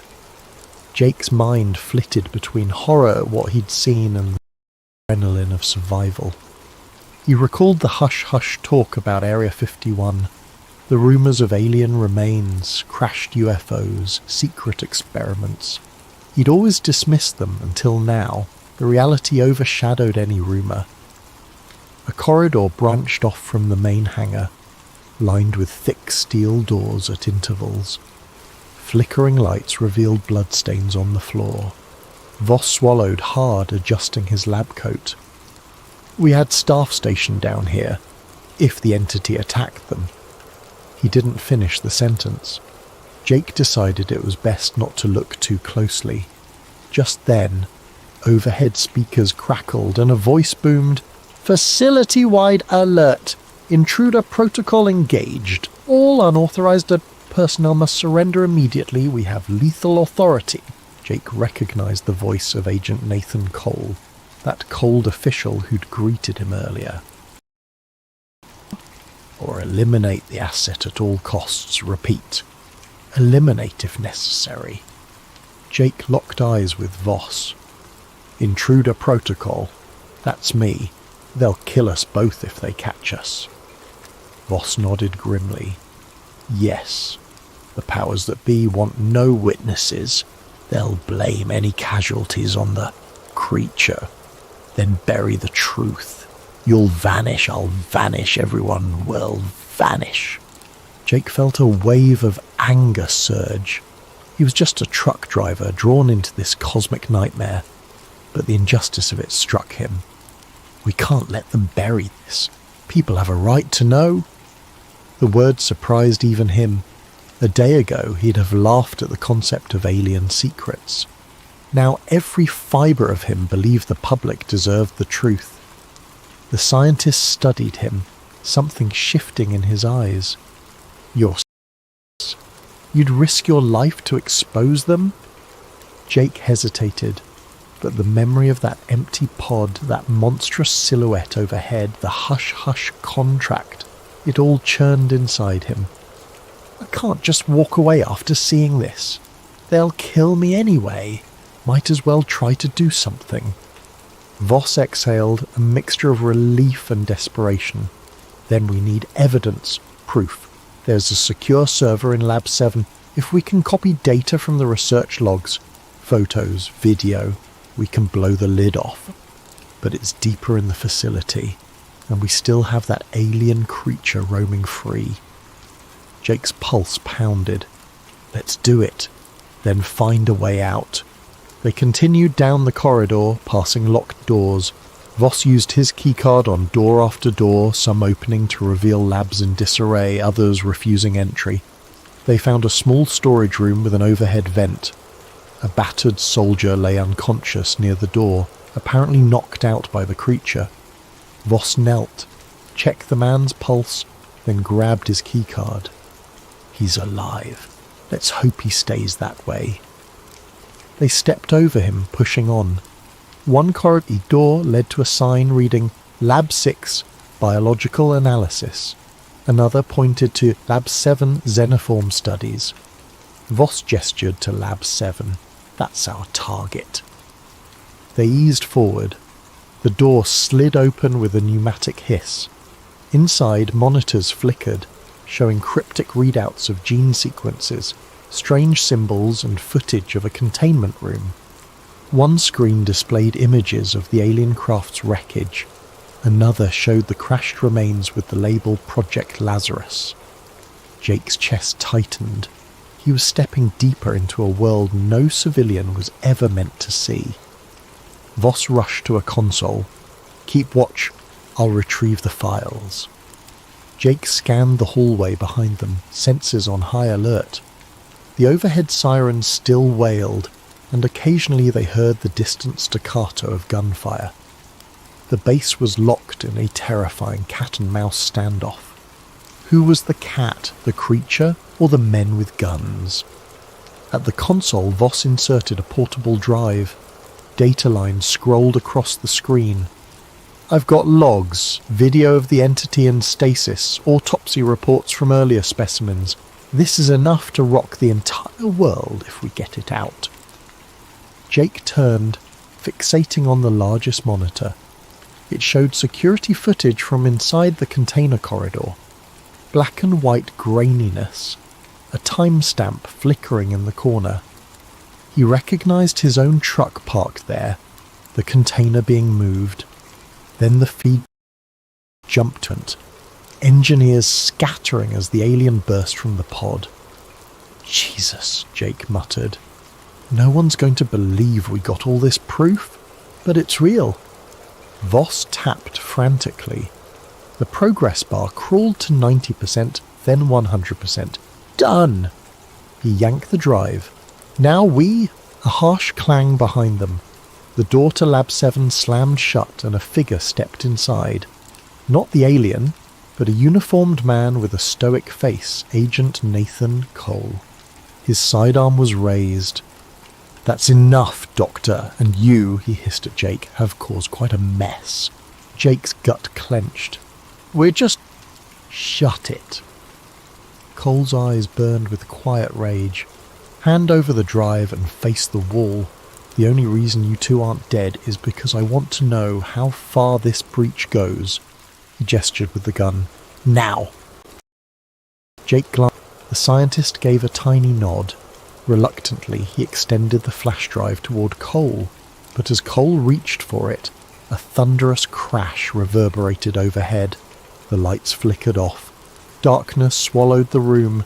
Then a single red emergency lamp kicked in, bathing everything in a sinister glow. A monstrous screech resonated from the corridor. Xenoform Beta was near. Cole spun, momentarily distracted. Voss seized the chance, fumbling for a button on the console that read, "Override Lab 7 door." The door slid open. "Run!" Voss yelled. Jake bolted, ignoring Cole's furious shout. Shots rang out, sparks ricocheted from a metal panel, but in the confusion, Jake and Voss tumbled into the hallway, the precious flash drive still in the scientist's grip. They slammed the door behind them, locking Cole inside. Another screech echoed down the corridor, closer this time. Jake realized they were trapped between an armed agent and a rampaging alien. But at least they had the data. The question was, could they reach the surface and the outside world before the entire base sealed their fate? Jake's adrenaline soared. The corridor was dimly lit by flickering red emergency panels, casting dancing shadows on the concrete walls. Dr. Voss clutched the flash drive tightly, face pale but resolute. They could still hear Agent Cole pounding on the locked lab door behind them, into a radio. More gunshots thundered somewhere in the distance. A scraping sound from the ceiling alerted Jake. He and Voss froze. Something large moved through the ventilation shafts overhead, slithering or crawling with unnatural speed. Then silence. Jake's heart hammered against. The creature is close, so close. Voss motioned him forward. If we can reach the main elevator, we might get to the surface, unless they've locked it down. They crept forward, the corridor branching in multiple directions. Each intersection was marked with cryptic signs. Sector E, testing labs. Sector F, holding cells, armory, data center. Sparks arced near a half-destroyed control panel. The air smelled of burning wires. They passed a lifeless soldier slumped against the wall.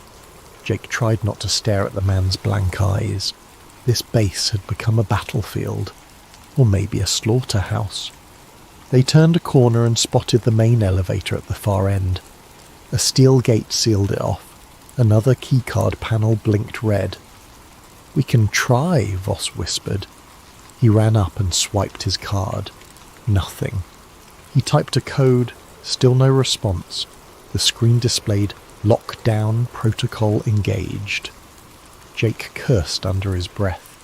"What now? A staircase?" Voss nodded. "There's an emergency stairwell near the east side, but it's a long way up. And if they've sealed the hatches, we might be trapped anyway. Better than waiting around." Jake gestured for him to lead. They hustled deeper into the labyrinth. Alarms kept screeching overhead, messages about containment breach, mixing with intruder protocol. The base's disorientation left Jake feeling like a rat in a high-tech maze. A loud clang resounded from behind them, like metal being torn apart. Then came a roar of fear. A soldier's voice cut short. Jake's throat constricted. The creature was picking them off one by one. They had to keep moving. Stairwell door, heavy reinforced steel. Voss tried his card, the lock clicked, and they pulled it open. Inside, the shaft spiraled up. Dim emergency lights illuminated each landing. Voss peered upward. "We're at least 8 levels below ground. Let's hope we can get out on the top level." They started climbing. The sounds of chaos below gradually faded, replaced by their ragged breaths echoing in the concrete chamber. After 2 flights, Jake's calves burned, but adrenaline pushed him on. Voss lagged slightly, clutching the railing. "I'm not exactly in shape for this," he muttered with a grim humour. Jake offered a hand, helping him keep pace. By the 4th level up, a new noise drifted from above. Heavy footsteps, or maybe boots. They exchanged a worried glance. Could it be more soldiers? They pressed themselves against the wall, listening. The footsteps paused, then resumed, heading downward. Jake's instincts flared. A confrontation was likely. He looked around for an alternate route, but the stairwell was a single column, nowhere to hide. Within moments, 2 armed men in black tactical gear rounded the landing above, rifles aimed. They froze upon spotting Jake and Voss. "Stop, hands up," one barked. The other triggered a radio. "We have them in the stairwell, Sector G, Level 3. Request backup." Jake's mind raced. If they complied, they'd be detained or killed. The data would be lost. We have to fight or flee. He looked at the door on the next landing, noticing a sign that read Maintenance Tunnel. If they could just reach it. But the men advanced, rifles unwavering. "Down on the ground now!" Voss clutched the flashlight. Jake raised his hand slowly, scanning for an opening. Then an unexpected roar shook the stairwell from far below. A monstrous wail, so loud it vibrated the metal railings. The men in black turned reflexively, faces betraying fear. Jake seized the moment. He lunged forward, slamming one guard's rifle sideways. A shot rang out, ricocheting off the wall.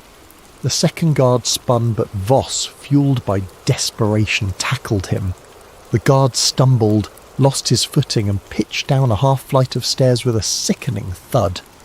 Jake wrested the rifle from the first guard, who reeled from the blow. Another savage roar echoed. The guard's eyes widened with terror. He's heard that sound before, Jake realized. Without hesitation, the guard wrenched free, scrambled up the stairs, and fled. Clearly dealing with an alien nightmare outranked capturing them. Voss Pantolin surging. That was close. He retrieved the rifle from the second guard's limp form, then eyed Jake. We can't do that again. Let's get to that maintenance tunnel. They ascended the last steps, prying open the door labelled Maintenance Tunnel. A narrow corridor greeted them, pipes running along the ceiling. Dim overhead bulbs flickered. The air smelled of chemical coolant. This wasn't a typical hallway for staff, more like a service route for engineers. If they were lucky, it might lead to a less guarded exit. They threaded through tight passages. Machinery hummed behind grated walls. Occasional signage read ventilation, power grid, or hazardous material storage. The base's sheer scale astounded Jake. He was used to big warehouse complexes, but this was on another level entirely, like a hidden city beneath the desert. Voss led them around a bend, consulting a small mental map he presumably knew from his years working here. This path should intersect an older cargo elevator that services above-ground hangars, less monitored. Maybe we can bypass the lockdown. They soon reached a rusted steel door labelled Auxiliary Cargo Lift. Voss fiddled with the control panel. Seems offline. Let me see if I can power it. He popped open a fuse box, revealing a mess of wires. While he worked, Jake kept an ear out for pursuit. The base's alarms had quieted, replaced by sporadic gunfire or distant screams. An uneasy hush lay over the corridors. Finally, the lights on the lift control glowed. I think it's operational, Voss said with relief. They pulled the heavy door aside, revealing a cargo elevator platform big enough for a small truck. A single overhead bulb cast feeble light inside. Voss stepped on, tapped a control. It might take us near the surface, at least. Let's hope the power supply holds. The lift groaned to life, lurching upward at a crawl. Each second felt interminable. Jake exhaled, letting tension slip momentarily. They had come so far, risked so much. If they could just break free. Halfway up, the entire platform shuddered. The overhead bulb flickered wildly. Voss paled. Powers dropping? Another violent jolt. The lift screeched to a halt, suspended in darkness, then a mechanical whine, and it resumed, but painfully slow. Stay calm, Voss urged. Jake stared at the grated walls sliding by. Doc, If we get out, how do we expose all this? The government will come after us. Voss swallowed. We'll need to broadcast the data widely, upload it to multiple news outlets, leak it online, something unstoppable. Even Black Ops can't erase everything once it's out, but we must move fast. The lift ground to a stop at what looked like a storeroom. A faint overhead sign read, "Surface access, authorized only." The door's lock glowed red. Voss tried his card, no luck, he exhaled, frustration seeping in. "Security clearance. We need a high-level code, possibly from someone like Agent Cole," Jake cursed. They were stuck again. They peered through the grated door at the corridor beyond. It was dim, no immediate sign of guards. Jake gave the door a shove, solid. He read the sign, "Biocontainment contaminate." Another reminder they were dealing with top-secret alien research. Just then, a banging noise echoed from below the elevator shaft. Jake froze. Could the creature be climbing? They saw nothing, but the clang repeated, rising. Voss's eyes widened. "It might sense us. We have to go now." Desperation blossomed. Jake scanned the storeroom. Near the door, a small control panel with a numeric keypad flickered. If only they had a code. Then Voss had a frantic idea. Check that dead guard's... It might have higher clearance than mine. But they'd left the guard behind. They had no card. A metallic screech from the elevator shaft triggered panic. Voss rummaged in his pockets. "I have partial override code. Might not be enough, but let's try." He typed a sequence. The panel beeped, then displayed invalid. Another attempt. Invalid. The banging grew louder, closer. Jake braced himself, rifle in hand, finally on Voss's third try. The panel beeped green. The door hissed. They burst into the corridor. Slammed. A heavy mechanical lock engaged. For now, they had a barrier between them and the horrors below. They found themselves in a wide hallway leading to a large blast door. Painted above it was surface hangar access. Jake's heart soared. They might just make it. But the corridor wasn't empty. At the far end stood several men, the men in black, tall, expressionless, each clad in black suits incongruous in a facility like this. They stared at Jake and Voss with cold detachment. No weapons drawn, yet the threat they exuded was tangible. One man stepped forward, face devoid of emotion. "You do not belong here. Hand over the... now!" Another man reached inside his jacket, presumably for a sidearm. Jake aimed the rifle, the sieves jangled. "Stay back. We just want out." The lead man's lips twitched in what might have been a faint smile. "You've seen too much. People like you vanish all the time. Step away from the exit." Voss inhaled sharply. "No, not this time." He nudged Jake. "Look, there's a side door to the hangar. If we can slip past them." But the men in black advanced in a synchronized motion. Jake realized any negotiation was futile. They intended to bury them here. Another standoff. The corridor lights hummed, tension, crackling. Then footsteps thundered behind the men in black, uniformed soldiers sprinting toward them with rifles. Over a loudspeaker, Agent Cole's voice boomed, "Seize them! Secure that data!" Jake's grip tightened. They were pinned between the men in black and Cole's forces. No path out. So much for the surface hangar access. Then a thunderous crash shook the entire corridor. The lights flickered. The creature's eerie screech erupted somewhere close, reverberating in the vents. The men in black turned, momentarily distracted. Jake seized the chance, but to go where? In the flickering corridor, tension hung like a storm cloud ready to erupt. Jake and Dr. Voss stood near the blast door to the surface, confronted by the emotionless men in black on one side and heavily armed soldiers rushing in from the other. Overhead, the aliens shook the air, chilling blood and bone alike. A soldier's voice barked, "Open fire!" Shots rang out, but not at Jake, rather at the men in black. Agent Cole appeared behind the line of soldiers, face twisted in rage. "Stop them all!" he ordered. "None leave this facility." The men in black responded with unnatural speed, dodging bullets with fluid motions. Two of them drew sidearms, returning precise, methodical fire. Jake dove behind a large crate, pulling Voss down with him. Splinters rained as bullets shredded the crate's edges, a swirl of confusion, soldiers versus men in black, each brandishing lethal force. In that chaos, neither side was particularly aiming at Jake or Voss, but it was only a matter of time before crossfire caught them. The corridor's overhead lights sparked, some failing entirely, plunging stretches into darkness.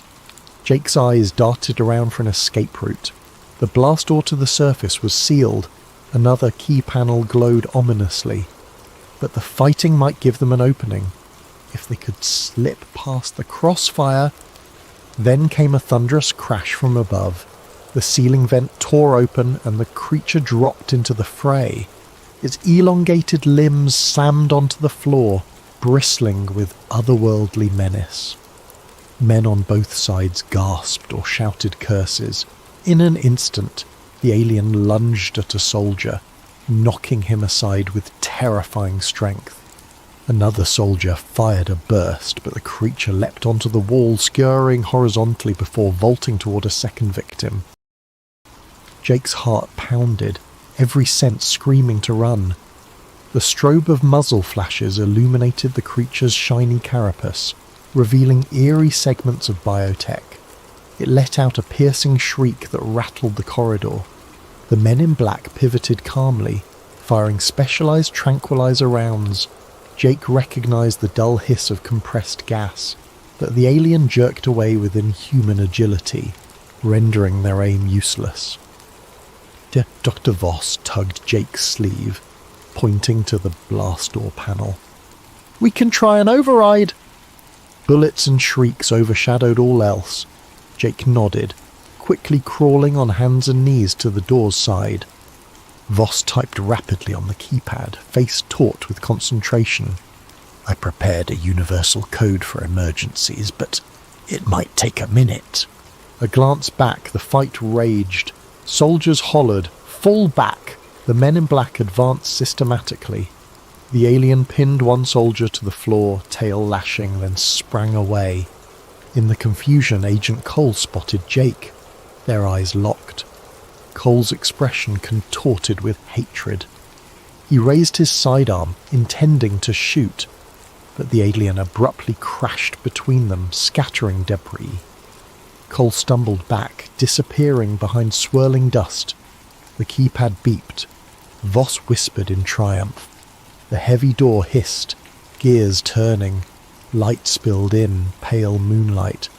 They could see the desert sky beyond. Finally, an exit. "Go, Jake," Voss urged. They scrambled through the opening and found themselves in an open-air hangar. The night was clear, star-laden. The entire base lay behind them, a subterranean fortress. A pair of black helicopters idled near the perimeter, rotors spinning. On the far side of the hangar stood Jake's original rig, or so it appeared at a glance, though the trailer was missing, likely whisked away for processing. Uniformed ground crew scurried about, some brandishing weapons. Alarms blared outside as well, lights roving across the tarmac. If they tried to simply walk out, they'd be shot.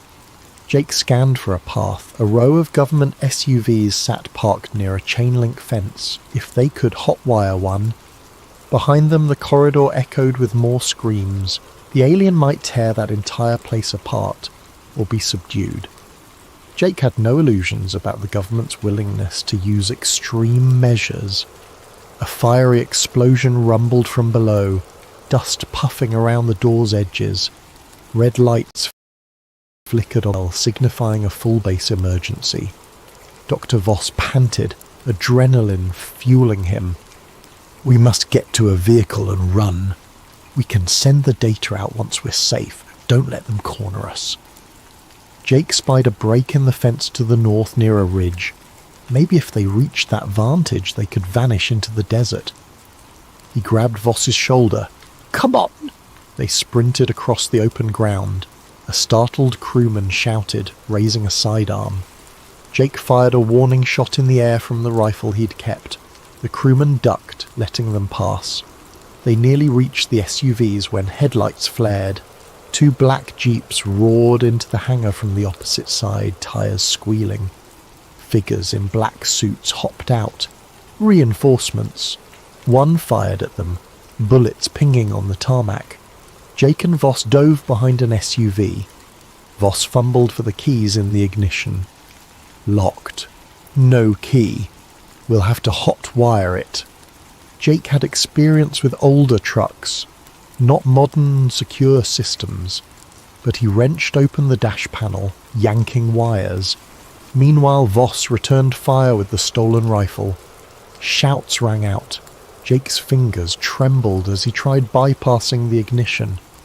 A bullet shattered the passenger window, glass raining. Voss gasped, clutching his arm. "I'm hit." Just a graze. Finally a spark. The SUV's engine coughed, then roared. Jake slid into the driver's seat, yanking Voss inside. With a screech they peeled away, bullets pursuing them. The chain-link fence ahead was locked, but Jake floored it. The SUV crashed through with a shriek of twisted metal, lurching onto a desert road. Dust engulfed them, freed from the base but not out of danger.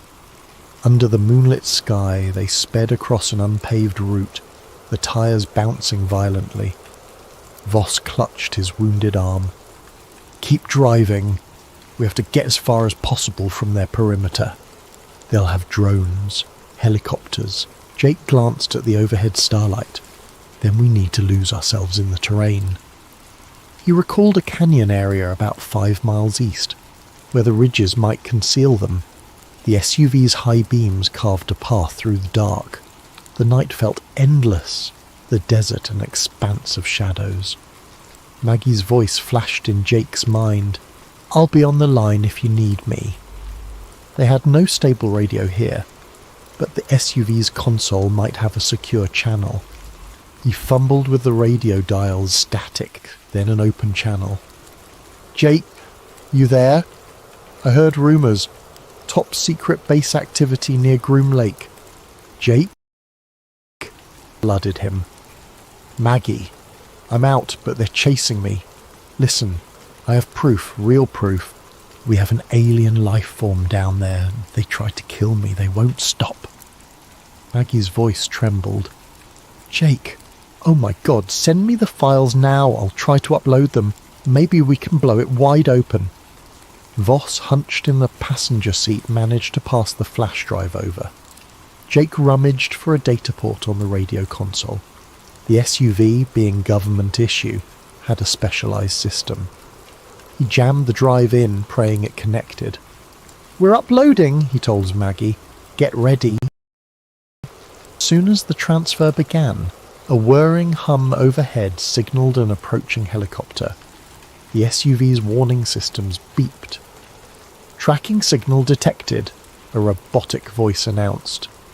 They had no illusions about outrunning a helicopter. The digital progress bar in the console advanced painfully slow, 10%, 20%. A bright spotlight hit them from above. The helicopter swooped in, buffeting them with wind. Gunfire spat from its side, peppering the ground. Jake swerved, nearly flipping the SUV. The progress bar hit 50%. Another burst of bullets forced him to brake behind a rocky outcrop, losing line of sight with the chopper. Over the radio, Maggie's voice crackled. "Jake? The feed cut out. Are you there? I only got partial data. Hurry!" The console displayed signal lost. Jake's fists clenched. They needed a stable line. Voss gasped from blood loss, eyes drooping. "We can't hold them off. Maybe we should hide the drive. Let the next person find it." Jake refused to accept defeat. "We're so close." He looked around, noticing a side canyon. If they could lure the chopper away or jam its sensors, they might resume uploading. But even if they do, would the government manage to shut it down? Suddenly, a second helicopter roared over the ridge. The spotlight pinned them again. The SUV's engine coughed under the strain of the rough terrain. The dash flickered. This is it, Jake realized. They're pinned. No clear escape. He turned to Voss. "Doc, you did your best. Let me try one last Hail Mary." He grabbed the mic. "Maggie, if you can hear me, get the word out. Even partial data might be enough. Don't let them bury this." The only reply was static.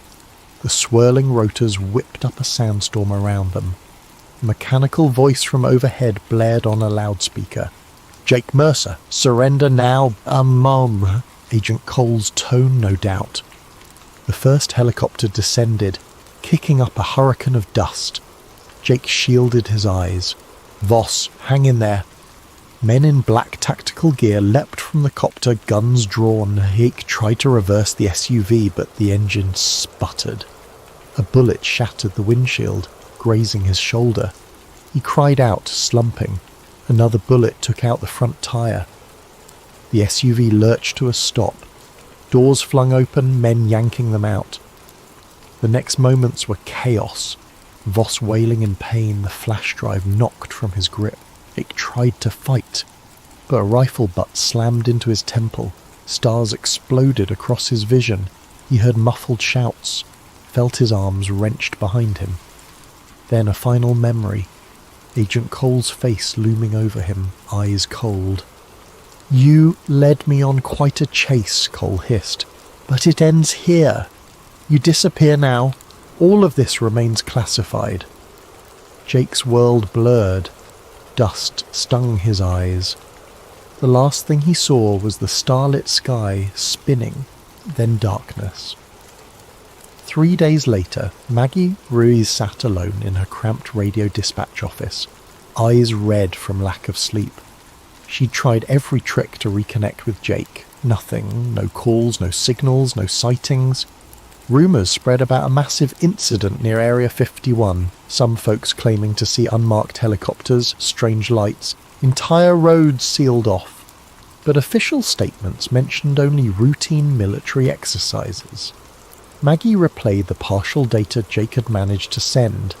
It contained 6 cryptic file names, fragments of lab notes referencing something called Xeniform Beta, and low-resolution images of a bizarre metallic skeleton. Not conclusive proof, but enough to imply something momentous. She'd attempted to share it with certain media outlets, only to face immediate pushback. The files vanished from her email drafts. Her online posts flagged or removed for violating guidelines. She feared her phone might be tapped. In a last-ditch effort, she posted the partial images on fringe conspiracy forums. A handful of responses trickled in, some proclaiming fake, others calling her a hero. Then the forum threads disappeared, replaced by 404 errors. The sense of an invisible hand erasing the truth weighed heavily on her. She found a single note in her mailbox one morning, typed on plain paper, "Cease and desist for your own safety." No signal. Her blood ran cold. Days turned to weeks, and official channels gave no news of Jake Mercer. His trucking company listed him as having resigned abruptly. No missing persons report seemed to gain traction with authorities. As for Dr. Ely Voss, the stories varied. Some said he died in an accidental lab fire. Others claimed he never existed. The desert swiftly swallowed their footprints. Meanwhile, inside that hidden base, Agent Nathan Cole compiled a final report. With the alien recaptured, barely, the facility resumed its hush-hush research. The Jake Mercer incident was chalked up to infiltration by a rogue civilian. Every mention of him within government databases was systematically purged. It was as if Jake had never been born. The same fate befell Dr. Voss, consigned to an unmarked file in an undisclosed archive, but scraps of data lingered. On a battered laptop in Maggie's apartment, partial logs remained. She spent her nights analysing the code, searching for a key to decrypt more sections. She discovered references to a Project Lazarus, possibly indicating repeated attempts to resurrect alien biology. She found mention of trans-species synergy. The deeper she dug, the more horrifying the inferences. Something beyond her comprehension was happening under those desert sands. One quiet evening, her CB radio crackled with unexpected static. She grabbed the mic. "Jake, is that you?" The only response was white noise. Then a faint beep-beep, like a heartbeat. It could have been an electrical glitch, or something more. She tried to respond, but the static swallowed her words. Eventually the signal faded. She was left alone in the dark, tears welling. Let go of hope that maybe, somehow, Jake was alive out there. Across the internet, rumours flared and died. A grainy image circulated briefly, showing an open steel container with the label AFB classified. Some claimed it was a hoax, others found it consistent with older leaked photos from Area 51. Conspiracy boards buzzed, only to be cleaned within hours. In hushed corners of coffee shops, truck stops and underground chat rooms, the story of the truck driver who vanished persisted. People swapped theories. He was abducted by aliens, he's in the government black site, he faked his death, no official answers came. Meanwhile, out in the desert, the nighttime winds scoured the highways, whistling through barbed wire fences. Far from the public roads, a discreet runway glowed softly, where black helicopters landed silently.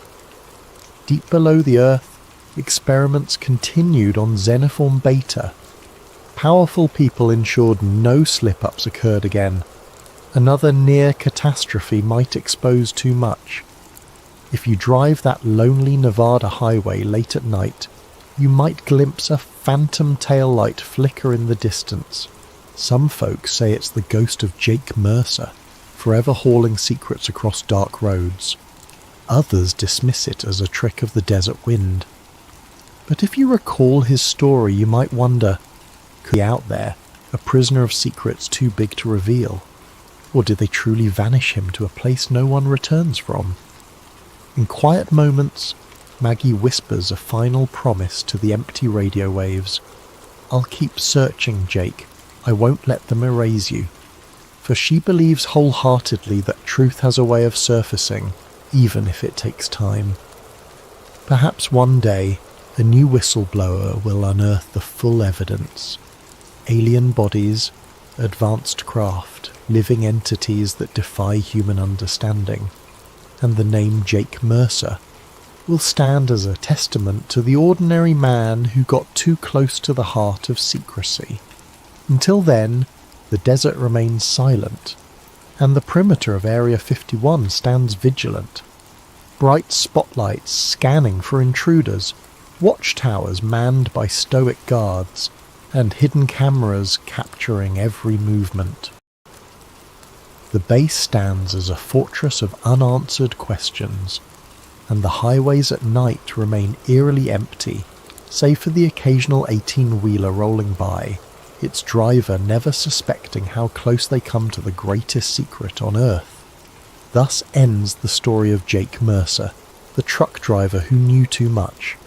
He stumbled upon evidence that could change humanity's view of the cosmos, and for that he paid the ultimate price. Whether the truth will ever come to light rests in the hands of those who refuse to let shadowy corridors remain unchallenged. Because sometimes a single man's curiosity can ignite a spark that refuses to die.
Hello night owls and curious minds.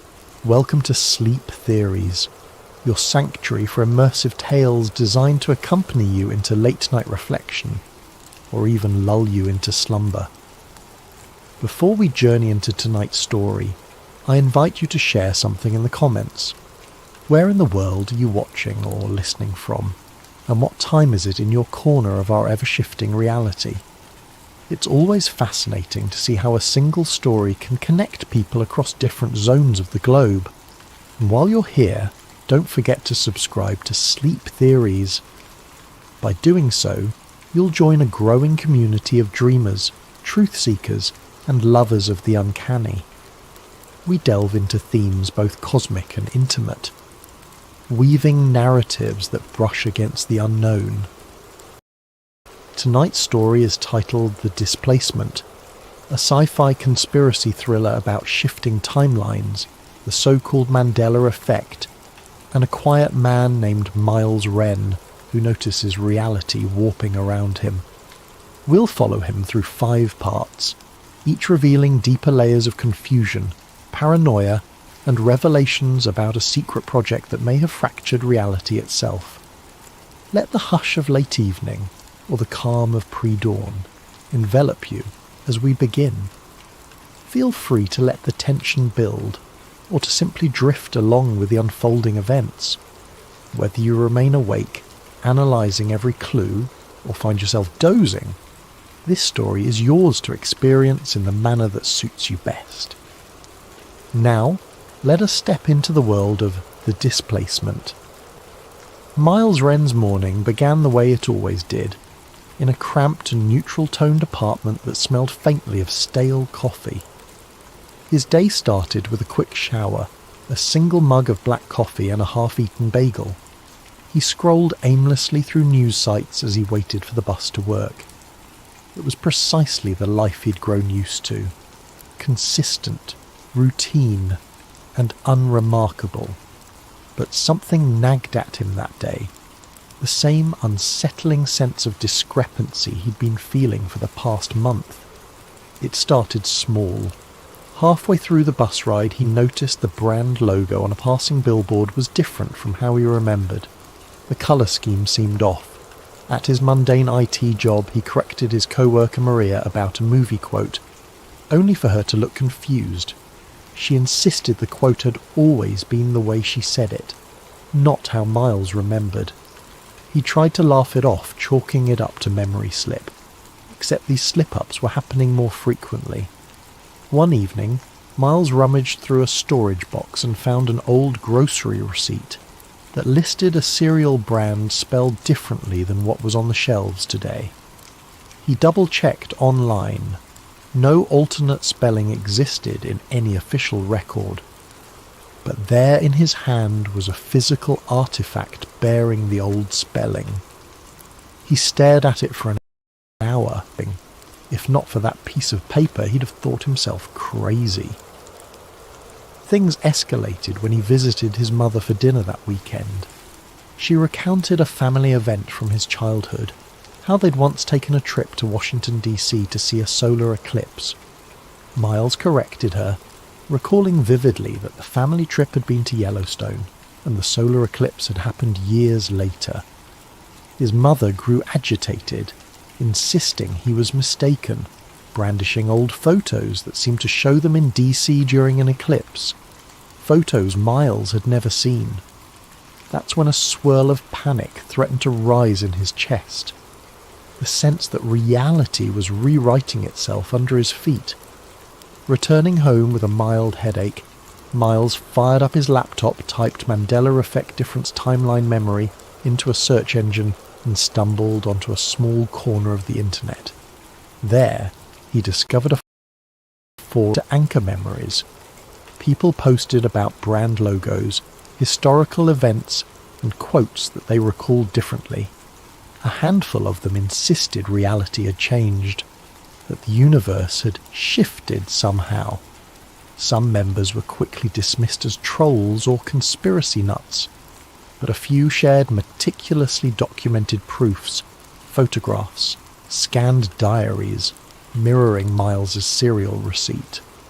There were references to anomalous merges, quantum overlap, and Project Lattice. The name rung no bells, but curiosity gripped him. He lurked on the forum, reading post after post. One user in particular, Heart Awake, wrote, "If you're noticing these changes, you might be an anchor. The rest of the population, for reasons we can't fully explain, can be overwritten by the new timeline. But some of us keep our old memories intact." Another user cautioned, "We're seeing more changes than ever. People who question them vanish. Keep your head down, document everything." Miles began scribbling in a notebook, labelling it discrepancies.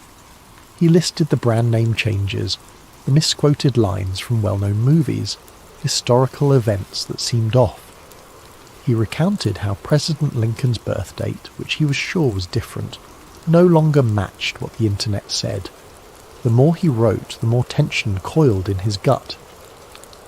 Days passed, and Miles noticed certain forum members dropping offline without explanation.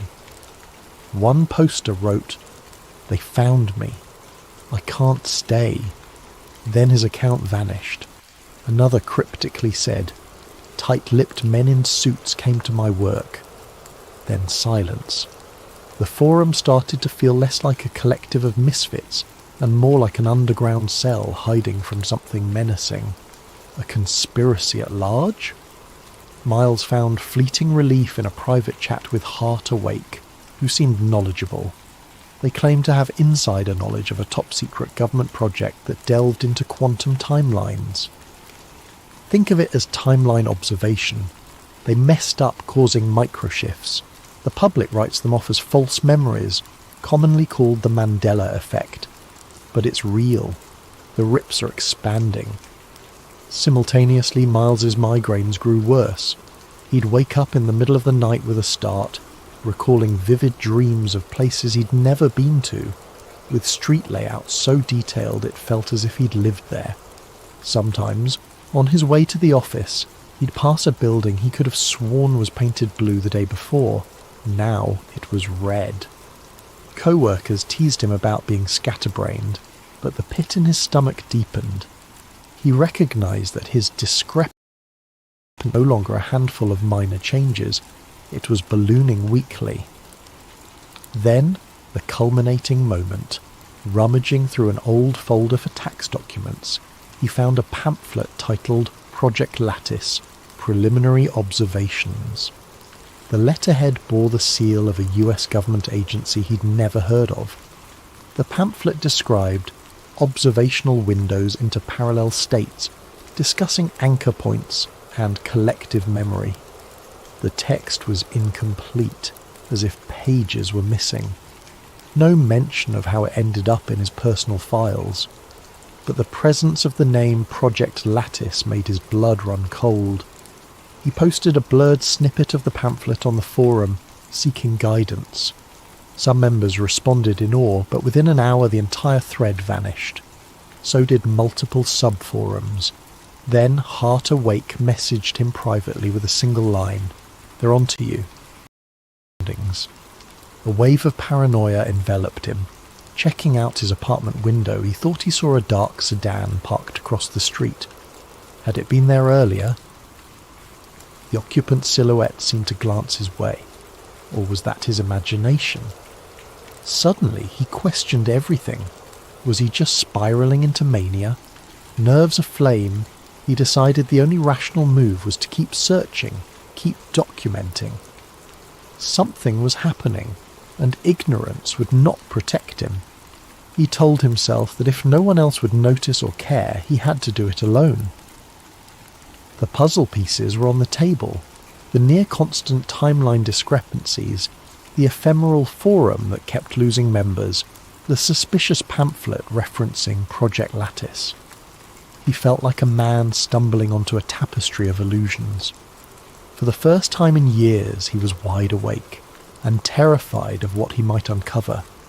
Little did he know, these small epiphanies were the first tremors of a larger quake. In just a few weeks, everything stable in his life would be undone, because reality, it seemed, was not as stable as people believed. And Miles Wren's mind, anchored to a truth the world was determined to forget, stood at the epicenter of a cosmic rift that threatened to unravel everything. Miles Wren sat in his living room, the curtains drawn. Outside, traffic hummed in the late afternoon gloom, but inside the hush felt like a barrier between him and the shifting world. After nearly a week of scouring the internet for references to Project Lattice, he had come up with precious little. Government records didn't mention it. Conspiracy sites sometimes invoked the phrase, always in fragmentary, half-lucid posts. He suspected the project was so classified that no official mention existed. It was from Heart Awake, the forum user who'd gone silent after cryptic warnings. Then, out of nowhere, Miles received a private message with an encrypted link signed H.A. He wasted no time decoding it. his heart thumping as he typed in an older forum password that HA had provided. The link revealed a single PDF file, Eliza Hart, Latticelog 03. The name made him inhale sharply. Dr. Eliza Hart. Could she be heart awake? Inside the PDF were fragments of a scientific report. Subject: parallel observations are interfering with baseline reality.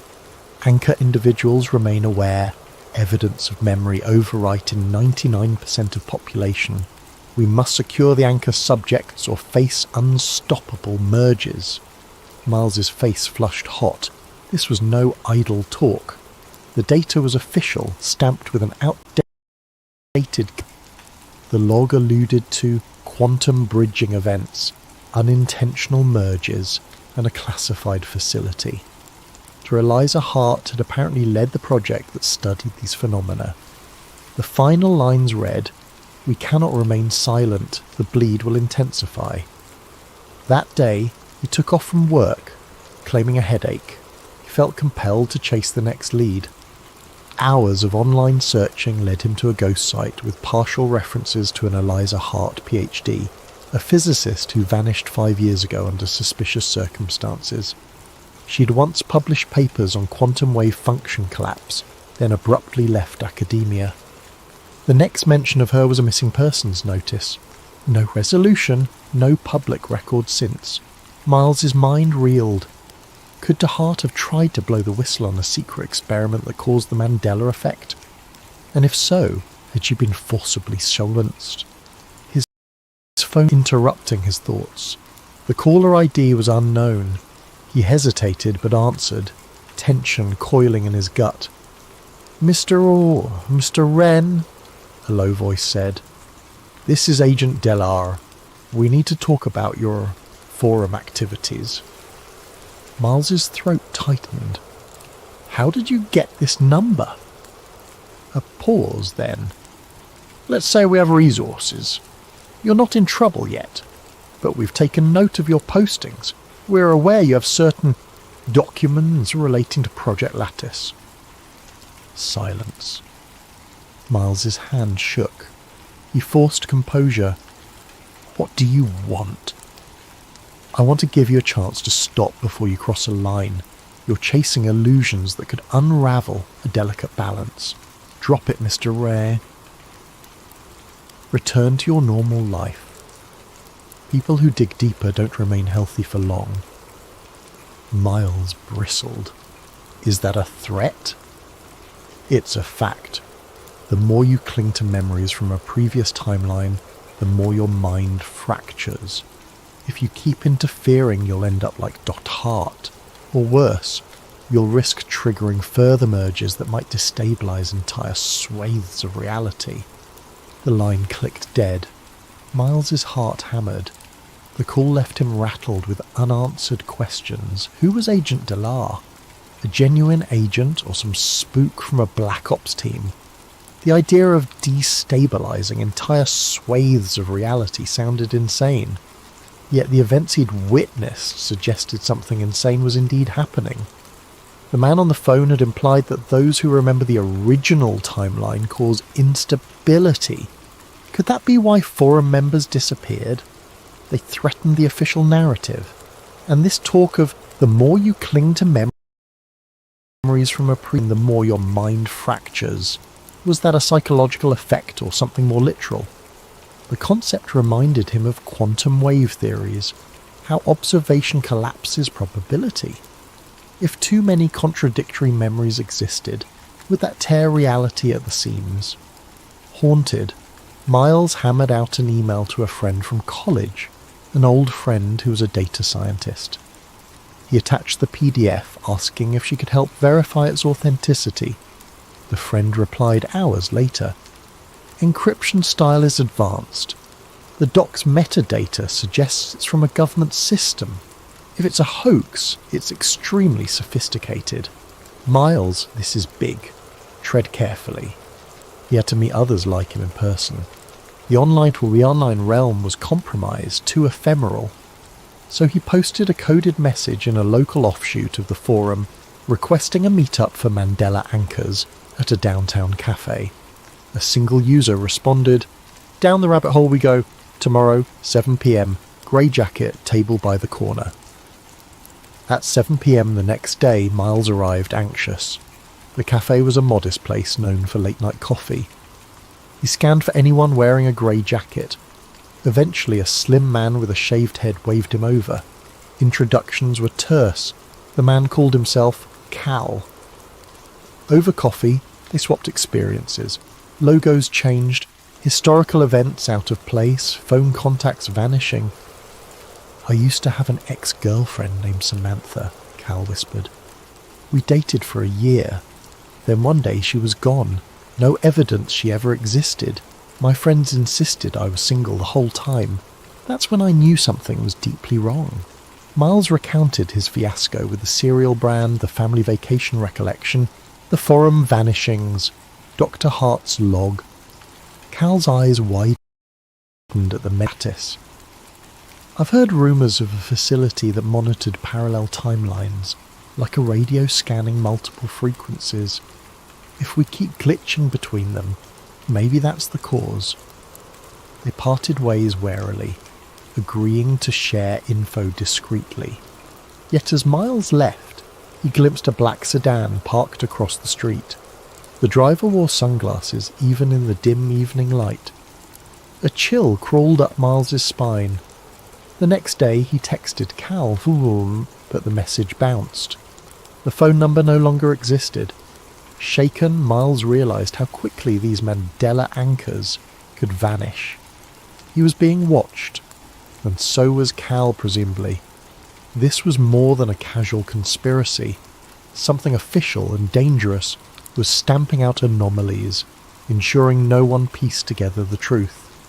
Possibly the fear was that if enough anchor minds recognised the illusions, the entire tapestry might unravel. By that weekend, Miles's memory flickers intensified. He woke up in an apartment that looked the same but had a different colour sofa. Mid-morning, it was back to normal. He found a small scar on his forearm he'd never noticed before. Searching old photos, the scar was present in some, absent in others. Reality was rewriting itself, editing details with casual disregard for sanity. He also began to have vivid nightmares about Dr. Hart. In these dreams, she was in a sterile lab, scribbling frantic equations on glass walls, turning to him with despair in her eyes. "We messed up," she always said. "You have to fix it, or you'll be wiped away." Waking from these nightmares left him soaked in sweat, unsure if they were just imagination or glimpses into another timeline. Agent Delar's ominous phone call echoed in his thoughts. The man had spoken as if the shift was unstoppable, but was that truly the case? Dr. Hart's log suggested a meltdown scenario if left unchecked. Could Miles somehow mend the damage?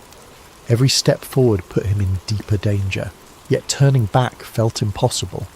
So he pressed on, scouring every corner of the internet, scanning library archives for references to Lattice. He discovered scraps of conversations, a now defunct corporate R&D group that once specialised in quantum computing for the government. A mention of temporal data anomalies.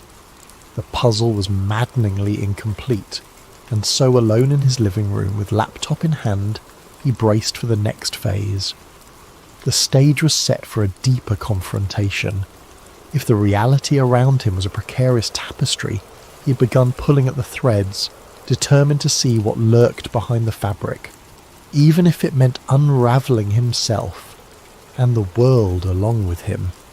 Another restless night found Miles hunched over a desk lamp at 3 a.m, skimming old microfilm copies of the local newspaper's archives. His limbs felt jittery from too much coffee and too little sleep. He'd discovered a library that still kept microfilm records dating decades back, hoping to find some sign of Dr. Eliza Hart's involvement with the city's tech or research labs. An unassuming article from 5 years ago caught his eye. Local lab receives federal grant for advanced quantum studies. The article mentioned a Dr. E. Hart heading a small team. The lab, located near the city's industrial outskirts, apparently disbanded soon after. No reason was given. That detail might have slipped under normal circumstances, but now it seemed like a signpost. The address was listed. 1822 Redwood Drive. Miles closed the microfilm viewer, heart thumping. Redwood Drive. Where Project Lattice took place. The one place he might find tangible proof. If Dr. Hart had vanished, perhaps her notes, her equipment, or something else remained. He set out early the next day in a beat-up sedan he borrowed from a friend, not wanting to use his own car in case Agent Della was watching. Redwood Drive led to a run-down industrial zone of rusted fencing and empty warehouses. Building number 1822 was a squat, windowless structure with a chain-link gate. A weathered sign read, "Restricted Area, Federal Property." Weeds sprouted through cracks in the pavement, suggesting the place had been abandoned for years. Adrenaline kept him focused. He snuck around the side, found a rusted door, and discovered it was locked with a heavy padlock. Lacking better tools, he rummaged for a crowbar in his trunk, silently apologising to the trespassing. After some effort and plenty of anxious glances over his shoulder, the lock snapped open. Inside, dust motes floated in stale air. It was a husk of a lab, empty benches and scattered equipment crates forming a ghostly tableau. Flicking on a flashlight, Miles wove through corridors. A few locked rooms were too secure to enter, but one door hung ajar. Carefully he stepped inside, a modest office with knocked-over filing cabinets. Tattered documents lay strewn about. Folders labelled Lattice Observational Logs, Timeline Variation, and Anchor Tests. The jackpot. He gathered as many papers as he could. Most were partial or heavily redacted, yet certain lines made his skin prickle. Anchor volunteers exhibit resistance to timeline overwrites. This leads to confusion, potential psychological breakdown. Cross-observation windows must be minimized to prevent merges. Dr. Hart warns of an unstoppable chain reaction if left uncontained. It was proof that the government had indeed funded a project to observe or manipulate parallel timelines, possibly under the impetus that these volunteers could maintain memory across timeline shifts. That explained the forum references about anchor individuals, people like Miles. A battered lab notebook in the corner caught his eye. Its cover read E.H., presumably Eliza Hart. Inside, scribbled notes documented observed anomalies, referencing a rising frequency of shifts. One excerpt read, "They keep pressuring me to push for deeper observation windows. We're seeing brand changes, historical discrepancies, small details morphing daily. Is it us or the timeline? The quantum bridging is fragile. Our presence might be causing the merges." Miles's throat tightened. He flipped to the final page. "I'm losing time. They says we never met, though we have pictures. The data suggests we've triggered a global effect. I must hide these logs before they bury me. If you find this, you're an anchor. Remember the original. They'll try to rewrite you." He clutched the notebook with shaking hands. This was bigger than anything he'd imagined. Project Lattice had cracked a door into parallel realities, letting them bleed together. Eliza Hart had recognized the danger, but presumably she vanished. The parallels to his own experiences were chilling. Friends or family forgetting entire histories, brand changes, illusions of false memories. Suddenly a sharp sound. Footsteps in the corridor. Miles froze, heart pounding. The beam of a flashlight illuminated dust motes. He ducked behind an overturned cabinet. A voice, male, brusque, spoke into a radio. No signs of forced entry in the main lab. Checking offices now. Fear coursed through Miles. He recognized that distinct official tone. Possibly Agent Dellar or one of his colleagues. Silently, Miles slid the lab notebook into his satchel. Step by careful step, he edged away. The footsteps drew closer. He heard the squeak of a boot on debris. Another beam of light moved across the floor. tense seconds stretched like hours. A stroke of luck. The unseen agent stepped into a different hallway, momentarily letting Miles slip out into the corridor behind him. He retraced his path, ignoring the hammering of his heart. Within minutes, he found the side door, hurried outside and sprinted to his borrowed sedan. He peeled away from Redwood Drive, adrenaline coursing. In his rearview mirror, he spotted no immediate pursuit, though that offered little comfort. Back in the safety of his apartment, he locked every door under the handle, paranoid but justified. Taking a deep breath, he spread the rescued documents on his living room floor. The significance of each page weighed on him like a crushing burden. The government, or some clandestine group, had messed with the fabric of reality. The Mandela effect was not a glitch in memory alone. It was an actual shift triggered by these quantum observation windows. People like Miles retained the old memories because they had some mental anomaly that anchored them to the original timeline. Project Lattice used these anchors for research, and apparently the cost had been catastrophic.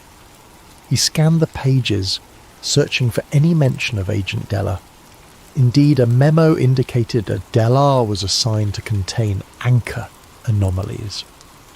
Another note read, Subject Anchor Recall Threatened Success. Use memory reset protocols if subject refuses compliance. The hair on Miles's neck stood up. Memory reset. That must be the ultimate threat, erasing anchors so they no longer disrupted the new timeline. He recalled Della's phone call, the mention of further mergers. This was the machinery behind it. One portion referred to contingency labs across multiple states, each monitoring minor mergers. A mention of Hart's last message directed to a secure server with an IP address partially scratched out. Possibly, if he could decipher it, he might find more records, or even Hart herself. That is, if she was alive. But how to do so without being tracked? He realised with a jolt that Dr. Hart might still be out there, hiding. The text. If you find this, you're an anchor. Remember the originals, echoed in his mind. He felt an odd solidarity with her, a woman who tried to safeguard the world from unstoppable quantum fracturing. Sitting amid the scattered documents, exhaustion weighed on him. The timeline flickers were intensifying. He needed help. The question was, from whom? He trusted no one. The next steps would be riskier. Decoding Hart's final instructions, outrunning Della's watchers, and maybe finding a way to reverse or at least contain this runaway phenomenon. But was it reversible? The notion that thousands, maybe millions of small changes had already taken root in people's lives was staggering. Even if the large mergers had yet to come, smaller ones threatened fundamental truths. He shuddered at the thought. Entire countries might morph. People might vanish, replaced by alternate versions. If the original timeline was lost, how long until everything collapsed? He pressed a palm against his eyes, staving off a migraine. A wave of mental exhaustion threatened to swallow him. In one of Hart's notes repeated in his head like a mantra, we must not remain silent. Indeed, if he succumbed to fear or let them silence him, the consequences could be unthinkable. He just hoped he could hold on to his own mind before the shifting timeline wrote him out of existence. Because for an anchor like Miles, the cost of remembering everything might come at a price, losing his sanity, or incurring the wrath of the shadowy forces determined to keep the world oblivious to the displacement. The day began with another jarring shift. Miles woke on his worn-out couch, blinking blearily at the living room. The furniture layout was reversed. The couch sat against the opposite wall. Startled, he jolted upright, only to find it was back to normal, as though it had never changed. Gasping, he pressed a hand to his racing heart. The flickers of timeline merges were stronger now, coming in broad daylight. He was so shaken he nearly forgot to breathe. Determined to push forward, he rummaged through the documents from Redwood Drive, focusing on references to anchor points and secure servers. A few cryptic clues suggested that Dr. Hart's last known location was an underground facility near a satellite station outside the city. It matched the mention of contingency labs. Possibly she had retreated there or left a final message. With a sense of desperate resolve, Miles decided to investigate. The battered sedan took him down a winding rural road. As evening fell, the satellites loomed overhead like silent guardians. Giant metal dishes pointed skyward. Past a locked gate and a barbed wire fence, he saw a squat building with minimal lighting. He parked the car out of sight, then approached on foot through patches of tall grass. Once again, he found a side door with a rusting security panel. Fortune favoured him. The security system was old, easily bypassed with a trick he'd learned in his IT days. Inside, the air felt cool, tinged with a faint hum of servers. Dim emergency lights illuminated a corridor that led underground. After descending a few flights, he emerged into a sterile hallway of metal walls. Posters with cryptic instructions, sensitive data, hung lopsided, a sure sign of abandonment or minimal staff presence. He entered a control room lined with monitors, some black, others displaying streams of code or static-laced images. The largest screen flickered with a partial readout, timeline residue analysis. Heart-pounding, Miles realized this must be where they monitored merges, collecting data from multiple realities. On a console, he spotted references to Hart's uplink. Bingo! He rummaged in the desk drawers and found a small device, a specialized USB-like drive labeled Anchor Module. The label read, "Authorized anchor use only." The synergy of so many coincidences gave him chills. He jacked it into a console, hoping to access deeper files. The screen displayed a prompt. "Please confirm Anchor ID." Confusion struck. Did he have an ID? Then he remembered the Redwood documents mentioning anchor volunteers. Possibly his name was in some database as a potential anchor. He typed Miles Wren, but the system responded with an error. He tried rummaging for a numeric code in the Redwood notes. One snippet had a 9-digit number next to the name M. Wren. Inputting that into the console, he waited with bated breath. A beep. Then the console text changed. Anchor confirmed. Dr. E. Hart's logs unlocked.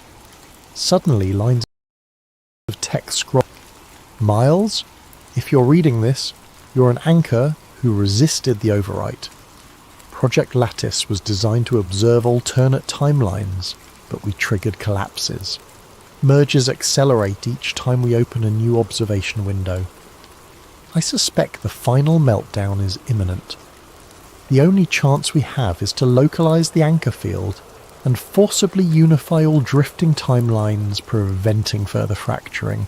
I tried building a stabilizer, but I was cut off. I can't do this alone. If you're hearing me, please, help. Miles's eyes brimmed with emotion. She'd left this message specifically for an anchor. For him. The text continued. We discovered that only anchors can finalize a stable timeline. Adapt to each shift, forgetting the past. If enough anchors unify an agreement on a single version of events, that version might collapse the wave function, but the government sees that as a threat. They'd rather let the mergers continue invisibly than face the truth, or they want to harness the mergers for power. He paused reading, heart pounding. So a large-scale meltdown threatened to rewrite reality entirely. The repeated merges left the fabric of existence wearing thin. Possibly humankind would wake up to an alien tomorrow, or entire continents might blink out. The scale was unimaginable. Another line scrolled. If Agent Delar or others approach you, they'll offer to wipe your memory. They believe that removing anchor memories eases the merges. Don't let them. We must keep the original in mind or we all vanish. I'm nearby, but my consciousness is fragmented. His deeper level houses a quantum link to the lattice. That's where you must go. I'll be waiting." Anxious determination flared in Miles. Dr. Hart was not just a ghost. She might still be physically or mentally present, albeit in a compromised state. He had to find her. The meltdown was happening. Even the small flickers in his daily life were signs of a larger cosmic shift. He took the anchor module from the console, following a map displayed on the screen that led to a lower level. Treading carefully, he made his way down an echoing corridor. A low hum filled the air, intensifying with each step. At the end, he found a locked steel door with caution signs. Inside was a lab filled with a labyrinth of equipment reminiscent of Redwood, but more advanced. In a glass chamber, a figure lay motionless on a reclined chair, head wired to an array of sensors. It was a woman, her features gaunt, eyes half-lidded. Recognition pulsed in him.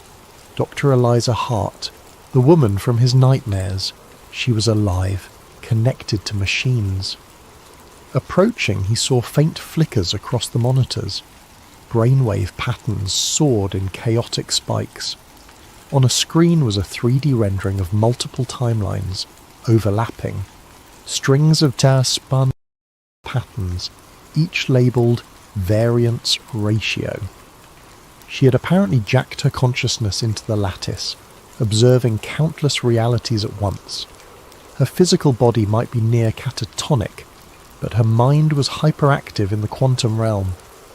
Without warning, a voice from behind, "Stop! Step away!" He whirled to see Agent Delar, gun drawn. The agent's face was etched with... "Dr. Hart is the keystone of these merges. We keep her in stasis, monitoring her. If you wake her, the merges intensify. We're trying to manage this." Miles swallowed. Manage it by letting the world slip away? People vanish, timelines break. That's not management, that's destruction. Della's gaze flickered with complex emotion. "You anchors complicate things. It's easier if no one notices. Now that you're this close, you must let us reset your memory. It's the only way to maintain stability." The agent advanced, gun unwavering.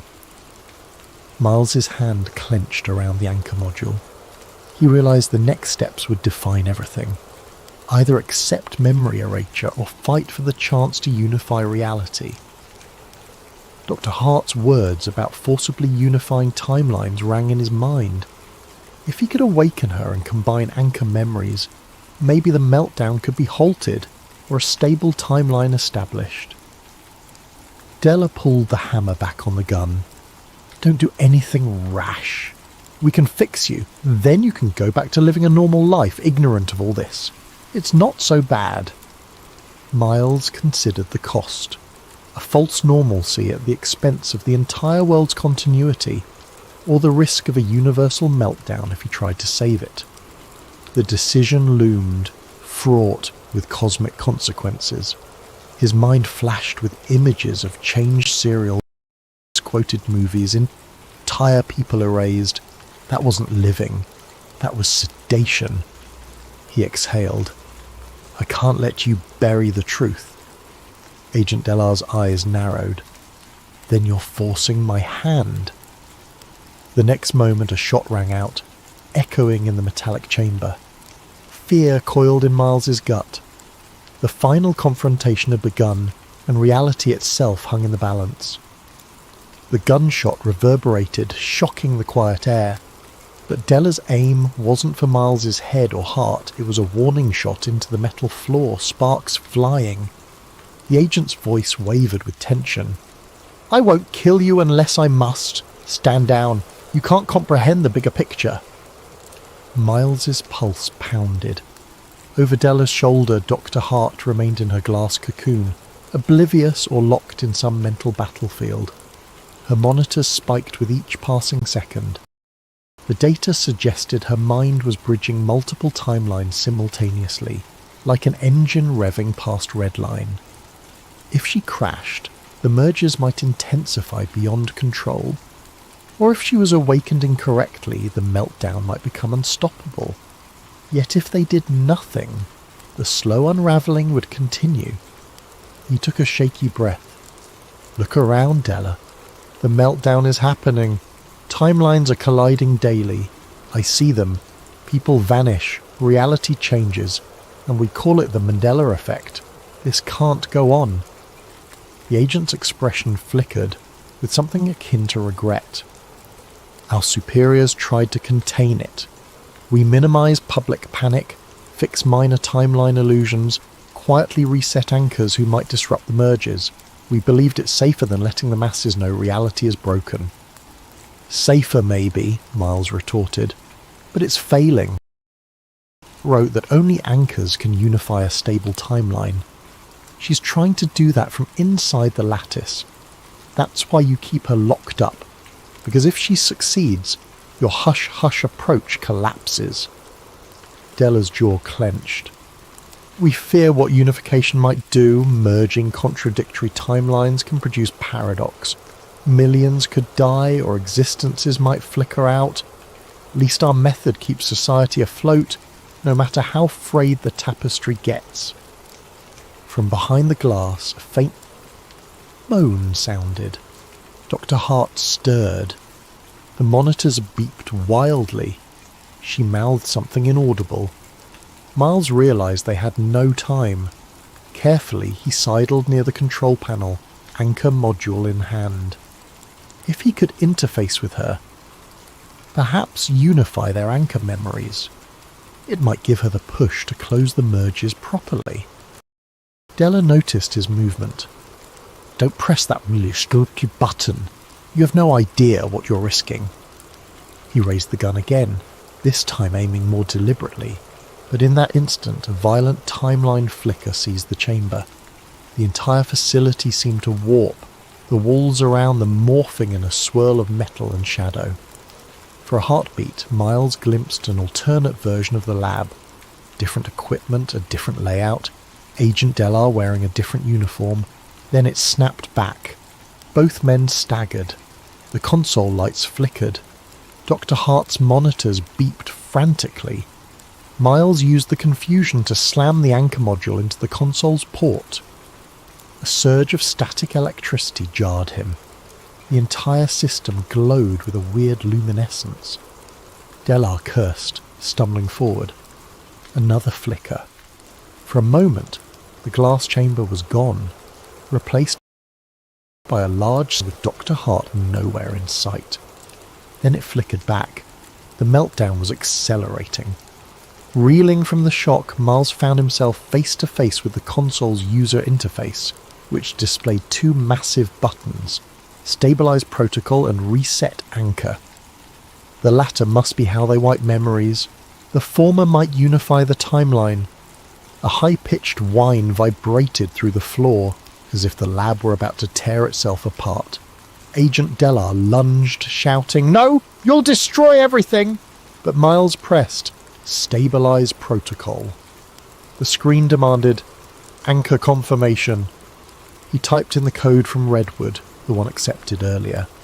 The console beeped acceptance. Outside the glass, De Hart's eyes snapped open, wide with pain or alarm. Her lips moved, forming an urgent, inaudible plea. Then the lattice system roared to life. Tesla coils around the lab flared with arcs of energy. The overhead lights pulsed. Miles felt a strange tug in his mind, as though an invisible hand was rifling through his memories. In a swirl of colour, he glimpsed replays of old brand logos, corrected quotes, the family trip discrepancy, all swirling in a vortex of possibilities. He tasted the edges of alternate timelines, ones where he'd lived in different apartments or dated people he'd never known. It hammered his psyche, threatening to fracture it entirely. In the swirl of sensory overload, he sensed a Hart's presence, a guiding presence, faint yet determined. Her consciousness or essence beckoned, weaving a mental tapestry. She needed his anchor recollections, the definitive original. If enough anchor minds formed a consensus, that version of reality would overshadow the merges. Amid the maelstrom he heard Della's voice muffled. "You fool!" The agent fired his gun at the console. Sparks erupted. Half the lights exploded. A wave of electromagnetic force knocked them both to the ground. The glass chamber cracked, releasing Dr. Sut's heart's limp form onto the cold floor. She convulsed, still half in the lattice. Summoning the last of his will, Miles crawled to her, ignoring Della's frantic shouts. He pressed a trembling hand to her temple, feeling the psychic hum. Fragments of her memory poured into him the day she discovered the first merges, the guilt of unleashing them, her attempt to stop the government from weaponizing timeline control, her fear that she was losing herself. He responded with his anchor, recollections, a stable thread of the original timeline. The synergy was excruciating, a mental collision of tens of thousands of data points. Clamps in the lab sparked, releasing an aurora-like glow. With a final desperate push, the heart channeled the Unifier command. A radiance engulfed them, unstoppable. It pulsed outward from the lab, presumably spanning miles, maybe the entire planet, bridging every timeline. The meltdown reached its apex. Della's panicked face was the last thing Miles saw before light consumed everything. The agent's mouth formed the word no, even as the swirling energies overcame him. Then absolute whiteness, absolute silence. Moments or eons later, Miles found himself lying on a street corner. He groaned, disoriented. The sun shone overhead. People bustled about, unperturbed, as if everything were normal. Blinking, he recognized the city centre near his office, but details felt altered. He stood up, heart racing. A quick glance around revealed store signs that matched his earliest recollections, logos spelled the way he'd originally remembered. A wave of relief mixed with confusion. So the Unify command might have locked in a certain timeline, but was it truly the original or a patchwork compromise? As he stumbled through the city, he spotted a billboard for a cereal brand spelled the way he'd first known it. The sense of victory soared in his chest. Perhaps it worked. Then again, were there still subtle differences he wasn't seeing? He rushed to a newsstand. The date on the newspaper matched the day he expected. Skimming the headlines, nothing seemed bizarre. No mention of timeline merges or meltdown. He breathed in shaky relief, so the meltdown had presumably stabilized. He was still an anchor, remembering the chaos that had led here. But no one else showed any sign of noticing. No mania in the men in black chasing him. He tried calling Dr. Hart's name under his breath, but only the city's bustle responded. Did she survive that final unification? Or had she merged into this timeline, sacrificing her own existence to anchor everyone else? A swirl of sorrow and gratitude welled inside him. She might have been the guiding mind behind the stabilization. That evening, Miles returned to his apartment, finding it precisely as he'd always known from his earliest recollection. Yet the boxes of half-remembered artifacts were gone. The receipt with the old serial spelling was absent. Even the redwood documents vanished. All physical evidence of the fiasco had dissolved in the unification wave. Days slipped by. The forum for anchor memories no longer existed. Searching Project Lattice yielded nothing. No references to Dr. Eliza Hart in missing persons archives. It was as if reality had sealed the cracks, forging a consistent tapestry.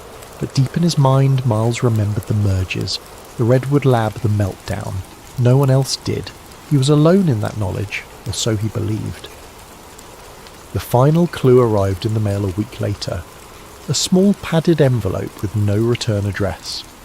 Inside was a toy figurine from that cereal brand, one that in the original timeline had never existed as a freebie. The toy was a miniature version of Miles himself, in the clothes he'd worn that day in the lab, complete with a tiny laptop bag. Painted on the underside was the cryptic text, "We made it, EH." Tears pricked his eyes. Dr. Hart had found a way to send a final sign. She'd survived in some capacity, or left this message from within the newly stabilized reality. He set the figurine on his desk, letting it stand as a quiet sentinel, a testament that he wasn't and that the meltdown really happened. Still, questions lingered.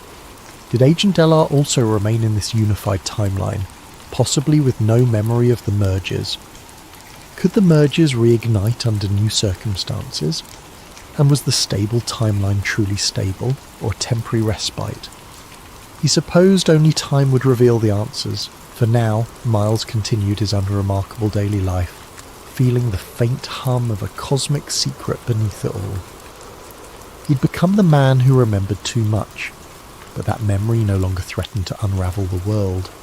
If anything, it was the glue that kept it from fracturing anew. Occasionally he'd catch a subtle difference, a fleeting sign that the world was not absolutely locked. But these glimpses were small and ephemeral. Perhaps the meltdown had ended, but the potential for future displacements remained. And so each evening he'd gaze at that small figurine of himself, reminded that the anchor's burden was a lonely one, but crucial. Because the greatest conspiracy was to ensure no one realised reality itself had nearly shattered. And he, Miles Wren, was the quiet guardian of that truth, even as the world slept peacefully in the newly minted timeline.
Hello there, night owls, insomniacs, and seekers of hidden truths. Delve into a story of secret tapes, cosmic illusions, and a mystery that spans decades. I'd love to hear where in the world you're tuning in from and what time it is for you as you settle in. If this is the sort of hush-hush conspiracy lore and slow-burn intrigue that helps you unwind, or satisfies that midnight craving for the unknown, please consider subscribing to Sleep Theories. It's a haven for long-form whispered narratives that blend the boundary between dreams and reality. Tonight's narrative is called Project Seline, a conspiracy thriller about a hidden archive, lost tapes, and the truth behind the moon landing. We'll journey through old NASA film reels, half-forgotten storage vaults, and the unravelling mind of a single archivist who stumbles upon footage that challenges the official version of humanity's greatest technological triumph, the 1969 moon landing. Our protagonist, Nolan Price, is no hero or super spy, just a quiet technician with a meticulous eye for detail. As he uncovers more evidence of an elaborate stage set and repeated take calls, watchers close in. The line between fact and hoax warps. Has the entire lunar narrative been meticulously faked? And if so, who orchestrated it? And how far will they go to keep it hidden?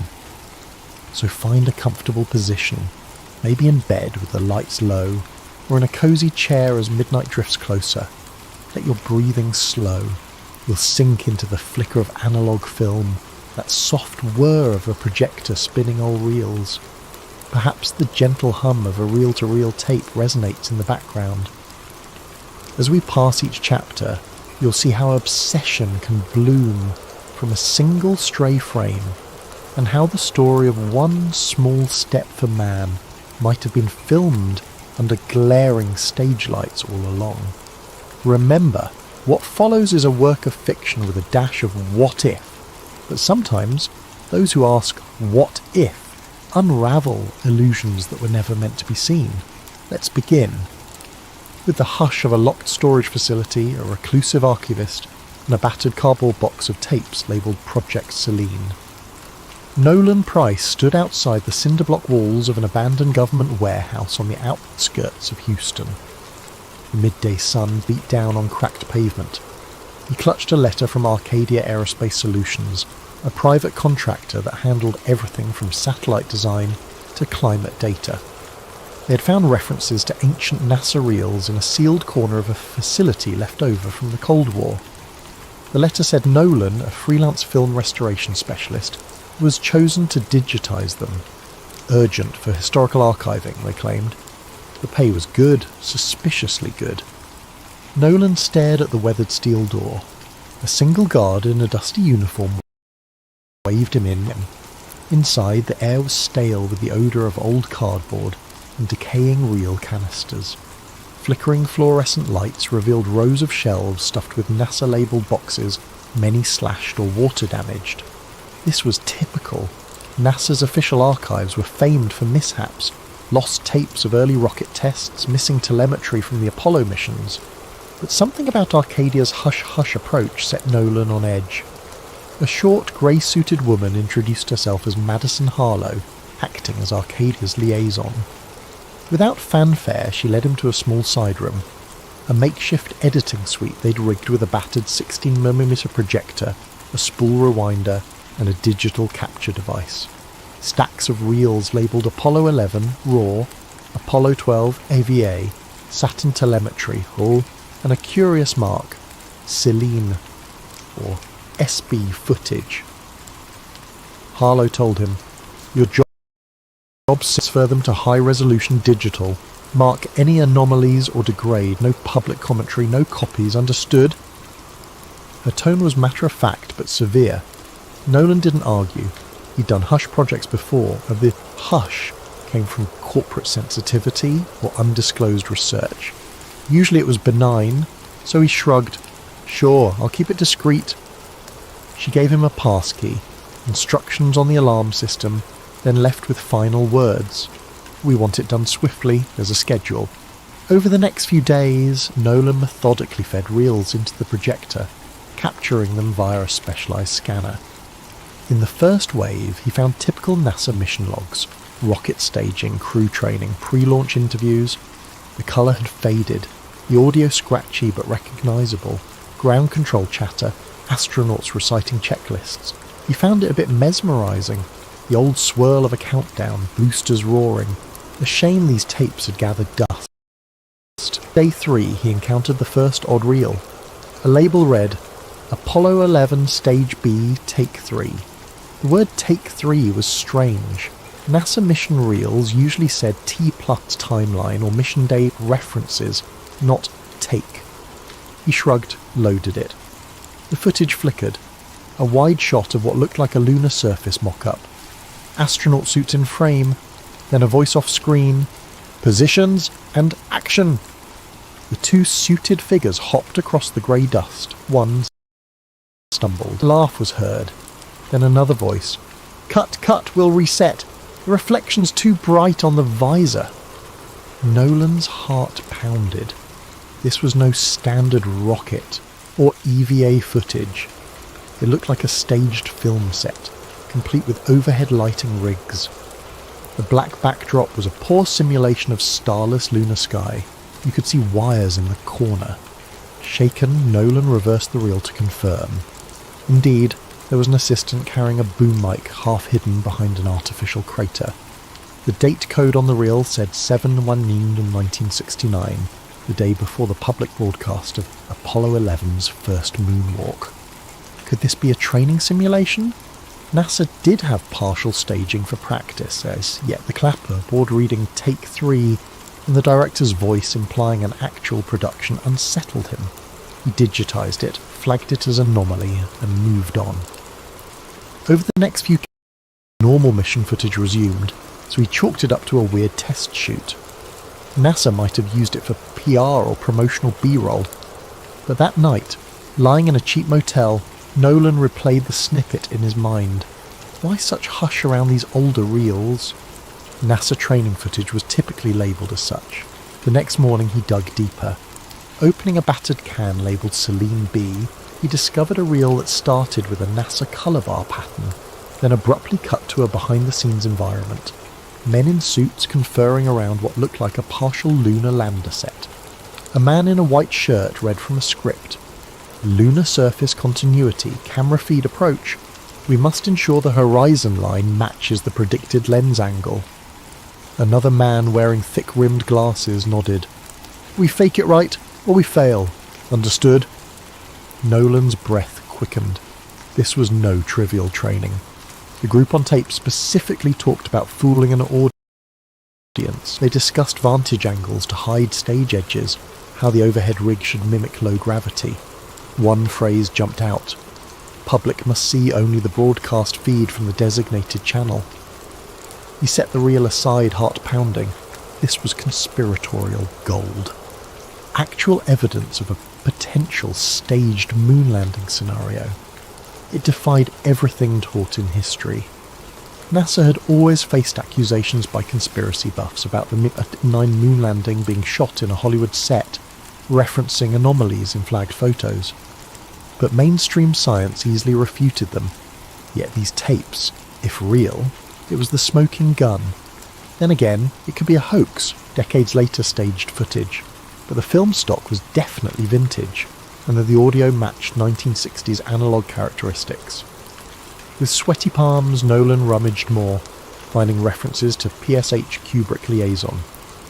Could this be referencing famed director Kubrick?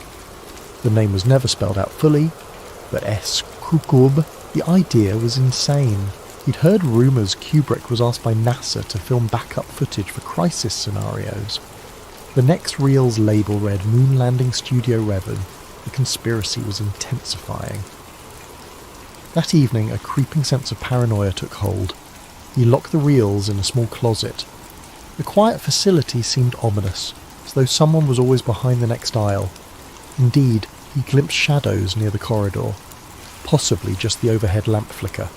He decided to finish digitizing these suspicious reels quickly, keep copies, then reevaluate. Returning to the main workstation, he discovered his second shock. The tape labelled Apollo 11 Stage B Take 3 was missing. He'd left it on the spool an hour ago. Now it was gone. He checked the entire room, the desk, the case, nowhere.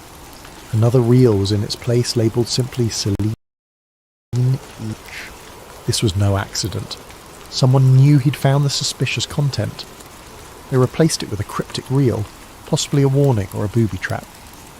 Heart-pounding, Nolan placed Seline E in the projector through Hosty, overriding caution. The film began with static, then an image of an empty crater. A whisper reversed. "This is not for you. Turn back." Flickers of random rocket footage, spliced with the face of an older man in a half-lit room, mouthing silent words. Then more static. End. Nolan realised he'd become entangled in something bigger. The label Project Seline likely referred to a top-secret operation controlling the lunar narrative. Could it be real? Or was it an elaborate mind game? He decided to approach Dr. Eliza, a known NASA contractor turned historian, for help verifying authenticity. Because if these tapes were real, the entire moon landing story was a crafted facade, and if that were true, the forces behind it wouldn't let the truth emerge easily. Thus, Nolan closed up for the night, feeling the weight of newly awakened illusions. Tomorrow he'd contact Dr. Trent. For now, though, he had to check the facility's locks, ensure no further reels vanished. A faint static-like voice echoed in his head. "We told them we went to the moon, and they believed." He shivered. If indeed the event that defined modern history was a cinematic hoax, the question loomed: who orchestrated it, and how far would they go to bury the truth? True to his plan, Nolan Price found himself the next morning outside a modest office building in downtown Houston, where Dr. Eliza Trent ran her small consultancy on aerospace history. She was a slight, sharp-eyed woman in her early 50s, known for her precise knowledge of NASA's public records. He introduced himself under an alias, but she recognised the name from an earlier phone message. You're the archivist with something urgent to show me." Inside her cluttered office, he carefully produced a hidden thumb drive with a few scanned clips. Dr. Trent popped it into her laptop. Scenes of the suspicious moon set played, along with bits of Seline B references. Her eyebrows rose. She zoomed in on certain frames, analysing the film grain, the speech patterns, the design of the suits. "This could be incredibly damning if authentic," she whispered. "But it also might be a sophisticated fake. I've seen hoaxes before. Let me cross-check specifics, production lot stamps on the film stock, the older NASA logos or pass badges." Nolan recounted the reversed whispers on Seline E and the missing spool from the previous night. Dr. Trent's fare turned grim. "If you're telling the truth, you're in danger. People don't just vanish these reels for fun. NASA had a long official stance that all major mission footage was stored, minus some lost in time, but never anything indicating a staged event." She paused, adjusting her glasses. There were rumours among older engineers, talk of a fallback plan if the real mission feed failed, but never solid proof. This might be it, or more, and they spent hours verifying minute details. A NASA mission patch visible in a corner, background voices referencing angle matches real module altitude. Dr. Trent began to suspect the tapes were genuine. She also recognised one face from an older NASA group photo, a certain black-suited figure who never stepped in front of official cameras, rumoured to be a media liaison.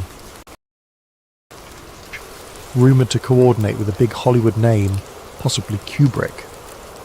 Dr. Trent offered a possible motive. During the Cold War, the pressure to beat the Soviets was immense. If real landings were uncertain, they might have staged footage as a failsafe. But from these tapes, it looks more elaborate. A total simulation? She exhaled.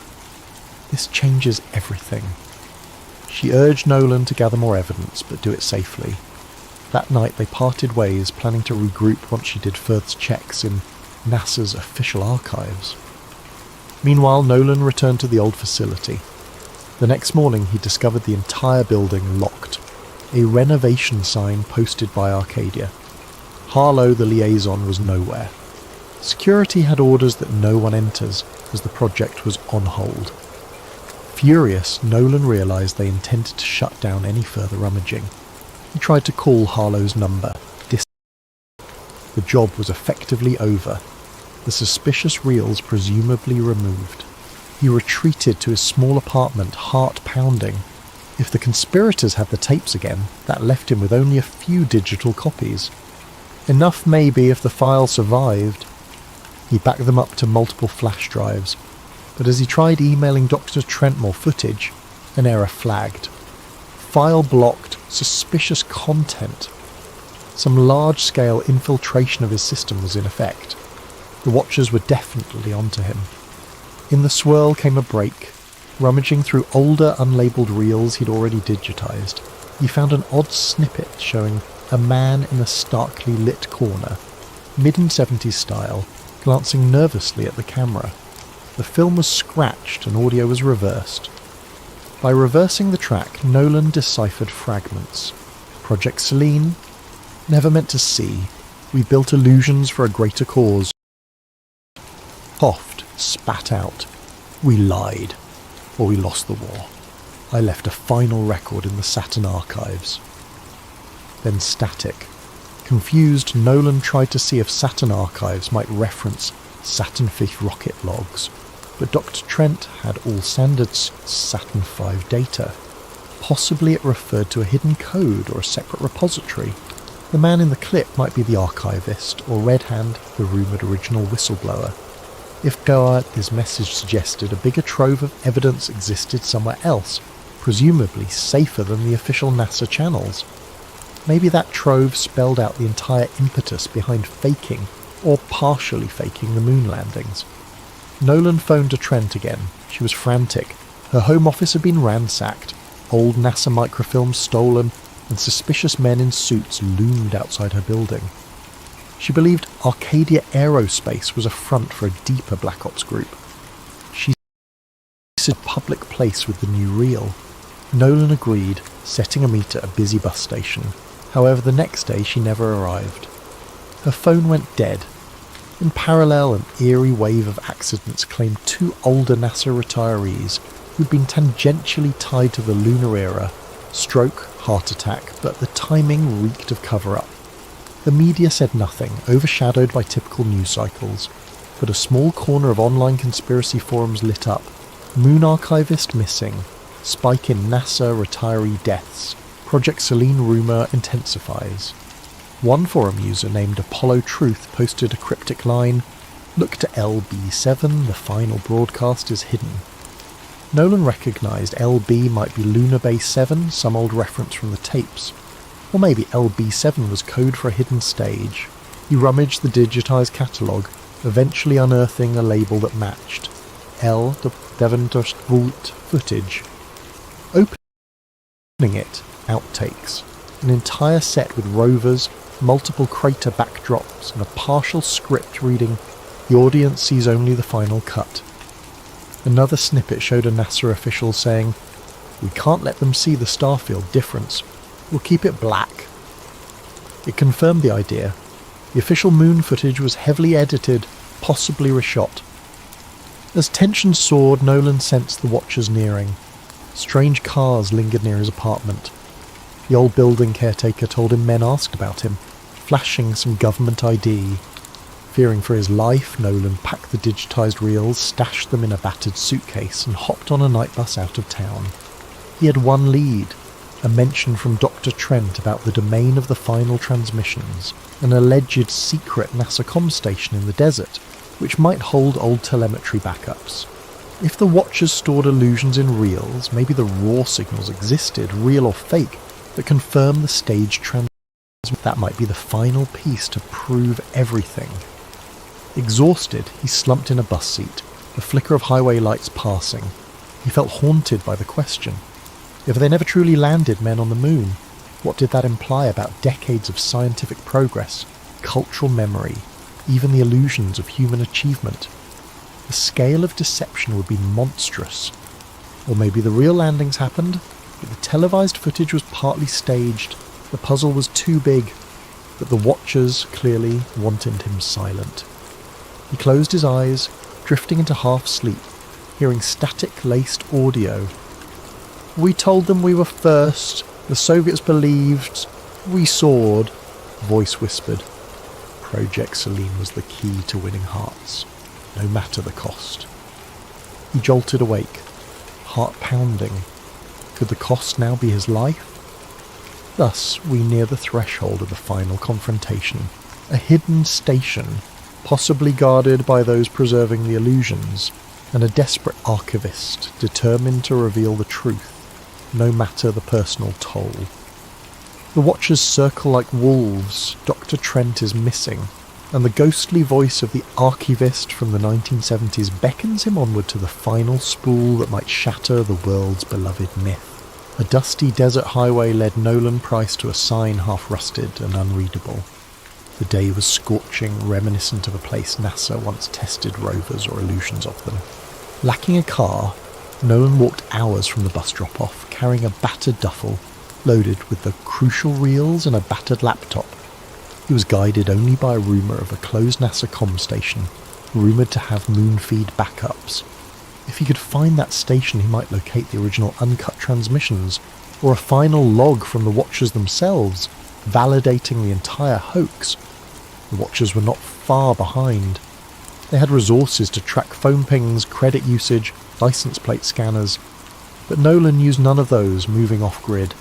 Still he sensed their presence, a drone overhead. He saw no sign, but the desert was wide, the sky empty of clues. Each day felt like an infiltration mission. At dusk on the second day, he stumbled upon a chain-link fence topped with barbed wire, leading to a small cluster of squat buildings. A sign read NASA Remote Telemetry No. Cape Abandoned. But motion sensors beeped faintly. He clipped a corner of the fence, slid through. The main door was locked, but with a rusted handle. He pried it open with a crowbar borrowed from a shed.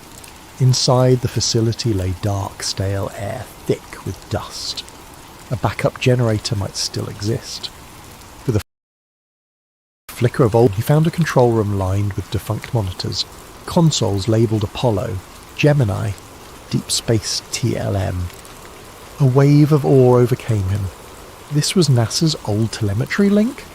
Possibly used for receiving or broadcasting signals. If the Watchers wanted illusions maintained, they'd keep some gear here. Indeed, a corner door had fresh locks. Summoning nerve, Nolan forced it open, Unwind, revealing a smaller side lab with modern hardware. This wasn't as abandoned as it seemed. He rummaged, discovering a functioning terminal with a note pinned, "Archive Seline, authorised access only." Bingo. He booted it, hooking up his laptop to the console.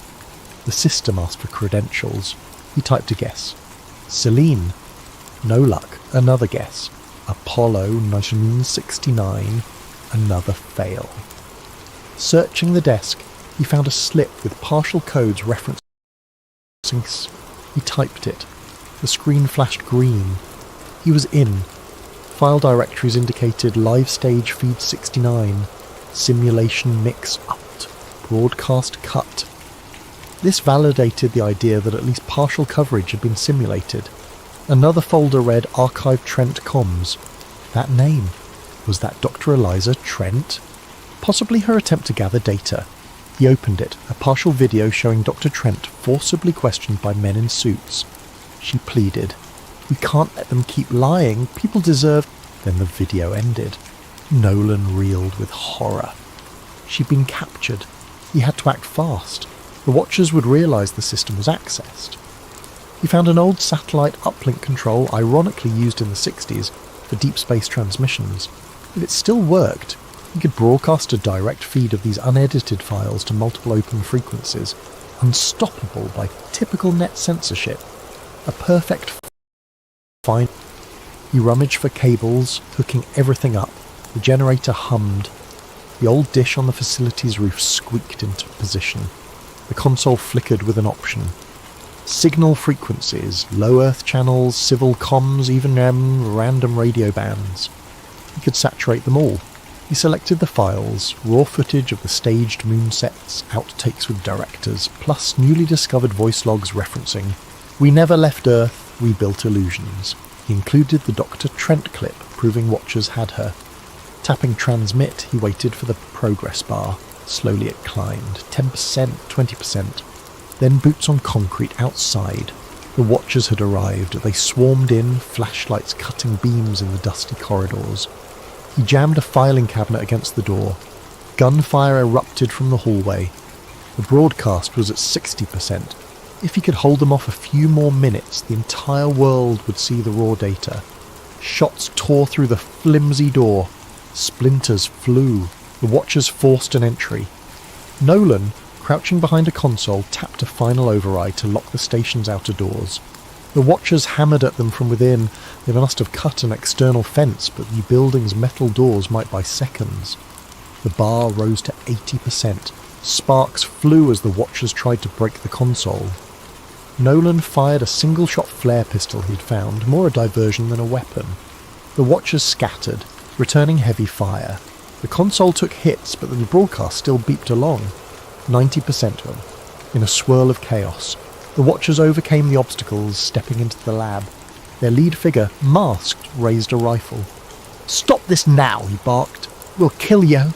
No one else has to die." Nolan shouted back, voice trembling. "It's done. The world will see. Will see." The masked man tried yanking cables, but Nolan had built in multiple backup processes. The bar soared to 9. The watchers, furious, advanced with a lethal calm. 100% of the console beeped a final success. The data soared into the satellite channels. Unstoppable. The watchers realised they'd lost. The masked man hissed, "Then we'll bury you." He aimed. A shot rang out. Nolan felt a searing pain in his chest. He collapsed, choking for breath, seeing the watchers scramble to destroy equipment that no longer mattered. The feed was out. Unstoppable. In a swirl of darkness, he glimpsed a faint screen that read, "Broadcast to 12 frequencies. Transmission complete." At that moment, across various radio channels, TV backups, and online nodes, the footage played. People saw the raw set, heard staged arrests. They saw men referencing the final show, instructing astronauts how to move in moon gravity.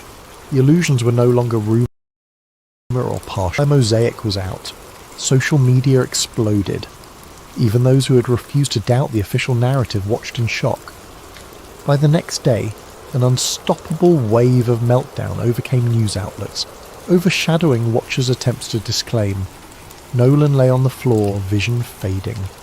The watchers, done with him, turned to vanish into the night, the clang of their boots receding. In his final moments, he recalled the reel with the old archivist's voice. "We told them we left Earth. We never had to." He felt a strange calm, believing that at least he had completed the mission. Perhaps Dr. Trent would see the broadcast and survive.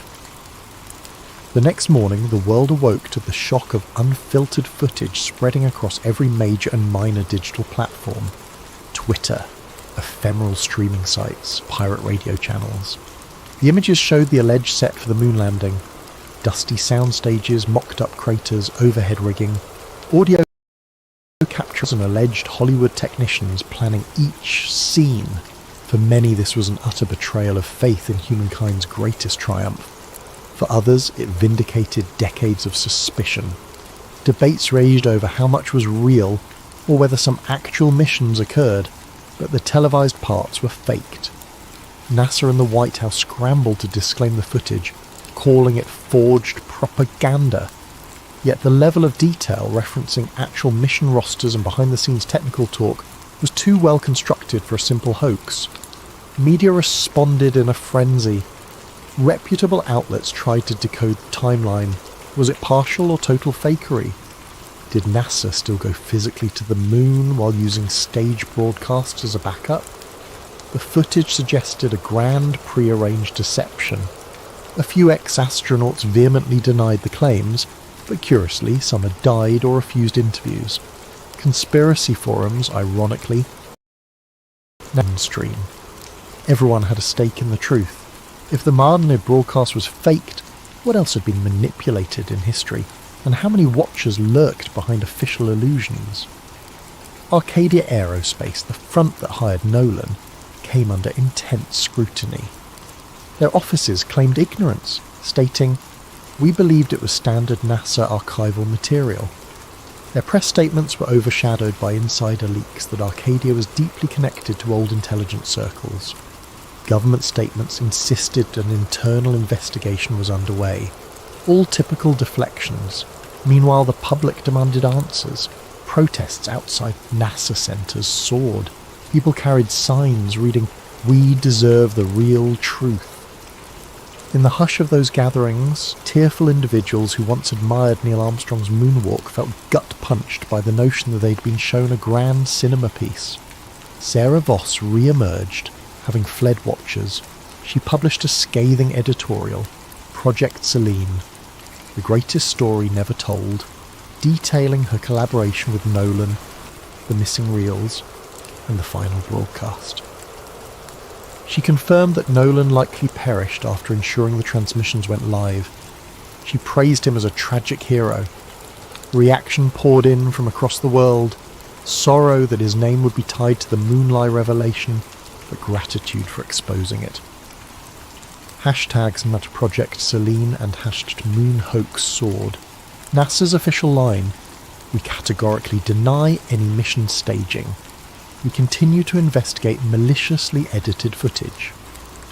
But cracks appeared among NASA retirees. Some older engineers told reporters about strange security around certain broadcast trucks in 1969. A caretaker from an old film studio stepped forward, claiming she once saw moon set pieces. In short, the edifice of absolute certainty crumbled. In a hidden place, elders from the original Project Seline, if that was truly the operation's name, hunkered down. They'd spent decades ensuring the official story overshadowed any rumours. Now, with everything public, the question was whether to attempt a final push to disclaim or vanish. Some watchers apparently vanished from the scene, leaving cryptic footprints. Possibly they'd moved on to new illusions. Possibly they recognised the unstoppable wave. Some found solace in the idea that humans still had the technology or impetus to land on the moon, but needed backup show. Others believed the entire Apollo program was a monstrous PR operation, that no real landing ever happened. A subset of the population refused to believe the footage at all, labelling it advanced deepfake. Society felt fractured, uncertain if to champion or condemn the memory of NASA's achievements. Meanwhile, Dr. Eliza Trent, recovered from captivity, gave a quiet she'd found data logs describing the staged broadcast, though she suspected some real lunar missions did happen later, overshadowed by the initial fake spectacle. It was a political necessity, she suggested, in a time of desperate Cold War posturing. But the cost to collective trust is immeasurable. A year later, controversies raged on. New historians wrote The Seline Deception, exploring how the faked footage overshadowed a partial genuine mission. Hollywood churned out docudramas. Some revered the fallen archivist Nolan Price as a modern champion of truth. Conspiracy watchers called him the man who dethroned the biggest lie in human history. Meanwhile, certain scientists lamented that the overshadowing confusion might hamper genuine space exploration dreams. If the world concluded it was all illusions, interest in real missions might fade. In the dusty corners of a thrift store in rural, a battered film can labelled Seline C Launch Rehearsal 5 sat unnoticed among old VHS tapes, possibly a leftover reel not confiscated by watchers. A curious shopper glimpsed it, recognised the NASA imprint, and thought it might be valuable. They purchased it for $1. The can sat in a living room shelf. If they ever played it, they'd see a single take that never made it into the final broadcast. An astronaut stumbling under bright stage lights, removing his helmet mid-moonwalk, complaining about the heat. The can's label was faint. For final illusions, keep locked. Another piece of the puzzle lost to time. or maybe waiting for the next curious soul. As for Nolan, rumours swirled that he might have survived. A fisherman off the Gulf Coast claimed to have given a ride to a quiet man with old film spools in his bag. A small-time blogger said she received an unsung her for defending the truth, but no one truly knew. If he lived, it would be as an eternal wanderer, overshadowed by the legacy that Project Seline was no longer hush-hush. Illusions can define an era, forging national unity or stoking pride. But illusions, once unmasked, can unravel decades of trust, leaving a battered society to pick up the pieces. In the hush of each new night, we might look at the moon, that pale disk in the sky, wondering if humans truly touched its surface as claimed, or if the cosmic stage was an elaborate reflection of ambition and fear. The search for the unvarnished truth, ironically, stands as a testament to the restless curiosity within all who gaze upward. In the end, Project Seline remains the darkest footnote in the history of human aspiration, a conspiratorial reminder that ambition without honesty can produce a triumph with no foundation. And in that final hush, a taped voice from an old NASA spool might echo, "We told them it was a great leap for mankind. In truth, it was a single step into the shadows." Hello, fellow dreamers and curious minds, and welcome to a special presentation on sleep theories, where we explore captivating stories under the soft glow of late-night wonder. Before we embark on our journey into the Pyramid Protocol, I invite you to do two things. Comment below and let me know where in the world you're listening from and what time it is in your corner of the globe. Also, subscribe to Sleep Theories so you never miss another immersive story that might guide you gently toward rest and reflection. Tonight's tale blends the intrigue of ancient mythology, the gravity of scientific discovery, and the tension of modern conspiracies, crafted to both entertain and provoke thought. We'll follow Dr. Adrian Voss, a physicist archaeologist whose obsession with the Great Pyramid of Giza leads him to uncover a source of power that predates recorded history. As that power stirs, so does the world, dividing humans into believers and skeptics, opportunists and protectors. Settle in, let yourself drift, and let the Pyramid Protocol be your companion through these thoughtful, atmospheric chapters. Our story unfolds in 5 parts, enough time to cradle you with gentle suspense, but never too forceful as to wake you from half-dreaming. May you find both fascination and relaxation in equal measure. Now join me on this journey, and if the late hours find your eyelids growing heavy, let the hum of ancient secrets and modern dilemmas guide you toward restful sleep. Dr. Adrian Voss was not a man who sought the limelight. His most illuminating conversations took place in the hush of musty archives or beneath the fluorescent glow of a subterranean lab. Standing outside the Great Pyramid of Giza, he pressed his palm to the warm limestone, feeling the hum of millennia. The Egyptian sun blazed overhead, and a swirl of desert wind dusted his boots. For years he'd followed the faintest hints, obscure treatises on resonance, strange electromagnetic readings hidden in the corners of archaeological reports, myths of a power that predated known civilizations. He'd arrived here through an unconventional path.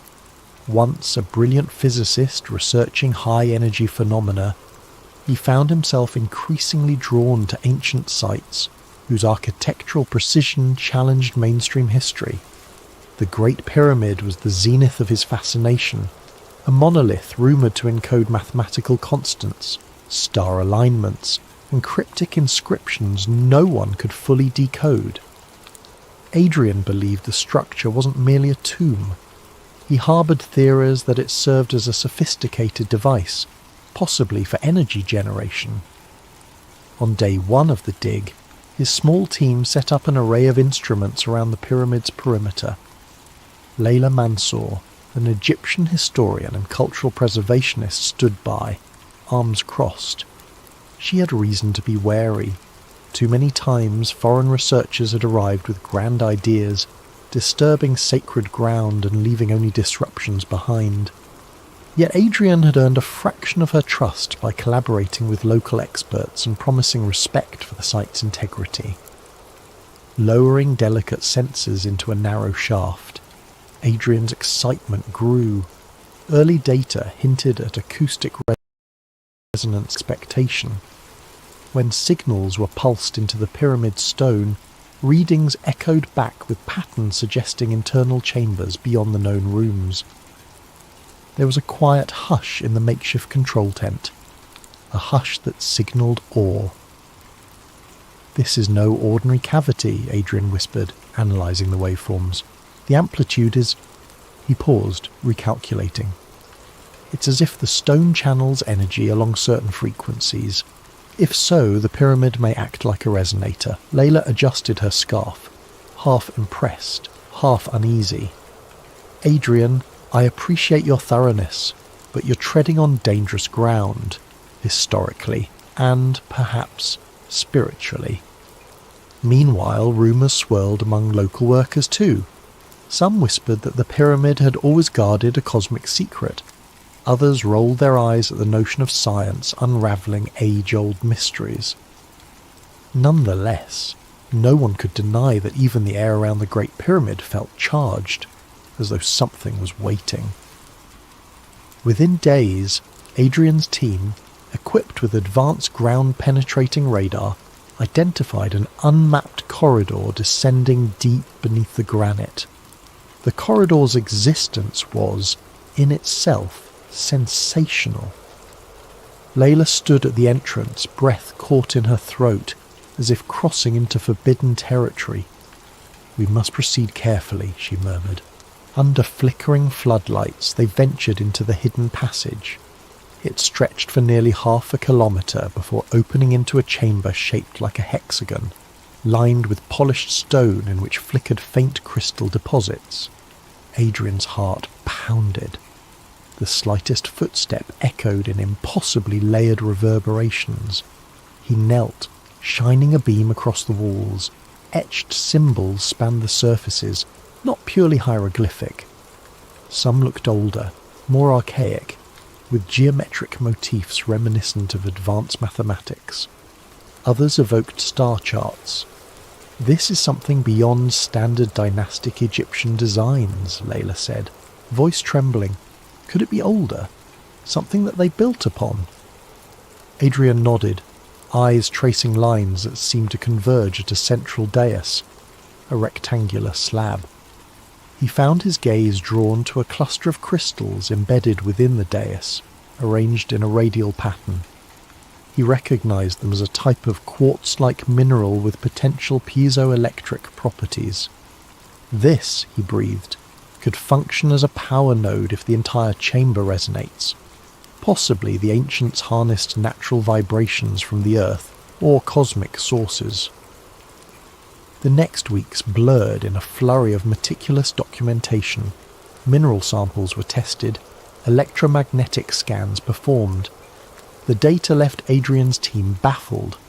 The crystals, sealed away for thousands of years, appeared to be artificially grown, each resonating at a precise frequency. Even more astonishing, the date estimates from trace organic materials suggested an age well before the recognized timeline of Egyptian civilization, predating dynastic Egypt by millennia, perhaps even more than 12,000 years. As the findings piled up, Adrian faced a growing sense of dread. If these results were confirmed, they would shatter conventional history. The pyramid, far from being a mere tomb, might be the remains of a technological apparatus from an unknown era. His own scientific curiosity ignited, but he felt the weight of a monumental revelation. He began discreet lab tests to replicate the chamber's resonance on a smaller scale, uncertain if it was wise to do so, but too compelled not to. Layla grew increasingly concerned. She advocated for caution, urging him to share data responsibly with heritage authorities. But Adrian, enthralled by the puzzle, pressed on. He had a portable setup in a hidden corner of the expedition tent, a scaled-down replica of the Deus crystals. If he could trigger the same frequencies, maybe he'd glean how the ancients generated energy. Then came the fateful evening, just after midnight, with the desert sky spangled by brilliant stars. Adrian carefully aligned the miniature crystal array. He transmitted a low-frequency pulse, something akin to the Earth's natural resonance. At first, nothing. Then, a subtle hum. The crystals began to glow faintly, as if awakened. Adrian, breath quickening, adjusted the amplitude. Unbeknownst to him, the frequencies found resonance with the real dais below the pyramid, bridging them in ways he had not anticipated. At precisely 2:13 a.m., an unseen synergy took hold. Adrian's miniature array glowed brilliantly. In the distance, the Great Pyramid shimmered under moonlight. For a moment, silence. Then, like a flash, a wave of electromagnetic energy surged outward. The entire base camp's lights fizzled. Computers and communication devices blinked off. Further afield, in Cairo, electrical grids briefly flickered, satellites overhead stumbled, and for a terrifying instant global networks convulsed. A beam of shimmering radiance shot into the star-laden sky from the pyramid's apex, visible for miles, then vanished. Panting, Adrian fell back, heart hammering. He realized, too late, the magnitude of his error. The desert night felt thick with foreboding. Hasty footsteps approached, and Layla burst into the tent, breath ragged. "Adrian, what? Have you done?" His voice trembled. I've awakened something," he said, the truth searing him. "I didn't mean to cause a global event." In that moment, the Great Pyramid's silent guardianship was shattered. Whatever secret it held was no longer quiet. A message had been sent to the world, and perhaps beyond. By dawn, the world was buzzing. Hasty rumours of a pyramid beam spread through social media. Government agencies scrambled to clamp down on the story. Official statements denied anything abnormal, attributing disruptions to a routine power glitch. But footage had been captured from distant vantage points, showing a mysterious glow rising into the Egyptian sky. Conspiracy forums exploded with theories, each wilder than the next. Alien contact, covert weapons tests, ancient prophecy fulfilled. Inside the now heavily guarded base camp, Dr. Adrian Voss found himself at the centre of a storm. Egyptian authorities demanded explanations. Press teams hovered outside the checkpoint, blocked by newly erected barricades. Meanwhile, Layla Mansour tried desperately to keep the Cultural Ministry informed. She questioned whether the site should be sealed entirely, but word from on high indicated that an unnamed international partner had stepped in, someone with the power to hush or spin events. That someone revealed himself as General Reed Colton of the US intelligence apparatus. Grey-haired, imposing, and exuding controlled authority, Colton arrived in a black SUV flanked by armed escorts. He wasted no time calling Adrian and Layla into a tense conference. "You are about to see a security level you never imagined," Colton began, voice cold. "A global electromagnetic disruption took place, traced to your so-called miniature energy test. We now have international unrest, civilian flights grounded in multiple cities, satellites jolted offline, communication lines are partially compromised. The world's leaders demand answers." Adrian swallowed hard, guilt drumming in his veins. He recounted the resonant crystal chamber, the newly discovered corridor, and how he had inadvertently triggered a discharge. Layla listened, lips tight, arms folded. She refused to hide her disapproval. "General, the pyramid is a revered monument. We had no intention to exploit—" Colton silenced her with a glare. "The question is not about your intention. It's about the effect. I am here to ensure the US and its allies get a handle on this energy system. If there's potential for a new power source, we want it. If it's a threat, we neutralize it. Dr. Voss, you will continue your research under our oversight, and you will sign a confidentiality directive. Understood? Adrian nodded numbly. He recognized the pragmatic might of governments. The secrets he had uncovered transcended private ownership.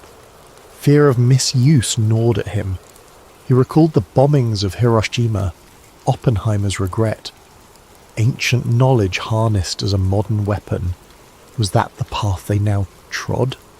Outside the camp, the event catalyzed a stark divide. Group A, consisting of scientists, open-minded scholars, spiritual seekers and curious civilians, believed wholeheartedly that the pyramid beam was genuine. They argued it proved advanced technology from an antediluvian civilization or even alien origin. Online, hashtags like Pyramid Truth and Had Ancient Tech soared to top trends. Citizens demanded transparency. Some travelled to Giza, praying or meditating near the cordons, convinced of a cosmic awakening. Conversely, Group B, encompassing many governments, conservative religious organisations and mainstream media mouthpieces, labelled the beam a hoax or propaganda stunt.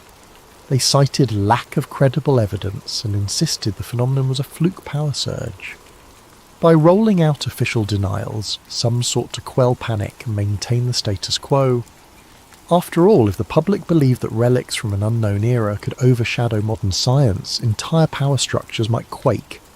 Caught between these factions, Adrian wrestled with conflicting instincts. He believed the data unequivocally. The Great Pyramid's hidden mechanism was real.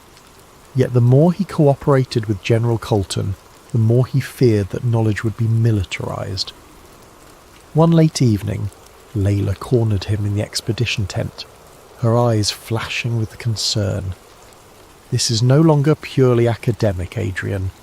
If your accidental test caused a global EMP, imagine what a deliberate, fully harnessed version could do. The ancients sealed it away for a reason. We must be extremely cautious. Adrian nodded. You're right, but we must also understand it.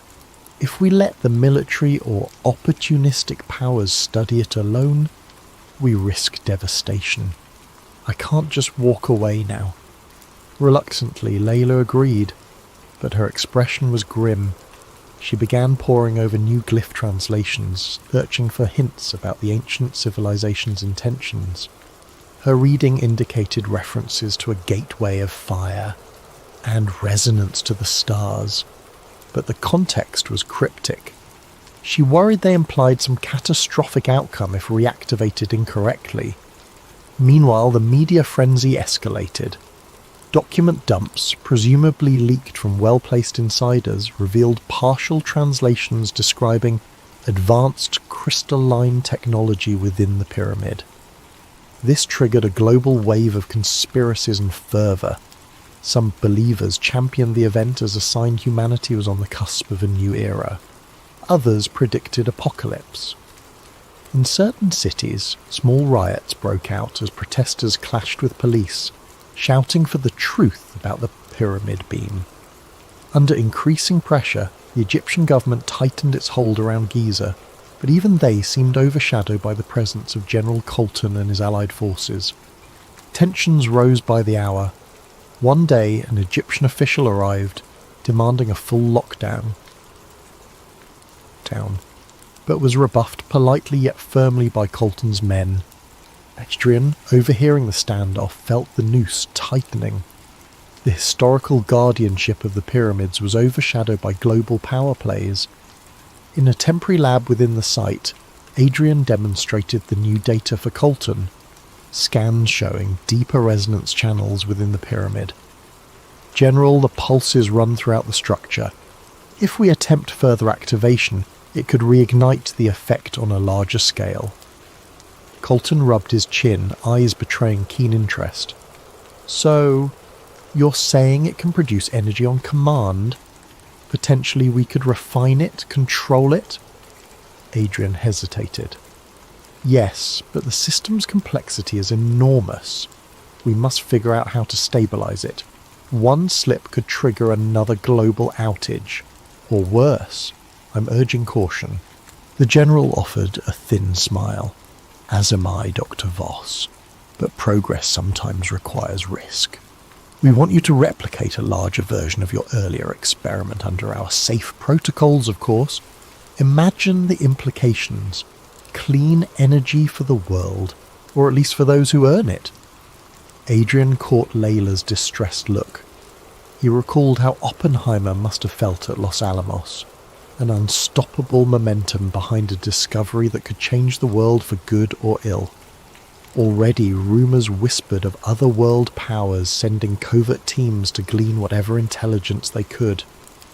A dread settled in Adrian's heart. The knowledge gleaned from the pyramid might catapult humanity into an era of unstoppable power, or it might tear civilization apart. As night fell, Adrian found no solace in the desert's quiet. The pyramid loomed against the starry sky, once a stoic monument, now a loaded gun. He wondered if the beam had been a mere flicker of the system's potential, and he worried about the unknown advanced civilization who had built it. If they destroyed themselves, was that tragedy about to repeat? Despite every caution, events marched forward. The tension would only deepen. Adrian felt certain a bigger storm was coming, one that would shake humanity to its core, pitting beliefs against facts, ancient heritage against modern greed, and caution against ambition. In the days that followed, Giza became a flashpoint of global intrigue. Journalists, investigators, and spiritual pilgrims crowded Cairo hotels, vying for proximity. Rumours that the Great Pyramid's interior chambers were awake surged online. The media, starved for tangible updates, latched onto any scraps of inside information, fueling a near-hysterical environment. Nightly talk shows buzzed with speculation, pitting scientists who believed in an unknown advanced civilization against official spokespersons who dismissed it all as sensationalism. Meanwhile, Dr. Adrian Voss found himself under round-the-clock surveillance. The hush that once cocooned his work was gone. Every measurement he took, every conversation with Layla Mansour was shadowed by uniformed guards or inconspicuous men in suits. In addition, leaks from the research, spurred by hackers or inside whistleblowers, became impossible to contain. Within a week, diagrams of the hidden hexagonal chamber and partial translations of the ancient glyphs appeared on digital forums. Rival powers scrambled to replicate or interpret the technology. In the midst of the chaos, Layla delved deeper into translations. She discovered references to a cataclysmic event from prehistory. Hieroglyphic figures suggested a global flood or cosmic collision, implying the Great Pyramid was erected to harness energy that could either protect or accelerate such a cataclysm. These lines talk about star alignment, the alignment of fiery gates, and something described as a peak resonance that could tear the sky, Layla told Adrian late one evening, voice hushed. Adrian read over her notes, heart sinking. If these ancients turned this power on at full capacity, maybe they unleashed unimaginable destruction. We might be walking the same path. He touched the scribbles, half in awe, half in horror, imagining an advanced society undone by their own creation. Beyond the base camp, the world's reaction grew fractious. Widespread Group A adherents believed humankind stood on the threshold of cosmic knowledge. They pressed for open disclosure, seeing this as a chance to unify humanity under a grand revelation. Some proposed that the pyramid's energy was meant to uplift civilization, not destroy it. Rallies formed under banners proclaiming "Embrace the Lost Wisdom" and "Prepare for the Dawn of True History." Conversely, Group B, including established religious authorities, major governments, and conservative media, condemned the excitement as naive or dangerous. insisting that meddling with ancient mysteries threatened global stability. The conflict spilled onto streets worldwide. Scenes of looting and protest flickered on newscasts. Unsurprisingly, the militarization at Giza intensified. General Reed Colton, entrenched in a secure command post near the pyramid, advanced a plan to build a larger prototype of the crystal resonance system. Officially, they framed it as an energy independence initiative. Adrian, forced into reluctant complicity, tried to ensure safety measures. He wanted detailed fail-safes, wanting to prevent a second EMP or worse. But as construction accelerated, corners were cut. A hush of urgency pervaded the site. The tension was palpable. One afternoon, a haggard lab technician quietly confided to Adrian that General Colton's team was bringing in specialized nuclear regulation modules. They might be hooking up weapon-grade control rods, or something akin to it, the tech whispered. They talk about harnessing the pyramid's resonance to amplify destructive yields. Adrian felt a cold shiver. The sense of marching towards doomsday was real. Layla, sensing Adrian's despair, pressed him. Is there no way to halt them? They can't open the pyramid up for a weapon test. The cultural ramifications alone, Adrian's eyes flickered. They control the site now. The Egyptian government has been sidelined by the alliance of major powers. They block any official protest. I'm the only one who can slow them down from the inside. But if I sabotage everything, they'll brand me a traitor. The data's already out. They'll find a way to replicate it. In parallel, a troubling phenomenon emerged globally. Scattered blackouts, electromagnetic anomalies, and sporadic pulses interfering with radio frequencies. Some scientists hypothesized these were aftershocks from the initial beam event. Others argued they were coincidences, but Adrian suspected the partially reactivated pyramid was pulling subtle energy from Earth's geomagnetic field, like a lever precariously half-lifted. Could the entire planet become a battery fueling an unstoppable reaction? Tensions crested when a rogue nuclear state announced it had gleaned enough data from leaked files to attempt its own crystalline array. Another corporate conglomerate boasted breakthroughs in their R&D lab. The technology was too hot to handle, yet too tempting to ignore. The world's superpowers scrambled, each wanting to be the first to claim mastery, stoking new arms race fervour. Amid the mania, Layla uncovered further glyphs suggesting the ancient engineers recognised the risk. They speak of a core meltdown with language akin to biblical wrath, words like the incineration of the horizon and the silent cataclysm that devours breath. I suspect they refer to some unstoppable chain reaction if the system is overloaded. Her voice trembled as she set the tablet aside. These people might have perished by their own technology, a cautionary tale. Under growing moral anguish, Adrian confided to Layla his intention to share the crucial safety limits widely, so no one could dangerously escalate the system. If I keep it secret here, some other faction might replicate it incorrectly. This knowledge belongs to humanity, not generals or corporations. We must at least put out the warnings, the stability thresholds. Layla hesitated, torn. You risk fueling more experimentation, but you're right. Lack of knowledge can be equally deadly.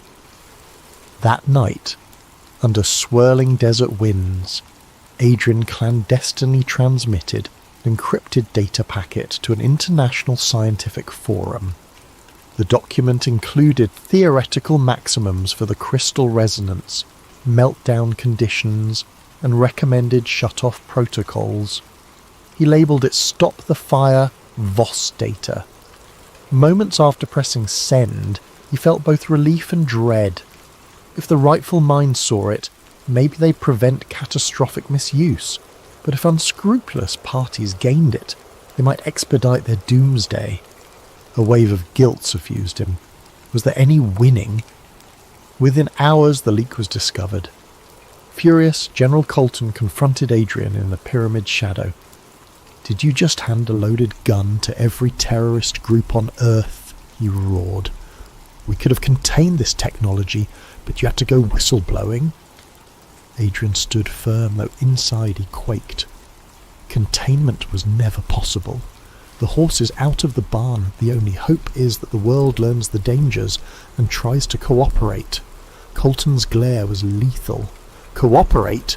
This is a race for survival, not a tea party. You know what you've done?"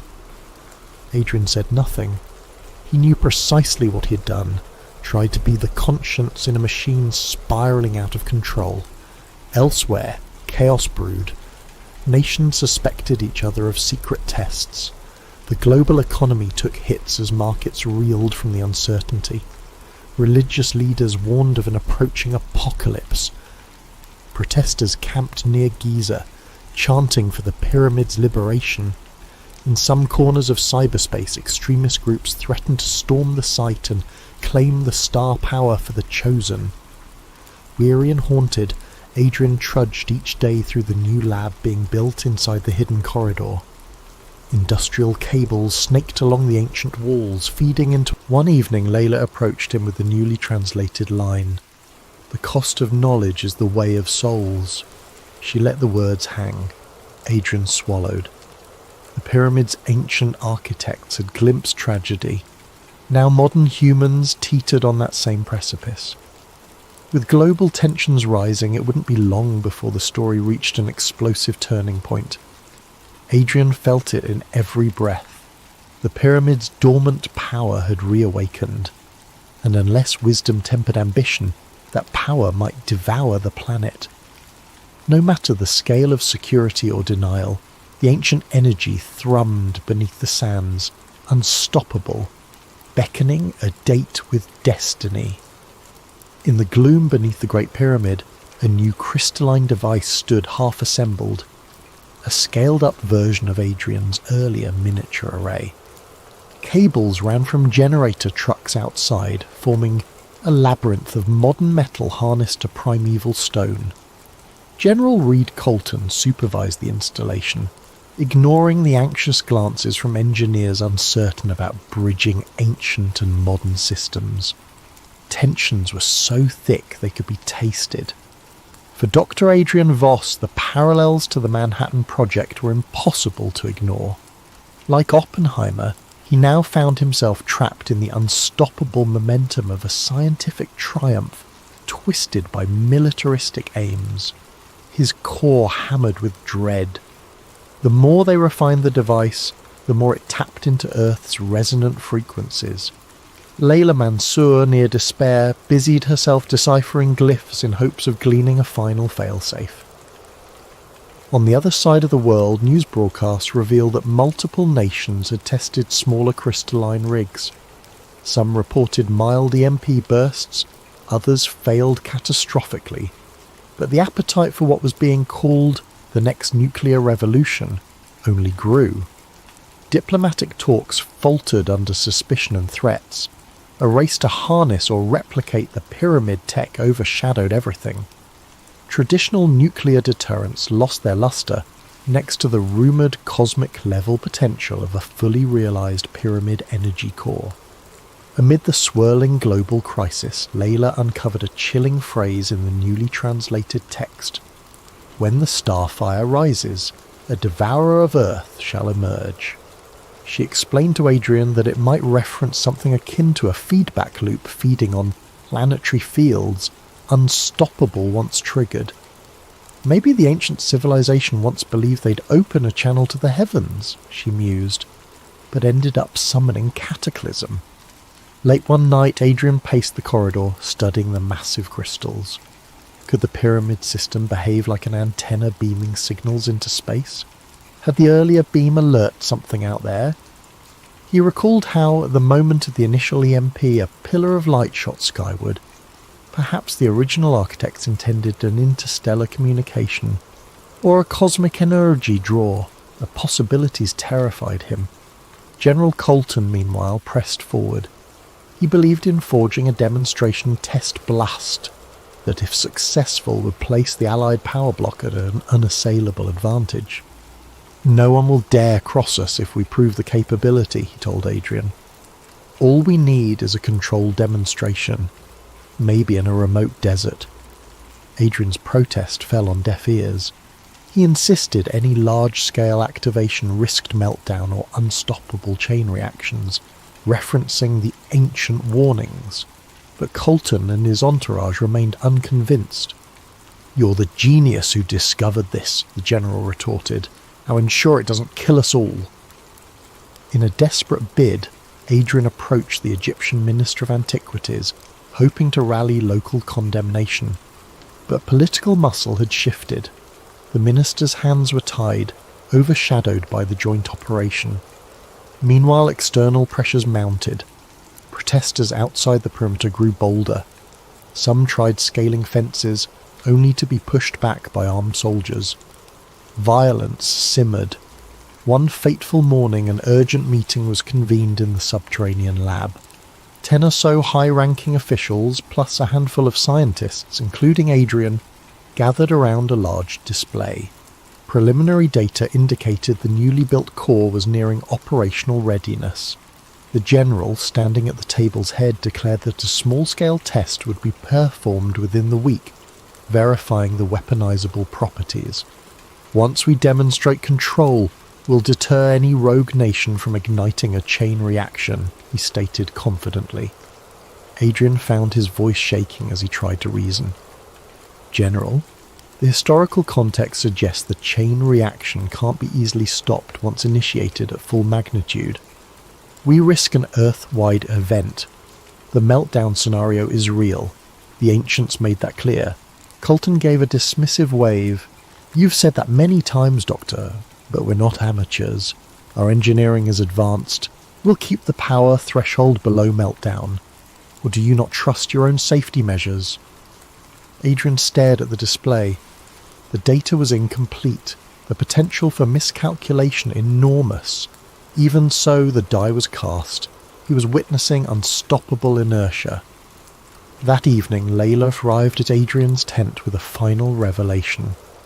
"I found references to a geometric key that can shut the system down," she whispered. "Here." She handed him a battered notebook containing her translations. "It speaks of a hidden formula, embedded in the pyramid's architecture, which collapses the resonance if you adjust certain structural alignments. Perhaps it's a literal instruction, not a metaphor." Adrian's eyes lit up. A fail-safe, so the ancients did plan for the possibility of an emergency. They must have coded the pyramid's geometry so that if you realign certain keystones, the entire energy cycle halts. Elated but also fearful, they realized implementing such a fix would require direct tampering with crucial structural points. The modern device and the pyramid's original frameworks were now symbiotic. Achieving the realignment might destroy the core. Possibly it would kill anyone inside. Yet, as the test countdown approached, Adrian saw no alternative. The day's final straw came when General Colton asked him to quietly prepare for a low-yield demonstration outside Cairo. If that test succeeded, the next step might be a full demonstration to intimidate the world. Terrifyingly, other factions across the globe might respond with their own demonstrations. That night, a battered sense of resolution formed in Adrian's mind. He confided in Layla, "I have to do it. If they throw this switch, we might tip the planet into meltdown. I won't let my life's work end in global ruin." Layla nodded, tears brimming. "I'll help. This knowledge, it can't be used like this. The ancients meant to seal it away for a reason." Unknown to them, a smaller group of fervent believers, Group A zealots convinced the pyramid signalled humanity's ascension, caught wind of their plan. Twisting the message, they concluded Adrian sought to sabotage mankind's rightful evolution. They launched a clandestine plot to keep the system active, believing it would open cosmic gateways to salvation. Another unstoppable collision of ideologies was set in motion. On the final day before the test, The subterranean corridor buzzed with tension. Adrian stood near the newly completed core, scanning readouts. The crystals throbbed with faint luminescence, pulsing in sync with Earth's pulses, or so it seemed. Soldiers guarded every entrance, turning away curious eyes. Layla, inconspicuous, hovered near a side chamber, awaiting the moment to spring Adrian's plan. In their pockets lay tools to remove specific keystone rods that anchored the contraption to the pyramid's geometry. If removed at the right spots, the feedback loop should collapse. The risk: the device might discharge violently, or the entire structure might cave, burying them. General Colton strode in, flanked by advisors. "We're almost ready for the test, Davos. In 1 hour, the controlled ignition begins. We'll keep output low. The world needs a demonstration of leadership, not an apocalypse." Adrian forced a calm nod. Inside, adrenaline pumped. Layla discreetly gestured the question, "Now?" He imperceptibly shook his head. They had to wait until the system was fully powered, ironically so that neutralizing it would be final and absolute. In the swirling hush, Adrian glimpsed a reflection in the polished granite walls, his own visage, overshadowed by the looming crystals. He recalled that beam of light from the original mishap, and the thought of a dormant signal awakened in space. Could something or someone out there be responding? The notion rattled him. 1 hour ticked closer. Already control panels lit up as the device's resonance climbed. Engineers nervously input commands, verifying coolant lines, surge protectors. Soldiers braced for potential EMP flares. Outside, a dusty wind battered the tents. The entire pyramid seemed to hum. Thus the stage was set. A confluence of forces: Colton's militaristic drive, Believer's fanatic hope, Adrian's moral redemption, Layla's cultural devotion, would converge in a final confrontation. Whatever the outcome, the Great Pyramid would bear silent witness, as it had for countless centuries, to humanity's struggle between knowledge and destruction. The appointed hour arrived beneath a desert sun partially obscured by swirling haze. Inside the pyramid's hidden corridor, spotlights cast harsh shadows on ancient stone. Dr. Adrian Voss hovered by the control station, heart thudding. The new crystal array glowed with an unsettling brilliance. Layla Mansour stood across the chamber, subtly positioning herself near the mechanical couplings that anchored the device to the pyramid's geometry. Soldiers flanked them, all waiting for General Colton's final go-ahead. Outside, the base camp was a cauldron of tension. Protesters and believers gathered at the perimeter fence, chanting, singing, or shouting pleas for peace. Some carried signs urging the pyramid's rebirth. Others brandished warnings of doomsday. Media drones circled overhead, capturing partial glimpses. Meanwhile, global newscasts braced for a rumoured historic demonstration. The world's eyes were on Giza, collectively holding its breath. At exactly 1400 hours, General Colton gave the order. A flick of a switch ignited the newly built core. A low thrumming sound arose, resonating through the stone. Adrian felt it in his bones, like standing near a colossal heartbeat. On a monitor, the frequency wave spiked, approaching the threshold Adrian had repeatedly cautioned about. His mouth dry, Adrian adjusted a dial. "We're approaching Dawn 2. That's near meltdown territory," he warned. But the general stood firm, arms crossed, gaze unwavering. "We'll be cautious," Colton responded, eyes gleaming. "Just a short demonstration to prove our capability." Layla caught Adrian's eye. The subtext was clear. If they waited too long, the risk soared. She discreetly unlatched a small panel near the dais. Hidden behind it was the keystone rod described in the ancient glyphs. Step 1 in the failsafe. Tears tension coiled in her chest. She'd need to twist it free in perfect timing. Then, before they could act, a sudden commotion erupted near the corridor entrance. A group of zealots from Group A, believers who had managed to slip past the perimeter, or possibly infiltrators' staff, rushed in, brandishing improvised weapons. "Do not stop the starfire," one screamed. "This is our path to ascension." Another flung a smoke canister that hissed, releasing a pungent cloud. Soldiers reacted with shouted orders, training rifles on the intruders. Chaos exploded, shots rang out, the clang of metal echoed. Two zealots dashed toward the crystal array as if to guard it. The rest lunged at Adrian and Layla, shouting about protection from the meddler. In the confusion, an accidental bullet ricocheted into a control console. Sparks flew, the reading soared dangerously. The thrumming rose to a shrill pitch. General Colton barked orders for everyone to stand down, but panic reigned. The array's glow intensified, verging on blinding. Crackling arcs of energy danced across the dais. Layla coughed through the smoke, stumbling forward. With trembling hands, she found the keystone rod. She yanked it sideways, feeling a jolt as the mechanism whined in protest. Adrian, pinned by one of the zealots, wrestled free just in time to dash to the second anchor point. Soldiers, uncertain whether to aid him or quell the intruders, gaped at the swirling chaos. A strange resonant hum rose to a crescendo that drowned out even gunfire. Adrian located the next pivot mechanism. With a grunt, he forced it. The rod screeched, rotating halfway. For a split second the chamber shook violently. An unearthly roar filled the corridor, as if the pyramid itself was keening. Overhead, bits of rubble and dust cascaded. The crystal array flickered, then flared so brightly that onlookers shielded their eyes. The meltdown scenario had begun.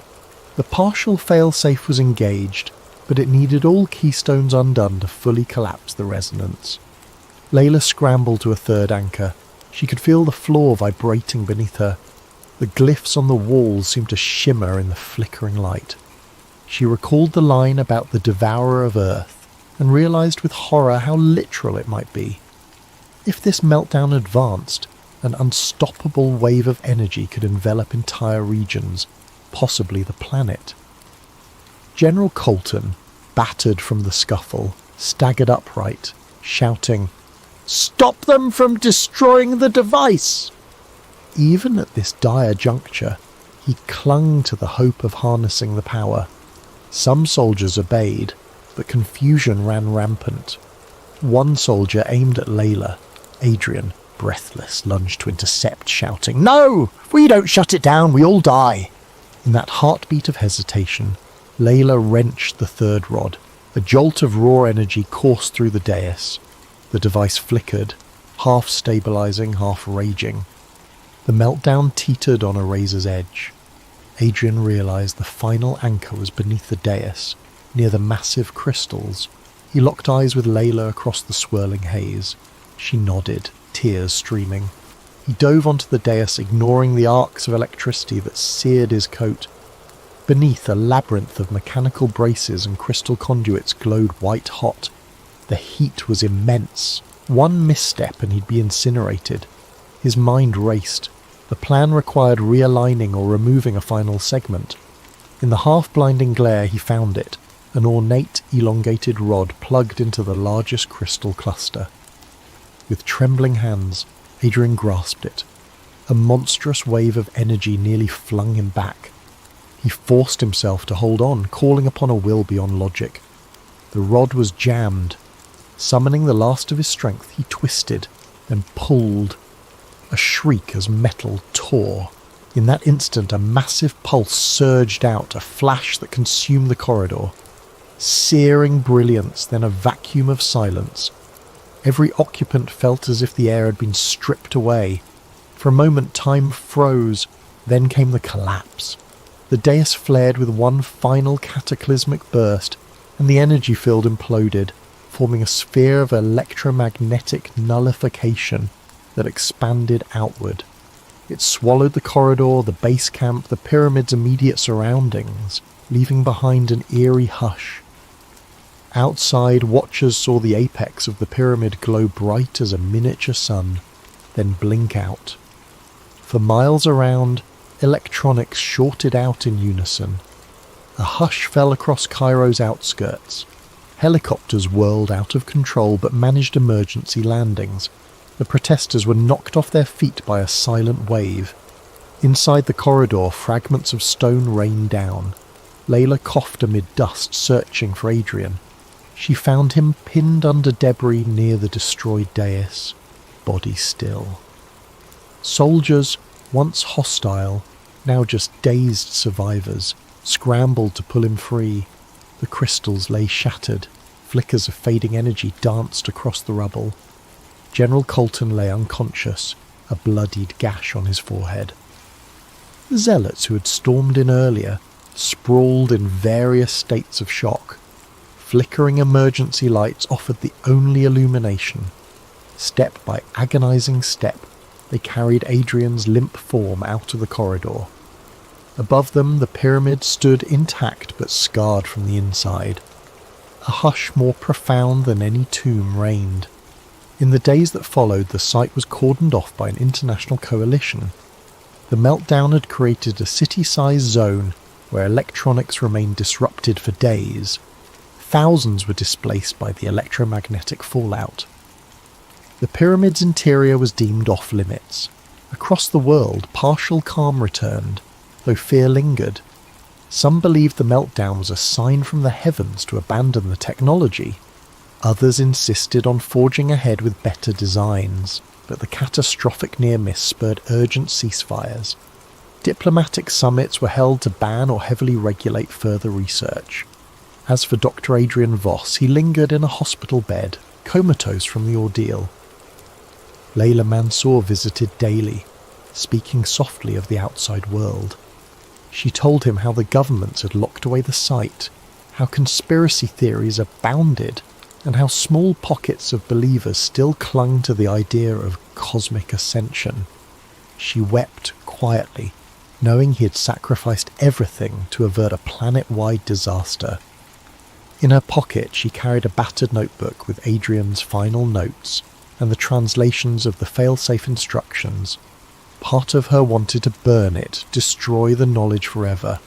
Another part recognised that knowledge might be needed if the pyramid's hum returned. The story was far from over. An international mandate was issued. The Great Pyramid and surrounding area were declared a top security zone, with all research suspended indefinitely. In the aftermath, a new wave of secrecy and rumour overshadowed the truth. Official statements denied any meltdown or catastrophic risk, labelling the event an infrastructure accident. But eyewitness accounts persisted, fueling legends. Epilogue seeds sprouted months later. In a quiet library, a student researching ancient Egyptian texts stumbled across a digital file titled The Pyramid Protocol, Voss's Last Notes. Within were details on the meltdown, the crystal resonance, the fail-safe rods. The student's eyes widened, and from deep beneath the Giza plateau, faint tremors occasionally rattled the ground as though the ancient device, though shattered, still possessed flickers of life. Across the planet, haunted by near catastrophe, humanity took stock of the boundary between knowledge and wisdom.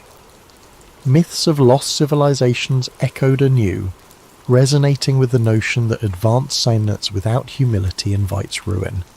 Some whispered that Dr. Adrian Voss had tried to be the voice of caution, that his final sacrifice saved an ungrateful world. Others prophesied future awakenings, hinting that the technology would surface again when next the stars aligned. For now, the Great Pyramid slept once more, a silent sentinel to millennia of secrets, a testament to how easily humankind can dance on the edge of apocalypse. And in the hush of moonlit nights, one might still feel a faint pulse in the earth, as if the ancient power lay dreaming, waiting for the next curious mind to awaken it, or bury it forever.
Then settle in, let your breathing slow, and imagine the flicker of old computer screens, top secret binders, and a few missing pages that change the course of entire nations. This is False Skies, told in 5 parts, each revealing a deeper rung of the labyrinth. Listen closely. The greatest secrets often hide in the quiet corners of official stories. Thomas Keane didn't feel like a revolutionary when he first pressed send. He was simply a man weighed down by guilt, holding a flash drive stuffed with revelations that haunted him for years. The file name he'd chosen of Black Dust gave no hint to the explosive contents. A trove of classified FBI memos, shipping manifests, and encrypted communications that, if authenticated, would confirm every darkest rumour about the worst terrorist attack in modern memory. The day of the leak dawned cloudy, ironically anticlimactic for a moment that might reshape history. Keane sat in a dingy motel room near a dusty highway, a battered laptop perched on a wobbly table. The place smelled of stale coffee and regret, but it had functioning Wi-Fi. He checked his secure connection one last time, heart thrumming. With trembling fingers, he uploaded Black Dust to an overseas whistleblower website known for releasing hidden archives. He paused, typed a short note, for the thousands who died and the millions misled. Then he pressed send. Within the hour, that file reached multiple journalists and a global news outlet with a reputation for defying government censors. The outlet's editorial board pored over it, verifying bits of data in a hush of excitement and alarm. By the end of the day, the first breaking story appeared online, overshadowed by disclaimers. Unverified documents claimed to reveal inside plot behind 20-year-old attack. Skeptics rolled their eyes. Conspiracy theorists hailed it as the smoking gun they'd always wanted. Most mainstream media initially dismissed it, an editing glitch, a potential hoax, or AI-generated forgery, the official line insisted. Yet some found the content too consistent to be random fakes.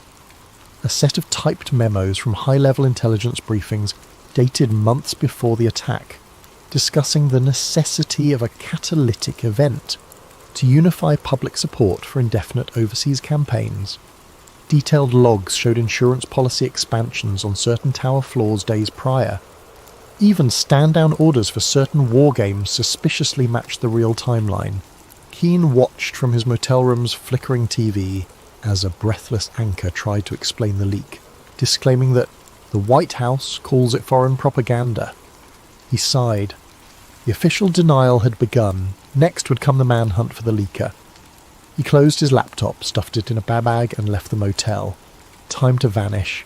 He'd served in the FBI's data analytics wing for nearly a decade, compiling anomaly reports around that fateful day. Step by step, he realized too many coincidences tied private defense contractors, intelligence heads, and financial bigwigs, all who profited from the subsequent wars. He quietly copied reams of old files, awaiting the day he had the courage to blow the whistle. That day had come. Elsewhere, powerful forces mobilized. The intelligence community's upper echelons recognized the name Thomas Keane from previous security audits. They suspected him. Within hours, calls went out from a hush-hush division to find him, brand him as a threat to national security. The director of an ultra-secret agency, Eldridge Shaw, personally oversaw the containment plan. He believed the official story must remain unchallenged, or the entire post-attack order might unravel. By midnight, bulletins labelled Keane suspected hacker and domestic threat. Agents started combing digital footprints, scouring camera feeds from near the FBI building. Shaw himself made a call to a contact at the large media conglomerates, instructing them to bury coverage of the story until further notice. The compliance was near instant. Mainstream news gave minimal airtime to the leak, overshadowing it with other headlines. But the genie was out of the bottle. On social media, the hashtag #BlackDust soared, with amateurs dissecting every memo line. A few data experts cross-referenced the IP addresses in the communications, linking them to known government subdomains. Even the partial revelation stunned the public. If the documents were genuine, it implied that some element within the US establishment not only predicted but abetted the terror event, ensuring maximum casualties for maximum political effect. The phrase false skies emerged, referencing how the public's reality had been manufactured like a painted ceiling above them, concealing the real orchestrators. Within a day, small protests flared outside federal buildings in major cities. People demanded clarity. The government's official statement repeated the forgery or foreign propaganda claim. That evening, hackers with anarchy streaks threatened to leak more verifying files if the mainstream media didn't pick it up. Tensions soared. Meanwhile, the stock market wobbled as rumours of insider deals from decades prior re-emerged. Some corporations connected to military contracting faced plunging shares. Keane watched from a safe house now, a friend's abandoned cabin in the woods. He had only the radio for news, and the swirl of distrust and fury filtered through the static. He dreaded how quickly the establishment might label him a traitor. Indeed, the next morning the FBI publicly named him as a prime suspect in a mass leak of classified data, painting him as an extremist. His old colleagues, uncertain, gave no comment. But behind the scenes, many believed the documents might be real. After all, they recognised Keane's skill in combing data for anomalies. Among the swirl stood a figure named Sarah Voss, an investigative journalist blacklisted from major networks for challenging official 9/11 narratives in the past. She recognised the pattern in these newly leaked documents. They matched puzzle pieces she'd glimpsed in hushed conversation with insiders. She reached out to the new site that hosted the files, leaving an encrypted message. "I can help verify. Let me speak to the source." That message eventually found its way to Keane via an online confidant, setting the stage for an alliance that might shake the entire narrative. Thus, from a dusty hideout, Keane typed a coded reply. The story's real race began. Could he deliver evidence to a credible journalist and blow the entire false narrative wide open before the apparatus of Homeland Security, the very system built on the official source ceremony, crushed him? The next step would be forging that alliance with Voss and hoping her instincts for truth outweighed her fear of retribution. For if the government's darkest deception was about to be exposed, those who profited from war would not hesitate to silence him, or anyone else, to keep the official illusions intact. 2 days after the leak, the national conversation roiled in confusion. Official channels insisted the black dust documents were an elaborate hoax. Yet smaller media sites posted side-by-side comparisons with legitimate CIA or FBI formatting, showing consistent digital footprints. The public found itself caught between an official narrative and a swirling impetus to question everything. Some believed wholeheartedly in the new revelations, others recoiled or felt threatened by the idea that the last 2 decades of conflict might have been orchestrated. Thomas Keane was already on every national watch list.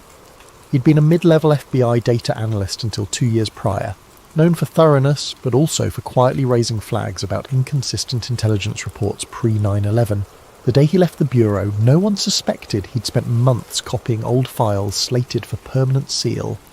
Now his old supervisors told the press that he was mentally unstable, harbouring extremist theories. They withheld mention that those same theories had nearly led to internal inquiries years ago, until higher-ups quashed them. In a suburban neighbourhood outside the capital, a black SUV pulled up to a modest house.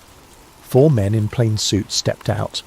They were from a specialised domestic counter-intel unit, effectively an arm of the Black Archive, a covert group rumoured to be tied to intelligence and corporate interests. They forced the occupant, a middle-aged data engineer who once worked with Keane, to open his home computer.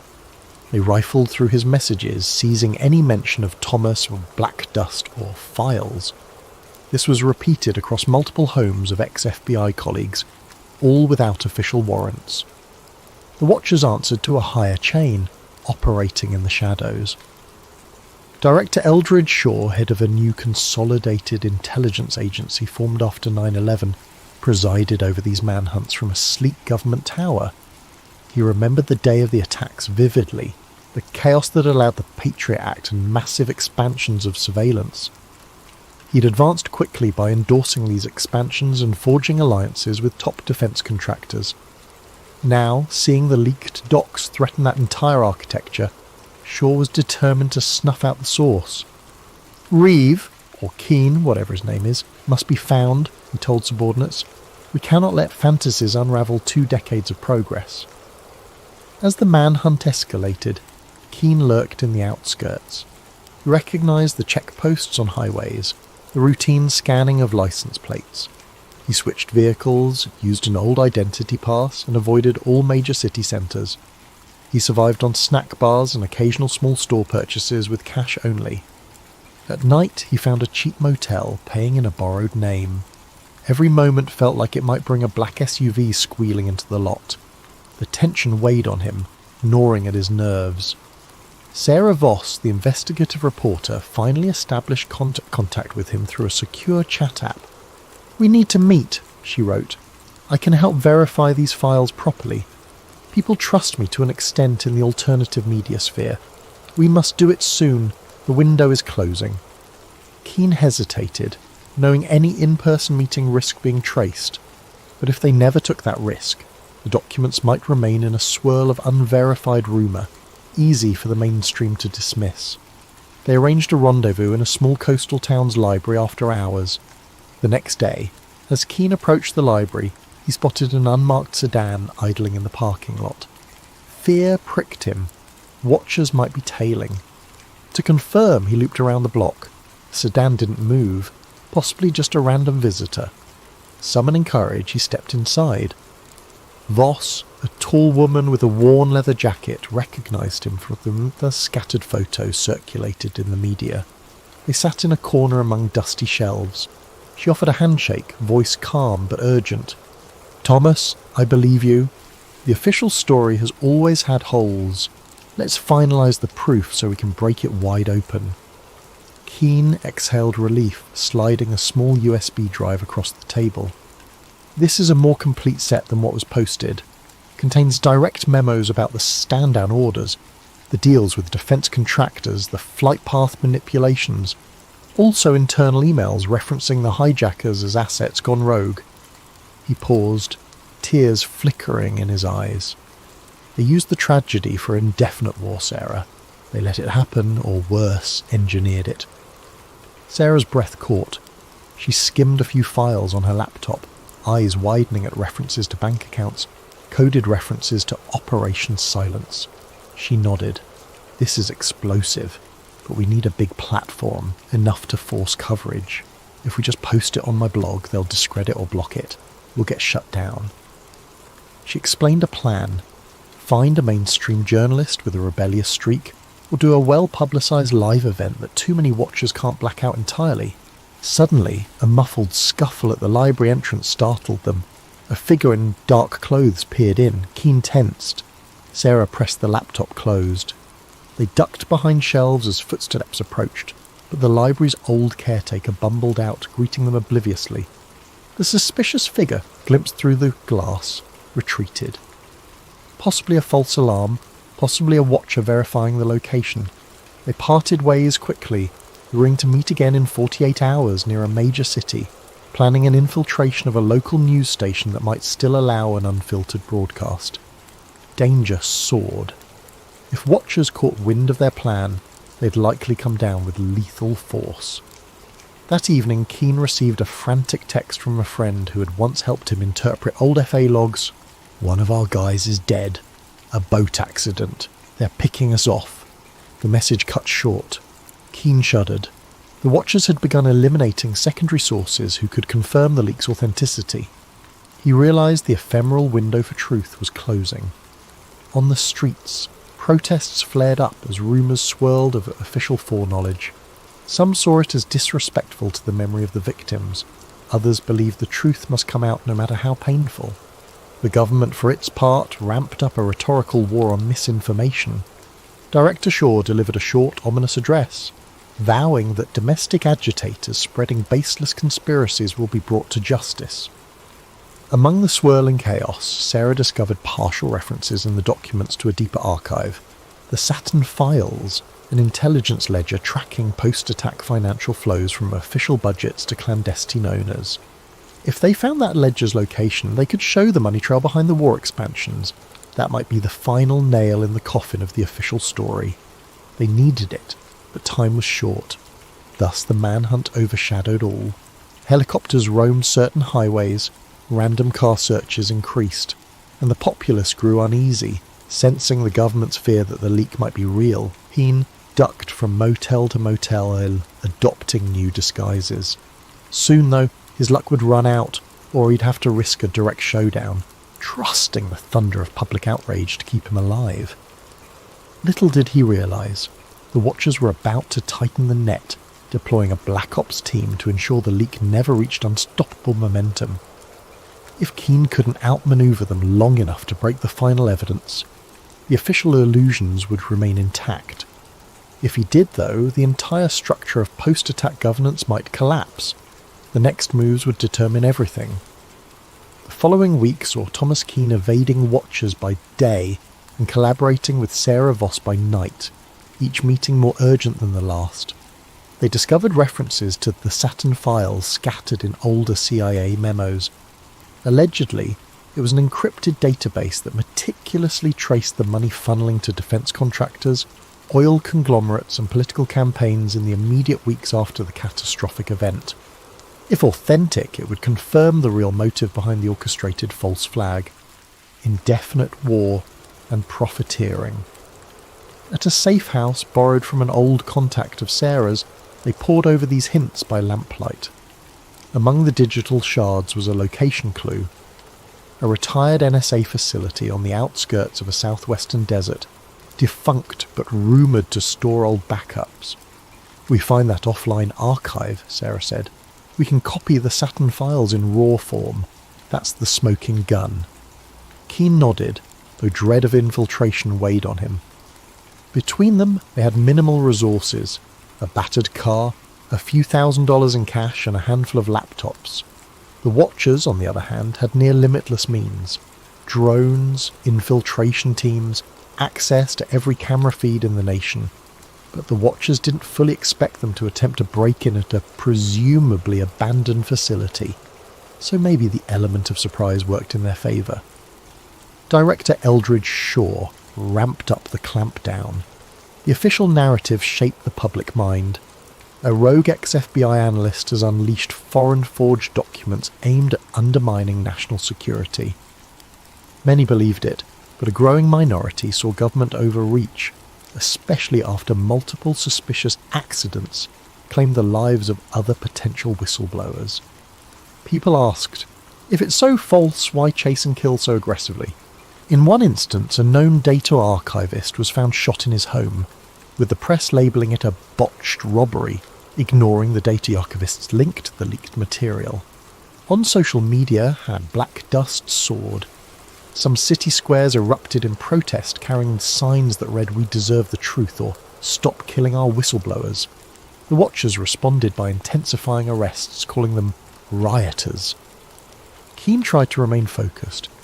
He realised that if the Saturn Files were real, it might show direct bank transfers from major corporate boards into the pockets of certain officials, all tied to legislation passing huge war budgets after the false flag. That would upend the entire post-attack establishment. "No wonder they're stopping at nothing," Sarah murmured. Securing fake IDs, they travelled cross-country by back roads. Each motel they used for a single night, paying cash. They dodged major highways, suspecting license plate readers. The Watchers likely guessed their aim was to expose more data, but might not know the exact target. Meanwhile, the tension between them soared. The climate was near police state. Newscasts repeated that the domestic terrorist Thomas Keane must be turned in. Civilians were promised big rewards for tips. Billboards with Keane's face popped up along highways. He wore a baseball cap and used tinted glasses, but each day was a dice roll. A near encounter. On a lonely stretch, a black SUV sped behind them. They recognised the pattern. Sarah swerved onto a side route, forging through a small farmland path. The watchers gave chase. Shots rang out, blowing a tyre. The car careened into a ditch. They scrambled out, hid among tall corn. The watchers searched, but eventually gave up, presumably to avoid a big scene. This brush with violent capture left them rattled, but also more resolved. "We're obviously on the right track if they're that desperate," Sarah said, breath shaky. Finally, after days, they reached the deserted perimeter of the old NSA outpost. It was ringed by a crumbling fence, a few rusted signposts. By the look of the cracked asphalt and weed-choked yard, it had been abandoned for over a decade. Perfect place to bury secrets. Under twilight, they found a corner of the fence cut open by looters. They slipped inside quietly. The main building rose in silhouette, windows boarded up. A stray coyote howled in the distance, wind carrying a faint metallic whistling from open vents. Inside, dust-coated floors. Old cubicles sat in disarray. They used flashlights to navigate. Eventually they located a sub-basement with battered computer racks. A few beeped faintly with emergency power. "There's power? That's suspicious," Keane muttered. Indeed, it suggested the watchers might still be pulling some data from here. They approached a locked door labelled Server Vault Archive 6. With Sarah's phone, they scanned a partial code from the documents, generating a bypass sequence that might override older system locks. After multiple tries, a green light flickered. The vault door clunked open. Inside the vault, rows of drives and reels lined metal shelves. Dusty but humming with minimal climate control. They sifted through labels: Operation Cast Peak, Post-K-War Roster, Saturn. That was it. A battered cluster of servers with the word Saturn FSV. They carefully powered one terminal, hooking it to a laptop. Sarah typed a root command. The screen glowed. Restricted. Saturn 1, 2, 3. Enter pass. They tried typical keywords from the docs. On the third attempt, a beep. Access. They were in, files scrolled, each referencing massive funding authorizations, building demolitions, insider trading, logs dated within days of the big attack. The scope was monstrous.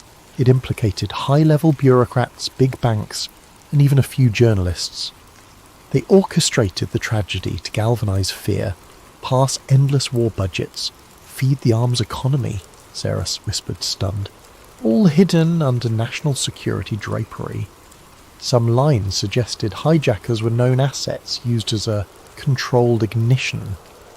The betrayal was staggering. In that hush, footsteps upstairs. The watchers had arrived, no doubt detecting the power usage. "We must copy this now," Keane said, launching a data transfer to multiple external drives. Meanwhile, Sarah prepared to kill lights and hide, but the watchers rushed down, flashlights slicing through gloom. Gunfire echoed. Bullets pinged off server racks. Sarah huddled behind a console, returning fire with a small pistol she carried. Keane initiated an upload, hooking the server to a secure satellite link via a portable router.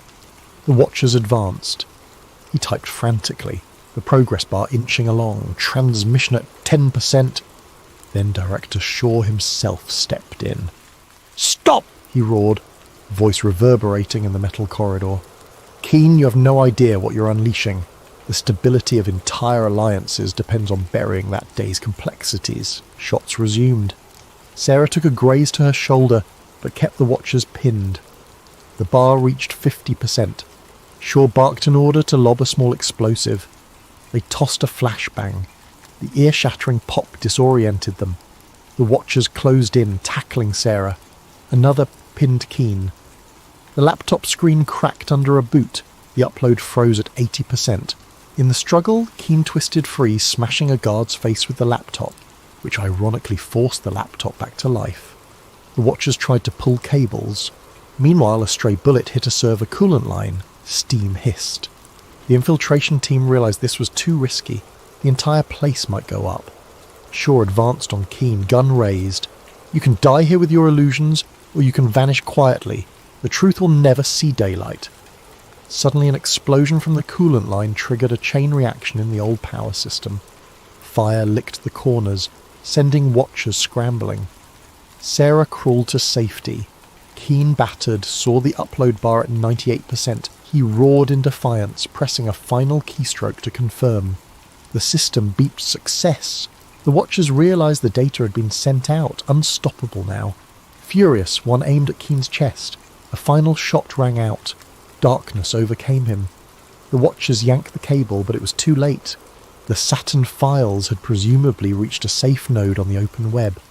Alarms beeped. The facility's meltdown forced a hurried retreat. In the swirling smoke, Sarah was dragged away by an explosion's concussive wave. The watchers grabbed shore, retreating. The entire sub-basement collapsed in flame and dust. For all they knew, Keen perished under the rubble. But the watchers had lost the bigger war. The Saturn files were free. Within hours, a torrent of new evidence, the Saturn files, flooded the internet. Anonymous activists, archivists, and journalists worldwide mirrored the data. Even as official agencies tried to block or discredit it, the story soared across social media, overshadowing government censorship efforts. Original documents codenamed Operation White Dawn, some Project Switchboard, commissioned for Filter some Rossi, provided stark details. Insider collusion with extremist groups, advanced planning to ensure that attacks triggered panic and indefinite war mobilization, international reaction. Allies demanded urgent clarifications from Washington. Rival nations called for an emergency UN session. The general public, seeing internal memos where top officials weighed acceptable civilian losses for strategic advantage, reeled in fury. Large-scale protests ignited in multiple capitals. People demanded resignations. The entire intelligence apparatus faced the biggest crisis of legitimacy since the day it was formed. Meanwhile, the White House insisted the documents were tampered forgeries, but the mass of cross-corroboration was overwhelming. Anonymous data scientists validated digital signatures, timestamps, usage logs consistent with 20-year-old records. Even some mid-level intelligence employees, shaken by the revelations, publicly confirmed the authenticity. Back home, in the US, the meltdown was immediate. Rallies erupted outside major government buildings, calling for arrests of those named in the files. Corporate board members from arms manufacturing companies faced lawsuits. The stock market dived, particularly for defense sector stocks. Over time, entire boards resigned, some fleeing the country. Various retired generals disclaiming involvement or giving partial confessions fueled headlines. The public found itself torn between anger, betrayal, and heartbreak, reliving the trauma of that fateful day under a horrifying new lens. Media torn. Some mainstream outlets quickly pivoted, acknowledging the new data as genuine after initial attempts to bury it. High-profile anchors apologized for previously parroting the official story. Others doubled down on patriotic narratives, ironically fueling further distrust. The swirl of disinformation versus actual data soared, but the raw evidence was too extensive to suppress. "You can't close the barn door after the horse has fled," the commentator said. "The entire architecture of post-attack policy is under question." Director Eldridge Shaw attempted a grand press conference to reassert authority, but the crowd drowned him in jeers. Calls for congressional hearings soared. In a last-chance effort, Shaw's office declared a national security emergency, urging martial law to keep order. That, ironically, only inflamed dissent. Certain states refused to cooperate. Over the next weeks, the old alignment of power began fracturing. Investigations launched from multiple angles, with newly emboldened lawmakers prosecuting those who orchestrated the post-attack expansions for personal gain. Sarah Voss emerged from the southwestern fiasco battered but alive. She revealed how Watchers had infiltrated that abandoned NSA site, how Keen died a hero finalising the upload. She published a moving column titled "One Man's Last Key Press," describing how, in a swirl of gunfire, Keen completed the Saturn files transmission, ensuring no one could bury it. The piece went viral, shaping the public's view of Keen as a tragic whistleblower who gave everything for the truth. At the local level, families of 9/11 victims demanded new trials. The old official commissions were discredited. People realised entire reams of contradictory evidence had been sealed. Even the original investigators admitted they'd been misled or threatened. The emotional toll soared once more. Many felt as though they'd been lied to for decades about the biggest national tragedy. A wave of introspection overcame the country. How had fear become so profitable, and how did good people allow it? Internationally, alliances that had supported the war on terror felt betrayed. Some withdrew forces from contested regions. Others launched their own parliamentary investigations, suspecting shared complicity. The world order that was shaped after the attack started crumbling, replaced by an uncertain future. Some dared to hope it meant a less militarised approach. Others worried that new extremist groups might exploit the chaos. In the midst of all this, rumours circulated that Thomas Keane might still be alive, sightings in some far-off place, yet no concretized proof existed. Official statements considered him presumed deceased. If he survived, he might have chosen the anonymity of an unknown identity, having done what he set out to do. 6 months later, a massive Senate hearing convened. Top officials were subpoenaed. The public watched enthralled as ex-generals, ex-CEOs, and ex-administration figures from 20 years prior faced grilling. Some invoked national security, others pled the fifth, while a few confessed partial roles. Indictments followed, though not all ended in convictions. The system was too vast, too intricately rigged. Yet the symbolic effect was undeniable. Never again would the official story be accepted unchallenged. At the same time, Sarah Voss launched an independent media platform broadcasting daily updates on the False Skies Inquiry. People from across the spectrum contributed testimonies, documents, or personal stories of how they'd suspect hush-ups. Freed from blacklists, she soared as a public figure, championing the cause of government accountability. A year after the Saturn Files meltdown, a new memorial was erected near the site of the original 9/11 tragedy. A statue depicting a single figure pressing a key, a reflection of Keane's final act. The inscription read, "They took truth from us in the shadows. He brought it back in the light." Visitors left flowers, some seeking solace that the realm of power had at least partially been unmasked. Epilogue. In a quiet coastal town, a fisherman swore he recognised a man from a circulated photo. Older, hair bleached by salt and sun, eyes weighed with sadness. The man told him he used to work for the government, but no more. He spoke of illusions and the cost of unveiling them. Then he vanished at sunrise, leaving only a single battered flash drive behind. If it was Thomas Keane, he apparently chose a wandering fate, letting the world handle the legacy of his bombshell leak. Public trust in large institutions remained shaken. Some remained furious, others hopeful that a new transparency might arise. In the corners of the internet, conspiracy watchers debate if the watchers still exist, planning new false flags. But for now, the greatest deception in modern times has been laid bare. The name Black Dust stands as a testament to the unstoppable power of truth once it's unleashed. In the hush that follows, the final note, they used fear to shape the world, but one day fear lost. The truth soared free, and the illusions that once cloaked the skies were shattered in a single day.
Tonight we're delving into a conspiracy thriller titled Dark Side of the Truth, a moon landing conspiracy thriller.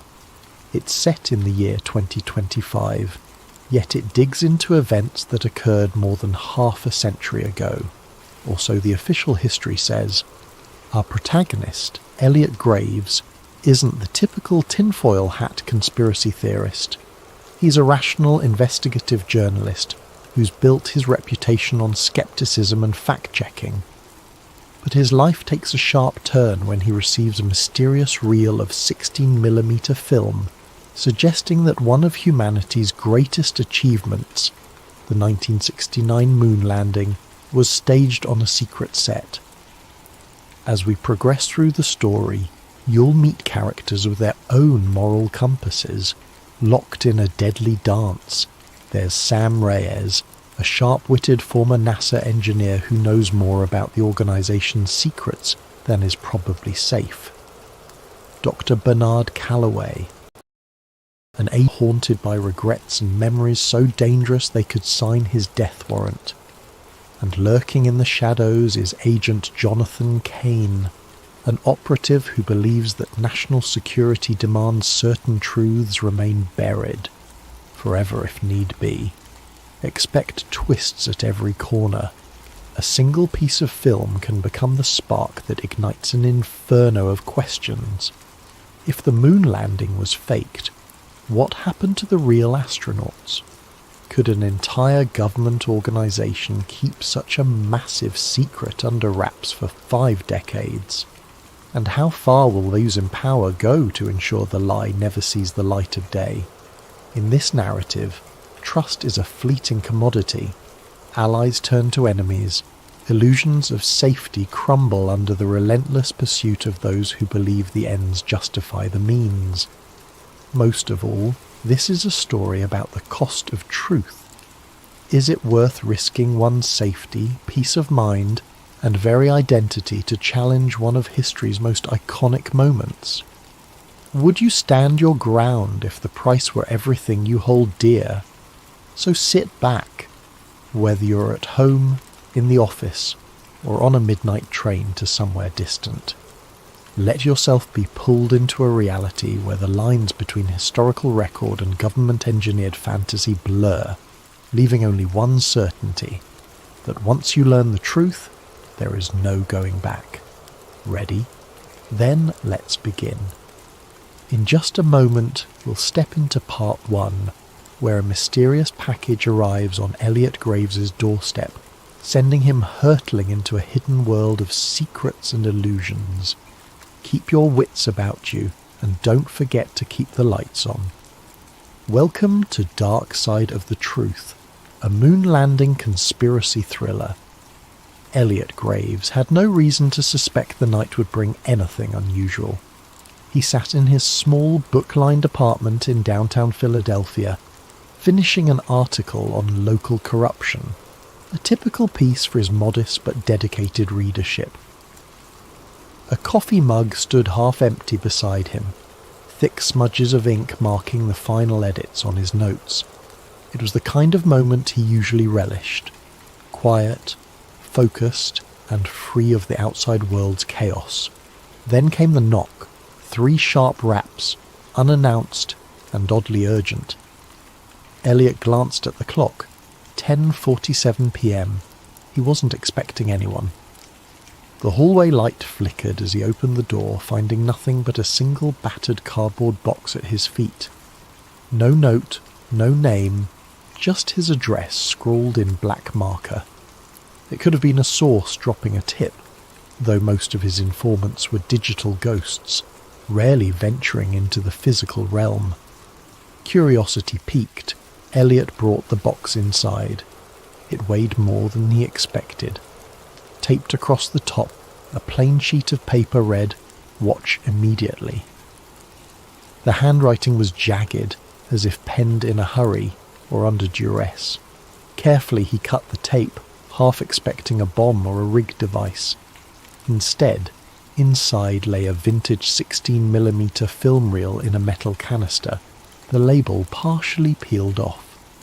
He gently tilted it back and forth, hearing the soft shift of film spooled inside. Elliot felt a jolt of excitement. He'd handled old film reels before, but never one that found him in the dead of night.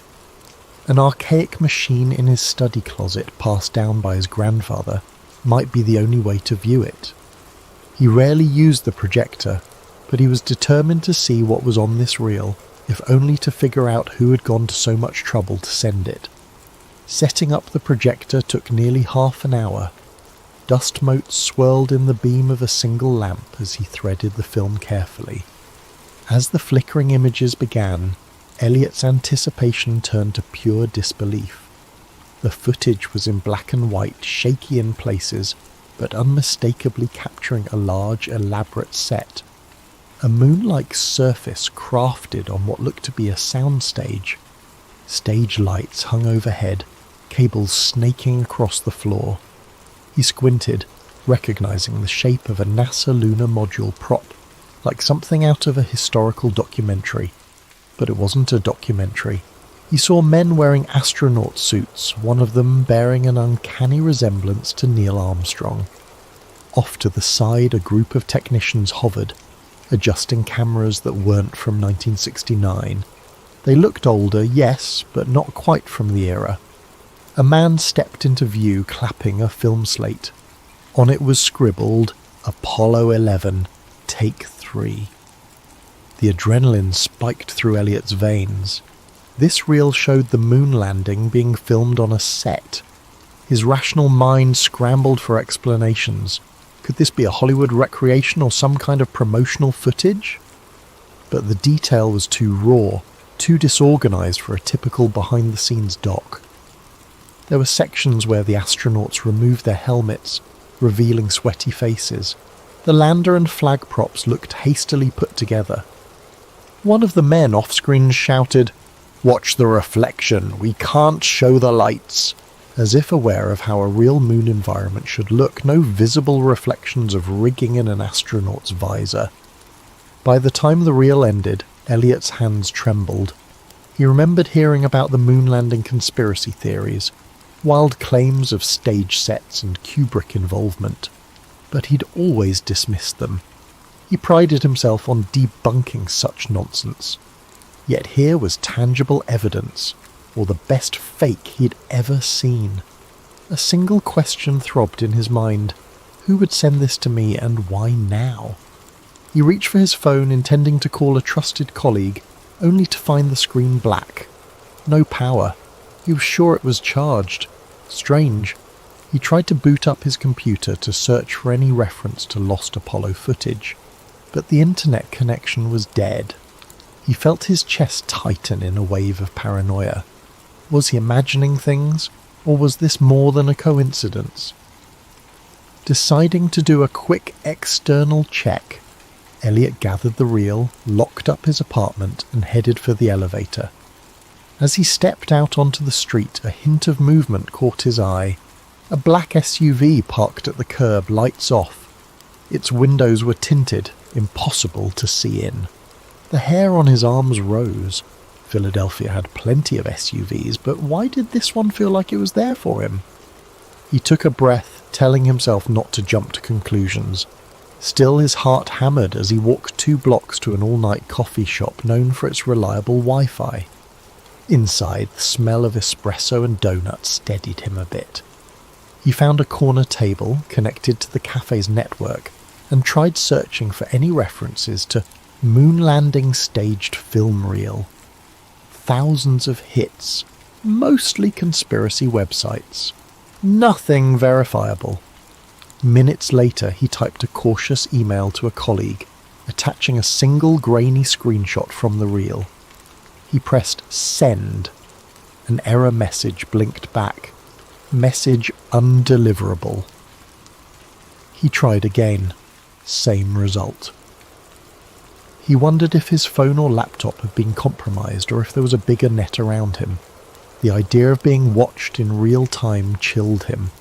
Returning to his apartment would be a risk, but he had nowhere else to analyse this film. As he left the shop, the black SUV was gone. Instead, a grey sedan sat across the street, engine running. Elliot inhaled sharply and hailed a cab. If someone was tailing him, best to lose them in traffic. The entire ride he cradled the film canister on his lap, heart pounding.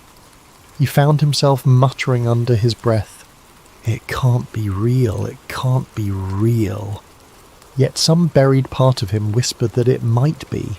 If so, everything he understood about American history was about to unravel, and he was holding the thread that could unspool it all. Little did he know that before sunrise he'd be a fugitive in his own city, hunted by forces who had protected this secret for over 50 years. And the package was only the beginning. Elliot's morning came too soon, and with far more chaos than he could handle. He hadn't slept. Fear and excitement drove him to sift through every frame of the film reel, making notes, snapping photos with a spare camera he'd found in an old drawer. Perhaps he could create a digital copy, but his attempts to digitize the reel via his laptop repeatedly failed. Some hidden glitch kept corrupting the files. He cursed under his breath. Was it sabotage or just outdated hardware? At first light, he ventured to his usual contact for obscure intel, a quiet archivist named Harriet, who worked at the local historical society. He hoped she might authenticate the film's physical materials. Harriet was meticulous with details, and if anyone could confirm the reel's age, it would be her. The society's building was a grand relic, all marble floors and dusty exhibits. Elliot found Harriet in a back office, squinting through a magnifying glass at a centuries-old map. She looked up, alarmed by his frantic posture. Without preamble, he passed her the film canister. "I need to know if this is genuinely from 1969, he whispered, glancing around as if the walls had ears. Harriet frowned at his secrecy but began her inspection. She murmured something about the film's brand markings, the chemical composition of older film stock, and how certain colour-coded edges could pin down the manufacturing date. Within half an hour she had her verdict. "This reel does appear to be from the late 1960s. "Where'd you get it?" Elliot let out a breath he hadn't realised he was holding. "Somebody sent it to me last night." He hesitated, debating how much to reveal. Before he could continue, Harriet's phone rang. She picked it up, and her expression clouded as she listened. Yes, he's here," she said, a tremor in her voice. He backed away, panic flaring. Was Harriet being told to stall him? He mouthed, "Hang up," but Harriet just stared at him wide-eyed. Elliot snatched the phone from her hand. "Hello," he said into the receiver. An unfamiliar voice. "Elliot Graves. Step outside, we just want to talk." He froze. A second later the line went dead. "Who was that?" Harriet whispered, her complexion pale. Elliot shook his head, realizing he'd dragged her into danger. "I have to go." He grabbed the film, thanked her in a rush, and bolted out a side entrance. Immediately he spotted two men in dark suits stepping out of a black sedan. They scanned the area, eyes sharp and purposeful. Elliot ducked behind a parked delivery truck. He rummaged for his phone. It still wouldn't connect to a network. He couldn't call for help. Glancing around, he saw a narrow alley. He sprinted for it, ignoring startled pedestrians. The men noticed and gave chase. Footsteps echoed behind him as he weaved through the maze of back streets. He didn't stop until he was sure he'd lost them. Leaning against a graffiti-stained wall, he gulped the cool morning air. The reality sank in. I'm being hunted. His mind raced. Who had the power to track him within hours? Some fraction of NASA, the FBI, or an even more clandestine outfit? He remembered Harriet's stunned face and felt a pang of guilt. Was she safe? With his phone compromised, Elliot needed a secure communication line. That's when he remembered Sam Reyes, a former NASA engineer